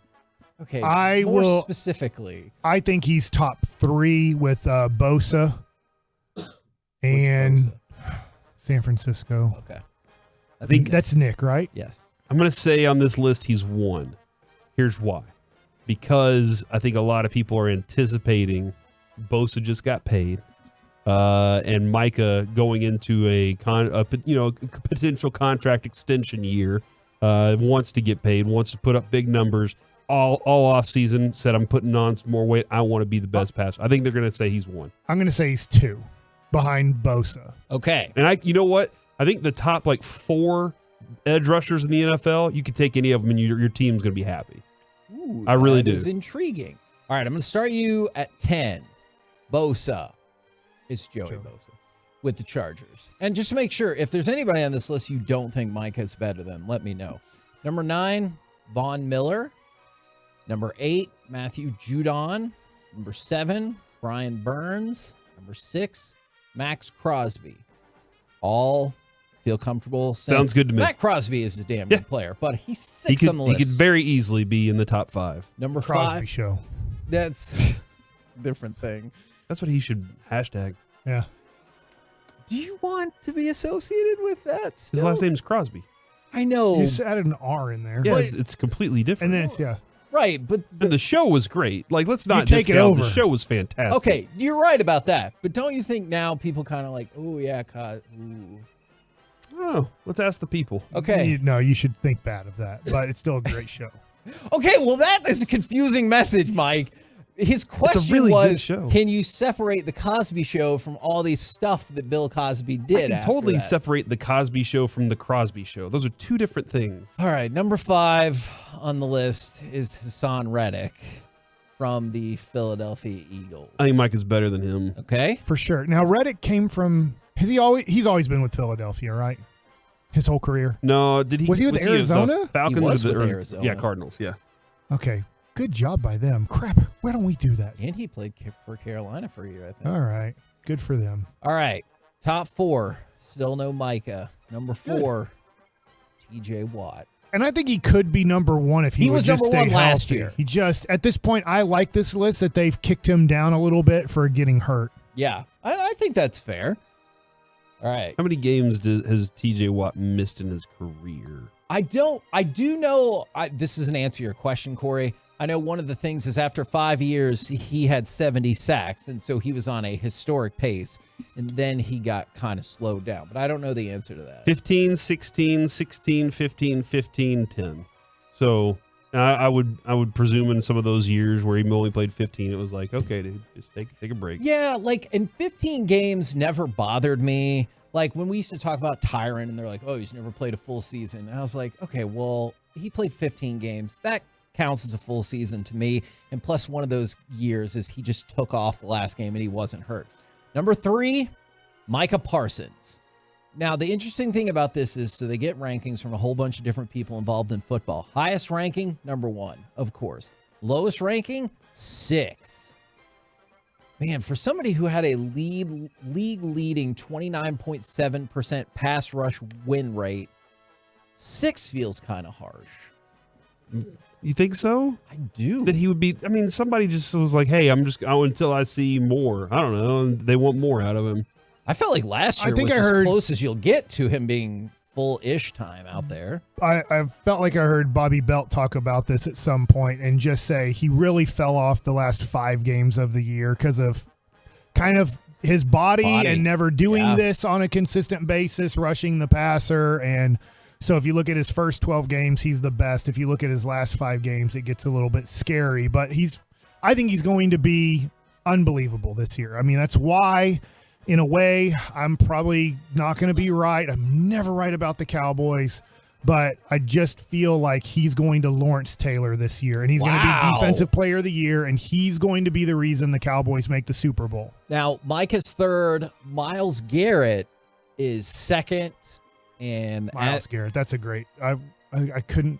I for some reason I forgot about him. I shouldn't have, but I forgot about him when I was thinking about this. You know what's funny, too, is it feels like he's been around the league forever, right? He's 27. Yeah, 2016 or 17 first pick? Ooh, 17, I think.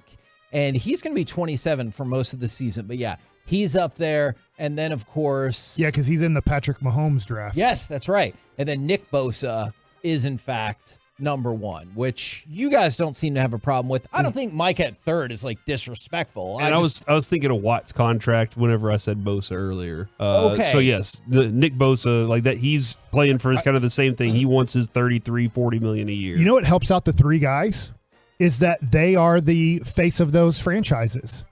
I understand how much Dak has commercials and how much Dak makes, but when you think of San Francisco's success, you think of defense. If you think of Cleveland having success, which they haven't had a lot of, but you think of defensive success. And I think the Cowboys, if they're going to have a great team this year, they need to be good on both sides. But I think the greatness will happen more likely with the defense than it will all of a sudden we're saying Dak's the best quarterback in the NFL. We'll be like, man, he's really good this year, and he's doing a good job of controlling the game flow and everything like that. And he's not turning the ball over that much, but I think it will be, oh my God, when it comes to Micah Parsons. We'll get into this tomorrow, but tomorrow is going to be cornerbacks. And I feel like the Cowboys are going to have 2 representatives, at least in the top 10 and honorable mention, depending on how folks feel about Gilmore. And I know, obviously, Diggs. Oh, yeah, there'll be 1, too. Very divisive. There'll be 1, too. Yeah, man. Because the Cowboys are the best. That's all. I mean, what else do I ever say? Somebody text something. What else do I ever say? God. Other than the Cowboys are the best at everything. I mean, their signings are always the best. Somebody tick them off on. Have you ever seen how well they're just the best drafters? They get A+ every single time. All I ever do is D-ride the Cowboys all the time. What are y'all talking about? Y'all never listen. You never listen. Is it one person or a lot of people? This crap is so stupid. Listen to more than one thing you say on the station. Oh, no. What's the number? Give the full phone number out. I probably will not. What's the first 3 digits? 254. What's the next 3 digits? Okay, well, I'm not. I just asked for 6 digits. I'm not going to give that out. 972 was the next one. The next number. There's no way that you could get a number based off of not having the last 4. Actually, it's happened before because when I gave Kevin's number out with one segment at a time, I think somebody was 4 numbers left and they got it. How many other people did they text? You're like, hey, are you Kevin Hagelin? Hey, are you Kevin Hagelin? They got you right there, Corey. What did they say? What was the thing that they said that made you so upset? I'll read the second one. Yeah, this one's first off, just remember this. I'm not a damn reporter, all right? That's the first thing you need to understand. And I just think that this text is dumb. deriding the Cowboys and saying this is the year. It's tale as old as time for this station. All right. Well, I'm doing it this time. It's Mike. Mike, I think, is pretty much the furthest person in the world that you can say that. Corey's brought up is he was embarrassed of me one day at the Cowboys facility at training camp. And I was like, oh, guess what? The Cowboys are going to be mediocre again this year while players were walking by. And then they stopped and looked at us. They didn't look. They listened. Yeah. They stood there and listened. I've done this so far twice in my radio career. In 2017, I picked the Cowboys to go to the Super Bowl. How'd they go? Horribly bad. Crap. And this year, I'm doing it again. So I am riding the big D again this year. And I don't mean Dallas. I mean defense. Oh, I thought you were getting a degree. thank God. My bad. I thought you were like going back to college. I'm riding the defense. I'm riding Micah Parsons. And I'm hoping that it means major success for the Cowboys. I'm probably going to be wrong. I would not put any amount of money on this. I'm not going to Vegas I would not and putting $10 on this or $10,000 on this. But I'm assuming this. They say sometimes, oh, that team got lucky, and that's why they're in the Super Bowl, or this happened, and it's just luck. RJ Choppy's a big person on luck. I'm not a big person on luck, but I do know this. The more time you put the more times you put yourself in a situation to succeed, and that means making the playoff year after year after year. You might get a break one of those years. It's not luck. It's when you only put yourself in a situation to succeed 1 out of every 3 years, don't ask for luck to go your way. Yeah. But when you see the teams that end up making the Super Bowl, it's like they made the playoffs 4 out of 5 years. I think the Cowboys, for the first time, and I don't even know when, will make the playoffs 3 years in a row. When was the last time they made the playoffs 3 years in a row? Then you have to go again. It's back in the 90s. It's probably back to Troy Aikman. It is back to Troy. And for the last 28 years, they've put themselves at an 8-8 possible. Like just a little bit better or just a little worse. That's what they are. I don't know which 13 games they're going to win, but for this to happen, they're going to need to win 13 games. If they win 13 games, they're going to have home field for at least 1 game, maybe 2, and they're going to make the Super Bowl. And then they're going to lose to the Bengals or the Chiefs. But they're going to make the Super Bowl. And deal with that. I'm being optimistic about it. Oh, my gosh. Can you believe this right now? I did get a little nervous of what he was going to say after that. Now, I did want to throw out one other thing real quick. If we can go to cut number 2, local product, went to high school in Allen, Bo Nickel, still getting work done in the UFC. Kyler Murray's teammate. That Woodburn has some serious power behind those right hands. Oh!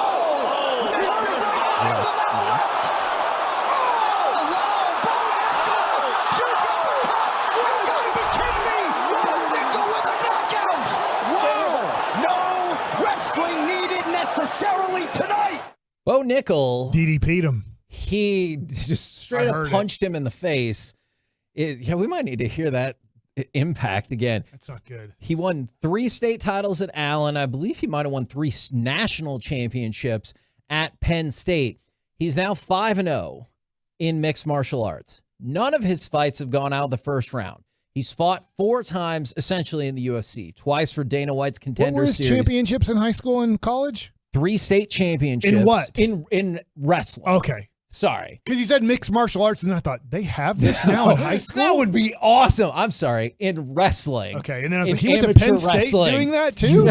USC high school. Yeah. That feels like that would be a tough sell. I'm going to tell you something. Don't put it past. That is a good point. I bet a bunch of kids would probably just start that league up themselves. I could definitely see knowing that. what my kid does. He fought twice for the Dana White Contender Series and now twice in the UFC. In those 4 fights, he's 4-0 and he's taken 3 significant strikes. That means he gets hit less than 1 time per fight. Wow. That's how you should do amazing. it. That's what you should aim for whenever you go into MMA like that. You should aim for, hey, I should get hit the least in this match. Like they said, shoot for the stars. Mm-hmm. It's that show that people were on. Stars in Mars? Star Search. What was that they're saying on that? I think so. When was the last time you thought about Star Search before right now? Is Star Search on still? No, it's off. The guy used to be with Johnny Carson. I think he's dead. Ed McMahon? Yeah.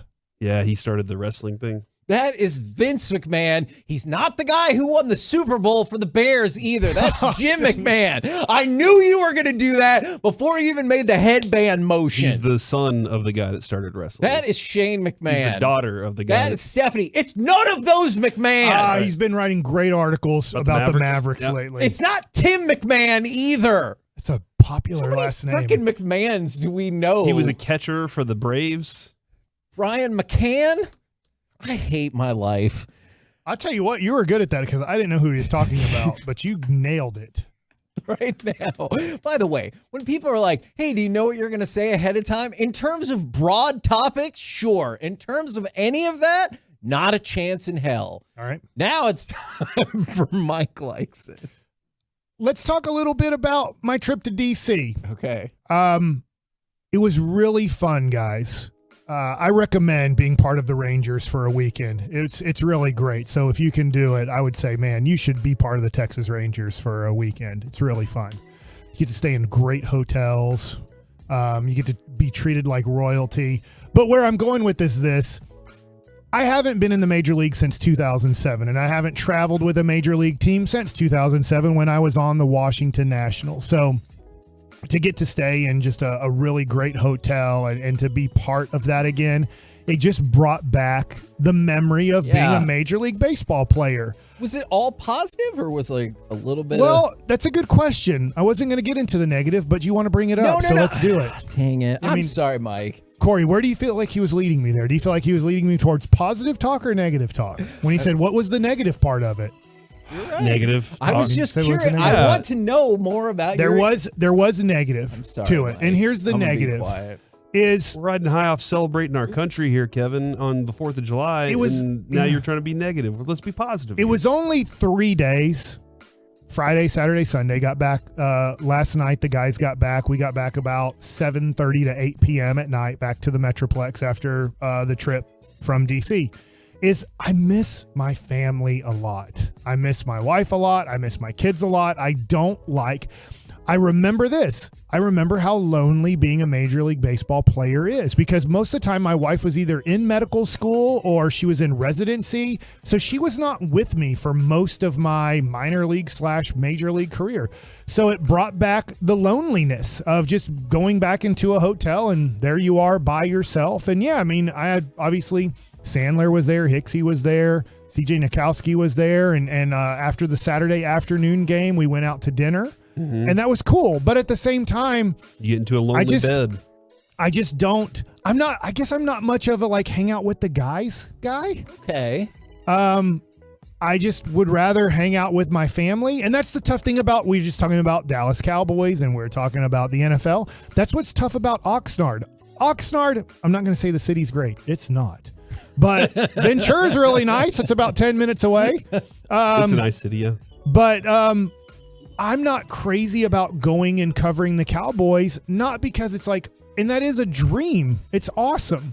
At the same time, I just don't like being away from my family. And to be away from my family for more than a week, it's not fun. Yeah. And it's not that job isn't fun, that going to DC wasn't fun, going to Oxnard isn't fun. It's just I do miss my family. So you asked about the negative. That is the negative. So when I'm going with Sandler, which was a blast, and luckily we got it in before the big rainstorm. We saw your We went to the monuments. Mm-hmm. What was the coolest thing you saw? That you were I like this one the best. Well, here's what I remember. I remember when I went to the Washington Monument with Sandler. I can remember I told Sandler, I said, what's really cool is Mary Grace was 2 years old at the time when I was a Washington National. And a couple times we packed a lunch and Sue and I and Mary Grace would just sit on the lawn and just have a nice picnic right where the Washington Monument is. Cool, when you live in DC, cool. You can do a lot of these things and almost kind of make a nice little family day about it. We didn't have time to go to a Smithsonian. We didn't even have time to go to the Capitol because where we got off on the Metro, I was like, hey, we can either see the Washington Monument and the Capitol, or we can see the Washington Monument and the Lincoln Monument. And I saw all of these quite a bit as I played, and Jared had never really seen these, or last time he saw them was at 9 years old. So I was like, the Lincoln's pretty cool. The Capitol, you can't really get super close to. You can get close to, but not super close to. So we chose to go to the left which was going towards the Lincoln Monument and then the Washington one. And he was like, so what's the Washington Monument? And he kind of knew what it is. Like, it's a big stick, but it's really cool when you're next to the big stick. And you can go inside the big stick, but we don't have time to go inside the big stick because he wants to ride the first bus. He wants to get there 74 hours before the game starts, which is probably why he has so much information on the game. Yes. Probably exactly why. Mike's like, I could tell So you then a I lot got about the nervous. Washington I'm like, Monument. am I supposed to be like on the first bus too? So then I'm texting Leslie McCaslin and I'm texting CJ. I'm like, what bus do you guys go on? And the second bus. Well, the second bus is really the first bus and it gets confusing. So I got on the second bus, which all the players were on the bus. So I was on the bus and, it was really cool. I'm not giving like anything away. Like they would be like, don't say anything. Like everybody's getting on the bus and I'm pretty much on the players bus, but Zeke, I was on my phone, Ezekiel Duran, and he's like, what's up? And just gives me knuckles. Like that's the energy and the attitude that like Zeke has. Like he got on the bus. He's like, man, he's just giving everybody like knuckles. Like, hey, let's go, man. We're going to the game. Were you sitting on the front seat? No, I get in the middle because I don't know any better. I'm like, I don't know if I'm supposed to be in the front or if I'm supposed to be in the back. But if I'm in the middle, I can always make a small adjustment. Yeah, that's good. That's smart. I like that. That is smart. Look at Mike. Instead of having to go all the way through the back to get from the front or whatever. It wasn't just the players bus. Like anybody can get there's different times for the bus schedule going to the park, but you kind of are like, I'm like trying not to mess up either. Yeah. And I do know everything is more relaxed today. That's what I hear than when I played, right? I mean, when I played, it was like, dude, you do this and you do that and you do it specifically like this. You don't have the tenure to do anything like when you get tenure, you can sit here. When you get this, you can sit there, So I knew that I wasn't going to get in as much like, what are you doing situations like how it used to be when I played. Reggie texted to remind me about this on Friday when you sent us those pictures. I tried to say Mike and Jared at the monuments, and it turned into like Jumanjiments almost. And so we had a weird conversation about Jumanji and monuments. Okay. So my trip to DC was really fun. It was really quick. Sorry, Mike. No. And it was Mike didn't get breath. It was great to go back. I'd never gone to that ballpark because the last time I played was RFK. 2008 was the first year of the new stadium. In 2008, I was in Columbus, and no matter what I did, and Jim Bowden made sure to bury my career. What were your thoughts on RFK? RFK was not nice. Yeah, okay. And I did a bad job. I will say this. If I had to do it again, I don't know why I was doing this.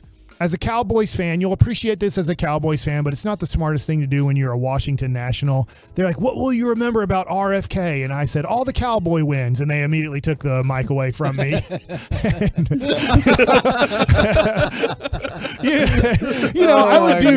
I would do D stuff like that, because I was such a big Cowboy fan. I remember at the time there was a debate on who's a better receiver, Art Monk or Michael Irvin, because they were both trying to get into the Hall of Fame. I'm like, without a doubt, it's Michael Irvin.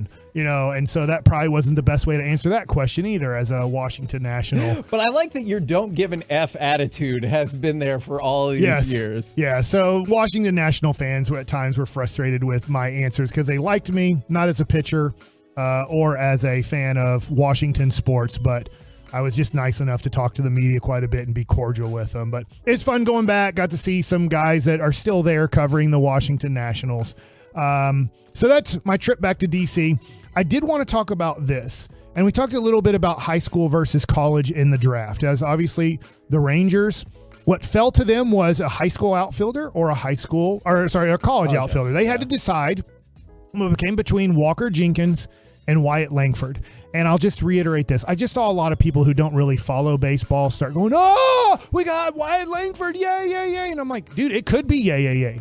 But we don't know, because people have asked me, what do you think? They made the right pick, right? And I'm like, I don't know. We'll find out in about 7 years. We might be really regretting that Max Clark did get taken ahead of the Texas Rangers. Like, look how great Max Clark is. Can you believe he is one pick away from getting to us? Like Michael Jordan and Sam Perkins. I don't know. I don't know what's going to happen between the 4 outfielders that were taken 2 through 5. We just knew that there were 4 really quality outfielders in this draft. The Rangers were going to get to choose most likely between the last 2, and they chose Wyatt Langford over Walker Jenkins, a North Carolina high school player who ended up going 5 overall. But there's really no I know high school players are going to be better. I know college players are going to be better. I actually looked at this. Yes, we went over this in the pre-show. I was just going to say, I think I look at the draft wrong sometimes, and that's why it's a good thing I'm not involved, is I just think from the perspective of, I wonder if Wyatt Langford could help us out at all in 2024. Whereas, if you're looking at it that way, then yes, he would be the guy that could help you out more likely. Since Dillon Cruz was taken second, if you're looking at two high school guys and a college guy, usually the college guy is going to help you out quicker. Obviously, Ken Griffey Jr. helped out the Mariners quicker at 19 years old. But that's probably not the way to look at it, right? You're like, no, but I'm telling you, this Max Clark kid is going to be the next big thing. I'm super happy they got Langford. At the same time, you have to look at this. Look at the history of the best players in the game today. So I looked at the top 100 right now. I took out Latin players. I took out Shohei Ohtani. They don't count. They don't really have the opportunity to go to college. So they're going to be drafted when they're drafted. Like even Francisco Lindor, Carlos Correa, they were drafted. Carlos Correa 1 overall. I believe like Lindor was like 7th or 8th or something like that, but they're from Puerto Rico. Most likely they weren't going to go to an American college. Okay. Most likely. So I have to take them out. If you look at the top 15 players that are position players, I took out pitchers, for example, and just looked at position players. Okay. Out of the top 15 players in the game today, 5 of them are college draft picks and 10 of them are high school draft picks. So when you're looking at Aaron Judge, he's a college guy. If you're looking at Mike Trout, you're looking at Mookie Betts, you're looking at Nolan Arenado. Those are high school guys. Yeah. For example, as you get into the top 50 players, it evens out a little bit more. It's 12-8 or 12-9 when you start looking at, and that would be high school to college. So there's more risk, but also more reward with high school players. So if you're like, oh, great, well, I don't know, they didn't take out all the risk by taking a college guy, but if you look at Ken Griffey Jr., Derek Jeter, Mike Trout, Mookie Betts, if you look at some of the greatest players in the history of baseball, they're going to be high school picks. They're not going to be college picks. I have to admit, that surprised me a little bit just because a theoretically shorter path would lead me to believe you would have more.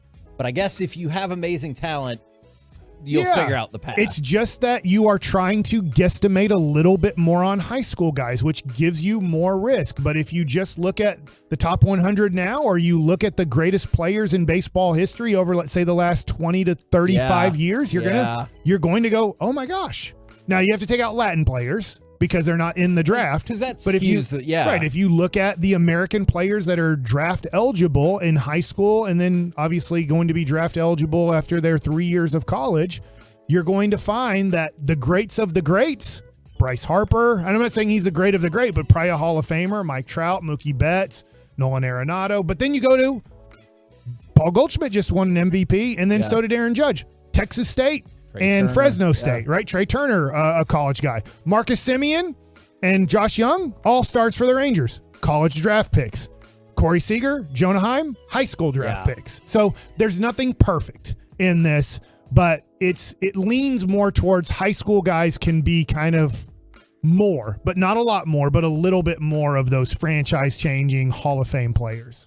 We're the KNC Masterpiece right here on 105.3 The Fan. Coming up next, it's time for the return of the C Block starring Corey Majors. I have an announcement. Oh. And it's about cupcakes. Oh. Next on The Fan.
From our fan studio, secured by DFWsecurity.com, it's the KNC Masterpiece on 105.3 The Fan. KNC Masterpiece back here on 105.3 The Fan, where if you haven't heard, a week from today we'll have Barry Bonds on the show. And then huge news for Alec. On Wednesday, we will have Shawn Michaels. Oh, my gosh. Heartbreak Kid on the show. But maybe more importantly, does he have a different name? His real name is Michael Hickenbottom. Why is that not okay? Right now, the best guest of them all. It's time for the C Block starring Corey Majors. Am I guest on this show now? I regretted that as soon as I said it. I was like, well, I mean, he's I appreciate the main where you're person. yeah. One of the Instead of co-starring, he's turned you into special guest now on the credits. Guest for 1 p.m. segment only. You know what I think is the problem? I watched this dumb movie on Netflix. It's actually, I think you like it, called The Outlaws. And it's like they list 8,000 people in the cast. And at the very end, it says, and Pierce Brosnan. And I was like, man, it feels like he just flexed on everybody because he's like, I don't care about all those people in the middle. Mm-hmm. All right. Oh my, that's the second straight segment where one of my co-hosts is completely crapped on something I said. Well, I'm not a co-host anymore, Kevin. I don't know if you heard. What was the worst part of your vacation? When I had to take my dad to the hospital. Okay. The emergency room. I thought like that's what we do. We ask them when they start their segment, what was the worst part of it? I just wanted a full picture of your experience, Mike. I'm sorry. Honestly, it was the worst I've seen Dad in a long time. So this one was really tough, Kevin. I'm really sorry for you too, you know what? Corey. I'll figure all that stuff out later. Here's what we're gonna do now, though. A lot of people have had questions, and Mike, if you can, please look at the Twolo page as things are rocking here, because I know they've been on me about getting the cupcake situation taken care of. It says, oh, no dance off. That's the last thing they put. Okay. I think you'll like this better. Hopefully. All right. A lot of people want me to pay off a bet that I made, and I was like, I'll never do this. That you lost? I'll never admit I lost this we're bet going to either. get cupcaked, aren't we? So here's how it's going to roll, Mike. Here's my plan. I'm glad you're saying what's going to happen. Yeah. When you lose the bet, now you make the Yeah, payoff. thank you. I appreciate All that. right. Well, Sean also let me off the hook. He was like, you don't have to hold up your end of the bet anymore because Joey's taking on this cupcake. And so Sean was like, hey, I'm backing off of this. Good. You have fun with whatever you want to do. So now I'm like, you know what? The Tolos and the Twolos do deserve the cupcaking. All right. Here's how it's going to roll. We're going out to Oxnard in what, a week, 2 weeks? 2 weeks. We're heading to Oxnard, one of Mike's favorite trips every single year. True. And get to meet all the people who serve our country at the Holiday Inn. that is true. And they us. all stay right there because there's a naval base right next to us.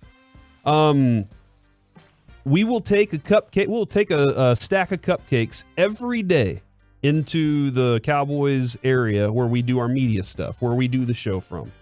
The tennis courts. The tennis courts. Wembley. Yeah, Wembley. And we're going to try to raise some money. We're going to try to raise money for NAMI, North Texas. So, Kevin, we're going to have to set up something so that we know we can track the money here. Do you know how we can you do that in the next couple weeks? Yeah, I can figure that out. We're going to set up Venmo. And for every $1,000 raised, dang, I will take a cupcake to the face. What? From one of the Cowboys players we interviewed. Oh. A cake or a cupcake to the face. A small cupcake or the bigger cupcake? Like, well, I mean, this could be a cupcake they have every big day. hands. Tyron Smith has huge hands. You know what, Mike? Here's what I'll let you decide. Okay. You get to go pick the cupcakes because I got to go to Kroger and pay for them. You go pick out the cupcakes. I don't even know if they have Kroger's in California. Yeah, you can expense. They don't. I think they have like Randall's granola or something. cupcakes. Oh my God, Mike! What has happened to you in the last few minutes? You just quit caring. Yeah, vegan cupcakes here in California. So here's what we'll do. We will have a cupcake for every single interview. If we raise $1,000 that day for NAMI North Texas, then on that interview, a Cowboys player will have one of three options. Mm-hmm. They can eat the cupcake, they can smash the cupcake in my face, or they can elect to have Mike Bassick smash the cupcake in my face. Holy cow. That'll be their three options. I'm going to get them granola cupcakes I'm going to get them vegan cupcakes because those are very California, and also the other California cupcake, weed cupcakes. Yeah, those are options too. You need to tell the players though before that one. Nope. He's like, it's a roulette table here. You pick the cupcake. Oh my God. What do you want to do? And so shocking news from Leighton Vander Esch today as he ate a cupcake on a radio show. Yeah, but weed's legal now. Yeah, well, but even still, I don't know about the like. That's a good point. That is a good point. And Randy Gregory still didn't play last year. So that is our plan, and I will even donate the first $100 to NAMI North Texas to get the ball rolling. So that's my plan. Look, man, I've had a lot of people come up to me the last week and say that one of their favorite things about our show is how open we are about all of our own issues, for one, and mental health and where it is. And I saw Sean Astin, Kevin, talking to somebody, and he said, "You know what's wrong with you? Absolutely nothing." And that's you need to go be you. And that's something that I want everybody to like. Hey, keep doing your thing. Keep fighting this. Sean Astin. He's Rudy. He was from Toy Soldiers. Okay, he doesn't know what that movie is. Rudy? Yeah. Yeah, not I thought his name's Rudy Rudiger. No, he's the guy that played Rudy.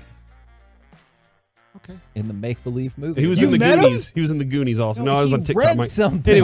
Anyway, so the whole point is story. They've always said that like this is one of the calling cards of our show is that we're open about it. We give people an opportunity to reach out to us and have conversations. Kevin talks to people all the time and does his best to help out. Can I give you a text? Yeah. The 214. Hey guys, just wanted to say thanks. Having a hard mental health day. Got out of work for an hour in my car and I've been listening. I was driving and realized I was smiling at something y'all said. It stood out because it's the first genuine smile I smiled today. See? And that's super cool. Like we didn't set out like with that in mind. That's been part of the show that's just kind of opened up and it's organic and I've really enjoyed it. So if everybody out there, if all the Tolos are out there want to be part of this and want A, to see me get cupcaked, and B, to help out NAMI North Texas, then that's the plan while we're in Oxnard. J-Rod says it needs to be every 500, Corey. 500? Why 1,000? Felt like that's a good goal to like shoot for. I feel like we can raise at least $1,000. In your face, J-Rod. I mean, I appreciate that. Otherwise, it's in your face, NAMI North Texas, and right? In your face, Corey. You know, but I'll take as many cupcakes to the face as we need to for NAMI. All right. If we raise $1 billion, if Jerry Jones was to sit down and go, how many cupcakes you got over there? And we're like 12. He's like, I'll donate $12,000 if I can do all those cupcakes. If they pick me to cupcake you, like they say, well, we want him to cupcake you. Yeah. So here's how I want to do it. So this is the way that, since I just came from D.C. and I had to get put into the Washington Nationals bullpen after they trusted me to not be a starter anymore, which was a decent idea, is you have to put your hands on your knees. And so you bend over and then you close your eyes. And then you don't know when the cupcake is going to be in your face. And so I could hold it for 5 seconds. Are you trying to do the impossible like 20 seconds? With me? Nope. But then after I cupcake you. You're not cupcaking my butt, Mike. I swear. Do you understand? Yeah. I'm not walking around with cupcake cream on my butt. All right. After I cupcake you. Then you stand up and you open your eyes and then we shake hands. And if I forget to shake hands with you, then you get to cupcake me. Oh, this is interesting. So that's the way it works. So after I feel like there's used to be there was no cupcaking in the bullpen. We would slap each other in the forehead pretty hard. And then you had to like shake hands like we're okay, we're cool because we're teammates and everything, even though I just slapped you in the forehead. And the reason that you got slapped in the forehead in the pen was because you didn't clap when a guy reached first base or did something positive offensively. Okay. So you weren't watching the game. You were D'ing around in there. And so you're just like, all right, so you gotta take one to the forehead and then you shake hands. But if you forgot to after you gave it and you didn't shake hands, then you had to take it.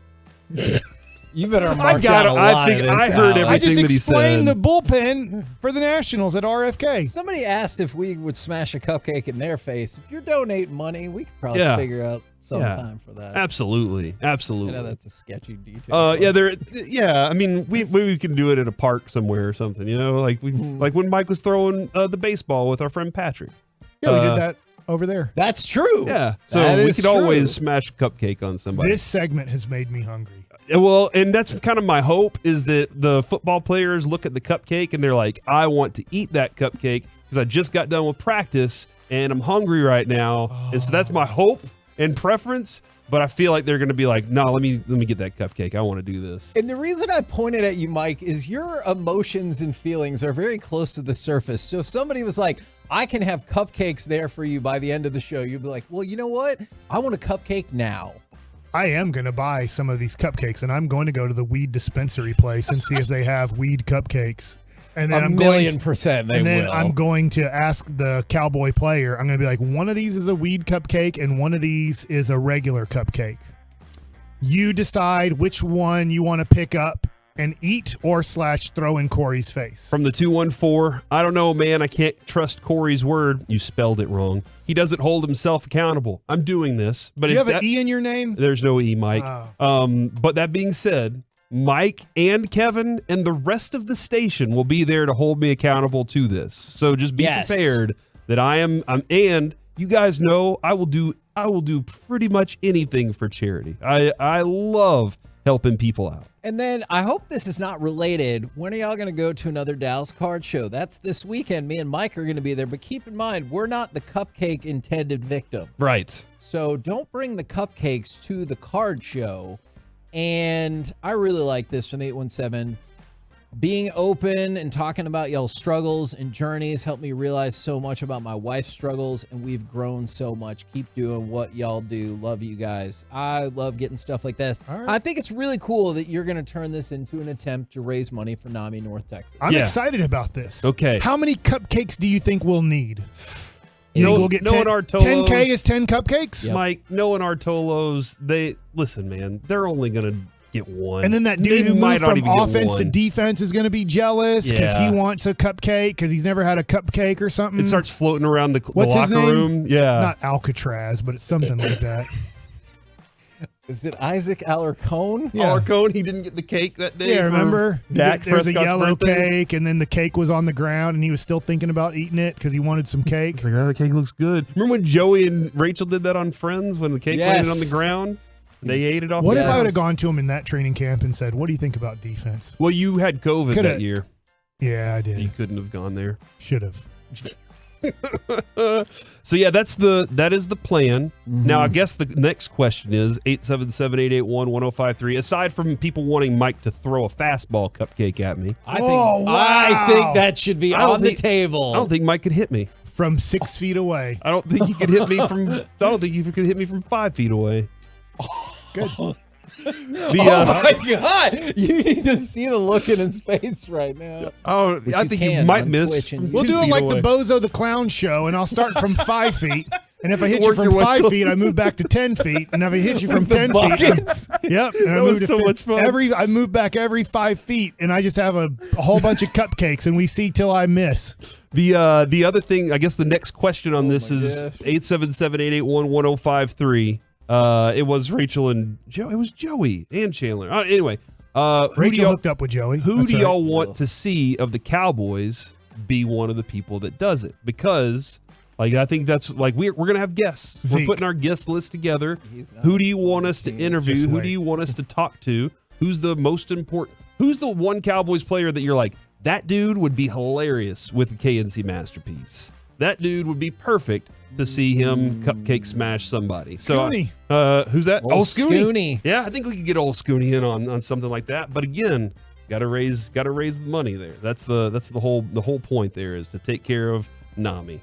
Man, I think it could be Dak. He cares a lot about mental health. He does. He does. Actually, didn't you do a show with him? That's where he adopted my phrase, talking doctor. Was he like a co-host on that show or a guest? Do you remember? He was a special guest. Interesting. You just learned in my world, everyone's a special guest. I'm the only person in this Kevin, show. so We're like on the Carson show right now. You get into Kevin's car. It's like, welcome to my.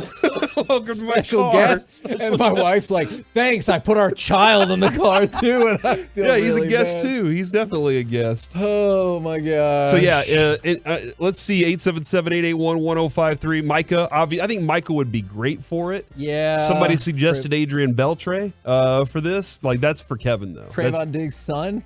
Oh, do you think he would do that? Yes. I think he would definitely do that. He would be like, I can't believe this. I get to hit Mahomes in the face with a cupcake. Mozzie Smith. Is there a way to set up the cupcake sideways, and we can get a kicker to kick to the part where, and then he kicks it at you, like 1,000,000%. The and Cowboys you get on new your hands kicker- and you get on your knees and you just open your mouth, but you close your eyes and see if you can kick the cupcake in your mouth. I have it on good authority that the Cowboys' new kicker will be coming to find us this year. What about in Oxnard? Yeah. What about the Texas Tech kicker? Oh, he's no longer with us. He can come back. He's no longer with us. He's so kicking cell phones out of grandma's hands and everything. for everybody who was out there calling, there was one dude that called me a piece of S for not taking this, and he was like, "You've always been a piece of S," and I don't That's really appreciate awesome. that. Yeah, thanks. Thanks for listening. So, I will. This is the approach I wanted to do. Hopefully, the Twolos and everybody out there helps. He us just get called this you a done. piece of S On Twitter, he Right was now? like, "No. Oh. This was Twitter a couple days I thought ago." like while you're saying you're trying to raise money. What a weird take. And he's like, "You're a piece of S." Mental health could. Yeah, so that hopefully all the Tolos and Twolos that have been wanting this for a while will understand. Yeah, it took me a while to get this all put together, but we have gotten a plan in action, and let's use this opportunity for a good cause rather than just doing something on the spur of the moment. All I want in this world is two things. First of all, I want to see the cupcake just kicked into your mouth. That would be the most amazing thing ever.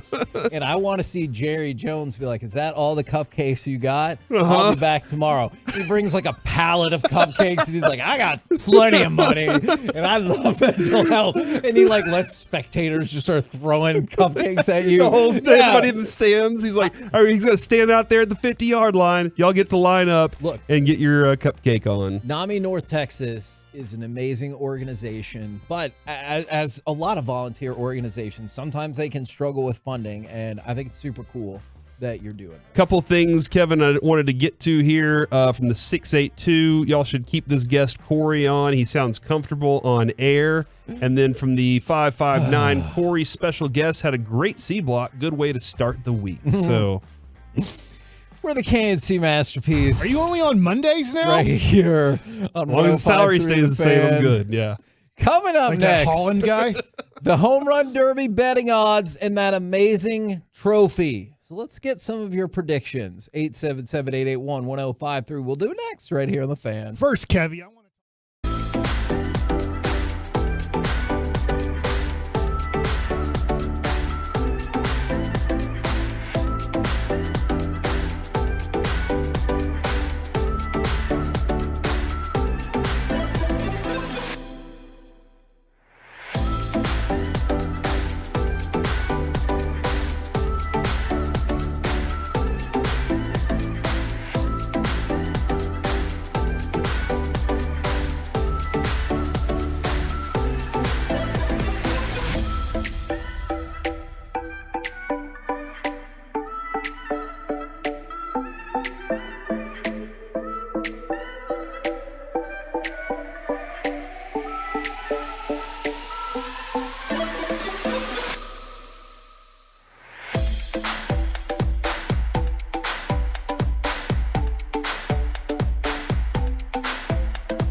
CNC Masterpiece is brought to you by the personal injury lawyers Frankel and Frankel.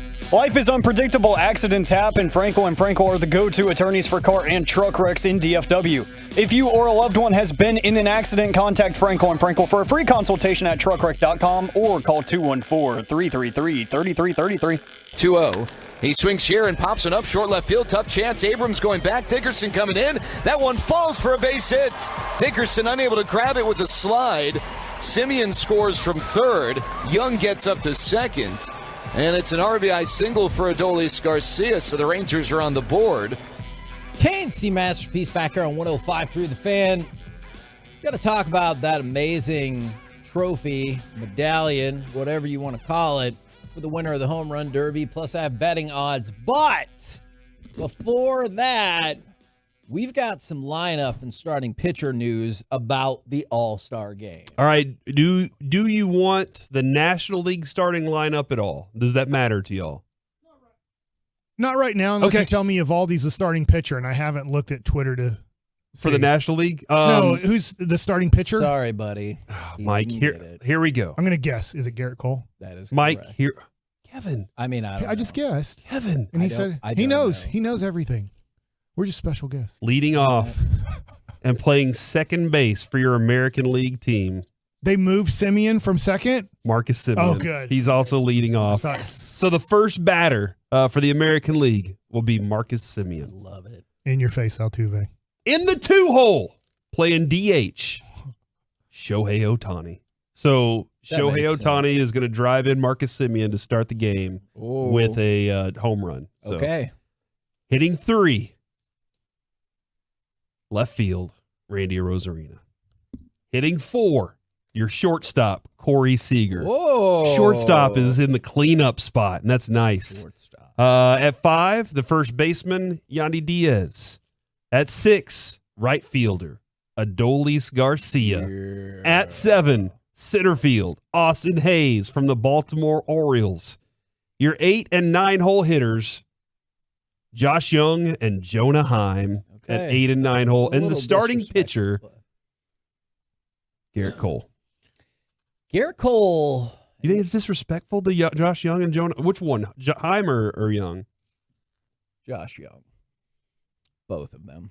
Is Nathan Eovaldi and Garrett Cole's numbers are shockingly similar this season. Is Eovaldi 10-3 with a 2.83 ERA. Garrett Cole 9-2 with a 2.85 ERA. Garrett Cole 117 innings. Eovaldi 117 and 2/3 innings. But this is the first ever start for Garrett Cole, I believe. So and good on him. The other thing too, if you're looking at this, do you know where a Yankee isn't in the lineup? Yeah, it helps out that Aaron Judge is out, so a Yankee is starting. It helps maybe. That's true. I know that they're probably picking the best, but at the same time, I totally get it. And I do think Eovaldi will be the second pitcher in because I think they'll want him throwing to Jonah Heim. Now, I will be honest, since I didn't know the lineup, that means that Heim and Young are only getting 1 at bat. Yeah. Now, Semien will get 2 at bats, and Seager has a chance to get 2 at bats.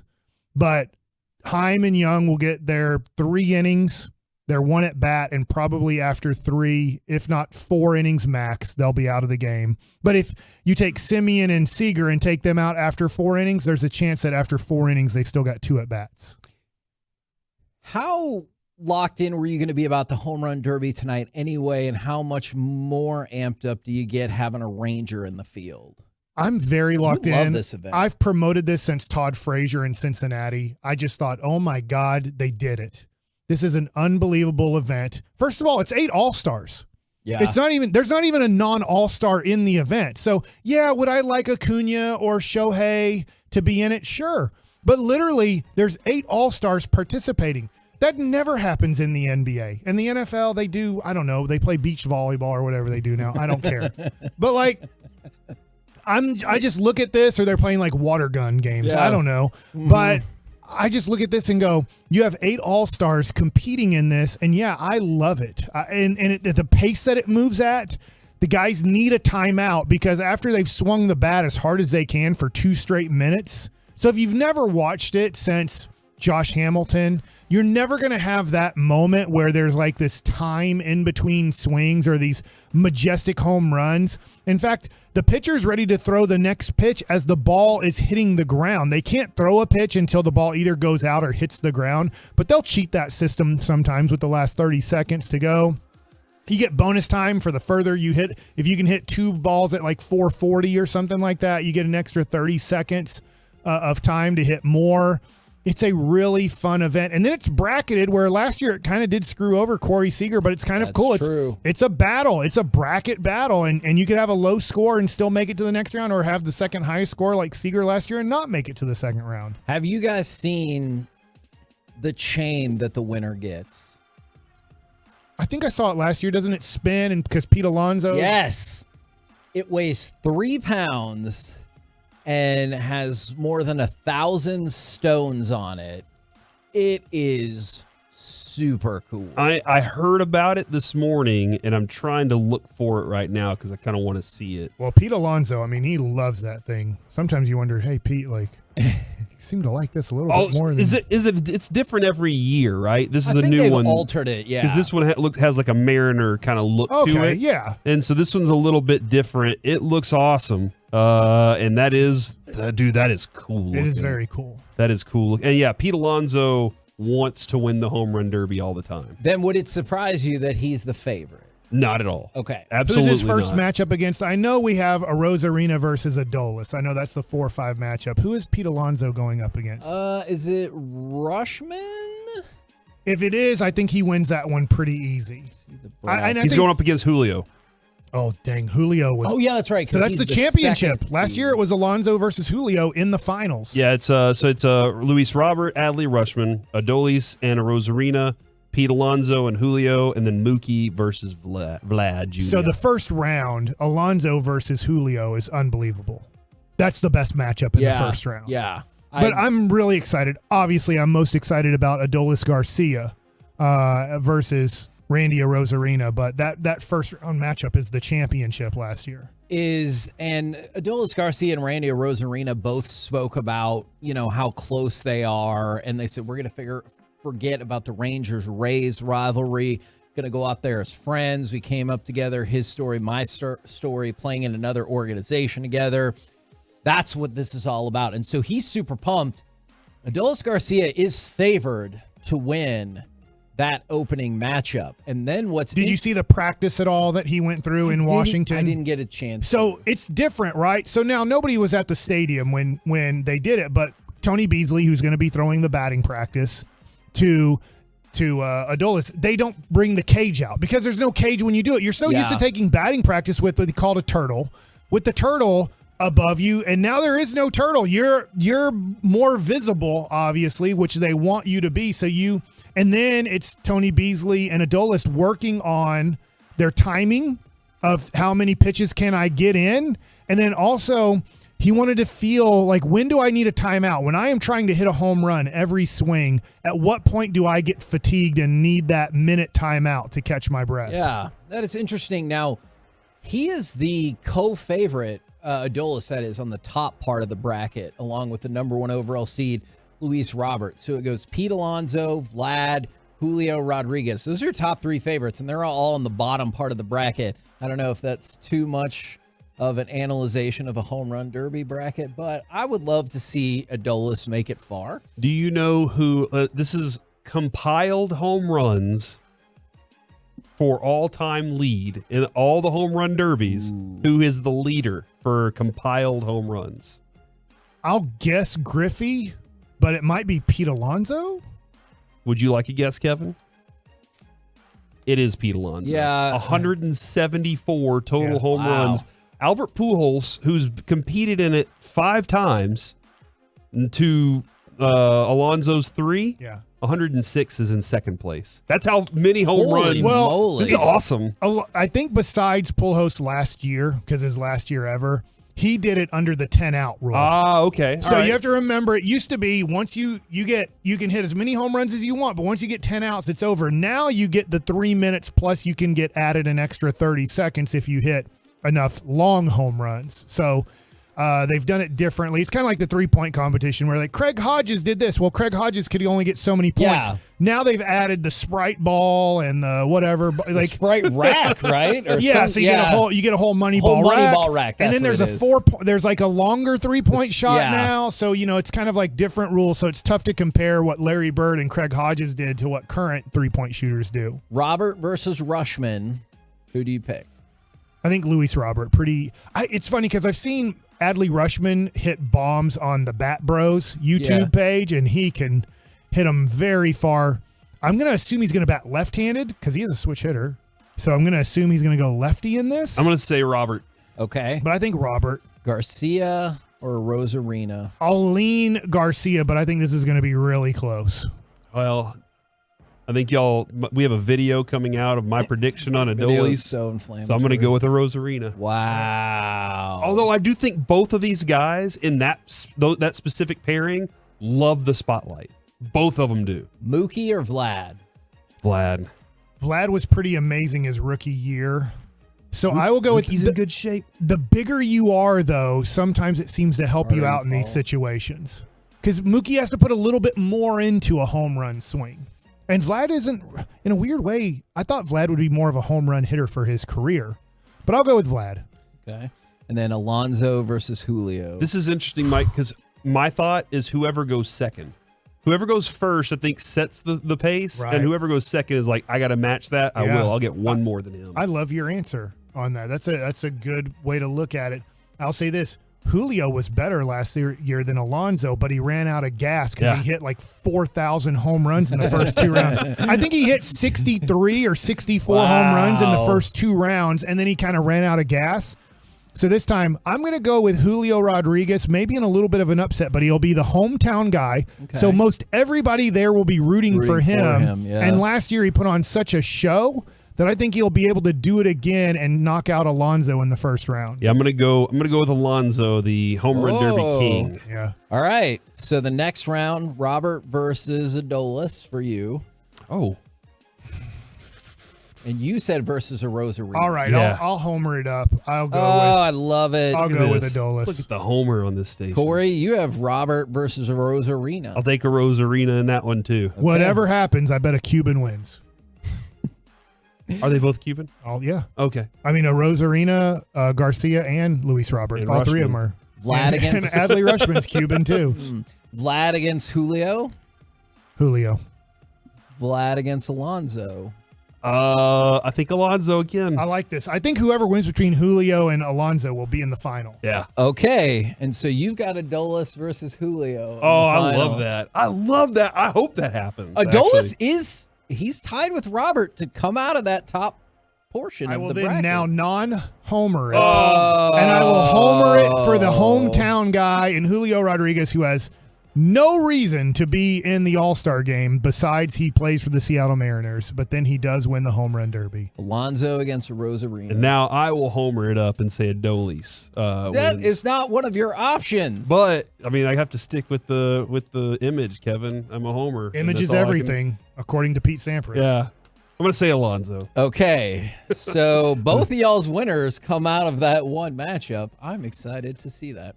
We're the KNC Masterpiece right here on 105.3 The Fan. Coming up next, also excited to chit-chat with those fellas from the G-Bag Nation right here on 105.3 The Fan. All right, Tolos, let me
He's back here on 105.3 The Fan. And right now, courtesy of D&M Leasing, it is time for a chit-chat with those fellas from the G-Bag Nation. Gentlemen, how is you today? Doing all right, Hagee. It's all right. Yeah. It's because you have to come back from vacation and stuff. Well, Cy Young can't join us today. He's busy with the draft. So we're used to that on Mondays. Yeah. Got a lot of questions for our leader, but we're going to have to wait a week. Did you hear the most amazing factoid about the Rangers' new draft pick, Wyatt Langford?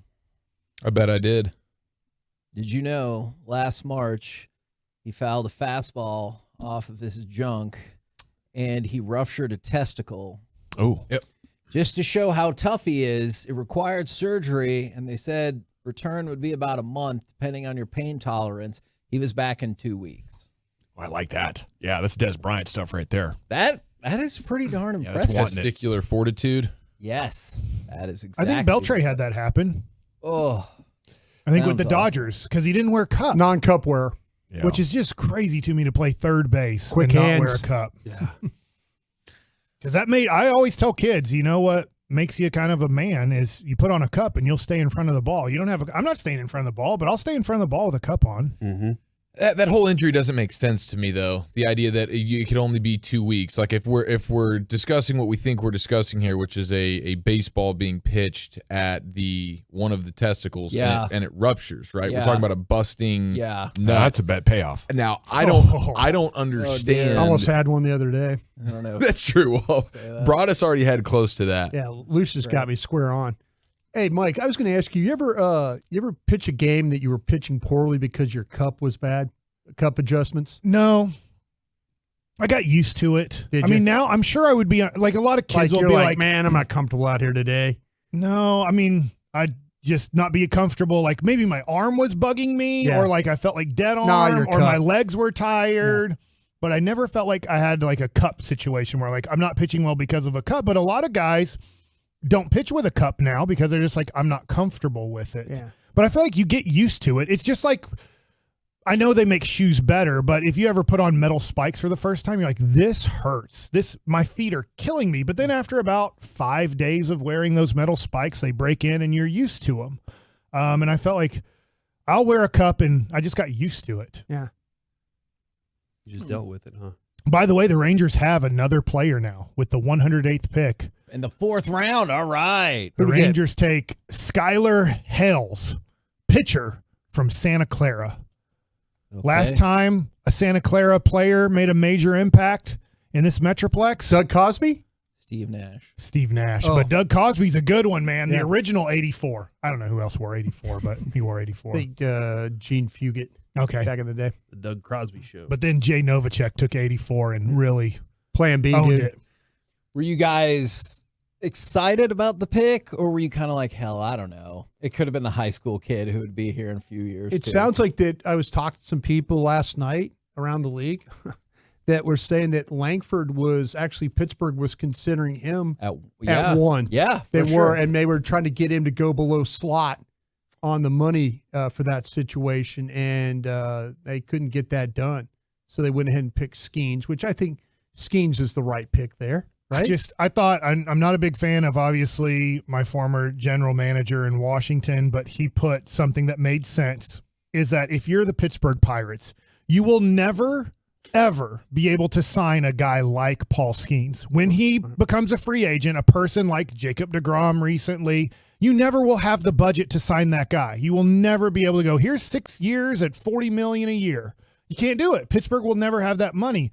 So when you get a guy that looks like he's going to be a Cy Young candidate, a guy that, I've said this, he blows Jack Leiter and Kumar Rocker out of the water with what his stuff is in college. Like, it's not close. And so you say, this is our one chance to get an ace for maybe not his first year because he'll be a rookie, but hopefully years 2 through 6 in the major leagues, this is an ace. This is arguably a Cy Young candidate. We'll never be able to have a Cy Young candidate by signing a guy because we'll never have the budget to do it. Yeah, it's a good approach then. I love it. I'm just glad that the Rangers ended up benefiting in a way that got them an absolute stud. They did. And when I first saw it, I was like, okay, cool, baseball player, and we'll see how it goes in the minor leagues and hope to get excited then. But the more I read about this guy and the talent that he has, I think it's a really exciting day for Rangers fans. I'm stoked. My guys around the league were saying this is a play now guy. Yeah, that's awesome. This guy is not going to be in the minor leagues very long, and to talk about the power, but there's several that thought, listen, this guy could go.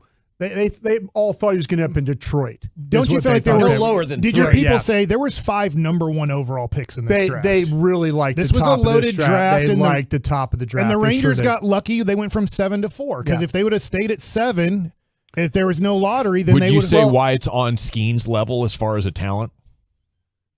No. How big is the gap? Skeens has done something I've never seen in my lifetime as a pitcher. I've never seen a guy in college just be a starting pitcher. I saw the kid; he was close to this. Strasburg. I mean, I'm not talking. Strasburg and Garrett Cole are the two people will say when you watch Paul Skeens, they remind them of a Strasburg or Garrett Cole in college, but.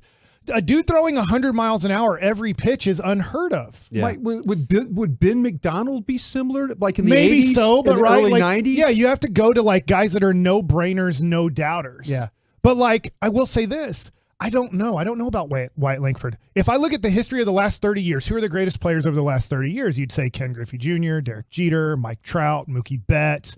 You start going, well, where did those guys come from? Came from high school. So when it came to college versus high school, if I look at right now in the top 15 players that were draftable, that were players, 10 of them are from high school and 5 of them are from college. So you just look at who are the best players in the game today and where did they come from? Taking out pitchers, taking out Latin players.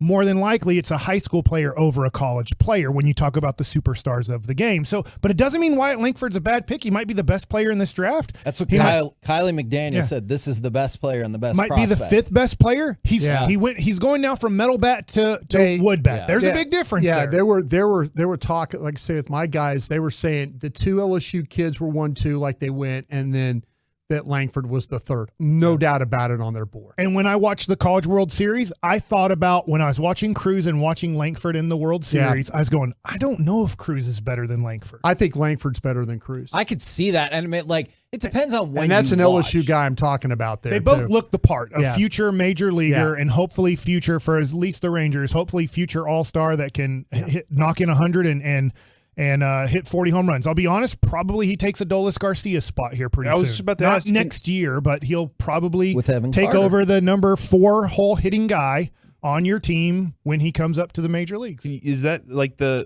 vision then would probably be Tavares, Evan Carter, and him out in the outfield together? Yeah, but there might be a case where you kind of trades come up, things happen. Yeah. You find Ohtani trade. I do think this. I think Langford and Carter are definitely part of your future. Yeah. Can I say Leody Taveras is 100% part of your future? I can't say that, but he's been awesome this year. Yep. How into the All-Star game do you think y'all are going to be when we talk about all this excitement for the Rangers? We already threw out the stat. First time in 47 years a team's had 5 All-Star starters. I like the fact in that field. Corey had established that the Rangers, the last time it happened, 46 years ago, that the Rangers were that team. Yeah, it was not. It was the Cincinnati Reds. Oh, but they the Big Blue did Machine? win The Big Blue Machine. Did we come up with a nickname for that? Kevin or Mike said the Blue Jays because of Jonah and Josh. That is a John team Gray. that exists already. Yeah. I feel like you're going to run into copyright issues with Blue that. and Red Jays. Yeah. What do you think about that one? That's not very catchy.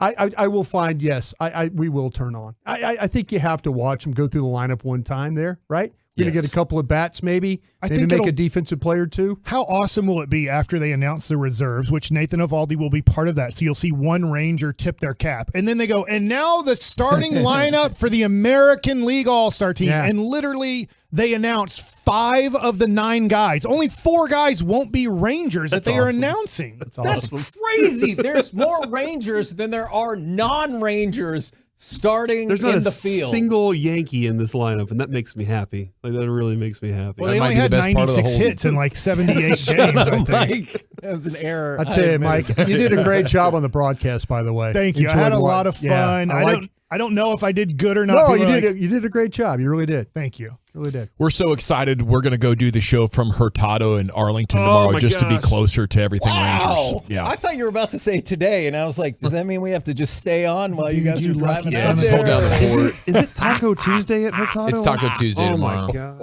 I don't think you can say that because LeBron's trying to buy LeBron tried it to or trademark something. it. That got denied. Yeah, it did. What do you guys got coming up on the program today? Pure Gold, as always. Thanks for asking. I will. We'll talk about everything developing in the world of sports right out of the gates here. Our thoughts on everything that going down here with All-Star and the Rangers struggles a little bit. But coming up at 2:30, G-Bag of the day. 2:20, I'll give you some of my my vacation exploits and some of my top dad moments. All right, looking forward to that. Rangers are about to pick again. You'll have the 5th round pick breaking Oh, news. nice. Roll home with the G-Bag Person Nation. has like a Get 20% those chance of ever making the draft major leagues, by the way. updates. We've been the KNC Masterpiece. Make your way back with us tomorrow, 10 a.m. to 2 p.m. right here on 105.3 The Fan. Thanks for letting me be a guest today, Kevin. Shut up. Hey, look, I got a monkey who looks like Justin Timberlake. Miss any show segments?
From our fan studio, secured by DFWsecurity.com, you're rolling with the G-Bang Nation on 105.3 The Fan. Here we go. It's hour one of the G-Bag Nation on 105.3 The Fan.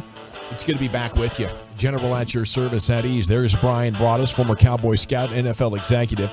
Lucius Alexander has returned to the Pimp Cup after a one-day hiatus on Friday. You do have Eric Chiafalo here. Zach Wolchuk is on assignment on a cruise, living it up, apparently. And Carter Freeman's coordinating your video. Any updates on the Wooly Bully? The Bahama Mama. That's what he's going by this week, and he's doing well. He sent me a picture, first cocktail, and that first vacation cocktail is a great cocktail. And he's sitting on the back patio. He's taking pictures of inner tubes or whatever he's doing instead of like scenic views and posting them. Wait a minute. The picture I saw was of lifeboats. Yeah, lifeboats. That's right. That's right. He was walking onto the boat, but he was taking pictures of like he was trying to remind himself where the lifeboats were. Yeah, which is fair. I think he was just capturing his view as he was boarding the ship.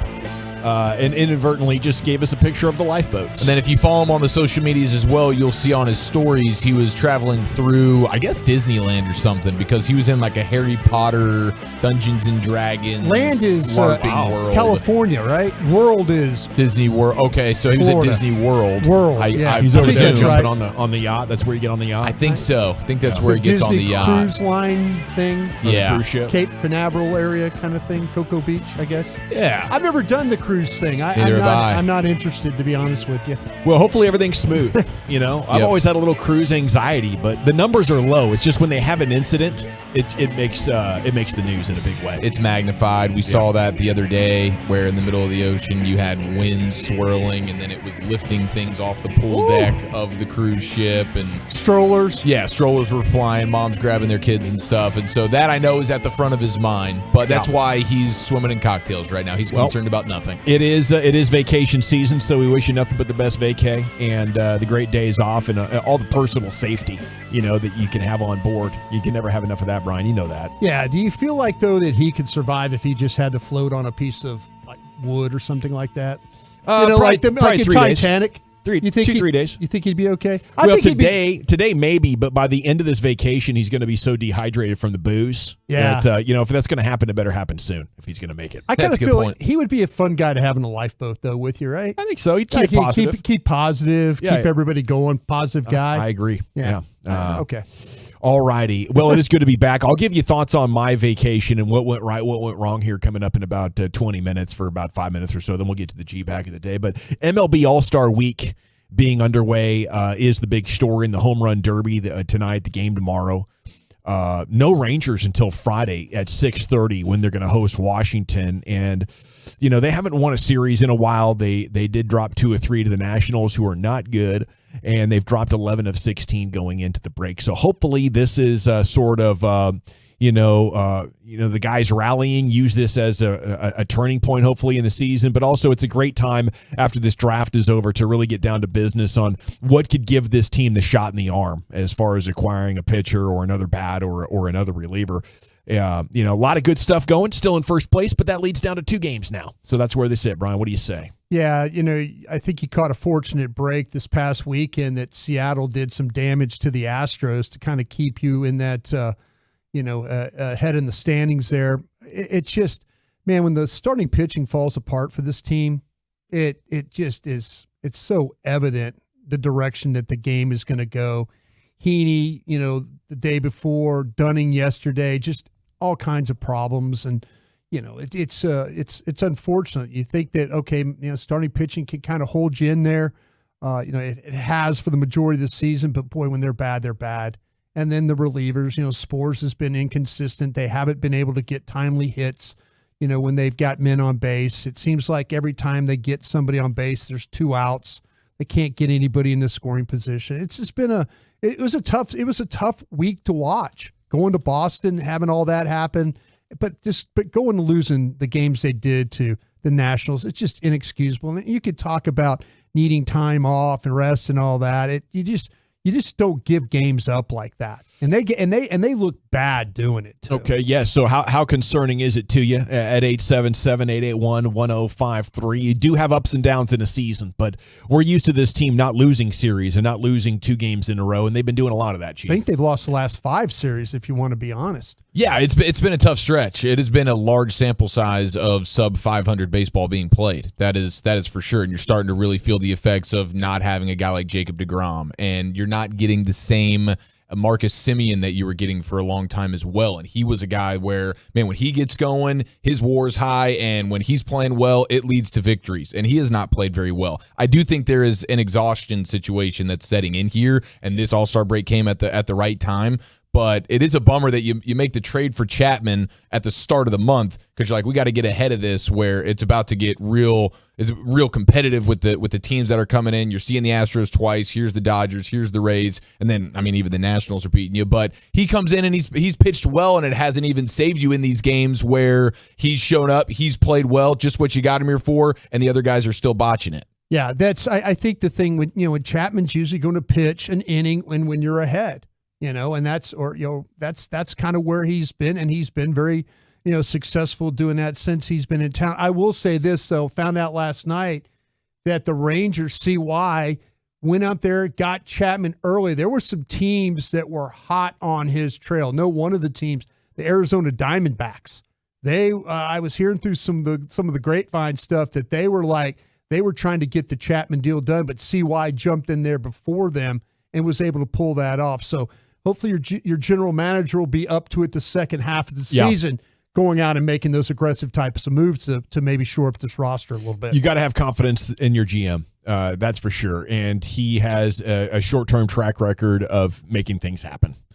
So I don't think they're going to be sitting on their hands and hoping things get better like maybe some other teams would. 817, I'm incredibly concerned. If you look at the roster and how everyone on it performs historically, the first half of the season looks like an outlier. Yeah, that's where I'm at. Like what they went through, and Boch even said it at the time of at its peak, it's not sustainable, and it wasn't. Right around that same time, DeGrom got hurt, and maybe that took a little bit of wind out of their sails as well. But you got the benefit of historically great half seasons from a number of players that you're not sure how many more of those type of runs you're going to get for 2.5 months. Now you got to take advantage of it by actually making the roster better and making it make sense on paper that you would play well enough to maintain your hold over the Astros, not hoping to outperform what general expectations are. Rangers will be fine, says the 903. Trades will be made. Hope so. And this team will be okay. Yep. Hope so. I think both those are really, logical takes. Trades will be made, will be fine.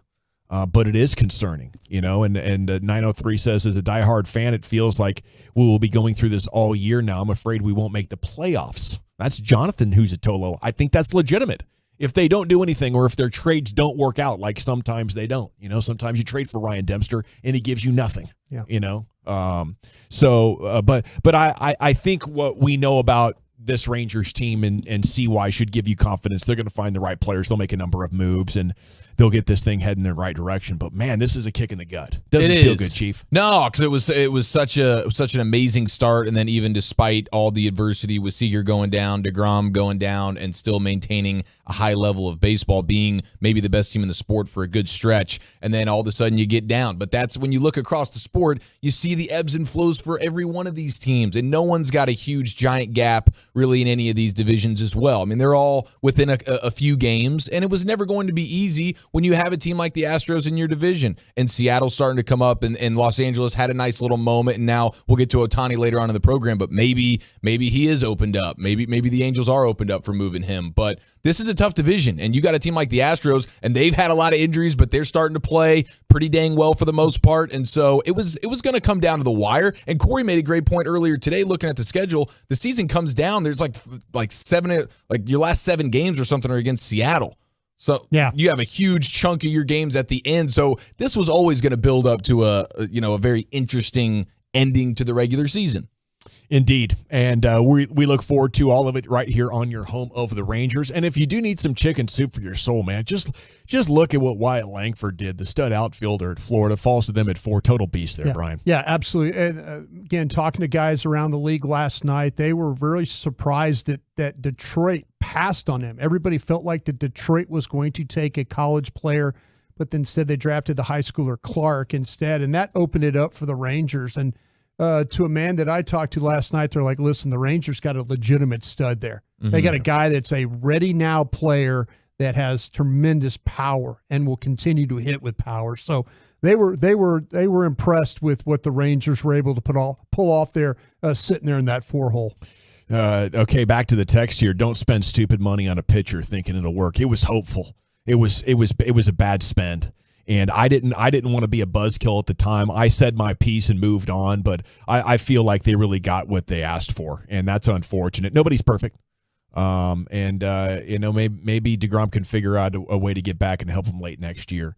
It does matter how you finish as the 9-4-5. The Rangers have the weapons who can get things done, it seems like. For a long time, this Rangers team was notorious for what they called the September swoon. Yeah. And I know you remember that, Brian. I do. It was very popular language about this team from about 95 to 2010. Yeah. In 2010 and 2011, they rejected that narrative. And, I think this team is very capable. The Astros have lost a lot. It's not like any team in this division is going to jump up here and dominate you for 3 months. No, you just got to find a way to get back on that track. And, a lot of that happened in the 90s and the 2000s when you talk about the swoon was because of the weather.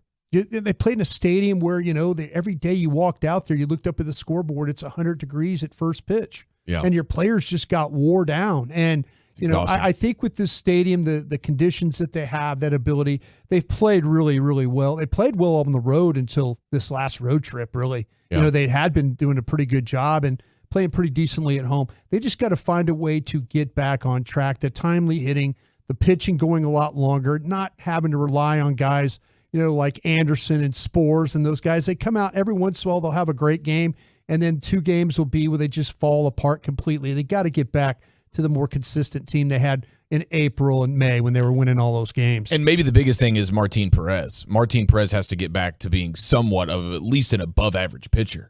Well, Dunning was carrying him a little bit there too. If you think about the guy, Dunning's been super consistent compared to all these guys. It was so strange yesterday to watch him completely fall apart the way that happened yesterday.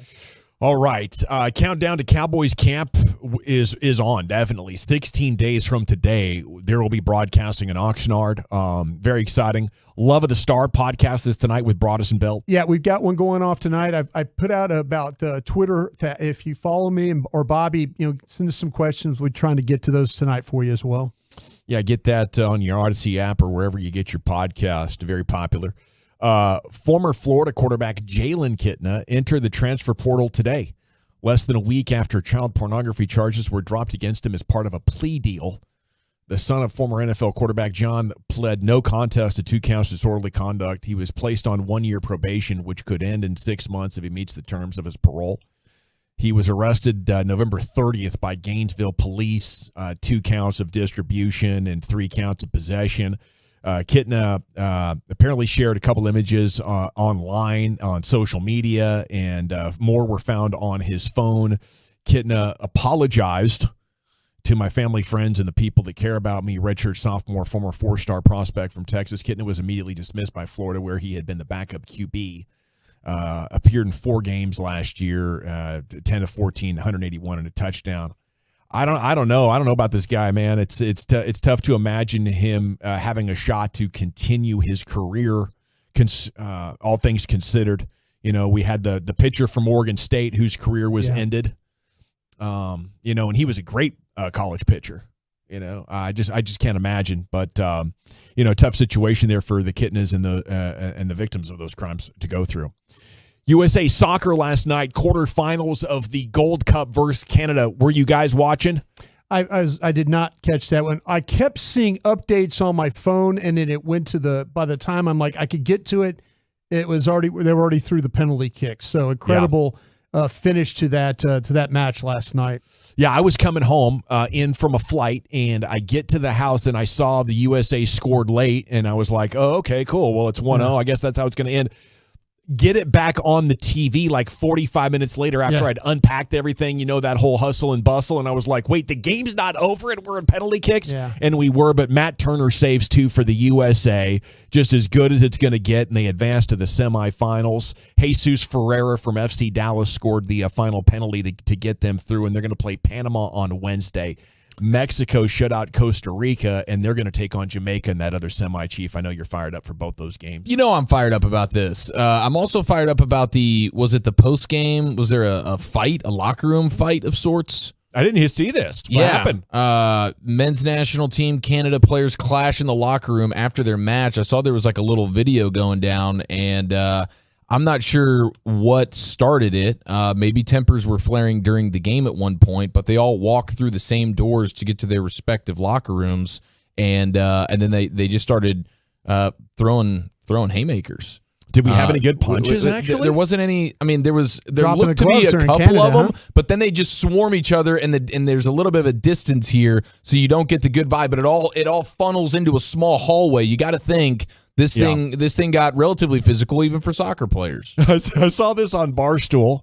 Yeah, and I guess it's kind of funny when soccer players fight because they aren't thought of in that way. But I think there's a good joke to be had in there. But coming into this match, there was drama because Canada going into it said we got who we want, Right. and that kind of got the talking going back and forth going into this game. And it's mostly second and some third stringers for this USA team. So I think they got a little bit of a chip on their shoulder, Brian. I'll tell you what, would you like to see the U.S. play the Rasta boys again, or would you rather them play Mexico? Oh, you always want USA Mexico. Yeah. Always. I mean, Jamaica's a good team. Always. And but you want that. That's for fun. That's for, all of our listeners are rooting for one of the two teams. Yeah, that's the biggest rival. Yeah, and there's a huge part of the population who is very passionate about El Tri. So we would not want to see their team go down here in the semifinals, because when you get USA and Mexico, it's historic, and we got 5 in a row on them right now. Yeah, I know. That's what I'm worried about. Yeah, there's going to be one time where they'll wake up. They're due for one. They're due for one, and I don't want it to be in the finals. It becomes many a house divided here locally when that happens. Oh, absolutely. Yeah. Okay. G-Bag of the Day is coming up at 2:30. Vacation highlights, my proudest dad moment as well. That's coming up next. It is good to be back right here, the G-Bag Nation on 105.3 The Fan. One of the G-Bag.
All right, welcome back, G-Bag Nation. Hope you're having a good one. Hope this summer's treating you all right. Segment's brought to you by the Frankels. There's a reason you need a special license to drive a big truck, so companies that hire drivers, put them in a big truck, should be held accountable for what happens when one hurts you. Frankly, you need Frankel and Frankel. Consultation's always free, truckwreck.com. Now, look, dadding ain't easy, and if you try to dad, then you probably know from experience every now and then you have good days and, you have somewhere that you'd like to have back, maybe make another go around at it. But sometimes you just nail it so hard and you're like, yes. Okay, what was the most recent moment for you like that at 877-881-1053? Maybe it was the perfect piece of advice. Mm-hmm. Maybe you fixed something. Maybe you built something. I don't know what it was, but I checked multiple boxes last week on our vacation. We went out to visit my parents, who have relocated from the Portland metro area, which got too crowded and trafficky, to Central Oregon, which is it's out in the middle of the state. It's on the other side of the mountains, and it's got like a high desert climate, which in the summer is perfect for a summer vacation. Because there's a lot of great recreation around. There's a lot of hills. There's a lot of cool scenery. And the weather is really, really nice. It's dry at like 80 to 90 degrees. And then at nighttime, it comes down to like 45 to 60 degrees. Beautiful. So you like open the house at night and the windows and it cools down the house and you get in this great mountain air and everything. So that's kind of the scene. I would compare it quite a bit to like a lot of Texans go on like a Colorado vacation. So that's essentially what I was doing in Bend, Oregon, like your Colorado vacation where you're riding bikes and you're going swimming and going, and the water's too damn cold up there, I'll tell you that much. Oh, I would imagine. But there is something special about wearing like a long sleeve shirt or a hoodie in the month of July. Yes. When you get away with that, it's just like, yes. And I love doing that kind of stuff. Well, my first proud dad moment was I got this bike seat ordered off Amazon.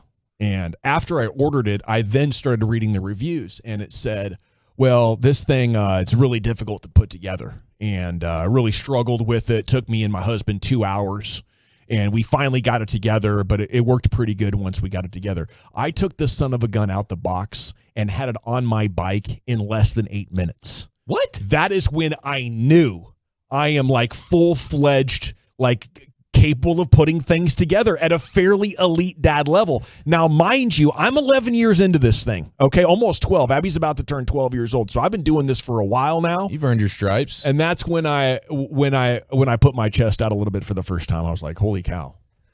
11 years in. Yeah, 11 years in. I'm reading all the reviews of these people saying, dear Lord, is there a video for this? I looked at the parts. I was like, this is probably how this thing comes together. Pop, pop, pop, pop, pop. Had it on the bike. Ran perfectly, Brian. So now little Remy's constantly saying, ride the bike, ride the bike. Oh, so there were no leftover pieces. No leftover pieces. Nope, that's right. Huh. Yeah. Sounds like he didn't even really look at the manual. Did you look at the box? Yes. I looked at the picture. It's like you wouldn't understand this. Back in the day, they used to have models. Yeah. Used to build models. Thank you. I took math models. No, models. Like a model car, model plane. You used to like build these things. I know Instagram models. This thing has multiple pivot points. It's got a sliding piece. It's a fairly complicated piece of machinery, but that came together in no time. It sounds like you got the play in your ear from the coach and you said, I'll take it from here. You got to the line of scrimmage and you just did whatever you wanted to do. You drew it up and you scored the dang touchdown. There's a side of me right now that is not believing a word he's saying. Okay. I like that. Well, check this out. I've been at my second proud dad moment. We got to get to the G-Bag of the day here in about 90 seconds. Okay, if that wasn't good enough. I don't know. We go out to Elk Lake, which is beyond Mount Bachelor, okay? You're sitting in Bend, Mount Bachelor's to the west. You're at like 2,500 feet. You get up to like 7,000 feet, get to the other side of Mount Bachelor. We drop in, we get a pontoon boat. Oh. I'm driving this thing perfectly. This guy's playing with confidence. I'm driving this. They're like, they just throw me the keys. They're like, Gavin's got it. I'm backing this thing out of the dock. I'm pulling in so grandma/mom can use the restroom. Right? No incidents at all. I'm coming up close to the beach, but within 30 feet, the kids are jumping in. They're playing. Everybody's safe. Everything's great. Well, at the end of the day, we're like a mile from the dock, right? And the kids are jumping in the water. Too damn cold. I jumped in for like 10 seconds. I was like, no, I'm not waiting for my body to get used to this. No. I'm just out. I'll be comfortable in a few minutes in the boat. But they'd been in for a while and they're used to it. And they go, They go start swimming towards the dock, but it's like a mile away, right? So we turn around and they're like 50 feet away. So we got to fire up the boat and go like, okay, come on, kids. And Abby's like, nope, we're swimming all the way to the dock, right? And she's out there with her 3 other cousins who are in between like age 12 and 10 in their life jackets, bro, swimming for an hour and 15 minutes. They did it? Yeah, some of the kids, a few of the kids are like, oh, I'm ready to go. And she's like, no, we're doing it. Come on. We got to do it. Dude, and she is like on it the whole way. Leading the charge, Marcus Simeon style for Rangers offseason workouts, dude. Yes, that was... An hour and 15? She's an alpha locker room leader is what she is. That is impressive. It was perfect for me because I'm thinking, how do I kill the rest of this 75 minutes that we have this boat for, right? We'd already been in the water for 3 hours. I was ready to go home. You're tapping out. But it was... was there a lot of pressure on you as the driver? Has to be, dude. No, it was easy. Well, I mean, obviously he was on a heater. I mean, this is a guy that starts the trip basically with his best dad moment. So he's playing with out of his mind confidence. And so he went on a Flacco-like run. He'll level back down and, thank God he got the contract. It gets better though. 2 days before that, it can't get better. I started playing poker again, and as Lucius will tell you, because I've told this story a few times over the years, I once played so much online poker, I had tendinitis in both my right and left hands, wrists, and elbows, right? I had to get a foot mouse. I got a voice dictation mouse. I was so addicted to online poker. You left it all out there, man. I did. I sacrificed for the game. But I hadn't really played in about 12 years regularly. Well, about 10 days ago, I jumped back in a couple of games, and I won a few bucks before I left, and that was my bankroll. Sat down with Wednesday evening after dinner, jumped in a $55 tournament there on Bet Online. Mm-hmm. Yeah, Bet Online. I didn't know online poker was this good, but you got a phone app for it now. Yeah. 600 players. Your boy finished 5th. Cha-ching. Cha-ching. You're at the height of your powers right now, Dawson. So, needless to say, beat my dad in golf too, which doesn't happen very often. Which was more lucky, the poker or you putting that bike seat together? Probably the bike seat. I'm really good at poker, and now I'm sober. Yeah. Now I'm a force of nature, bro. Okay. You're gonna see me up at these. I'm gonna make a run of this World Series. Ooh. That's what I'm gonna do. The dubs I'm gonna get on TV next year. I'm gonna start playing in these online satellites. It's time now for Lucius Alexander and the G bag of the day. Congratulations, bro. Congratulations on your situation. Yes. Pontoon boats are the fun. They're the fun ones too, by the way. They're the fun ones, man. Yeah.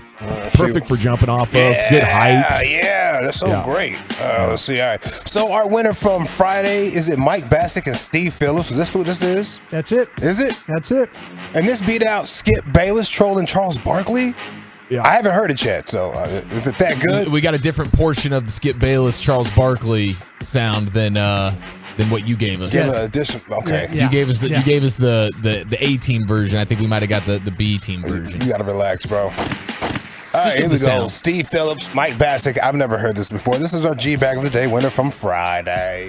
Steve, we got a teammate here at 105.3 The Fan by the name of Mike Bassick. Somebody that pitched for your New York Mets for a couple of years there, was involved in the Roberto Alomar trade.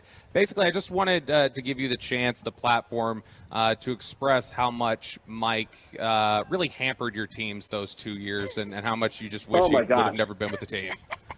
I mean, unbelievable. I mean, listen, people don't know this, but Bassick was the main player in the deal. Robbie Alomar was the throw-in. Yes. Yeah. Yes. Bassick was the target of that trade. We sort of camouflaged it with interest in Alomar, but we gave up all those prospects who listen, Bassick was the key factor there going after it. And then he was so underwhelming when we got him that he didn't last very long with us. And Alomar was somewhat underwhelming too. So Bassick, so what we did, we thought at some point Bassick might give up a record-setting home run somewhere along the way. which is why we really targeted him as well. Figured, we want pitchers who are going to set records, even if they're sort of the dubious records. We want that guy. You just made 4 promos for the station. Fantastic. Thank you so much, Steve. That's pretty good. That was a good roasting. Yeah. That was a dang good roasting right there. All right. Must have been cool to go to the Mets. Yeah. Pitching in New York. Is Except he wasn't on here like you were just on. Dude, sports radio must have killed him. Oh my gosh. Mike Asick. Sorry. No, you're good, dog. Let's go to our man Bubba Dub. Says the Spurs drafted a limit. Now, this is right after Wembanyama's debut. This is not, Sunday's performance or anything like that, okay? Yeah. He did, record something for Sunday's performance. I'll probably play that later, but here we go. Victor Wembanyama. I'm only going by what I saw last night. Y'all didn't hype this Frenchman up all motherfucking summer. He the next Jesus. Never. I know it's going to take time, but I'm talking about right now. I ain't see it last night. Okay, 5 blocks. He posted blocks out. Hell, he 9 foot. I'm just going by what I seen last night. Trash. Boy, I need muscle milk. Boy, I need bananas, apples, oranges, pears, watermelon. He need everything in his bloodstream to get his weight up. Because he got baby deer legs. When I say baby deer legs, I mean baby deer legs. Just flopping out there. Just flopping. I know Greg Poppy. I know this ain't what I drafted. I know this ain't what I drafted. I done fuck and drafted a lemon. Man, he looked good last night, though. He did. 27-12. He's lighting it up. Yeah. He made some tough buckets, man. But that first game was tough. And he's so long that it can look really, really bad. Yeah. Man, it's tough to say. In the summer league, we've seen guys drop 35, 45, and it's like, you don't know. You don't know. We won't know. JaVale McGee. Yeah, these things happen. I think it's Magoo. You got to relax, bro. Might see this man. All right, let's see what else we got. Oh, let's go to church right here. Take you fellas to church. Hope you get your blessing. We have a pastor that threatened to do the Lord's work.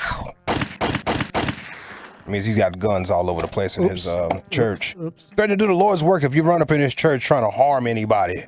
We noticed a couple of guys whispering, looking around, pointing. I need you to know, if you come to this church for any other reason than to worship, it's not going to go like you think. Don't play with us. Go back to Georgia or South Carolina, wherever y'all doing that at. It ain't going to go like you think. Because your loud noise or whatever you say is not going to scare us. We're going to lock the doors. And this might help. This might help. This might help.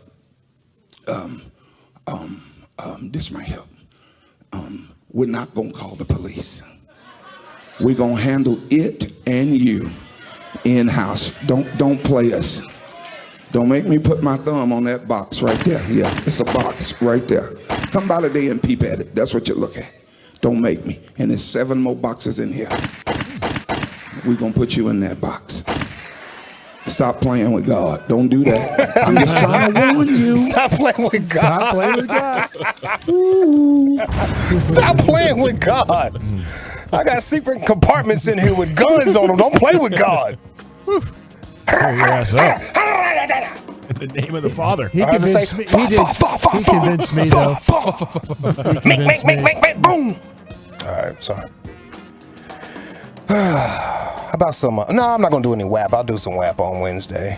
That's worship and praise. Okay. That's worship and praise. Yeah, WAP is worship and praise. I know. You got shit for a second. Let's see. This man right here rejects any prayers that you are trying to give him. He doesn't want your prayers if they come with conditions. I want to thank the ones of you that are in my inbox and that are saying that you're going to pray for me. I appreciate it. I need prayer. I need all of that. I need some other stuff, but I ain't going to ask you about that. But I want you to know this. If your prayers include me to stop drinking, stop smoking, and stop having fun, and stop watching these little bitches pop their ass, if your prayers include any of those things, they're not going to work because I'm rejecting them all, and I will be continuing in my same wicked ass motherfucking ways. I guess that's the way you want to put it. Yeah, I guess that's how you want to say it. That's what I'm going to be doing now. Yeah, just pray for me to be happy, man. I'm having a good time over here. All righty, what do you say, Lucius? You want to vote? No, let's go. All right, let's have a vote here. On a Monday, G-Bag Nation, is it our one-time champ, Mike Bassick? Thoughts from Steve Phillips. Bubba Dub following Wemby's debut. Pastor threatening to do the Lord's work. Sounds like 8 boxes there with a thumbprint sensor on. Yeah, boom. You open those bad boys up like you open your phone up. Doing they the Lord's unlock. work, peeling catbacks. Don't play with God. Yeah, that's good Splitting technology. the Red Sea. That's good gun safety too. That's what that is. That's gun safety. Or a man rejecting prayers if you want to judge him and control the way he enjoys himself. Man, this is tough. I could see either of these winning, guys. I'll go with Baskey and Steve Phillips. Chief, how about you? Give me the Bubba Dub. Bubba Dub. We're tied at 1, Lucius. Pastor threatened to do the Lord's work. We're still tied at 1, Brian. Man, I am voting for no prayers needed. No prayers needed. We all over the place like bird ass. We're still tied at 1. We're still tied at 1. Look at this. You're going to want to jump onto @GBagNation's Twitter account, @GBagNation. Please follow us when you get there. We'll follow you right back. Let's start some fellowship in there, and we'll create an Insta poll, and then we're coming back with Krusty's Corner. And where are we going with that, sir? Yeah, are these teams overhyped or overlooked in the NFL? We'll talk about those next. Okay, you're going to have to give me just a second.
By Classic Chevrolet. And the Tolos love that Second Amendment. The Armed Pastor is your new G-Bag of the Day champion, winning with 44% of the vote. Steve Phillips with Mike Bassett comes in second at 27% of the vote. Hotly contested there at G-Bag Nation, and thanks for following us. It is it's time now for Brian Broaddus in Krusty's Corner. Here's the king of the Krusties himself. Broaddus. Thank you very much. Welcome back to you and to Lucius. Nice. We missed you guys on Friday. Appreciate it. Bet you did. I did. I know we did. Just kept talking about it all show. Gosh, I miss my guys. Yeah, we all miss our guys. Damn, I miss my dogs. Damn, I miss my dogs. Guys, we got a hippo problem real quick. Okay. We got a hippo problem real quick. I don't think you should refer to her that way. I'm trying not to. But, we had the cocaine bears. Oh, we got a sequel? We got cocaine hippos. Ooh, plural. Yeah. Yeah. But these hippos happen to be hippos of Pablo Escobar. Oh, these are real life hippos. Real Oh, live. yeah. He did buy a bunch of zoo animals and stuff like that. He was coking them up? Well, some 30 years later, right, he had these hippos. Not coking them up, but he had these hippos as That's a waste of money. part of his zoo. And some big old nostrils on them hippos too. Hell yeah. That would be a waste, Lucius. Now I think about it. I mean, I don't know. Like, what kind of entertainment happens? I would hate to share with a hippo. Yeah. Like, damn, dog. All right, stop. You go over Actually, there. bruh, let me go first next time. You take your ass over there. Damn. I think the hippo You would need be a the bathroom worst. stall with a hippo. You got a cash app? That would be the worst animal to share with. Yeah. Except maybe I don't know what with it. I know the Crocodile, elephant. The elephant only has one, but that's a power. The elephant would get you. I think the elephant would get you for sure. Yeah. Anteater. It'll take him a long time to get to it, right? Yeah. I'm not feeling anything, man. Still not there, though. Still not there. I can't taste anything, man. What are you talking about? Stuff's not any good. Wait it out. What jungle did you get Wait this it from? out, elephant. Have some patience. I care about you. Everybody else is just tripping. The elephant's just standing there looking at everybody. Needs 10 minutes. Man, aren't you feeling anything? No, I'm not feeling anything at all. Not there yet. Not there yet. My tusks aren't numb. Yeah, we're good. Yeah. Anyway, these hippos, real quick. It's 30 years since Escobar passed away, 1993. Happy anniversary. And these hippos escaped. There were 3 hippos. Guess how many hippos? And these hippos are living in Colombia. So that started with 30 years ago, and now they've been just shagging and just snorting lines. Exactly. So they're inbred, coked up hippos. Sounds bad. Yeah, right? It sounds bad. Better than Ninja Turtles, bro. I can see this really it's taking off. It sounds really bad. Let me say there's 25 hippos now. I'll one up them. I'll go 35. Actually, the census was taken in 2022. We have 215 hippos. Wow. Dear God. I gotta disgusting. relax. We have rabbits. 215. Get off your sister, Cletus. Yeah, and they're You sure it's Coke? Sound like Molly. they're running quite a club for sure. But You said Colombian hippos or West Virginian hippos? You gotta relax. Colombian hippos. That's good. But they're thinking about getting contraceptives for these hippos. 30 years later, huh? Yeah. What does that even mean? Well, Yeah, do they make them big enough? Well, they got or- a model. They got a model here. But it's going to take 45 years to outfit all the hippos, they think. At a cost of about $850,000. What are they going to outfit them with? Contraceptives. Like, is that a shot, like a dart? Or somebody's got to go in there. That's a hell of a job, like that horse guy. I had 2 on both hands, I'm walking down with 2 hands. Yeah. Another option is to capture and castrate the hippos. That doesn't sound safe. That's a 52-year plan for about 530. Or we could just straight kill the hippos. Yeah. There's a winner. That's what they're talking about. They're too dangerous, and they're not in their natural environment. They're not in their natural environment at all. There's no predator in Colombia that deals with the hippos. Yeah, they're supposed to be like out in the Sahara, just running for or chasing thousands those boats. of miles. We've all seen that video of them chasing that boat, right? Mm-hmm. That Yeah. dude gunned it. Like, gun it, go! That hippo is like cruising, comes up. Oh Yeah. my God. You pay like $35 to get on that thing? Yeah. Exactly. So they eat full-sized watermelons like they're Tic Tacs. it's funny to watch people feed the hippos, isn't it? They just take the watermelon, throw it as far as they can back there, and they just crunch. Yeah, but I don't think there's any animal that's as aggressive and as dangerous as the hippo. Like it'll just kill to kill. Yeah, you know? that's the problem in Colombia. The fishermen are worried because the hippos will just attack the boats. You can't be in a small boat. Yeah. They'll take you down. Factanimal.com says of the hippo, they're the deadliest large land animal on the planet. I believe it. I believe it. Yep. Everything else will leave you alone. Yeah.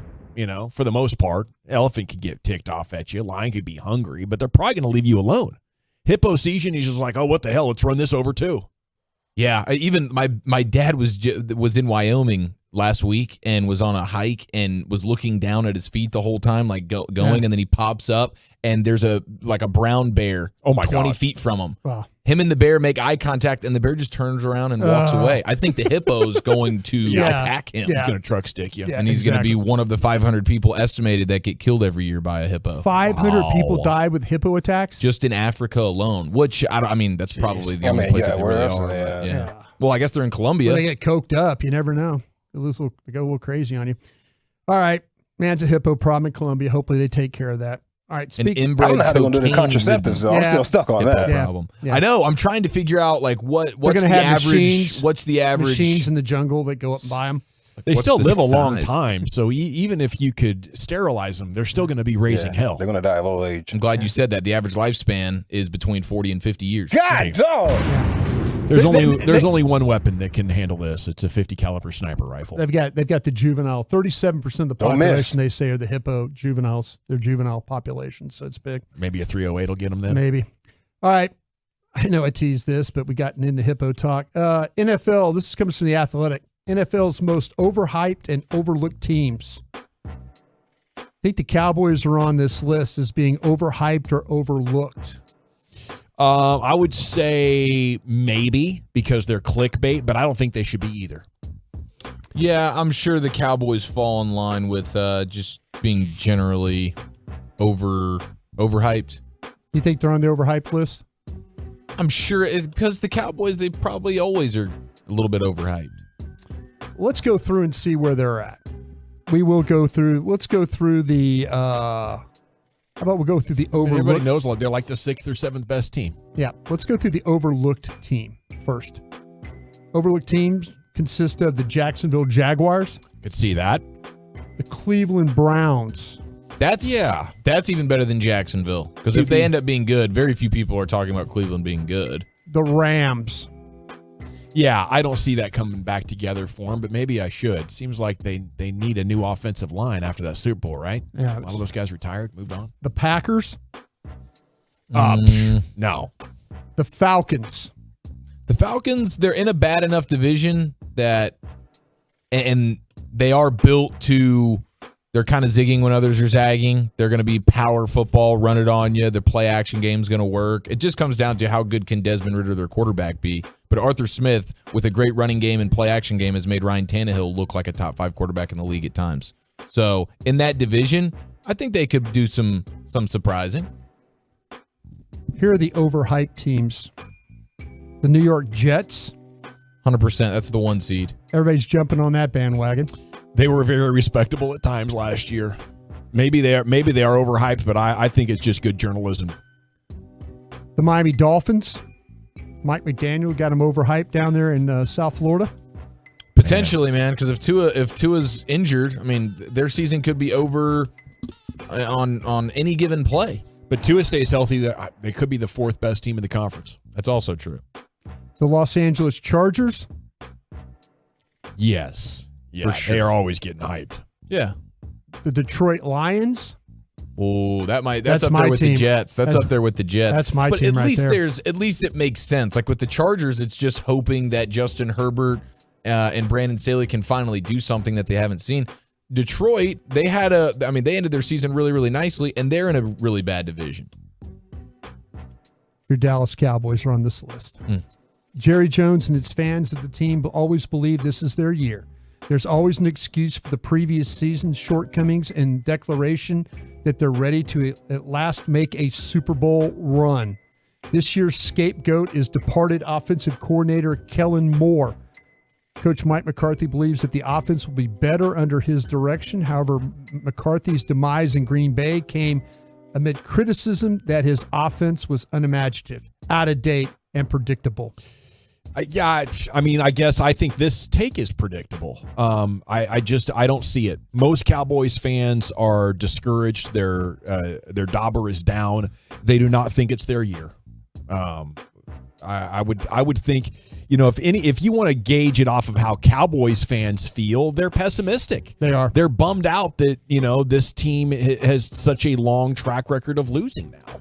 So I don't know. I think that's clickbait. And how could you be overrated with such a great defense and an offense that's been top 5 statistically almost every year since Dak was drafted? Yeah, that's what they're saying. The defense should, again, thrive under Dan Quinn's direction, but it's debatable whether Dak Prescott has enough support to take the Cowboys on a deep playoff run. Hey, like I said, I think there's 5 teams that clearly have a better case to be Super Bowl contenders, but yeah, nobody's just jumping in head over heels about this team, and that's after a great offseason.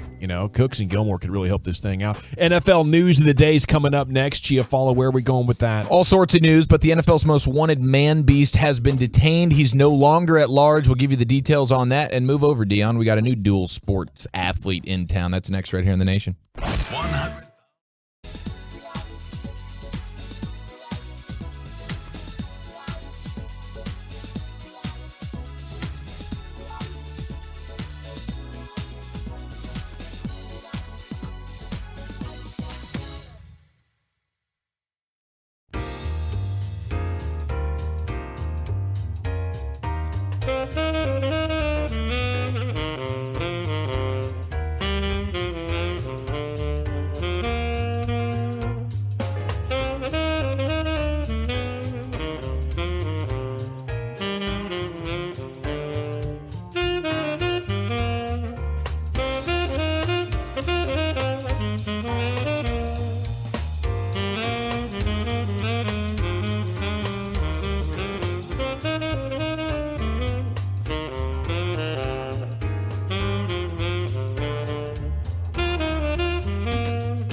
From our fan studio, secured by DFWsecurity.com, you're rolling with the G-Bang Nation on 105.3 The Fan. Yeah, baby. It is hour number 2 of the G-Bag Nation here on 105.3 The Fan. Hope you're having a great day.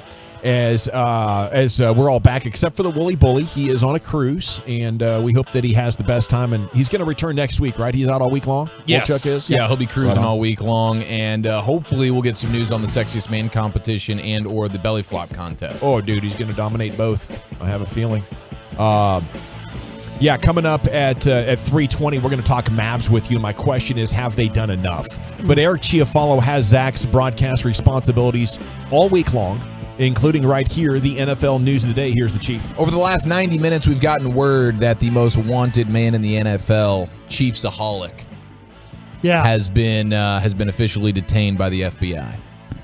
Now, this is a guy who's gone viral. He's 28 years old, Xavier Michael Bubadar, and he's facing charges of bank theft and transporting stolen property across state lines. Now, he's an internet sensation because he's a guy who had a long play on the Chiefs a couple of years ago, and on his bet made like over $100,000. And then he's basically taken that money. He's basically a Chiefs fan who was robbing banks and gambling just so that he could show up to Chiefs games. And he wears a wolf uniform. The wolf uniform. So it's like his face has been kind of disguised. He was arrested back in 2022, but then he was on like house arrest or whatever. He had one of the ankle deals, pulled it off, and he's been on the run since March. Wow. That's a pretty good, like this day and age to be on a lamb. That's impressive to me. Didn't he do this to go to the Super Bowl last year? He busted that thing off to go to the Super Bowl. He commits crimes to get money in order to be able to go to Chiefs games. But wasn't he already? He was already arrested, I think, one time, and then they weren't going to let him go to the game. Yeah, he's been on house arrest. Yeah, he had one of the ankle monitors. Right. So basically, what happened is he's alleged to have laundered proceeds from robberies through local casinos and bank accounts. And so the money laundering enabled him to conceal the illicit origins of the funds while making it difficult for authorities to trace the money back to its source. So now he's obviously scheduled to appear in federal court. But yeah, they uncovered the evidence suggesting that he had traveled extensively through the Midwest, targeting various banks and credit unions. And he removed his ankle monitor in late March, and then they've been on a manhunt ever since. Man. It's like a sports Bonnie and Clyde here. This is really interesting. And I'm pretty sure he goes in and robs these banks while he's decked out in his wolf gear, which is what he shows up to Arrowhead Stadium in. This dude's 28 years old, and he's obviously, there's some talent. I thought to pull this off is impressive. I thought we had the story one time where he got arrested and they put him in house arrest, and he escaped to go to the game. Like he went to the Super Bowl in Arizona. The Super Bowl we did have we had jersey thieves at the Super Bowl. Right. Or actually that was at the NFL draft. He made bail. He made bail to be at that Super Bowl. Okay. He was released on bond in February of 2023, so maybe that was shortly before the Super Bowl. There you go. But then he removed his ankle monitor in late March. Okay. And then it's been This full guy's out a problem. manhunt. I know this. Yeah. And then he made a bunch of money on the Chiefs winning. Yeah, he made a bet, and then he cashed out over like $100,000, and so he's been like a bit of an internet sensation because of the bet and the gambling, and then he's posting himself in this wolf gear always, where he's like their fireman Eddie basically for the Chiefs, and he's at Chiefsaholic, and he's got a nice little following. But the whole time he was, other than making bets and stuff, he was robbing banks and credit unions. Yeah, you feel horrible for the bank tellers who are getting robbed here, but I don't think he's actually hurt anybody yet, right? Correct. So, I am for cheering for guys like this who are on the run. I'm up for cheering for a good heister. Like if you can put together a hell of a bank or a jewelry heist, a fine art heist, like I'll get into that a little bit as long as you don't hurt anybody. Yeah, but you're out there waving a gun in somebody's face. I don't know if I can support this guy, Chief. Yeah, and I don't know if he's armed when he's doing these things, or if he's just in the werewolf costume and they're just kind of like hands up, take whatever you want, sir. A big bad wolf situation sends anybody. He's to huffing the and puffing. exits. Yeah, blowing the safe down. He looks pretty fearsome without the costume, by the way. I haven't even seen his face. I only know him as the guy in the wolf costume. He looks like a monster or something. He's pretty hideous. It might be actually why he goes into the costume. He's looking to cosplay any way possible. Yeah, you can these days. I mean, with the furry stuff going down, people are walking around with tails like it's nothing. Yeah. Different kind of ears. So I mean, there's some places. I hear Pittsburgh is the furry capital of America. Fact check me on that if you want. The furs are cool, but I like when they wear like little elf ears. That's what I'm saying. Yeah. They walk around with the elf ears. Or like they have the fangs. The tail. Bro, what? Oh, what? All right, girl. That's a vibe, dude. Right. Now, Aaron Jones, Packers running back. Do you guys see what he's involved in right now? No, what happened? He's one step closer to winning the big game as he advances to the Cornhole World Championships. Oh, right on. So Aaron Jones, Pro Bowl, All-Pro sort of running back there in Green Bay, he won another qualifier tournament this weekend, and him and his partner, a guy named Yeti Irwin, they've punched their tickets to the Cornhole World Championships August 4th in South Carolina. Now, I don't know if this means he's going to have to step away from training camp festivities with the Packers to go achieve his Cornhole World Championship dreams. What's his teammate, Yeti? What's his name? Yeti Irwin. Okay. So I don't know how this lands in Green Bay if your running back is, doing some sack toss in South Carolina when you're trying to install some I formations. That might be tough. You got a new quarterback as well. And I don't know. These things are great. We had the one down at the hotel, the Omni, 4 or 5 years ago. We had a couple of them, and they were great parties. And there were some guys that came in from like Florida who were great at this. But I think there's enough like cornhole championships that if he's that good at it, he can go find other tournaments to play in, right? I don't know if this should.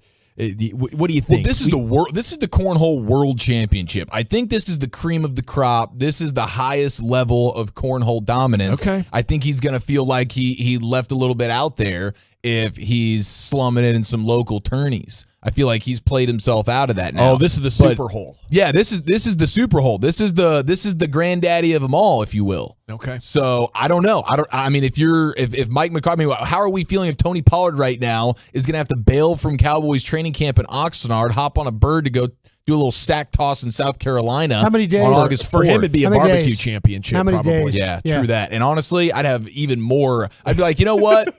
No problem. Handle dude. your business, TP. Dial up a team meal before you head out there, though. I think I'd just get together with the coaches and be like, look, he's a running back. We don't want him out here running around anyway. He might get hurt. Yeah, this is actually better for the longevity of his season. Send him some film to study so he knows the formations, and we're going to give him the ball here September 10th. He's going to run with it. Is it just a weekend?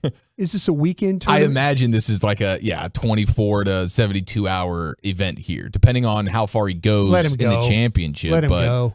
Yeah, I think you let him go. You're Matt LaFleur. You know your season's going to suck anyways. It's like, Aaron Jones, I guess go do your thing. Yeah. But I did find that to be pretty funny that he must be pretty dang good. I wish we could have celebrity shot him when we had the Broadus payoff the other day. Oh, there's no way. Which Broadus is still limping around. I asked him, he's limping early. I'm like, is that the gout? Is that the bunion? He's like, no, it's the sack toss. Sack toss. Still paying the price for that That's one, dude. being an old man, you get the sack toss. It hurts you every once in a while. That's why that one and the Walchuk back waxing are my two favorites. Because, they've been paying the price like long after the hurts. actual payoff. They're still feeling the effects of that. No joke. Like the idea that Walchuk right now, with all the back knee lumping, stuff that he's going and he's tanning on a cruise somewhere in the middle of the ocean right now. He's still paying the consequences. You think he's keeping his shirt on? You think Wolchuk's keeping his shirt on? When he gets hammered, he becomes much more unpredictable. And his girl is very much a great hype man. Like, honey, you're looking damn good. Like, she's calling him bully bully, Can I get you an Irish car bomb, bully? She wants him to participate. That's why we discussed it last week. Like, which one should he do? She wants him to compete. She wants to see him go toe-to-toe with some of these guys in the belly flop contest or the sexiest man contest. Unlike Dawson in the pre-show when we were talking about it. What was going on there? With Wooly Bully? Dawson. Oh yeah. Cocktails. Yeah. And well, I was just, suggesting that, maybe you get some push-ups in if you're heading off to the cruise. Yeah. I thought we were going to do an over-under on the weight gain because he's going to have 24-hour access to booze and food. And it's vacation time, dude. This is where you get a little bit gluttonous. So how is that return soda weigh-in going to treat him?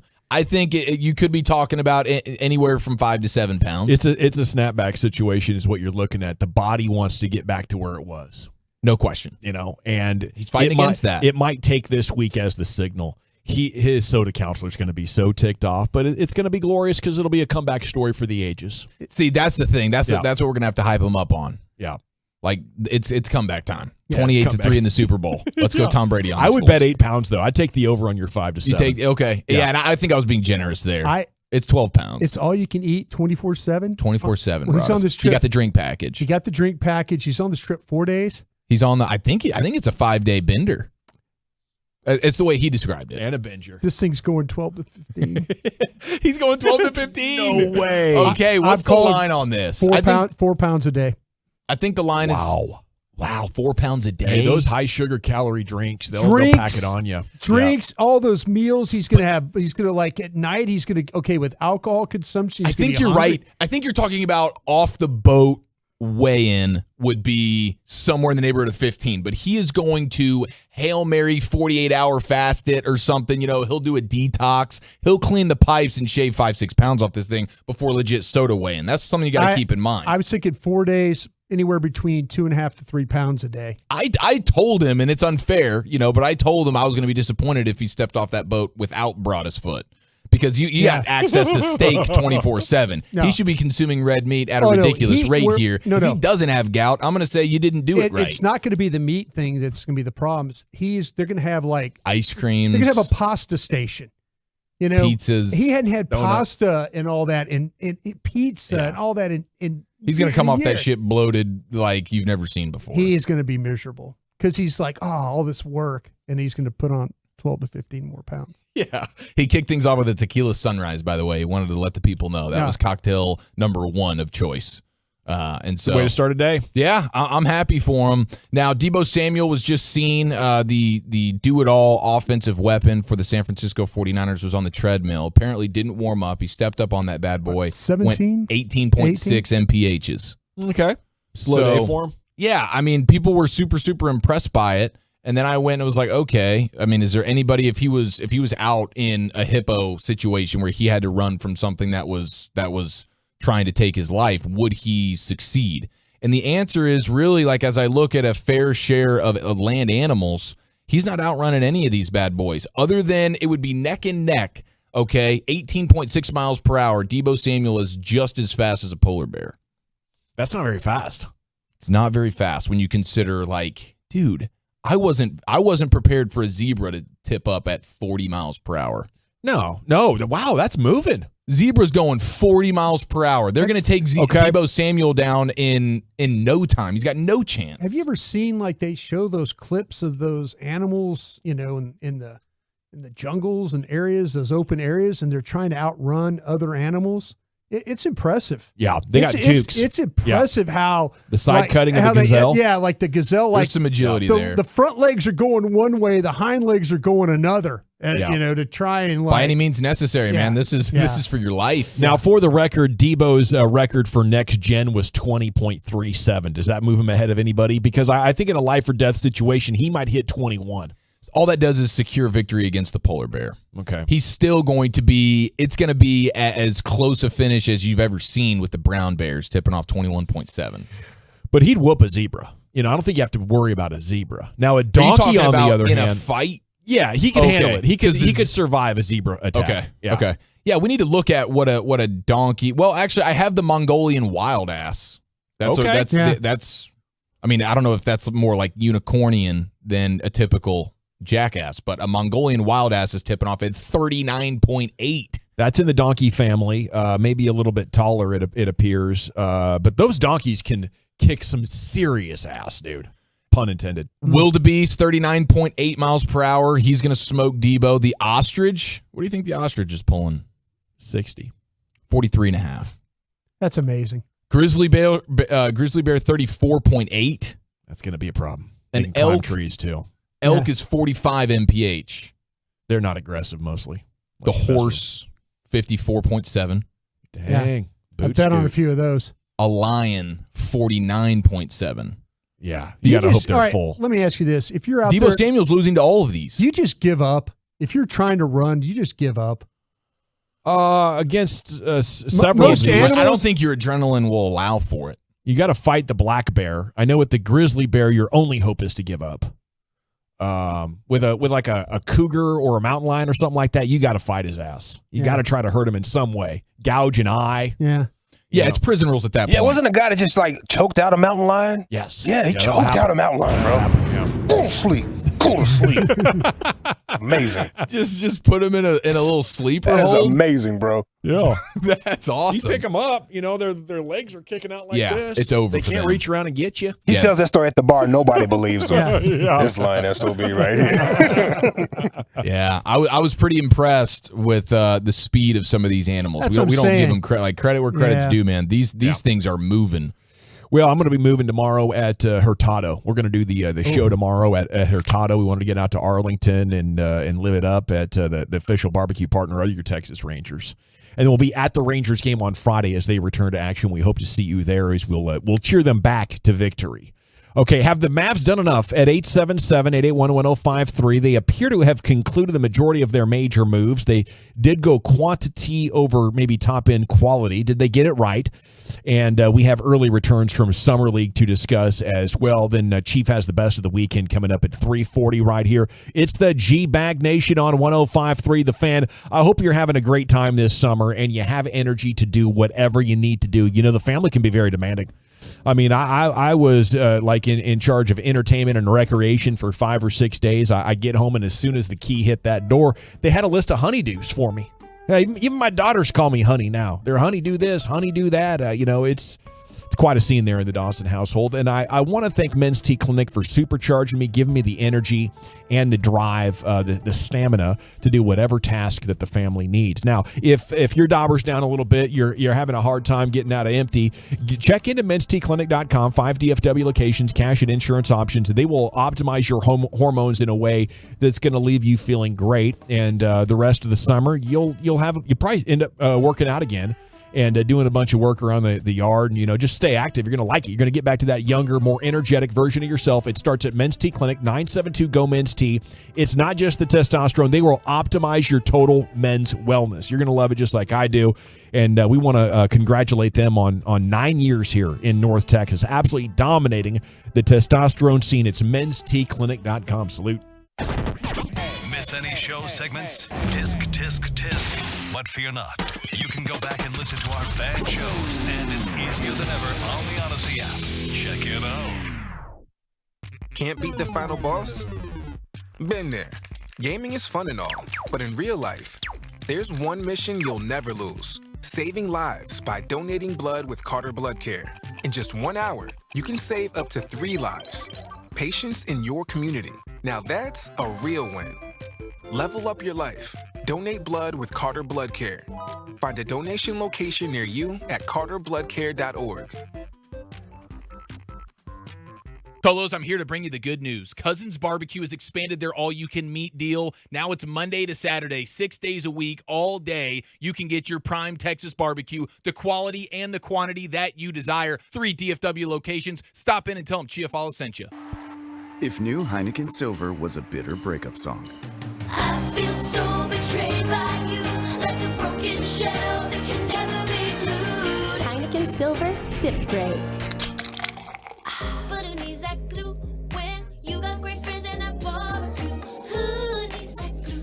Get all the taste, no bitter endings. Crisp and refreshing Heineken Silver. Only 3.2 grams of carbs, 95 calories. Order now at Heineken.com/silver. Must be 21 and older to purchase. Enjoy Heineken responsibly. It's summer, baby! Yeah! Beat the heat at Baby Doll Saloon. You won't want to miss our daily buffet Monday through Friday from 11 a.m. to 2 p.m. Plus our stadium buffet Monday through Friday from 4 to 10 p.m. Saturday 11 a.m. to 10 p.m. and Sunday noon to 10 p.m. Join the fan next Wednesday, July 19th for our monthly VIP party with free barbecue all day. Baby Dolls is your sports headquarters, including all pay-per-view fights with no extra cover charge. Baby Doll Saloon, 10250 Shady Trail. The legend lives on. Fellow North Texans, at Mullen & Mullen Injury Law Firm, we provide by doctor, specialist, and diagnostic referrals with no upfront out-of-pocket expense to you. And if no recovery, there's no expense or fees. It's been that way since 83. Call 214-INJURED. Online, mullenandmullen.com. Call for a free consultation. Prescriptions require an online consultation with a healthcare provider who will determine if appropriate. Restrictions apply. See website for details and important safety information. Subscription required. Price varies based on product and subscription plan. Hey guys, did you know there's a generic form of Viagra that works just the same, but is 95% cheaper? And you can get it online? Just go to 4hims.com/joy. Through Hims, you'll get a free medical consultation, discreet shipping if prescribed, a 100% online process, and trusted generic alternatives to the name brands at up to 95% off. That's right. Get generic for Viagra, the same active ingredient as brand name Viagra, but for 95% less. It's the same medication, still prescribed by a licensed medical provider, but with zero copay, no expensive appointments, and no awkward face-to-face conversations. To start your free online visit, you need to go to this exclusive address, 4hims.com/joy. That's 4hims.com/joy for your free online visit. FORHIMS.com/JOY. For the ones who work hard to ensure their crew can always go the extra mile, and the ones who get in early so everyone can go home on time, there's Grainger, offering professional-grade supplies backed by product experts so you can quickly and easily find what you need. Plus, you can count on access to a committed team ready to go the extra mile for you. Call, click Grainger.com, or just stop by. Grainger, for the ones who get it done. Hey, Tolos, RJ Choppy here for the best Ford dealership on the east side of the Metroplex. In Terrell, it's Platinum Ford. Owner Stephen Gilchrist, GM Adam Vinci. They're both Tolos, taking care of the Tolos each and every day when it comes to the purchase of your brand new Ford truck or SUV. Adam's got everything from Super Duties on the ground to full-size Broncos, Raptor F-150s, the all-new Ford Lightning. All you need to do is get over to Terrell to see him right between I-20 and Highway 80. You can start the process online at PlatinumFord.com and drive a little further to save a lot more at Platinum Ford.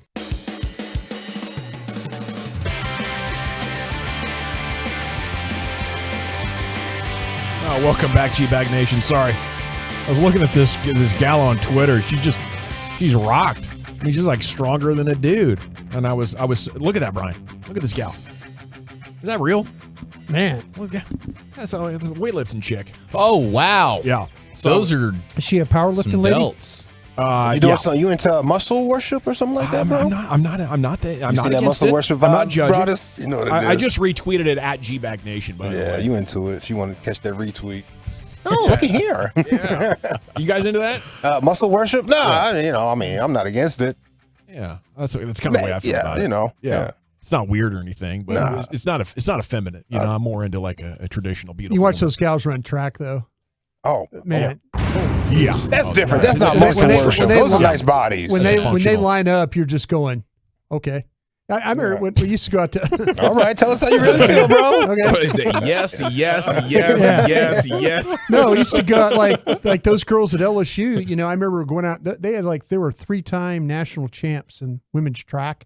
Yeah. Most of those girls were from like Pennsylvania or New Jersey. They were getting them from all over the East Coast, and they'd come down there, and you could strike matches on those girls. You could. I mean, they were just like they'd line up, and they'd prefer you not. Right? No, but I mean, they were. I mean, you watch them practice. It was impressive. Muscle worship. They like to get put in the full Nelson by the girl, though. Oh, really? Yeah, I get their leg. You get caught in the thighs, and she squeezes you in them joints. Oh, wow. You're like, oh, ma'am. Oh, ma'am. That's the peak of ecstasy right there. Yeah, overpowerment. I got a buddy who's down. You got a buddy that's down? Oh, yeah. Stop. What was going on in there? Stop. Well, we are talking Mavs here with you. We got one text in already from the 817 who says, I think the biggest Mavs move is yet to come. Have we heard anything like that? That there might be something? I don't know. I think I can be about 95% sure we're about looking at the team that's going to check in for training camp. What do you think? Is it enough? Segment's brought to you by the Frankels. There's a reason you need a special license to drive a big truck, so companies that hire drivers, put them in a big truck, should be held accountable for what happens when one hurts you. You need Frankel and Frankel. Visit truckwreck.com. Grant Williams acquired. Rashawn Holmes, Seth Curry. Plus the rookies, that's what's in. And you pretty much lose Reggie Bullock, also Theo Pinson, Frank Ntilikina, and Davis Bertans gone. So that's what's in, that's what's out. Brian, what do you think? Yeah, you weren't here last week. I think we brought this up that when they moved on from Bullock, that they felt like that the end was near there. They were like, man, we should have probably got that one a little bit earlier. Career winding down. Yeah, they felt like that maybe, and that again, that's coming from them.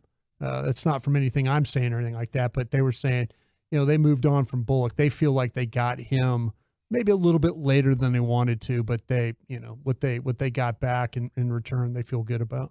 Had a great run. Yeah, they have. I would think their biggest move has already been done in Grant Williams. Now they could sneak their way into a potential 3-team trade in regards to this Pascal Siakam stuff with Toronto, and it seems like them and Atlanta have been talking quite a bit about a deal. So if Siakam goes to Atlanta, then the Mavericks could get involved and maybe get a Capella that they were trying to get on draft night, or DeAndre Hunter, something like that. Now that's obviously just speculative. I think they would love to get another big, a better big. Mark Stein says McGee's one way or another not going to be on this roster, whether they move him or they stretch him or whatever. And then same with THJ. They're expecting THJ has his production has been solved with Seth Curry and with what they assume Jaden Hardy's going to be providing for them offensively. So I think they've done about as much as you can do. Getting Grant Williams was big for them. They're still going to have huge defensive issues, and especially if they can't get somebody better than Rashawn Holmes and Dwight Powell and then the rookie Lively to get something done as a big. They're going to have some big issues, but I do like all the moves they've made. They're going to play Philadelphia tonight at 7 o'clock, I believe, on ESPNU, if you want to try to check that out and get an eye yourself. I think to me what we're looking at is underwhelming for sure. Maybe Holmes and more pick and rolls can be like he was earlier in his career, and you're like, hey, we actually have a quality big man here. I think Seth Curry's going to help a little bit. But I really think this is all about going younger and giving Josh Green an opportunity on the wing. And I do love the Grant Williams signing. I think that's a guy that can defend most players in the NBA. He's a good scorer. He's a smart player.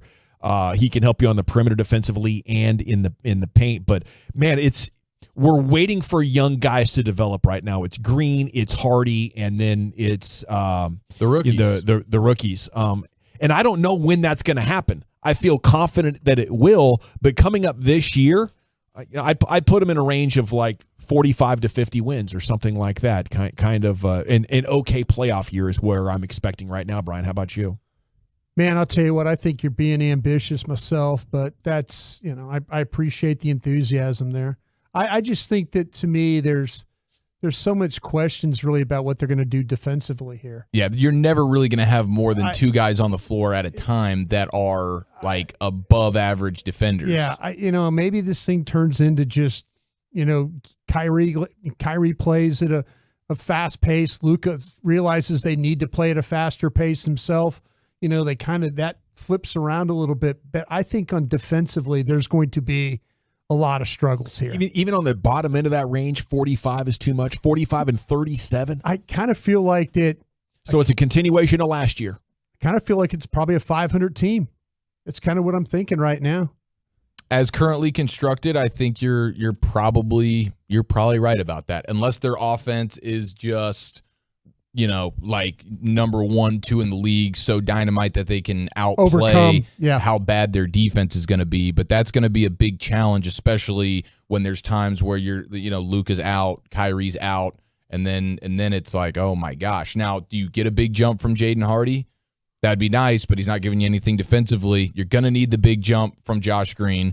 Maybe your rookies, especially as the season goes on, can have their learning curve mitigated a little bit, particularly, again, defensively. Everything is just so much defensively, they're going to be in a world of trouble. Right. But we did see, I don't know what your thoughts are on this. Luka got engaged on Friday. Yeah. Breaking news right here on our show. I felt like that was actually going to be good for the Luka physique. A lot of people felt otherwise. Yeah, you get married, you gain weight. See, so that's what most Unless people were saying. Unless she's in the gym hardcore. And she is. Okay. If you look at her, she's a girl that's taking care of herself. So I think there's something to that. And at least for the next year, guys, the most photographed day that you ever have is your wedding day. He's going to be in shred wedding season mode for the next 10 months. So at least for this year alone, you would think it would be good for him. Hopefully. Yeah, hopefully he's not thinking I can party the next 9 months and just like crash diet for 3.5 weeks. Which we know he's before capable the wedding. of. Yes, and he would look damn good after those 3.5 weeks because he's at an age that he can pull something like that off. Now, after the honeymoon, no holds bar, for sure. No promises after the So honeymoon. Grant Williams is going to help defensively, but you lose Bullock and Dorian Finney-Smith off the core that made the run. Seth Curry is going to help just as much, I think, as what Dinwiddie was doing. Maybe a little bit better of a shooter than Dinwiddie, smaller player. I just think you're being really generous there. At 45 wins, generous? No. That Curry's going to give you Dinwiddie.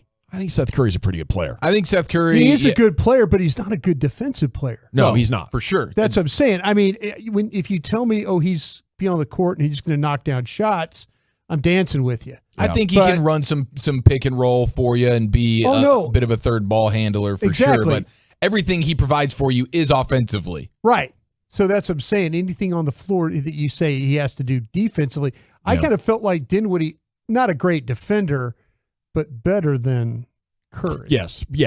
Curry's going to struggle defensively for sure. Yeah. One of the reasons why Rick went and got Dinwiddie was because of defense, right? Sure, yeah. But it didn't play out. But to get rid of Porzingis. Rick's gone, and everybody's gone. So I think what we need it to be is at least better defensively than last year, and I think that is going to happen because you're not going to lean on Christian Wood, and you're not going to have to lean on Dwight Powell as much up front. They hated Christian Wood from the jump. Well, and so does the league. The thing that it's stinks, amazing how much they bring a guy in and nobody liked him. And I'm wondering in that organization, who's the one that signed off on Christian Wood? Because the more people you talked in the organization, it's like he never had a chance. It seems like it might have been a Mark Cuban special. I don't know, but Mark Stein is reporting that Christian Wood is only receiving league minimum offers in free agency. He went from getting a first-round pick and players to not being worth a single thing. And that stinks, not because we were hoping to get something for him, but the Mavs were the last to know. And they had an assistant coach on their coaching staff who had Christian Wood previously in his career, who, I don't know, maybe could have advised him, hey, here are the challenges. If we want to be a good defensive team, he is going to be a major problem for that happening. So to me, you're dealing with an absolute perfect storm of crap defense last year, with Luka and Kyrie out on the perimeter, gone is Dorian Finney-Smith, and Christian Wood's being asked to save him. The only way Christian Wood survives is if he has great perimeter defensive players, and you're asking him only occasionally to make the smart adjustment and come over and protect the rim. Now that he's out of there, and I assume that any replacement level center with those minutes is going to be much more aware and much better with his positioning, and I think Rashawn Holmes has a chance to be a solid starter. And plus, you're going to have Luka and Kyrie on the court together. Remember, last year, there were not very many games at all. Yeah. A full training camp, a full opportunity to learn and develop and practice in the offseason. It should be what we saw from the Phoenix Suns. Now, they were plastered in the second round, but they got to the playoffs with incredible offensive performance, and I think we should see a lot more of that from Luka and Kyrie that's going to offset their defensive weakness that I don't think is going to be as bad as it was last year. Yeah, I'm certainly hopeful, but right now I think that the defense to me I think is going to be so bad, and again there's going to be nights where Kyrie and Luka, one of them's not playing, you know, and so that is what happens to your offense at that point, because your offense is going to have to be dynamite pretty much at all times to make up for the defense. Again, I don't know if you're ever going to have more than two guys on the court at a time that you would call like plus defenders. So you would call this offseason, unless there's something else, a failure? I wouldn't call it a failure because their hands were tied. There was only going to be so much they could do. They end up getting Grant Williams, which was on the short list of reasonable good moves they could make. On draft night, I think they capitalized on it. But unless they were going to make a big trade for DeAndre Ayton to try and do a win now thing, this was going to be a little bit of a longer play. But I do think it was, for what they were going to be able to do, I think it's been a good offseason. But there was very little they were going to be able to do this offseason to propel them into being a top half defensive team to allow them to be a top half of the Western Conference team. Yeah, they need to move on from two more of those contracts if they can. They got Bertans off the books. If they could find a way to, get THJ, McGee. And McGee, yeah. Somehow, some way, you mentioned three-way trades. I don't know if anybody will take any of your trash that way, but they did get rid of one of those contracts. They drafted a player that people feel like that has some ability to develop, at the center spot. It's just a matter of, it's not going to. I don't think it's going to look right this year. Well, if this team's 500 again, that's an organizational failure, and I don't know if you could, chop it up to any individual. But you have Luka and Kyrie. If you go 500, it's a major problem. Yeah. Okay. Best O of the weekend coming up next, Chief. Where are we going with that? The best moment from round 1 of the MLB draft. That's next right here in the nation. Sports with lots of laughs mixed in. Sean and RJ, the KNC Masterpiece, G-Bag Nation.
podcasts are found. Pull back the curtain opinions with former Rangers pitchers Mike Bassick and Derek Holland on the KNC Masterpiece. And of course, we are your proud home of the Rangers with post-game shows after every game. Let's enjoy this Rangers ride together right here on The Fan. This segmentation of the G-Bag Nation is brought to you by Classic Chevrolet. Well, thank you very much, Lucius. It is the G-Bag Nation here on 105.3 The Fan. Hope you all had a great weekend. I did. We were out at the lake on Saturday. Traveled yesterday. Wasn't bad. Wasn't bad at all. Coming up at 4 o'clock, we're going to get you the very latest headlines around the rim. What's up with Damian Lillard and some of the top stories from the association. But right now, it's time for Eric Chiafalo's Best of the Weekend. I got to be honest with you. I'm pretty impressed with the way you've carried yourself today. Travel day yesterday, long vacation. You have the vacation hangover. And, you like to fit in that buffer day between the return home and the return to the office. I think you've handled yourself, pretty well. Thank you. So congratulations on that, dude. That's a tough stroll in, bro. Okay. Like, wait till you see Walchuk roll up in here next Monday. Yeah. He's going to look frazzled. He's going to look terrible. And that's because he's going to have a great time. But that's just the way it is, man. The work, those Sunday scaries, that's the ultimate Sunday scaries ever, dude. Yeah. Coming back from vacay like that. Man, I was in a good mood, too. Nothing bothered me on the travel. Don't lie. Nothing bothered me. Don't Guy lie. in front of me reclined his seat. I was fine. I was like, whatever. I'm just going to sit here. That's because he was out there making plays. He was dad of the week. He was running the pontoon. We've flown with him before. How many people on the airplane just irritated you yesterday? I don't think any did. I was in the zone, dude. I was flowing. Sounds like it. That's weird. I don't think anybody did. Now, a proper West Coast tripper. When we left, I was operating on about 3.5 hours sleep, and I couldn't stand anything. Yeah. Oh, you know what? Alaska did tick me off yesterday. When we get on the plane, here we go. This was not great. Truth comes out. But they did this string along thing where they kept pushing us back 20 minutes, 20 minutes, 20 minutes, 20 minutes. The next thing you know, we've been sitting in the gate for an hour and a half, right? And the flight attendant lady, she points at me and she goes, "Hey, you, is that your bag above you?" And I was like, "Yeah." She's like, "Can you shift it?" And I was like, "No." And I went back to reading my book. Wow. With no questions asked, she just ate it and walked away? Yeah, she came and moved it. Oh, she. Yeah. Okay, so she had to do her own job. She was trying to get you to do her job. Oh no, they're the best known airlines to fly for a reason. Yeah. Yeah, just because they're willing. Call it what you want. Yeah, call it what you want, man. Call it what you want. Call it like it is. Because they're awesome and white. I mean, I've been sitting there. I've been bossed around, inconvenienced, paying a lot of money for this. Well, I'm impressed. Needless to say, you made it. I mean, it was You got properly here. stowed. She wanted me to shift it. You had it other sideways. passengers. Yeah, so go long way. So other yeah, guys can put exactly. their stuff in there. But hey. No. Yeah, I'm on No, I've done it already. last nerve. Yeah. I passed my last it's up nerve. there. Yeah. No, there's some poor lady trying to get buddy. her little bag in, and Gavin's like, "No, can't see it I today." mean, somebody else could. Somebody else could move it if you want. I'm sitting right here. Wow. He's Ben Stiller and Meet the Parents. I did my job. Just I've done I got it. on the plane. That's honestly one of my least favorite moments when you got the carry on and everybody's behind you and you're trying to find a way to wedge it in an efficient manner, but that thing gets a little bit weird. The angles are and it's oftentimes tight in there. What you have to know is the angle that your bag will absolutely fit in there. That's what you have to know. Yeah. Usually I get caught up in the air. I don't walk in with a plan. You travel enough, you know this bag, no matter what, will fit in this way.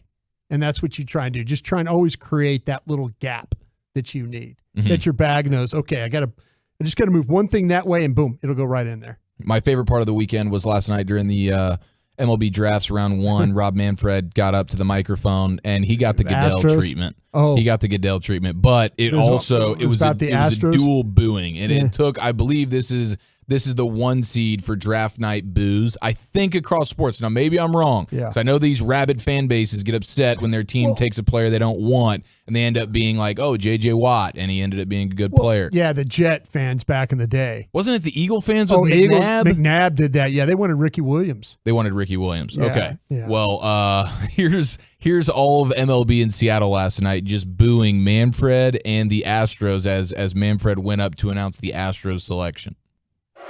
With the 28th pick of the 2023 MLB Draft, The Houston Astros select Bryce Matthews, a shortstop from the University of Nebraska-Lincoln. That's just another day at the office for Goodell. You know, like he encourages it. Yeah, he's been there, done that with this. He's seen this. Yeah. Manfred, he has a pause in there and he makes a face where he was not expecting to get that many boos. But he has a slight pause between saying the selection is and then the player's name. He makes us look at the crowd like, I can't believe you guys are doing this to me right now. I wish Manfred would have given him this one, guys. With the 28th pick, my Houston Astros. It is a divisional rival. Is that why they were so mad at him? Well, I think it was most. I mean, Manfred's just hated in general. But then when you add it's the Astros, right? It's the Astros ultimately. But the poor kid, the kid that got selected by the Astros. I mean, this is his one moment to hear his name and all that, and it's just raining boos. But it's so much worse when the draft is in your city and your fan base is there booing you, the player that got selected. Right. That's not the case for this one. It's just the Astros and how much everybody hates them. And Manfred is hated. That's what Rob did to the kid by not punishing the Astros. Oh no, he admitted it, didn't he? Yes, but and salute to Seattle for having the memory to stand up and say what's right about this situation. It is the greatest miscarriage of justice in sports history. Yeah, 100% right. And the Seattle Mariner fans that were out there, they knew that. And so I'm glad that the Astros hate, the Manfred hate is staying course. I mean, you got players in the NFL getting suspended a year for weed or gambling on a game in their facility. Here, the Astros stole a World Series, and we just swept it under the rug. They're saying the Braves might be onto something. What do you mean? Maybe whispers about some tomfoolery? Tomfoolery going on with the Braves. Yeah, they want it. That'd be awesome. Well, they are the favorites now, I believe. Oh yeah, because they're crushing it. They are crushing it. They got a lot of good young players. They got a lot of great young players. And if you sprinkle in a little dash of cheating there, you never know. That's a recipe for victory. Shout out to Ron Washington. That's my guy, though. Oh, I tell you, Wash is the best. Yes, he is. He's like, you know what? It's funny about Wash. Like, he will coach the other team's players. Like, guys will come over from other teams, and like he's teaching them.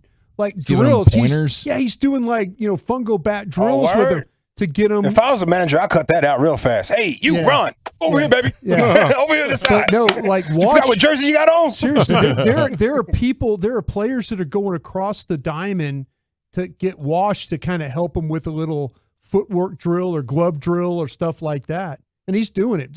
He just loves baseball. That's what he is, man. He's a teacher. I don't want that happening for any division rivals, so I'm with Lucius. Yeah. Maybe interleague play. Did you guys? Yeah, wait till the winter or something. Whenever the season's over with. Wait till the Puerto Rican meet League. up at the park and play. Yeah. That's all good. Yeah. Now, Wash likes to coach. He just likes to coach. That's him. The nerd wars, man. This Musk and Zuckerberg thing. Have you guys seen the way this one's turned? I would think you're the battle bots thing. I thought that's what you're talking I'm pretty sure Musk is all the way turned up right now because Elon Musk. Not Elon, but what's the other guy's name? Zuckerberg. He's got 100 million on his threads now. 100 million people signed up to threads. Mm-hmm. Oh wow! Yeah, nice little push. Yeah, I got on there. He's on Musk's ass. Yeah, I got on there too. Then I haven't really opened it. GBag_nation on threads, by the way. Hey, there we go. Hit that follow. Lucius, you on that? Yeah, I just started mine today. All right. Yeah, I haven't said anything yet. Just getting it all lined up, getting it cleaned up so I can follow the right people. Yeah.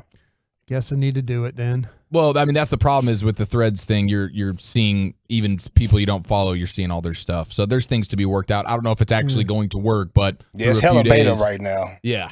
It's a Twitter that's really just kind of dumbed down.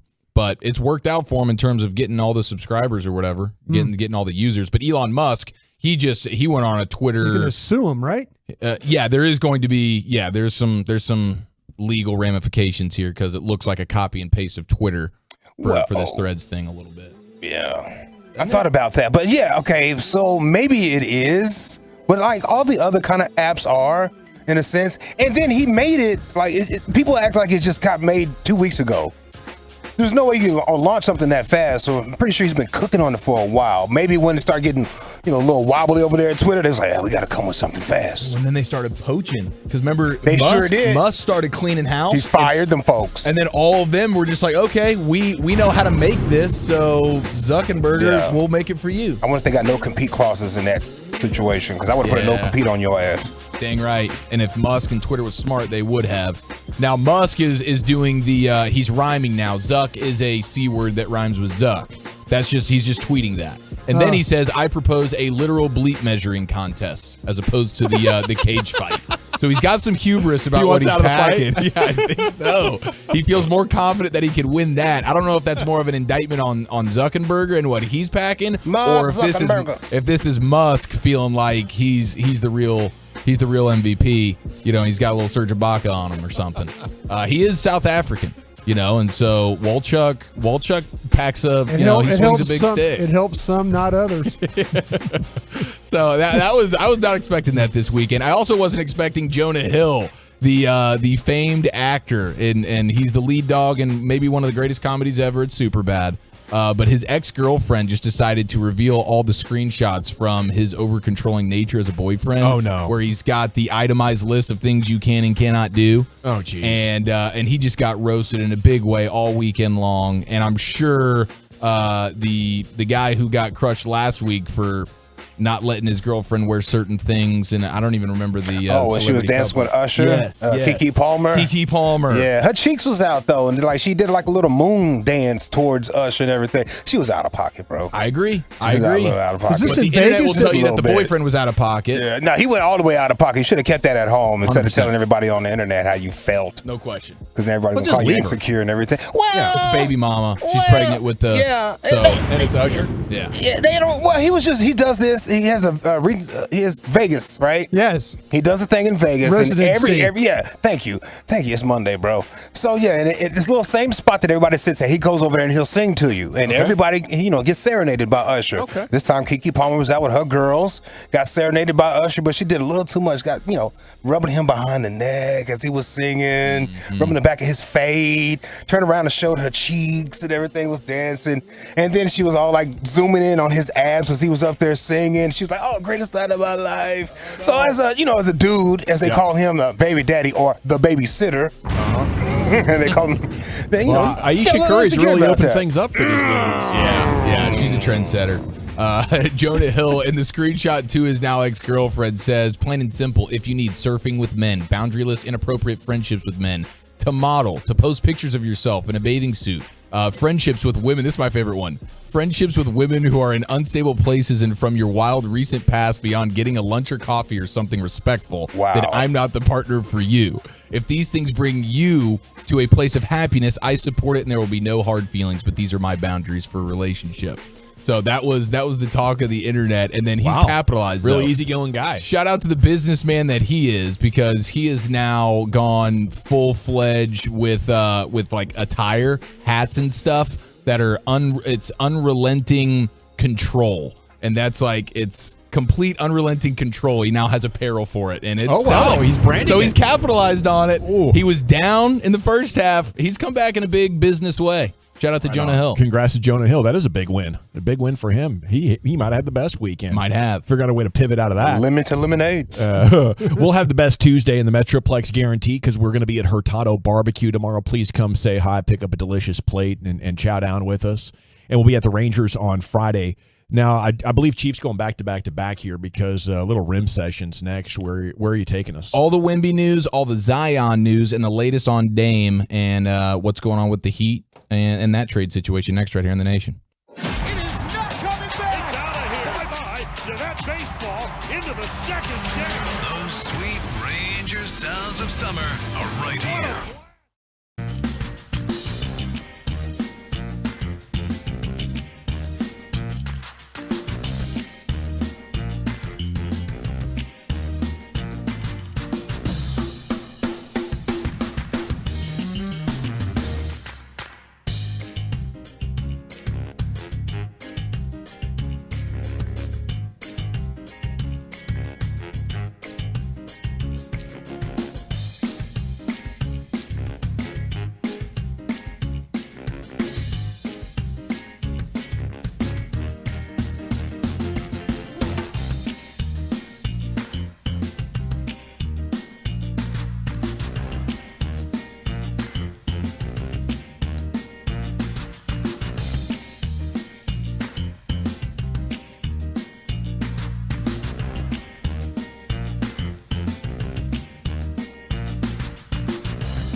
our fan studios, secured by DFWsecurity.com, you're rolling with the G-Bag Nation on 105.3 The Fan.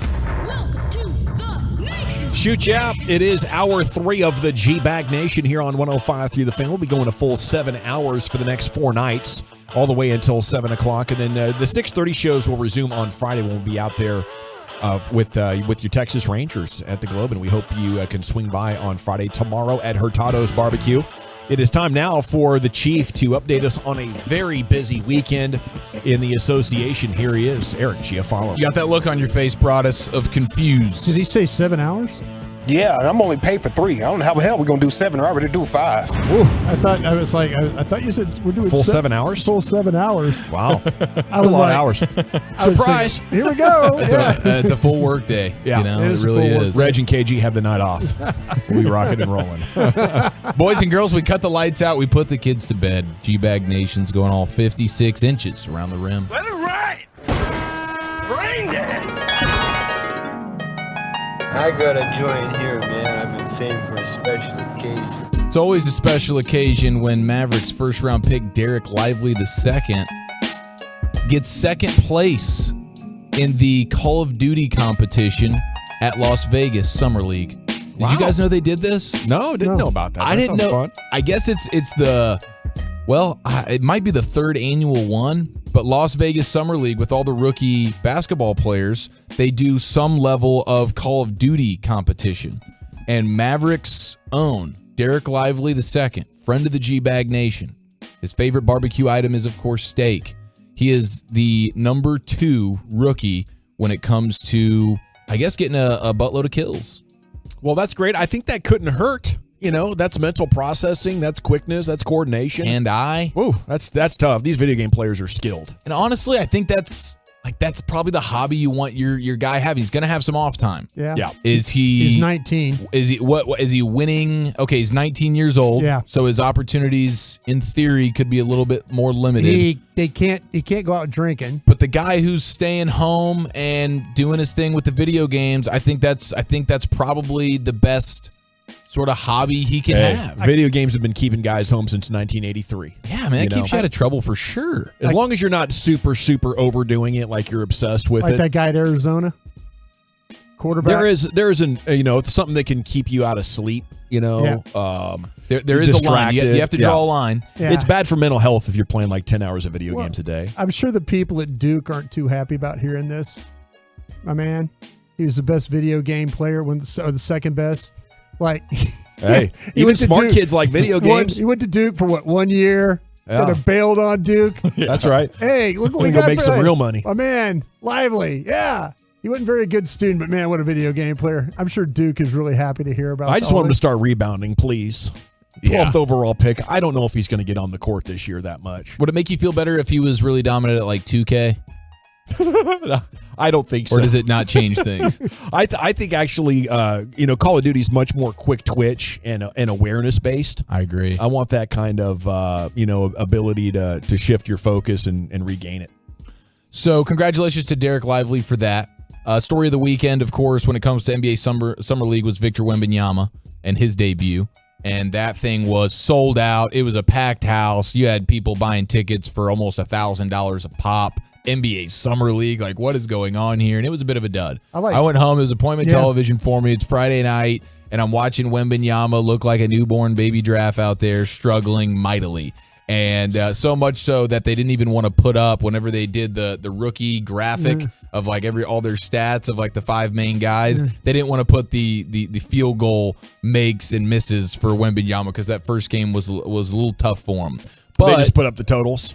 Yeah, they just put up they put up the field goals and attempts for all the other guys except for Wemby after his first game because it was a little bit brutal.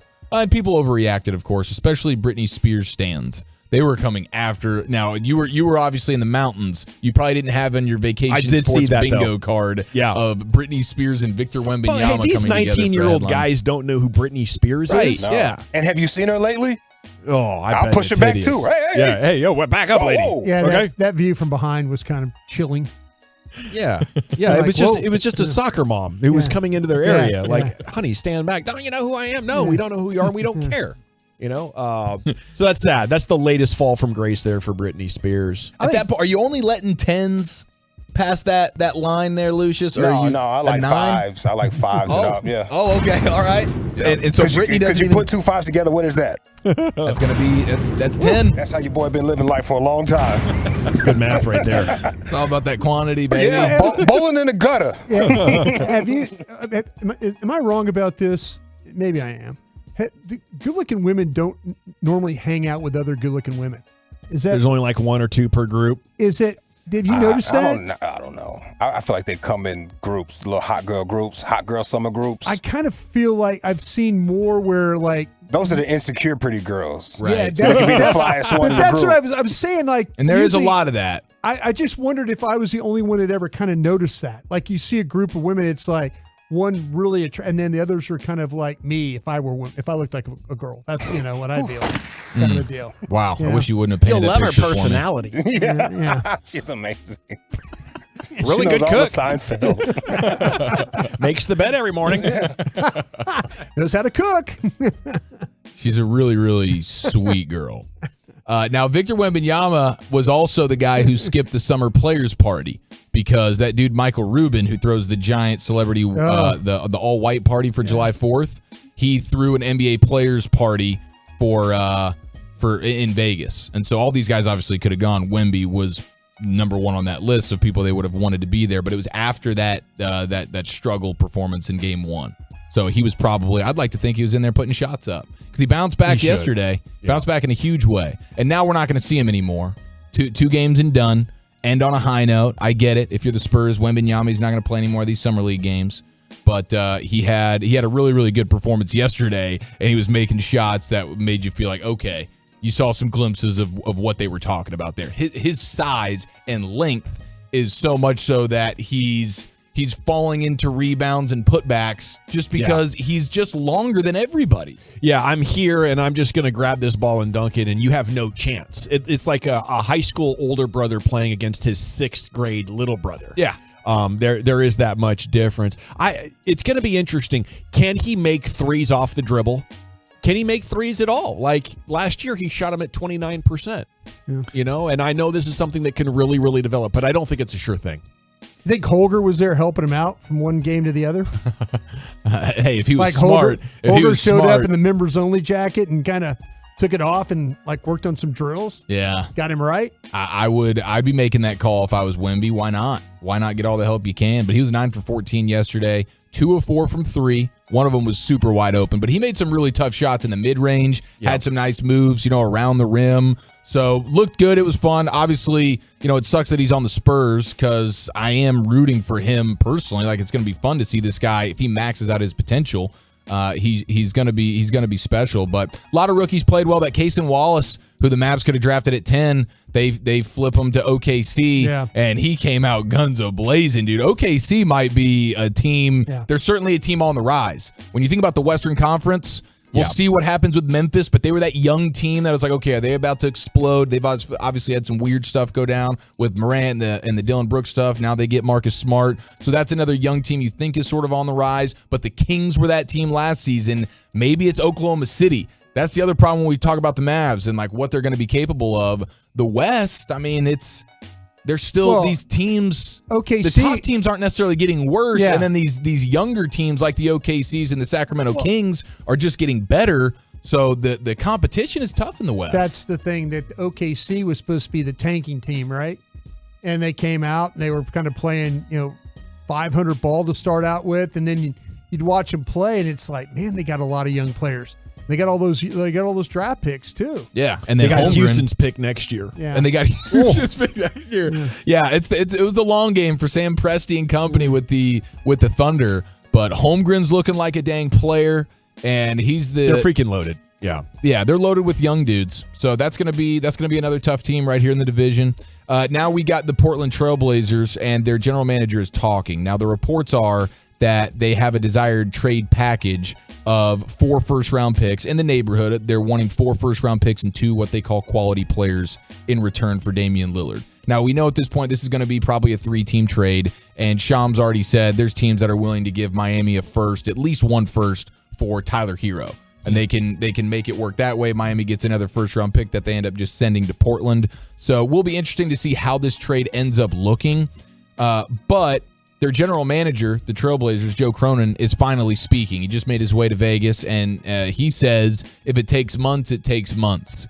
Has he talked to Damian Lillard personally since the trade request? He said no. And so they're going to drag this thing out, I think, a little bit, and makes sense. I mean, the Blazers don't really have any reason to rush into a deal. They're going to try and they're going to make probably Miami get as uncomfortable as possible to give up as much as they can. Yeah, they don't want Tyler Hero, and they don't want to give him away, and they're willing to be patient with it. They said, we gave him the Supermax last year. He has 4 years left. So we'll wait for you guys to put together a good offer, one that's fair. And I think, that's what you got to do if you're in this situation, because he's the best player in your organization's history, and if you just give him up, the fans are going to hate you for a long, long time. Yeah, and that's going to be a conversation we have about the Angels here in a little while with Otani. Yeah, like how do you approach this? Like, how much is it worth just to show your fan base that, hey, we tried here, we did everything we could? Is that worth not moving him and getting anything at all? It's gonna be fun to see how some of these teams play this. If I was an Angels fan, I would side with ownership here. Get the assets for him. Try. Yeah. If he's showing that he's, that we're not going to have a playoff type of a team, get what you can for the guy. Mm-hmm. It sucks to be an Angels fan. Considering, think about all the assets that they've added to their team, the money that Marino has spent, and they just can't find a way to get over the top with that. Yeah. But I think if I'm an Angels fan, I would say, listen, just get all you can for Shohei. He's not going to be here with us. Well, I saw a report. I don't know if this is like a mentally or physically, but Ben Sims is not cleared for 5-on-5 yet. So just throwing that out there. We also got some news on Zion, where Rick Bucher is reporting Zion Williamson has no interest in developing a floater and or a pull-up jumper. So Rick Bucher says, where are the floaters? Up and under layups. His pull-up jumpers at the elbow. Now, from what I've been told, he's shown no interest in developing any of those tricks that Blake Griffin learned along with a decent three-point shot when the injury started to pile up for him and allowed him to single-handedly drag the Detroit Pistons to a playoff berth some years ago. So I don't know how true that is, but now we're starting to get through reports that Zion's just like, dude, I'm here to be explosive and dunk the basketball. I'm not, and to be fair, if he was healthy, he's shown that that's all he needs. That's all he needs to his game to be the most efficient 25-point scorer we've ever seen. But with the injuries, and then, I don't know, maybe he doesn't want to work on some stuff. The Zion thing is unfortunate, and if the Trailblazers wanted him bad enough, I think they could have had him, and that would have kept Damian Lillard if they would have moved that number 3 pick on draft night. Yeah, I think it's a smart thing to not want Zion. When Zion was getting ready to be drafted, you just have to look at the injury history of that guy, and just how powerful he is. I don't think there's any playing style you could do that would avoid injury for him. I think it's like losing 75 pounds, get super lean, fall in love with your physical therapist, do yoga constantly. And, it's not something that everybody is going to want to do. Some players just, want to be great and, finding the time, especially at that age, finding the discipline to do everything it takes. That's stuff that like 31-year-olds do to stay at the top of their game. Right. That have been great for a decade. And, I think by the time Zion is there at 31, it'll be multiple years since he's been out of the league, and he'll probably be, thinking about what could have been. But just another number 1 overall pick with injury history. I think it's to the point, guys, I don't want the big guy. Like the Spurs, I guess, because Wemby is so lean, right? Mm-hmm. But if you're big and heavy, I'm done. I don't want anything to do with it. Are you Embiid? Rarely it's Jokic or Shaq staying healthy. Yeah. But go throughout the history of the bigs, and it's like Olajuwon spent 8 years before they won the championship dealing with back and knee stuff. It was like Olajuwon's never going to be good. He finally got healthy and takes the team on this magical 2-year run. Yao Ming, Andrew Bynum, Greg Oden. The list just goes on and on. Like, if you're above about 260 pounds and anywhere close to 7 feet tall, the game is too strenuous on the joints or something for a lot of these guys to be able to hang on. You got to be blessed. Okay, when we come back, G-Bag Nation, it's time for the top 10 at 420. If you missed it, Wolchuk is out all week long. He's on a cruise, so send him some love on social media. What kind of top 10 action do we have today, Chief? Well, in honor of the Bahama Bully, let's do the top 10 beach activities. 877-881-1053. That's next right here on The Fan. Okay, we got to chat Window Nation.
Should be held accountable for what happens when one hurts you. Frankly, you need Franklin Frankel. Consultation's always free at truckwreck.com. It is time for the Woolly Bullies Top 10, brought to you by the Alma Ted procedure, only available at EliteSkinCenter.com. Here is Zach. Here is Eric with Zach's broadcast responsibilities. What's up? I watched that Canadian U.S. men's team kind of fight. The kerfuffle in the hallway after the game? That was interesting. Both teams were trying to get to the locker room, and it's like they all funneled in there. It's kind of like the subs. The subs are the ones that always kind of start issues, I think, is what. It's not your stars. Oh, it's like the entourage effect. Exactly. Yeah. It was the dudes in the practice pennies. Uh-huh. The pennies, like, they wear them like if you're not in the game, that kind of thing. Yeah. I think the practice squad guys got in a little battle here is what happened. It was heated. It was passionate. Yep. I like it. Matt Turner was talking a lot of trash, too. The goalkeeper for the U.S. Okay. Had 2 big saves and PKs. Yeah.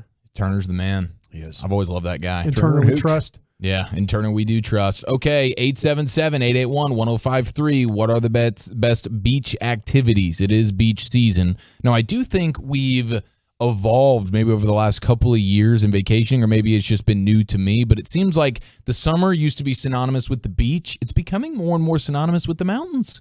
Really? Going to get that cooler air and getting out of the heat. Yes. And doing some mountain activities as opposed to the beach. Now, the beach is still probably the 1 seed for summer vacations, but I think the mountain vacation making a push. is starting to make a big time push, and I get it. Yeah, I do love some of that desert mountain life in Central Oregon, the bike trails, the crisp air. That's a good change up when you're in mid DFW summer.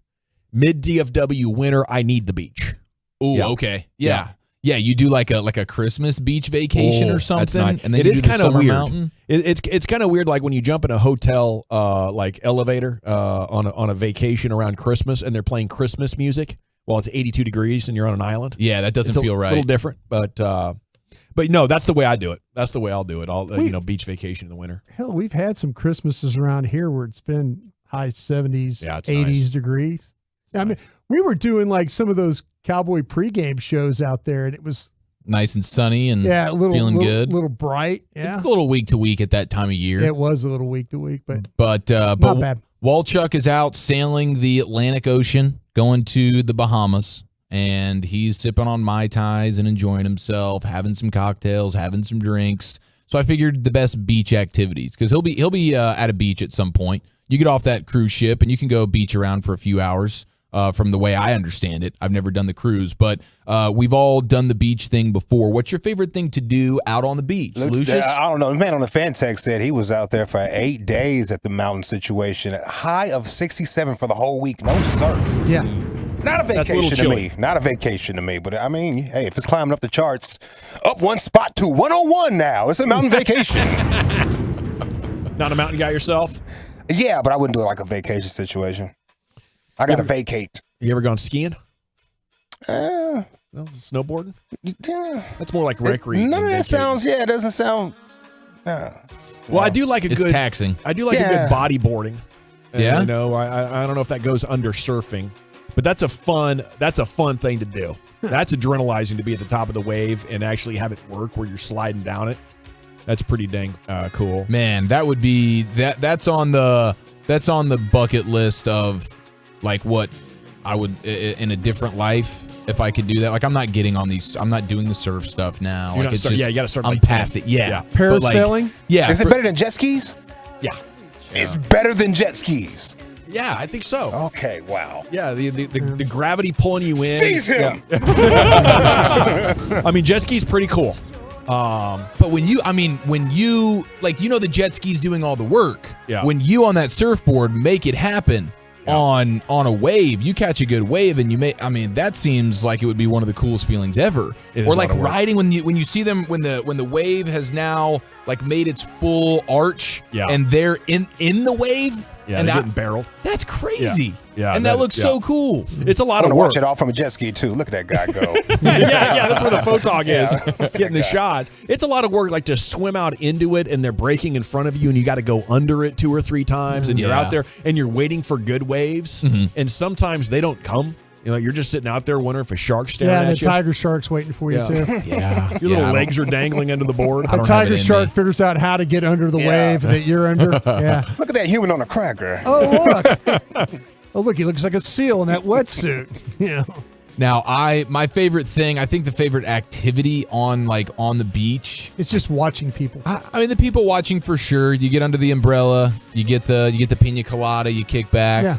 But no glass on the But in beach. terms of activities, I mean, the beach volleyball's fun. Yes. Flying a kite. Flying a kite's a good Flying one. a kite is fun. The football. Somebody brings a football. That's always fun. Football, man. You start acting like Keanu Reeves and Point Break. Yeah, Point Break. Yeah, I know you're talking That about. dry sand's hard to run on, though. It is. Yeah, it's a workout. Yeah, Not wear easy your at back all. out. Yeah, wear your back out. How about beach combing?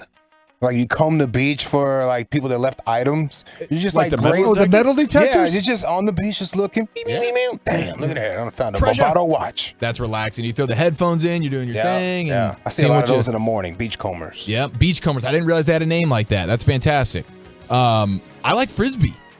Okay. A little frisbee on the beach. You always, Frisbee on the beach is a great vibe. You always hit dude. people with it, but it's fun. You're always dealing with somebody that doesn't know how to throw one.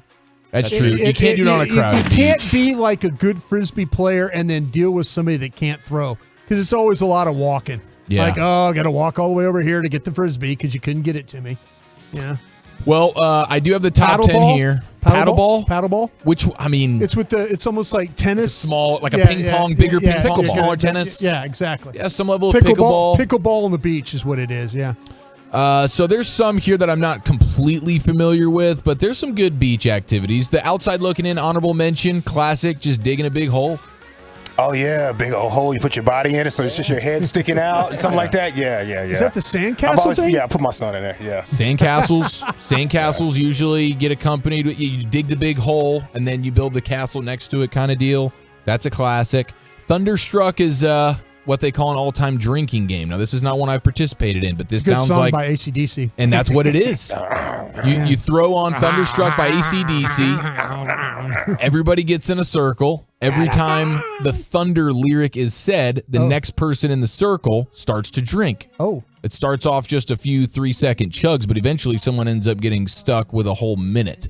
Oh my. Great fun for, I guess, the whole family. Got to have open beers lined up. Yeah, for a dude, minute. it's just a full chug. Yeah, that's that going to seems need like a frat party thing. It does. Than a beach thing. A whole minute. A whole minute. People are apparently doing this on the beach. I don't know. Gosh. Washers, simple. We all get that. You rock and roll On the beach? Yeah, washers on the beach. What does that mean? You're like flicking the washers, right? Yeah, the washers. I guess it's. Oh, it's a game? It's a knockoff of like horseshoes. Okay. The little round things you're Yeah. throwing? Yeah, Kinda you're like throwing that Michael those. Jordan against the wall thing game? Kind of maybe?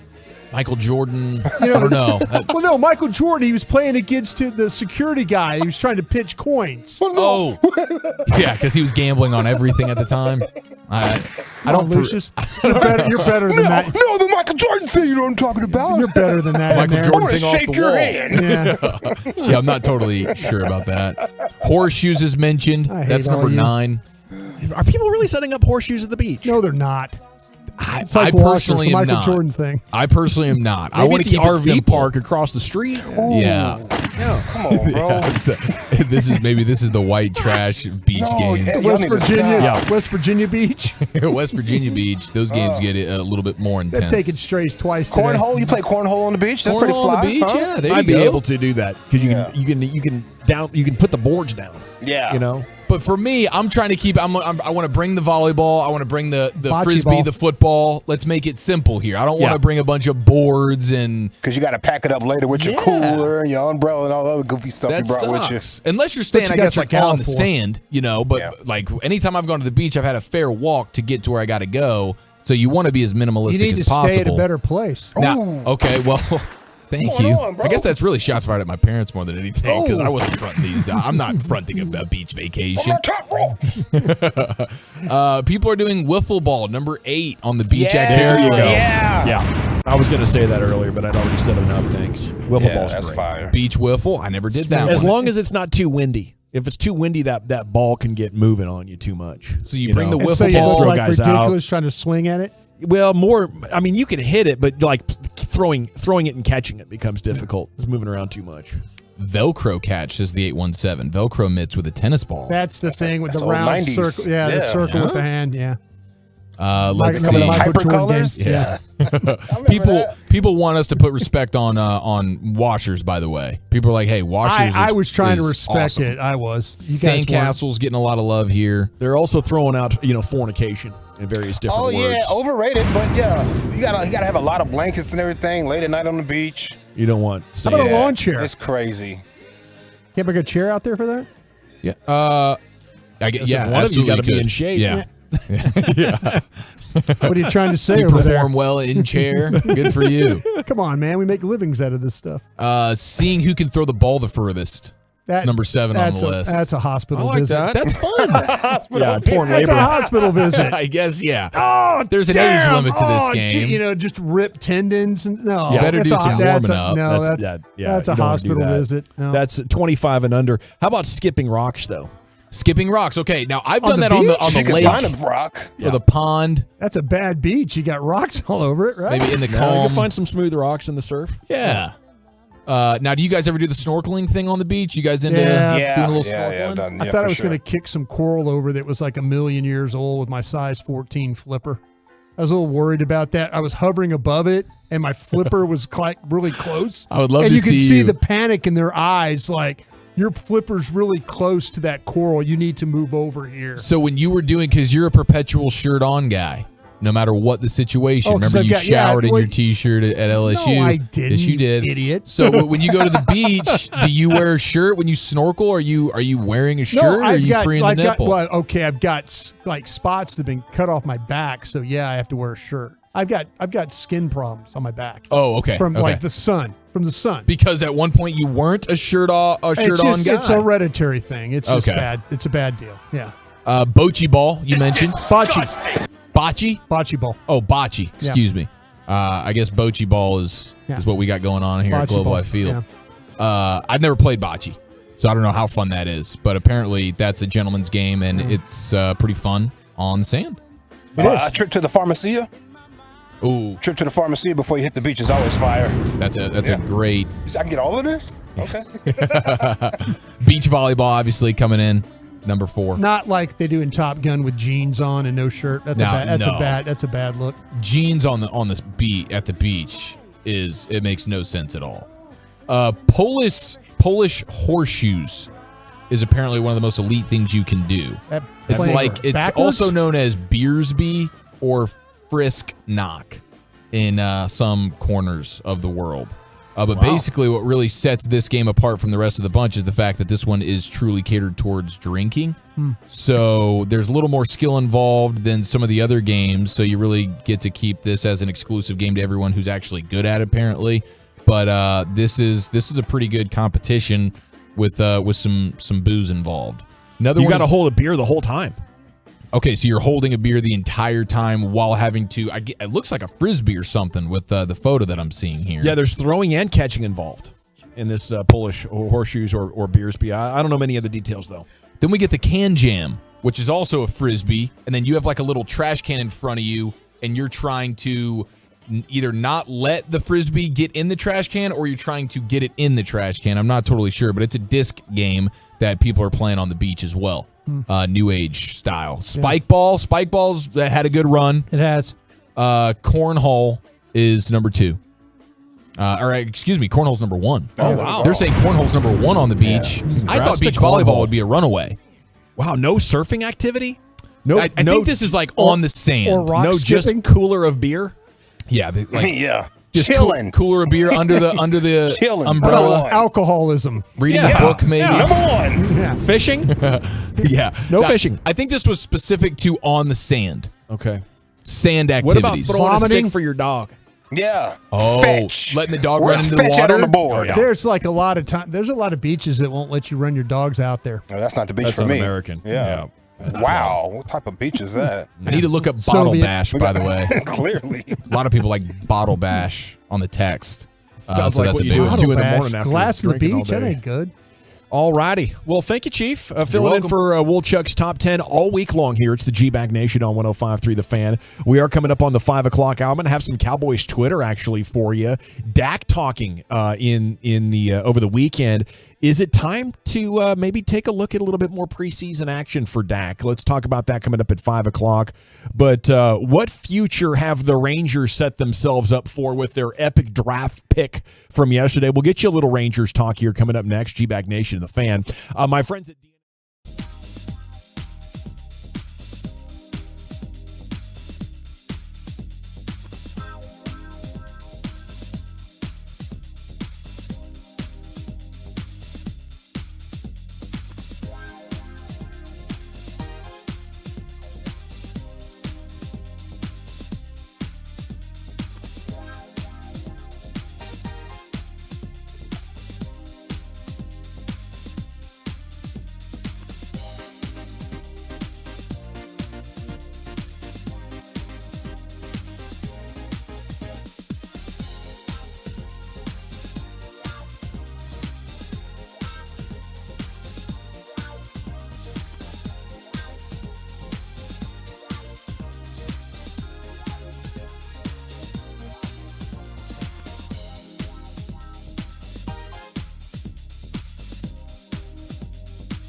Former Mets general manager Steve Phillips joined Sean and RJ, and he told it like it was. People don't know this, but Bassick was the main player in the deal. Robbie Alomar was the throw-in. We thought at some point Bassick might give up a record-setting home run somewhere along the way.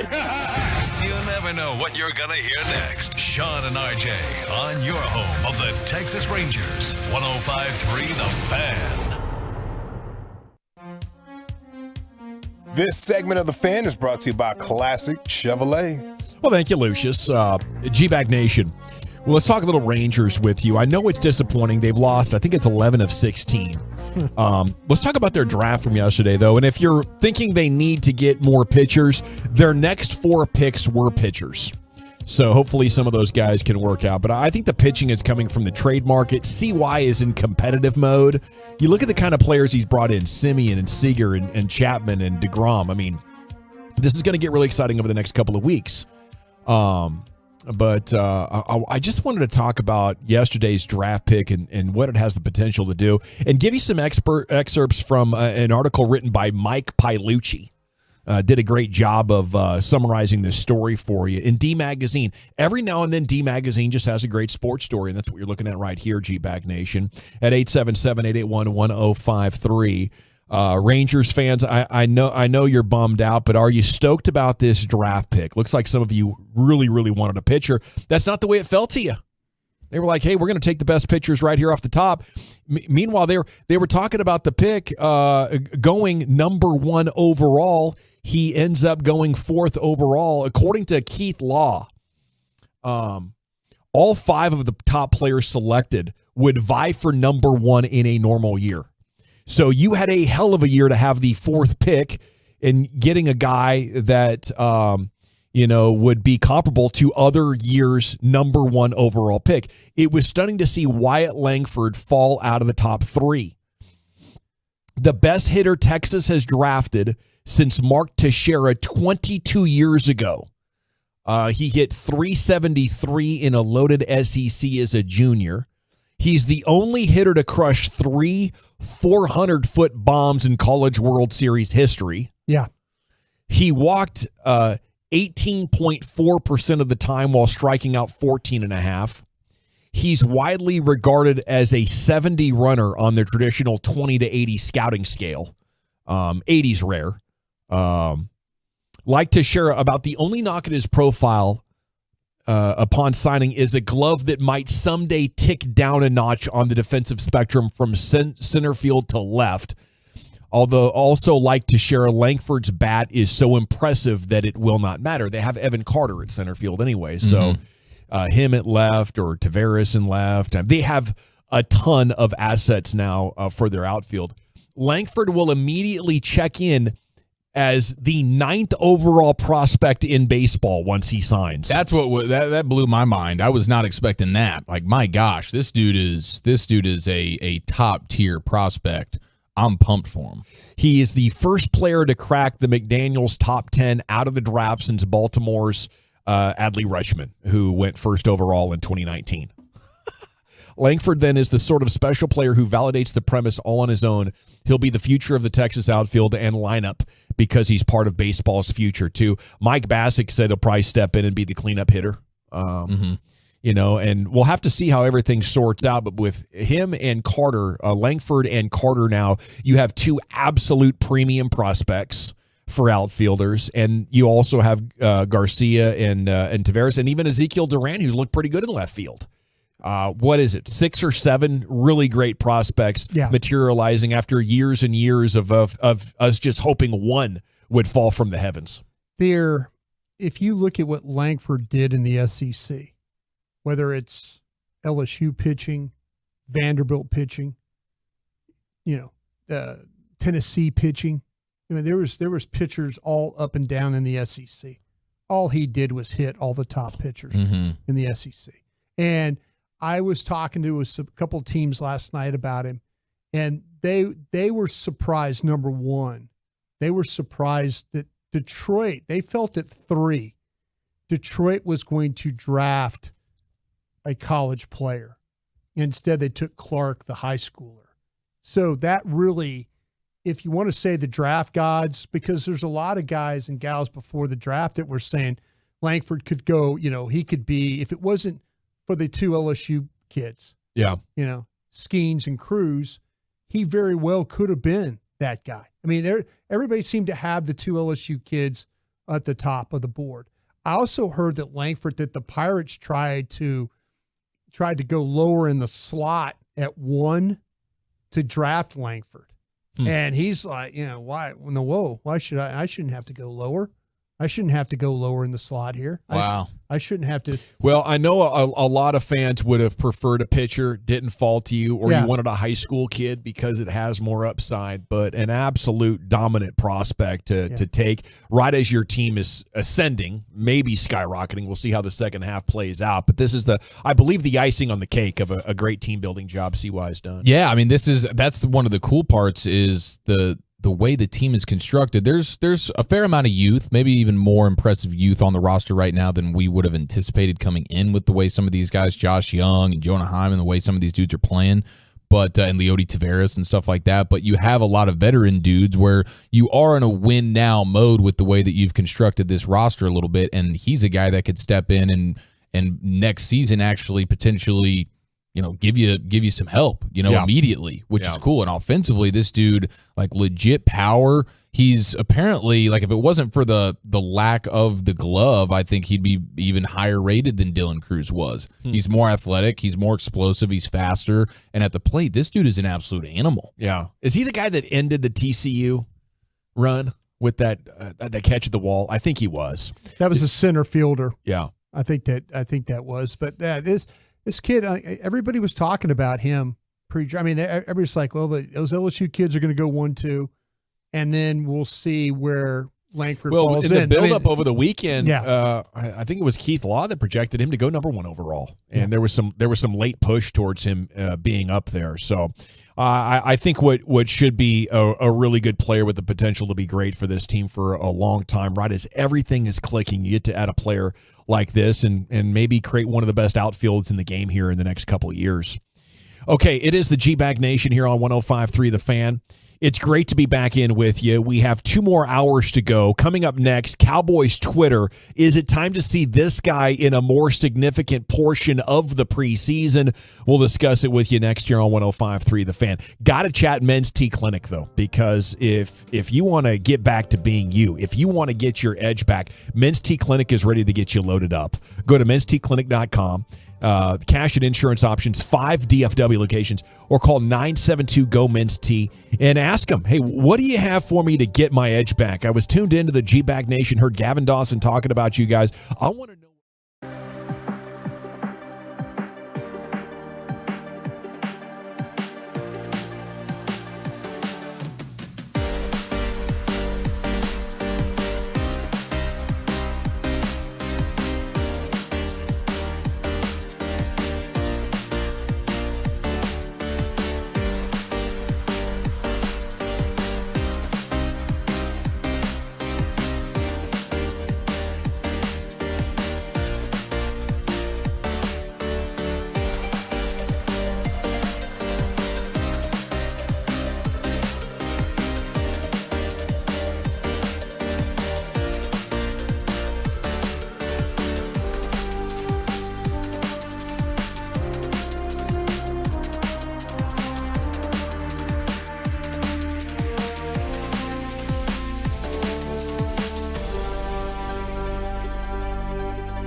From our fan studios, secured by DFWsecurity.com, you're rolling with the G-Bang Nation on 105.3 The Fan. Here we go. Hour 4, G-Bag Nation on 105.3 The Fan. We are excited for a big week. Not only is it going to be historic tomorrow for the Rangers, first time, I think, since 77 or something with the Big Red Machine, maybe even earlier, 73, that a team's had 5 all-star starters. So an incredible week of sports is ready to kick off. And, we got an eye on the Mavs who are playing tonight.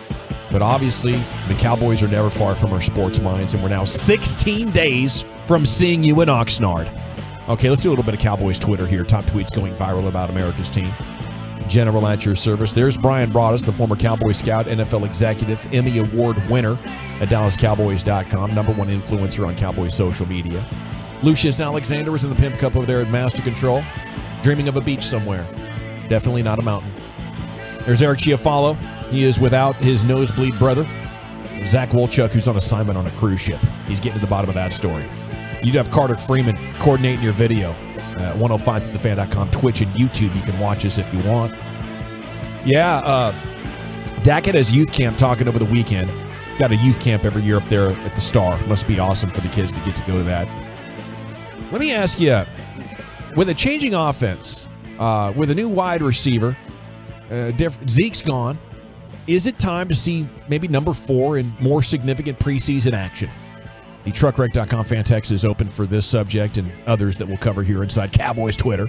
But please leave your name and city you're texting from and let us know what you're thinking on this. He said, I'm always down for playing, always down for getting the reps.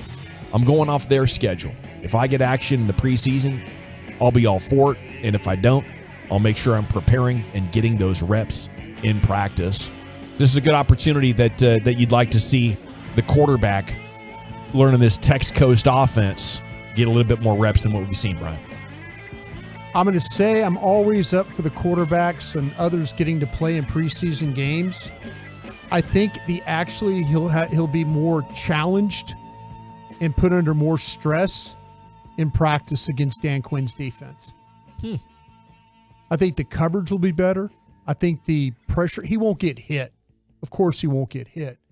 But I think that if they schedule practices right, where they have those team periods, where Dan Quinn, they don't, usually you'll script stuff against offense versus defense. Yeah. And the coaches know what's going on. Mm-hmm. If McCarthy was smart, he would just play off script. Mm-hmm. He would say, Dan, we're going to have a 15-minute period today, 12-minute period today of you calling defenses and we're going to call offenses. That should be a part of every training camp. But sometimes that's real simulation. I get doing it the other way for a portion of it. I understand that, but you would think at least a couple times a week or whatever during camp, it'd be like, all right, this is real life scenario. You're not going to know what's coming. We're not going to play into the defense's hands. Let's play to the point where we're not taking the backs to the ground. Yeah, or we're not tackling. Sure, but if you beat Tyron Smith, it's a tag, sack right there. But let's play it. Let's have like a weekly kind of simulations, or maybe even daily of a game. So hold on here, Brian. This is interesting to me because you are a Krusty, right? Mm-hmm. And Krusty's usually like live action. Are you saying the practice is better than the preseason? I'm saying that if you don't want to play Dak, most teams won't play their starters, in games. So what you're probably playing against is second and thirds.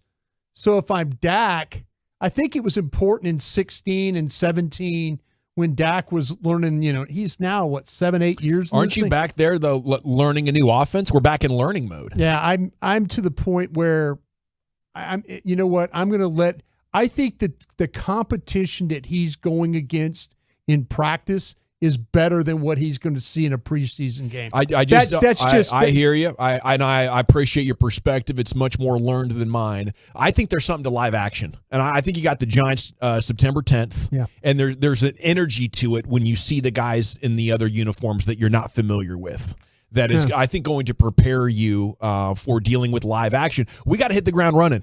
And if New York wants to not play anybody and we're kicking their ass at halftime week 1, I'll take that as a huge dub. It's worth the minor injury risk of a quarterback in a preseason game to me. See, the thing is, I just worry about you have that second or third string guy for Jacksonville in week 1 in the preseason that's trying to make the team, and all of a sudden he beats your guy, and then Dak gets just blasted in the back. Hey, Romo got hurt in the preseason game against Seattle. At Seattle. I was at the game. Me and Brad were calling the game, and that ruins your game. That ruins your game going forward. Yeah, that ruins a lot of stuff. And so or ruins your season going forward. I'm all about Dak getting work, and I'm about the crust. You're right about preseason is one of those weird situations for me where I don't think you have to be a hero here. Yeah, and you are playing a lot of the backups anyways when you play. And then to your point, in practice, you're playing against one of the best defenses in the league, which is the Cowboys defense, and you're playing against their ones, and you can control it enough to where I know my quarterback's not going to get hurt here, at least from being hit, because we're not going to allow that to happen. So that makes sense. Are they doing any of the joint practice? No, that's another way to kind of get around the preseason games too. Like last year, they went to Denver. With the Rams came. Are they them. doing those this year? No, they're not at all. Do you know why? I don't know. I have no idea. Huh? I have no idea. That is interesting. The opinions are flowing in the 4-6-9. Do you think something went wrong last year though? I mean, why would you suddenly not do it? Sam in Salina says we don't want a black swan event to Dak in a game that doesn't matter. Definitely see that. 4-6-9. Brian nailed it. The preseason game reps are fake reps. Nobody wants to show anything in the preseason. All the good reps are in practice. It's just a little bit of a money grab, isn't it, at this point, the preseason, and for evaluating the bottom of the roster, I for think, sure. To me personally, I would go with 2 preseason games, a home and away game, but I would have more joint practices where you can control the quarterbacks aren't going to get hit, but you work with somebody that's not going to fight you. You always worry about the fights. Like the Raiders. You always worry about the Rams. There was always some kind of fight going on. But I think there's a way to get things out of it. But me personally, Dak against this defense, if you just schedule me a 12 to 15 minute period a day where you call defenses, and it gets Mike McCarthy going back about calling plays. Yeah, it also his own practice. It gets him into a rhythm of calling plays where all of a sudden Dan's trying to stop him, and Mike's sending personnel into a game, and there's a little bit of that 12 to 15 minute rep work you can get, and I think it'd be good. It's interesting they wouldn't want the joint practices. It seems like it'd be easier to do in California. Maybe take the edge off a little bit. Yeah. Tonka from Duncanville, Dak needs to build the chemistry with his wide receiver core, especially with Cooks and the new wrinkles that they're adding on offense. I think if you work Cooks against Gilmore and Diggs and Bland and anybody else that you want to, to me, that just seems like a good opportunity, but that you can get some continuity working at practice. I mean, that's why Dak takes these guys to the Dak yard. I don't know if Cooks was involved with the Dak yard stuff. Oh yeah, but Tolbert, you need Tolbert. Tolbert needs to come out of that shell, and be a lot better player than he was last year. Yeah, G-Bag Nation, Dak Prescott talking over the weekend at his youth camp. He also talked about switching play callers and said a big point of that is if you've got to get into the season before game one, know who you are and what you want to do and how you want to attack. So I don't know. That talks about, needing reps, but as Brian has said, very easy to do. And that would be awesome to watch if they do that in Oxnard, California. If they're going live, that would be a lot of fun. Live, but you don't get to bring the ball carriers to the ground or don't take a cheap shot at a receiver cross in the middle that way. And he credited Mike McCarthy, something that he has not done a lot of. And I think we're still waiting for Brian to give Mike McCarthy his first piece of credit. But he said he's done a great job. He cares about the Mike McCarthy is a player's coach in a sense. That's right. Oh, yes, you're right. He takes care of their bodies. Yeah. Players coach, keeps them off their feet late in the year. Yeah. He's done a great job in the spring and the offseason of getting an idea. Healthy team to get bounced in the playoffs. Exactly. Yeah. But we've got to make sure we really button it in and define it once we finish camp, Prescott said. So those couple of weeks after they leave Oxnard before we get to September 10th, sounds like it's going to be a pretty important run of time for them. All right, G-Back Nation, we're doing some Cowboys Twitter here for you. Top tweets going viral about America's team. We jump to Warren Sharp. He posted offensive plays that went 20-plus yards last season. Warren Sharp's preseason publication is out, by the way, so we're probably going to be doing quite a bit of Warren Sharp content between now and the 16th. But yes, this is basically chunk play stats. Number one in the NFL last year. Kansas City. Most chunk plays, yes. And to do that without Tyreek Hill is just awesome. Testament to Andy Reid. Think they did it by a bunch. Yeah. How many do they have? Is it? Well, they had 83. 83, but what was the next group? The Eagles did have 80. Okay. They were number 2. Okay, I thought it was a bunch. 49ers come in third at 75. I mean, those are two teams with multiple, like, all-pro type weapons, the Eagles. And here's the Chiefs. We got Kelsey. Yeah. Did they have a wide receiver? I mean, I know no disrespect to Hardman or the guy they got from the Giants or anything like that, but it was just a masterful job. Then they get hurt in the dang Super Bowl, still figure out a way to get it done. That offense is just unreal. The Cowboys end up 9th, and that kind of surprised me. 30-something? Yes. They must have had 60. Yeah. 60-something in there. Was it 60? Yeah. Because I think at 30. Dead last was the Giants with 43. Oh, my bad. Okay, yeah. But the Cowboys end up in a tie for 9th, and I would say that's awesome considering the lack of speed and great skill players they had last year. I would say that bodes quite well for them. I would set a goal like, can we get into the top 5 this year with more chunk plays? Yeah, 100%. I was actually surprised to see that as well. I wonder how many of those was Tony Pollard. Yeah. Like how many of those were Tony Pollard 20-yard chunk plays running the ball? Because we know he had quite a few of those, which is good that he's obviously returning. You would think this number would go up with hopefully better route concepts and then a guy like Brandon Cooks with more speed and the continued usage of CeeDee Lamb. And then it seems like you're going to have more playmaking at the tight end position with Ferguson and Hendershot especially, and then we'll see about Scooney. But I think those guys will have better opportunities at chunk plays in the passing game than what Dalton Schultz provided you. Oh, yeah. And plus you're taking Zeke out. For sure. Deuce Vaughn might be a chunk play kind of dude. He can go 25, 30 yards on you, a healthier Gallup. And this is very predictive of success. 8 of the 9 top teams when it came to 20-plus yards made the playoffs. Yeah. And the team in those 9 that didn't make it was Detroit, which would have made the playoffs if you had restarted the year at the end of the season. Makes it very impressive what Brian Dable was able to do last year, having the least amount of 20-plus yard plays, but still being able to make the playoffs was amazing. But the top 8 of 9 going, that's what we talk about when we're talking about creating explosive plays and limiting them defensively. That is almost and maybe has surpassed the turnovers as the most important thing to try and look at on a game-to-game basis. How many chunk plays did you have, and how many did you give up? And that'll tell the story a lot of the time. Yeah, I think that there's a lot of teams out there that are that can overcome turnovers. They can't overcome giving up the chunk plays. Right. There's a lot of teams that, like, it used to be like, hey, you can get all the yards you want, but if scoring defense and all that was the big thing. Yeah, bend but don't break. Yeah, turnovers was like something, you're going to lose the turnover battle, but there's teams that are losing the turnover battle and still winning these games. But they're not giving up chunk plays, and they're getting chunk plays. 682 pointing out Kellen Moore gets no love. Maybe he should. We're about to find out. You had some other Warren Sharp gold, though, didn't you, Chief? Maybe we could get another stat in here. Yeah, I could pull some stuff up here. I was very interested in the numbers that he had in regards to third down conversion rate for quarterbacks.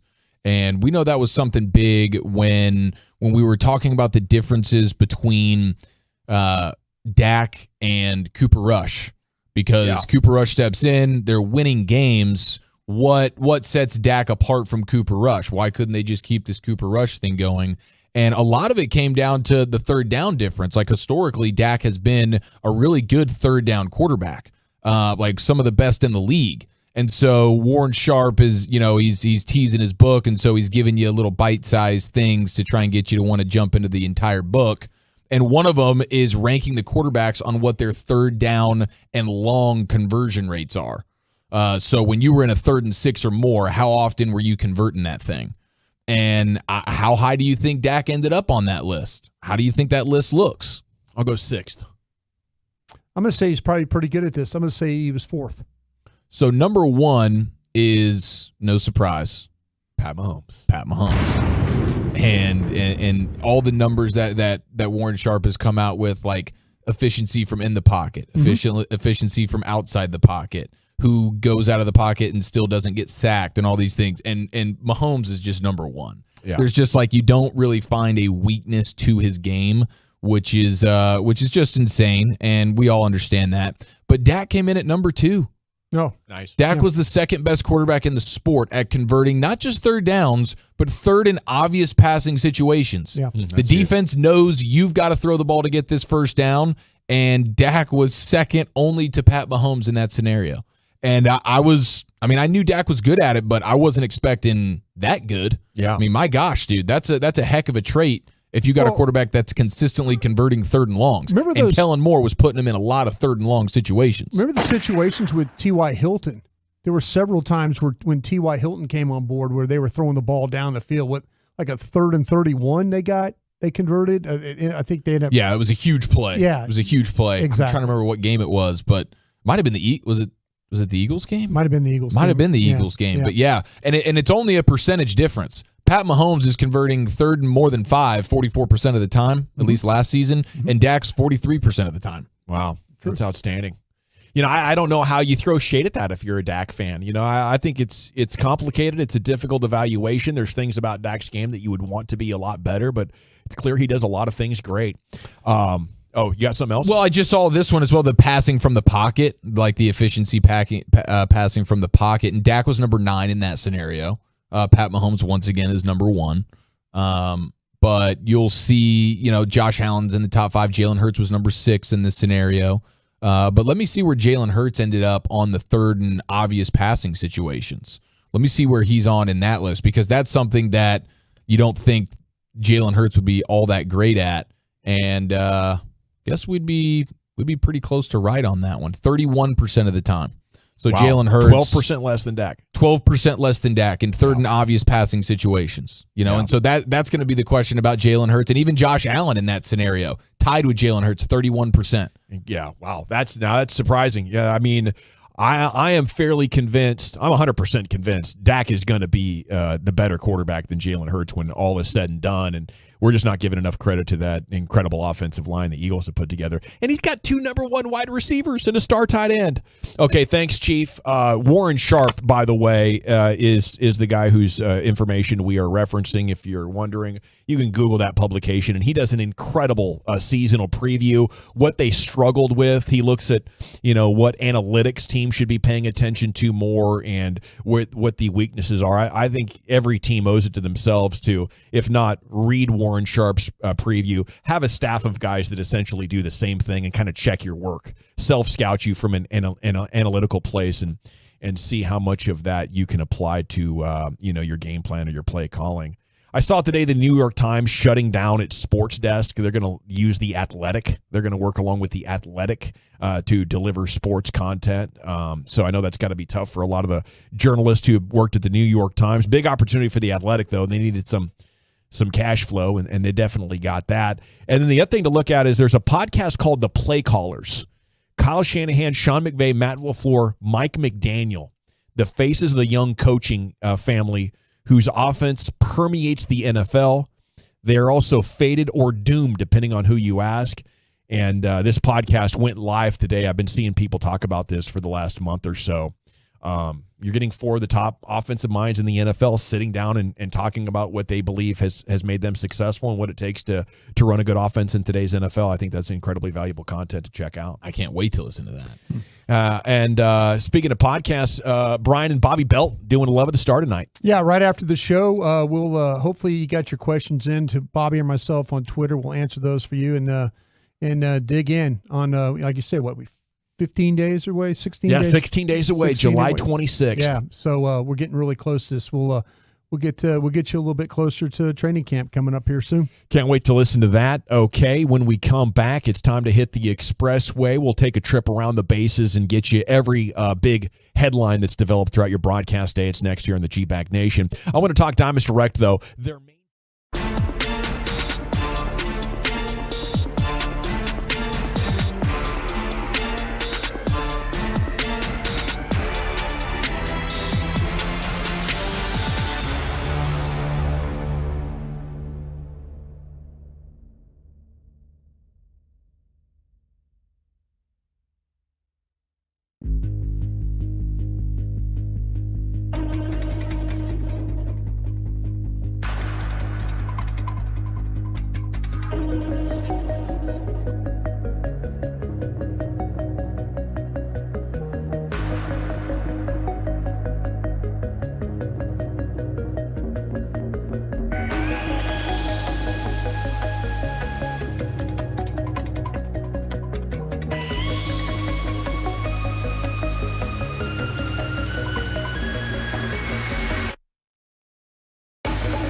B84522E.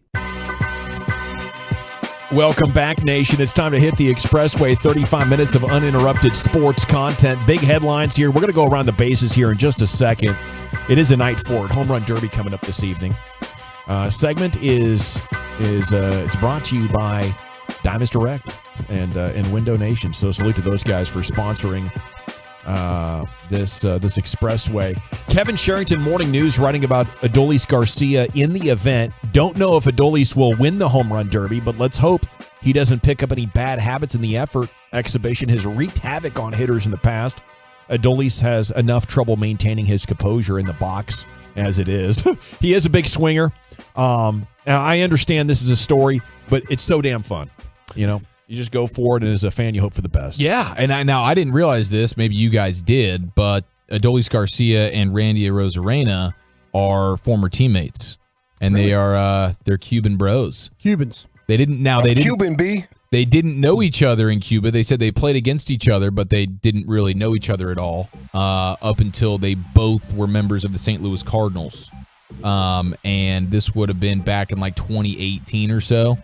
And all of a sudden, they became roommates, and then they became best friends. And now you're talking about a family affair. So you're getting Adolis Garcia versus Arozarena in round 1 tonight, and you have Arozarena being quoted as saying, Adolis is kind of like my brother, so much so that I named him the godfather of my daughter. Oh, wow. So this is going to be a fun storyline between these two, basically best friends, as it's turned out to be. And then they were both actually traded away from the Cardinals within a month of each other between the 2019 and 2020 seasons. That's awesome. awesome. And they both obviously gone on to have really, really awesome years. And now they're going up against each other. And I think that's pretty cool. I had no idea about that relationship. Neither did I. That's got to be amazing. Like, you walk out there, you see that guy in the clubhouse, you're like, bro, can you believe it? We were struggling in the minor leagues, making like $1,500 a month. And now we've both arrived. Just insane. It's got to be like you and Wolchuk looking at each other in the first day of afternoon drive. Yes. Like, you got to be freaking kidding me, dude. It is. How has this come together for us in such a big way? Mavs Summer League is coming up at 7 o'clock. They're taking on Philly. You want to see Derek Lively go get himself a double-double. He only played 16 minutes in the first one.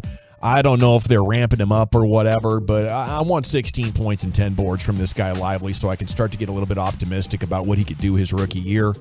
And we need to see Hardy go for about 30, maybe 40, something like that. These Summer League games are there for the taking. There's barely anybody even capable of being a good player in the G League out there. So go crush these guys. Blazers willing to wait months to trade Lillard. That is the very latest there. Baseball, if the season ended today, the Angels would miss the playoffs for the 9th straight year. And Ohtani, at a media session this afternoon, said those feelings get stronger year by year. Yeah. It sucks to lose, and I want to win. So it's getting stronger every year. Why not the Rangers? Should we be talking more about this? I mean, they went out and got the game's biggest superstars. Best reliever over the last 15 years, we'll take him. 2 of the best position players in Simeon and Seager, DeGrom. I mean, this is what the Rangers do.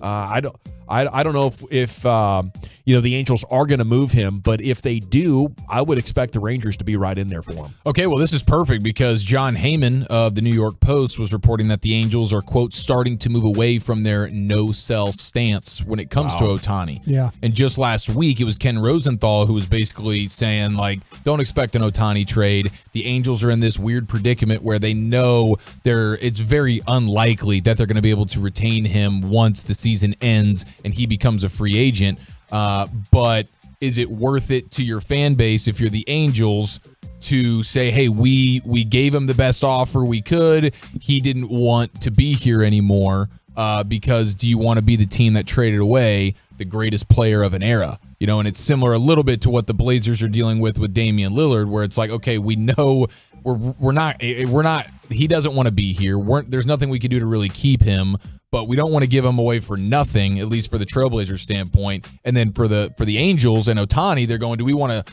trade him now and at least get something for him, or do we want to just ride him out and keep as much Ohtani money coming in through the remaining part of the season and then give a big offer that he's definitely going to deny and look at our fans and say, hey, we tried. We didn't trade him. We wanted to keep him. He just didn't want us anymore. There was nothing we could do. It is a tough balancing act, Brian. I don't know how you'd play it, but I'd make the guy leave me. Yeah, me personally, I think where the Angels are right now is they're starting to suffer injuries as well. Mike Trout being out, Rendon, they've had some problems. They're 1-9 in their last 10 games. Yeah, they're just not, even with this, as well as Shohei has been playing, that they just can't win games. And if I said this earlier, if I was part of their fan base, I would rather them move on from Shohei and get as much as you can. Go and take as much as you can from the Texas Rangers. Go and take as much as you can from the Los Angeles Dodgers. Go and take as much as you can from anybody that's. It'll be really interesting to see what the package is, because it's a rent a player situation. I know, like that's the thing. I mean, if it's with the Dodgers, it might come with a deal agreed to between Ohtani and the team, saying, okay, a team like the Dodgers, he might say, all right, we can come to an agreement right now on what this contract's going to look like. But if it's the Rangers, you're probably not getting those assurances. You know what? If you're the Rangers, I think to me that I'm going to try and win it this year with what I've got. I mean, if you give me the opportunity to go get Shohei Ohtani as a rental, you're taking it. I'm taking it. The problem is what is it going to cost you? Are you willing to punt on Evan Carter for a couple months, maybe, of Ohtani or Langford, who you just brought in, who is the number 9 prospect in baseball right now? Because if you're the Angels, you're not sending Ohtani to a division rival without getting their best prospect or two. Can you look at my current? How about looking at my 25-man major league roster? Is there anybody on my 25 on my team right now that you want? They're going to want Darren. Okay, that's fine. There's at least one. Let's go.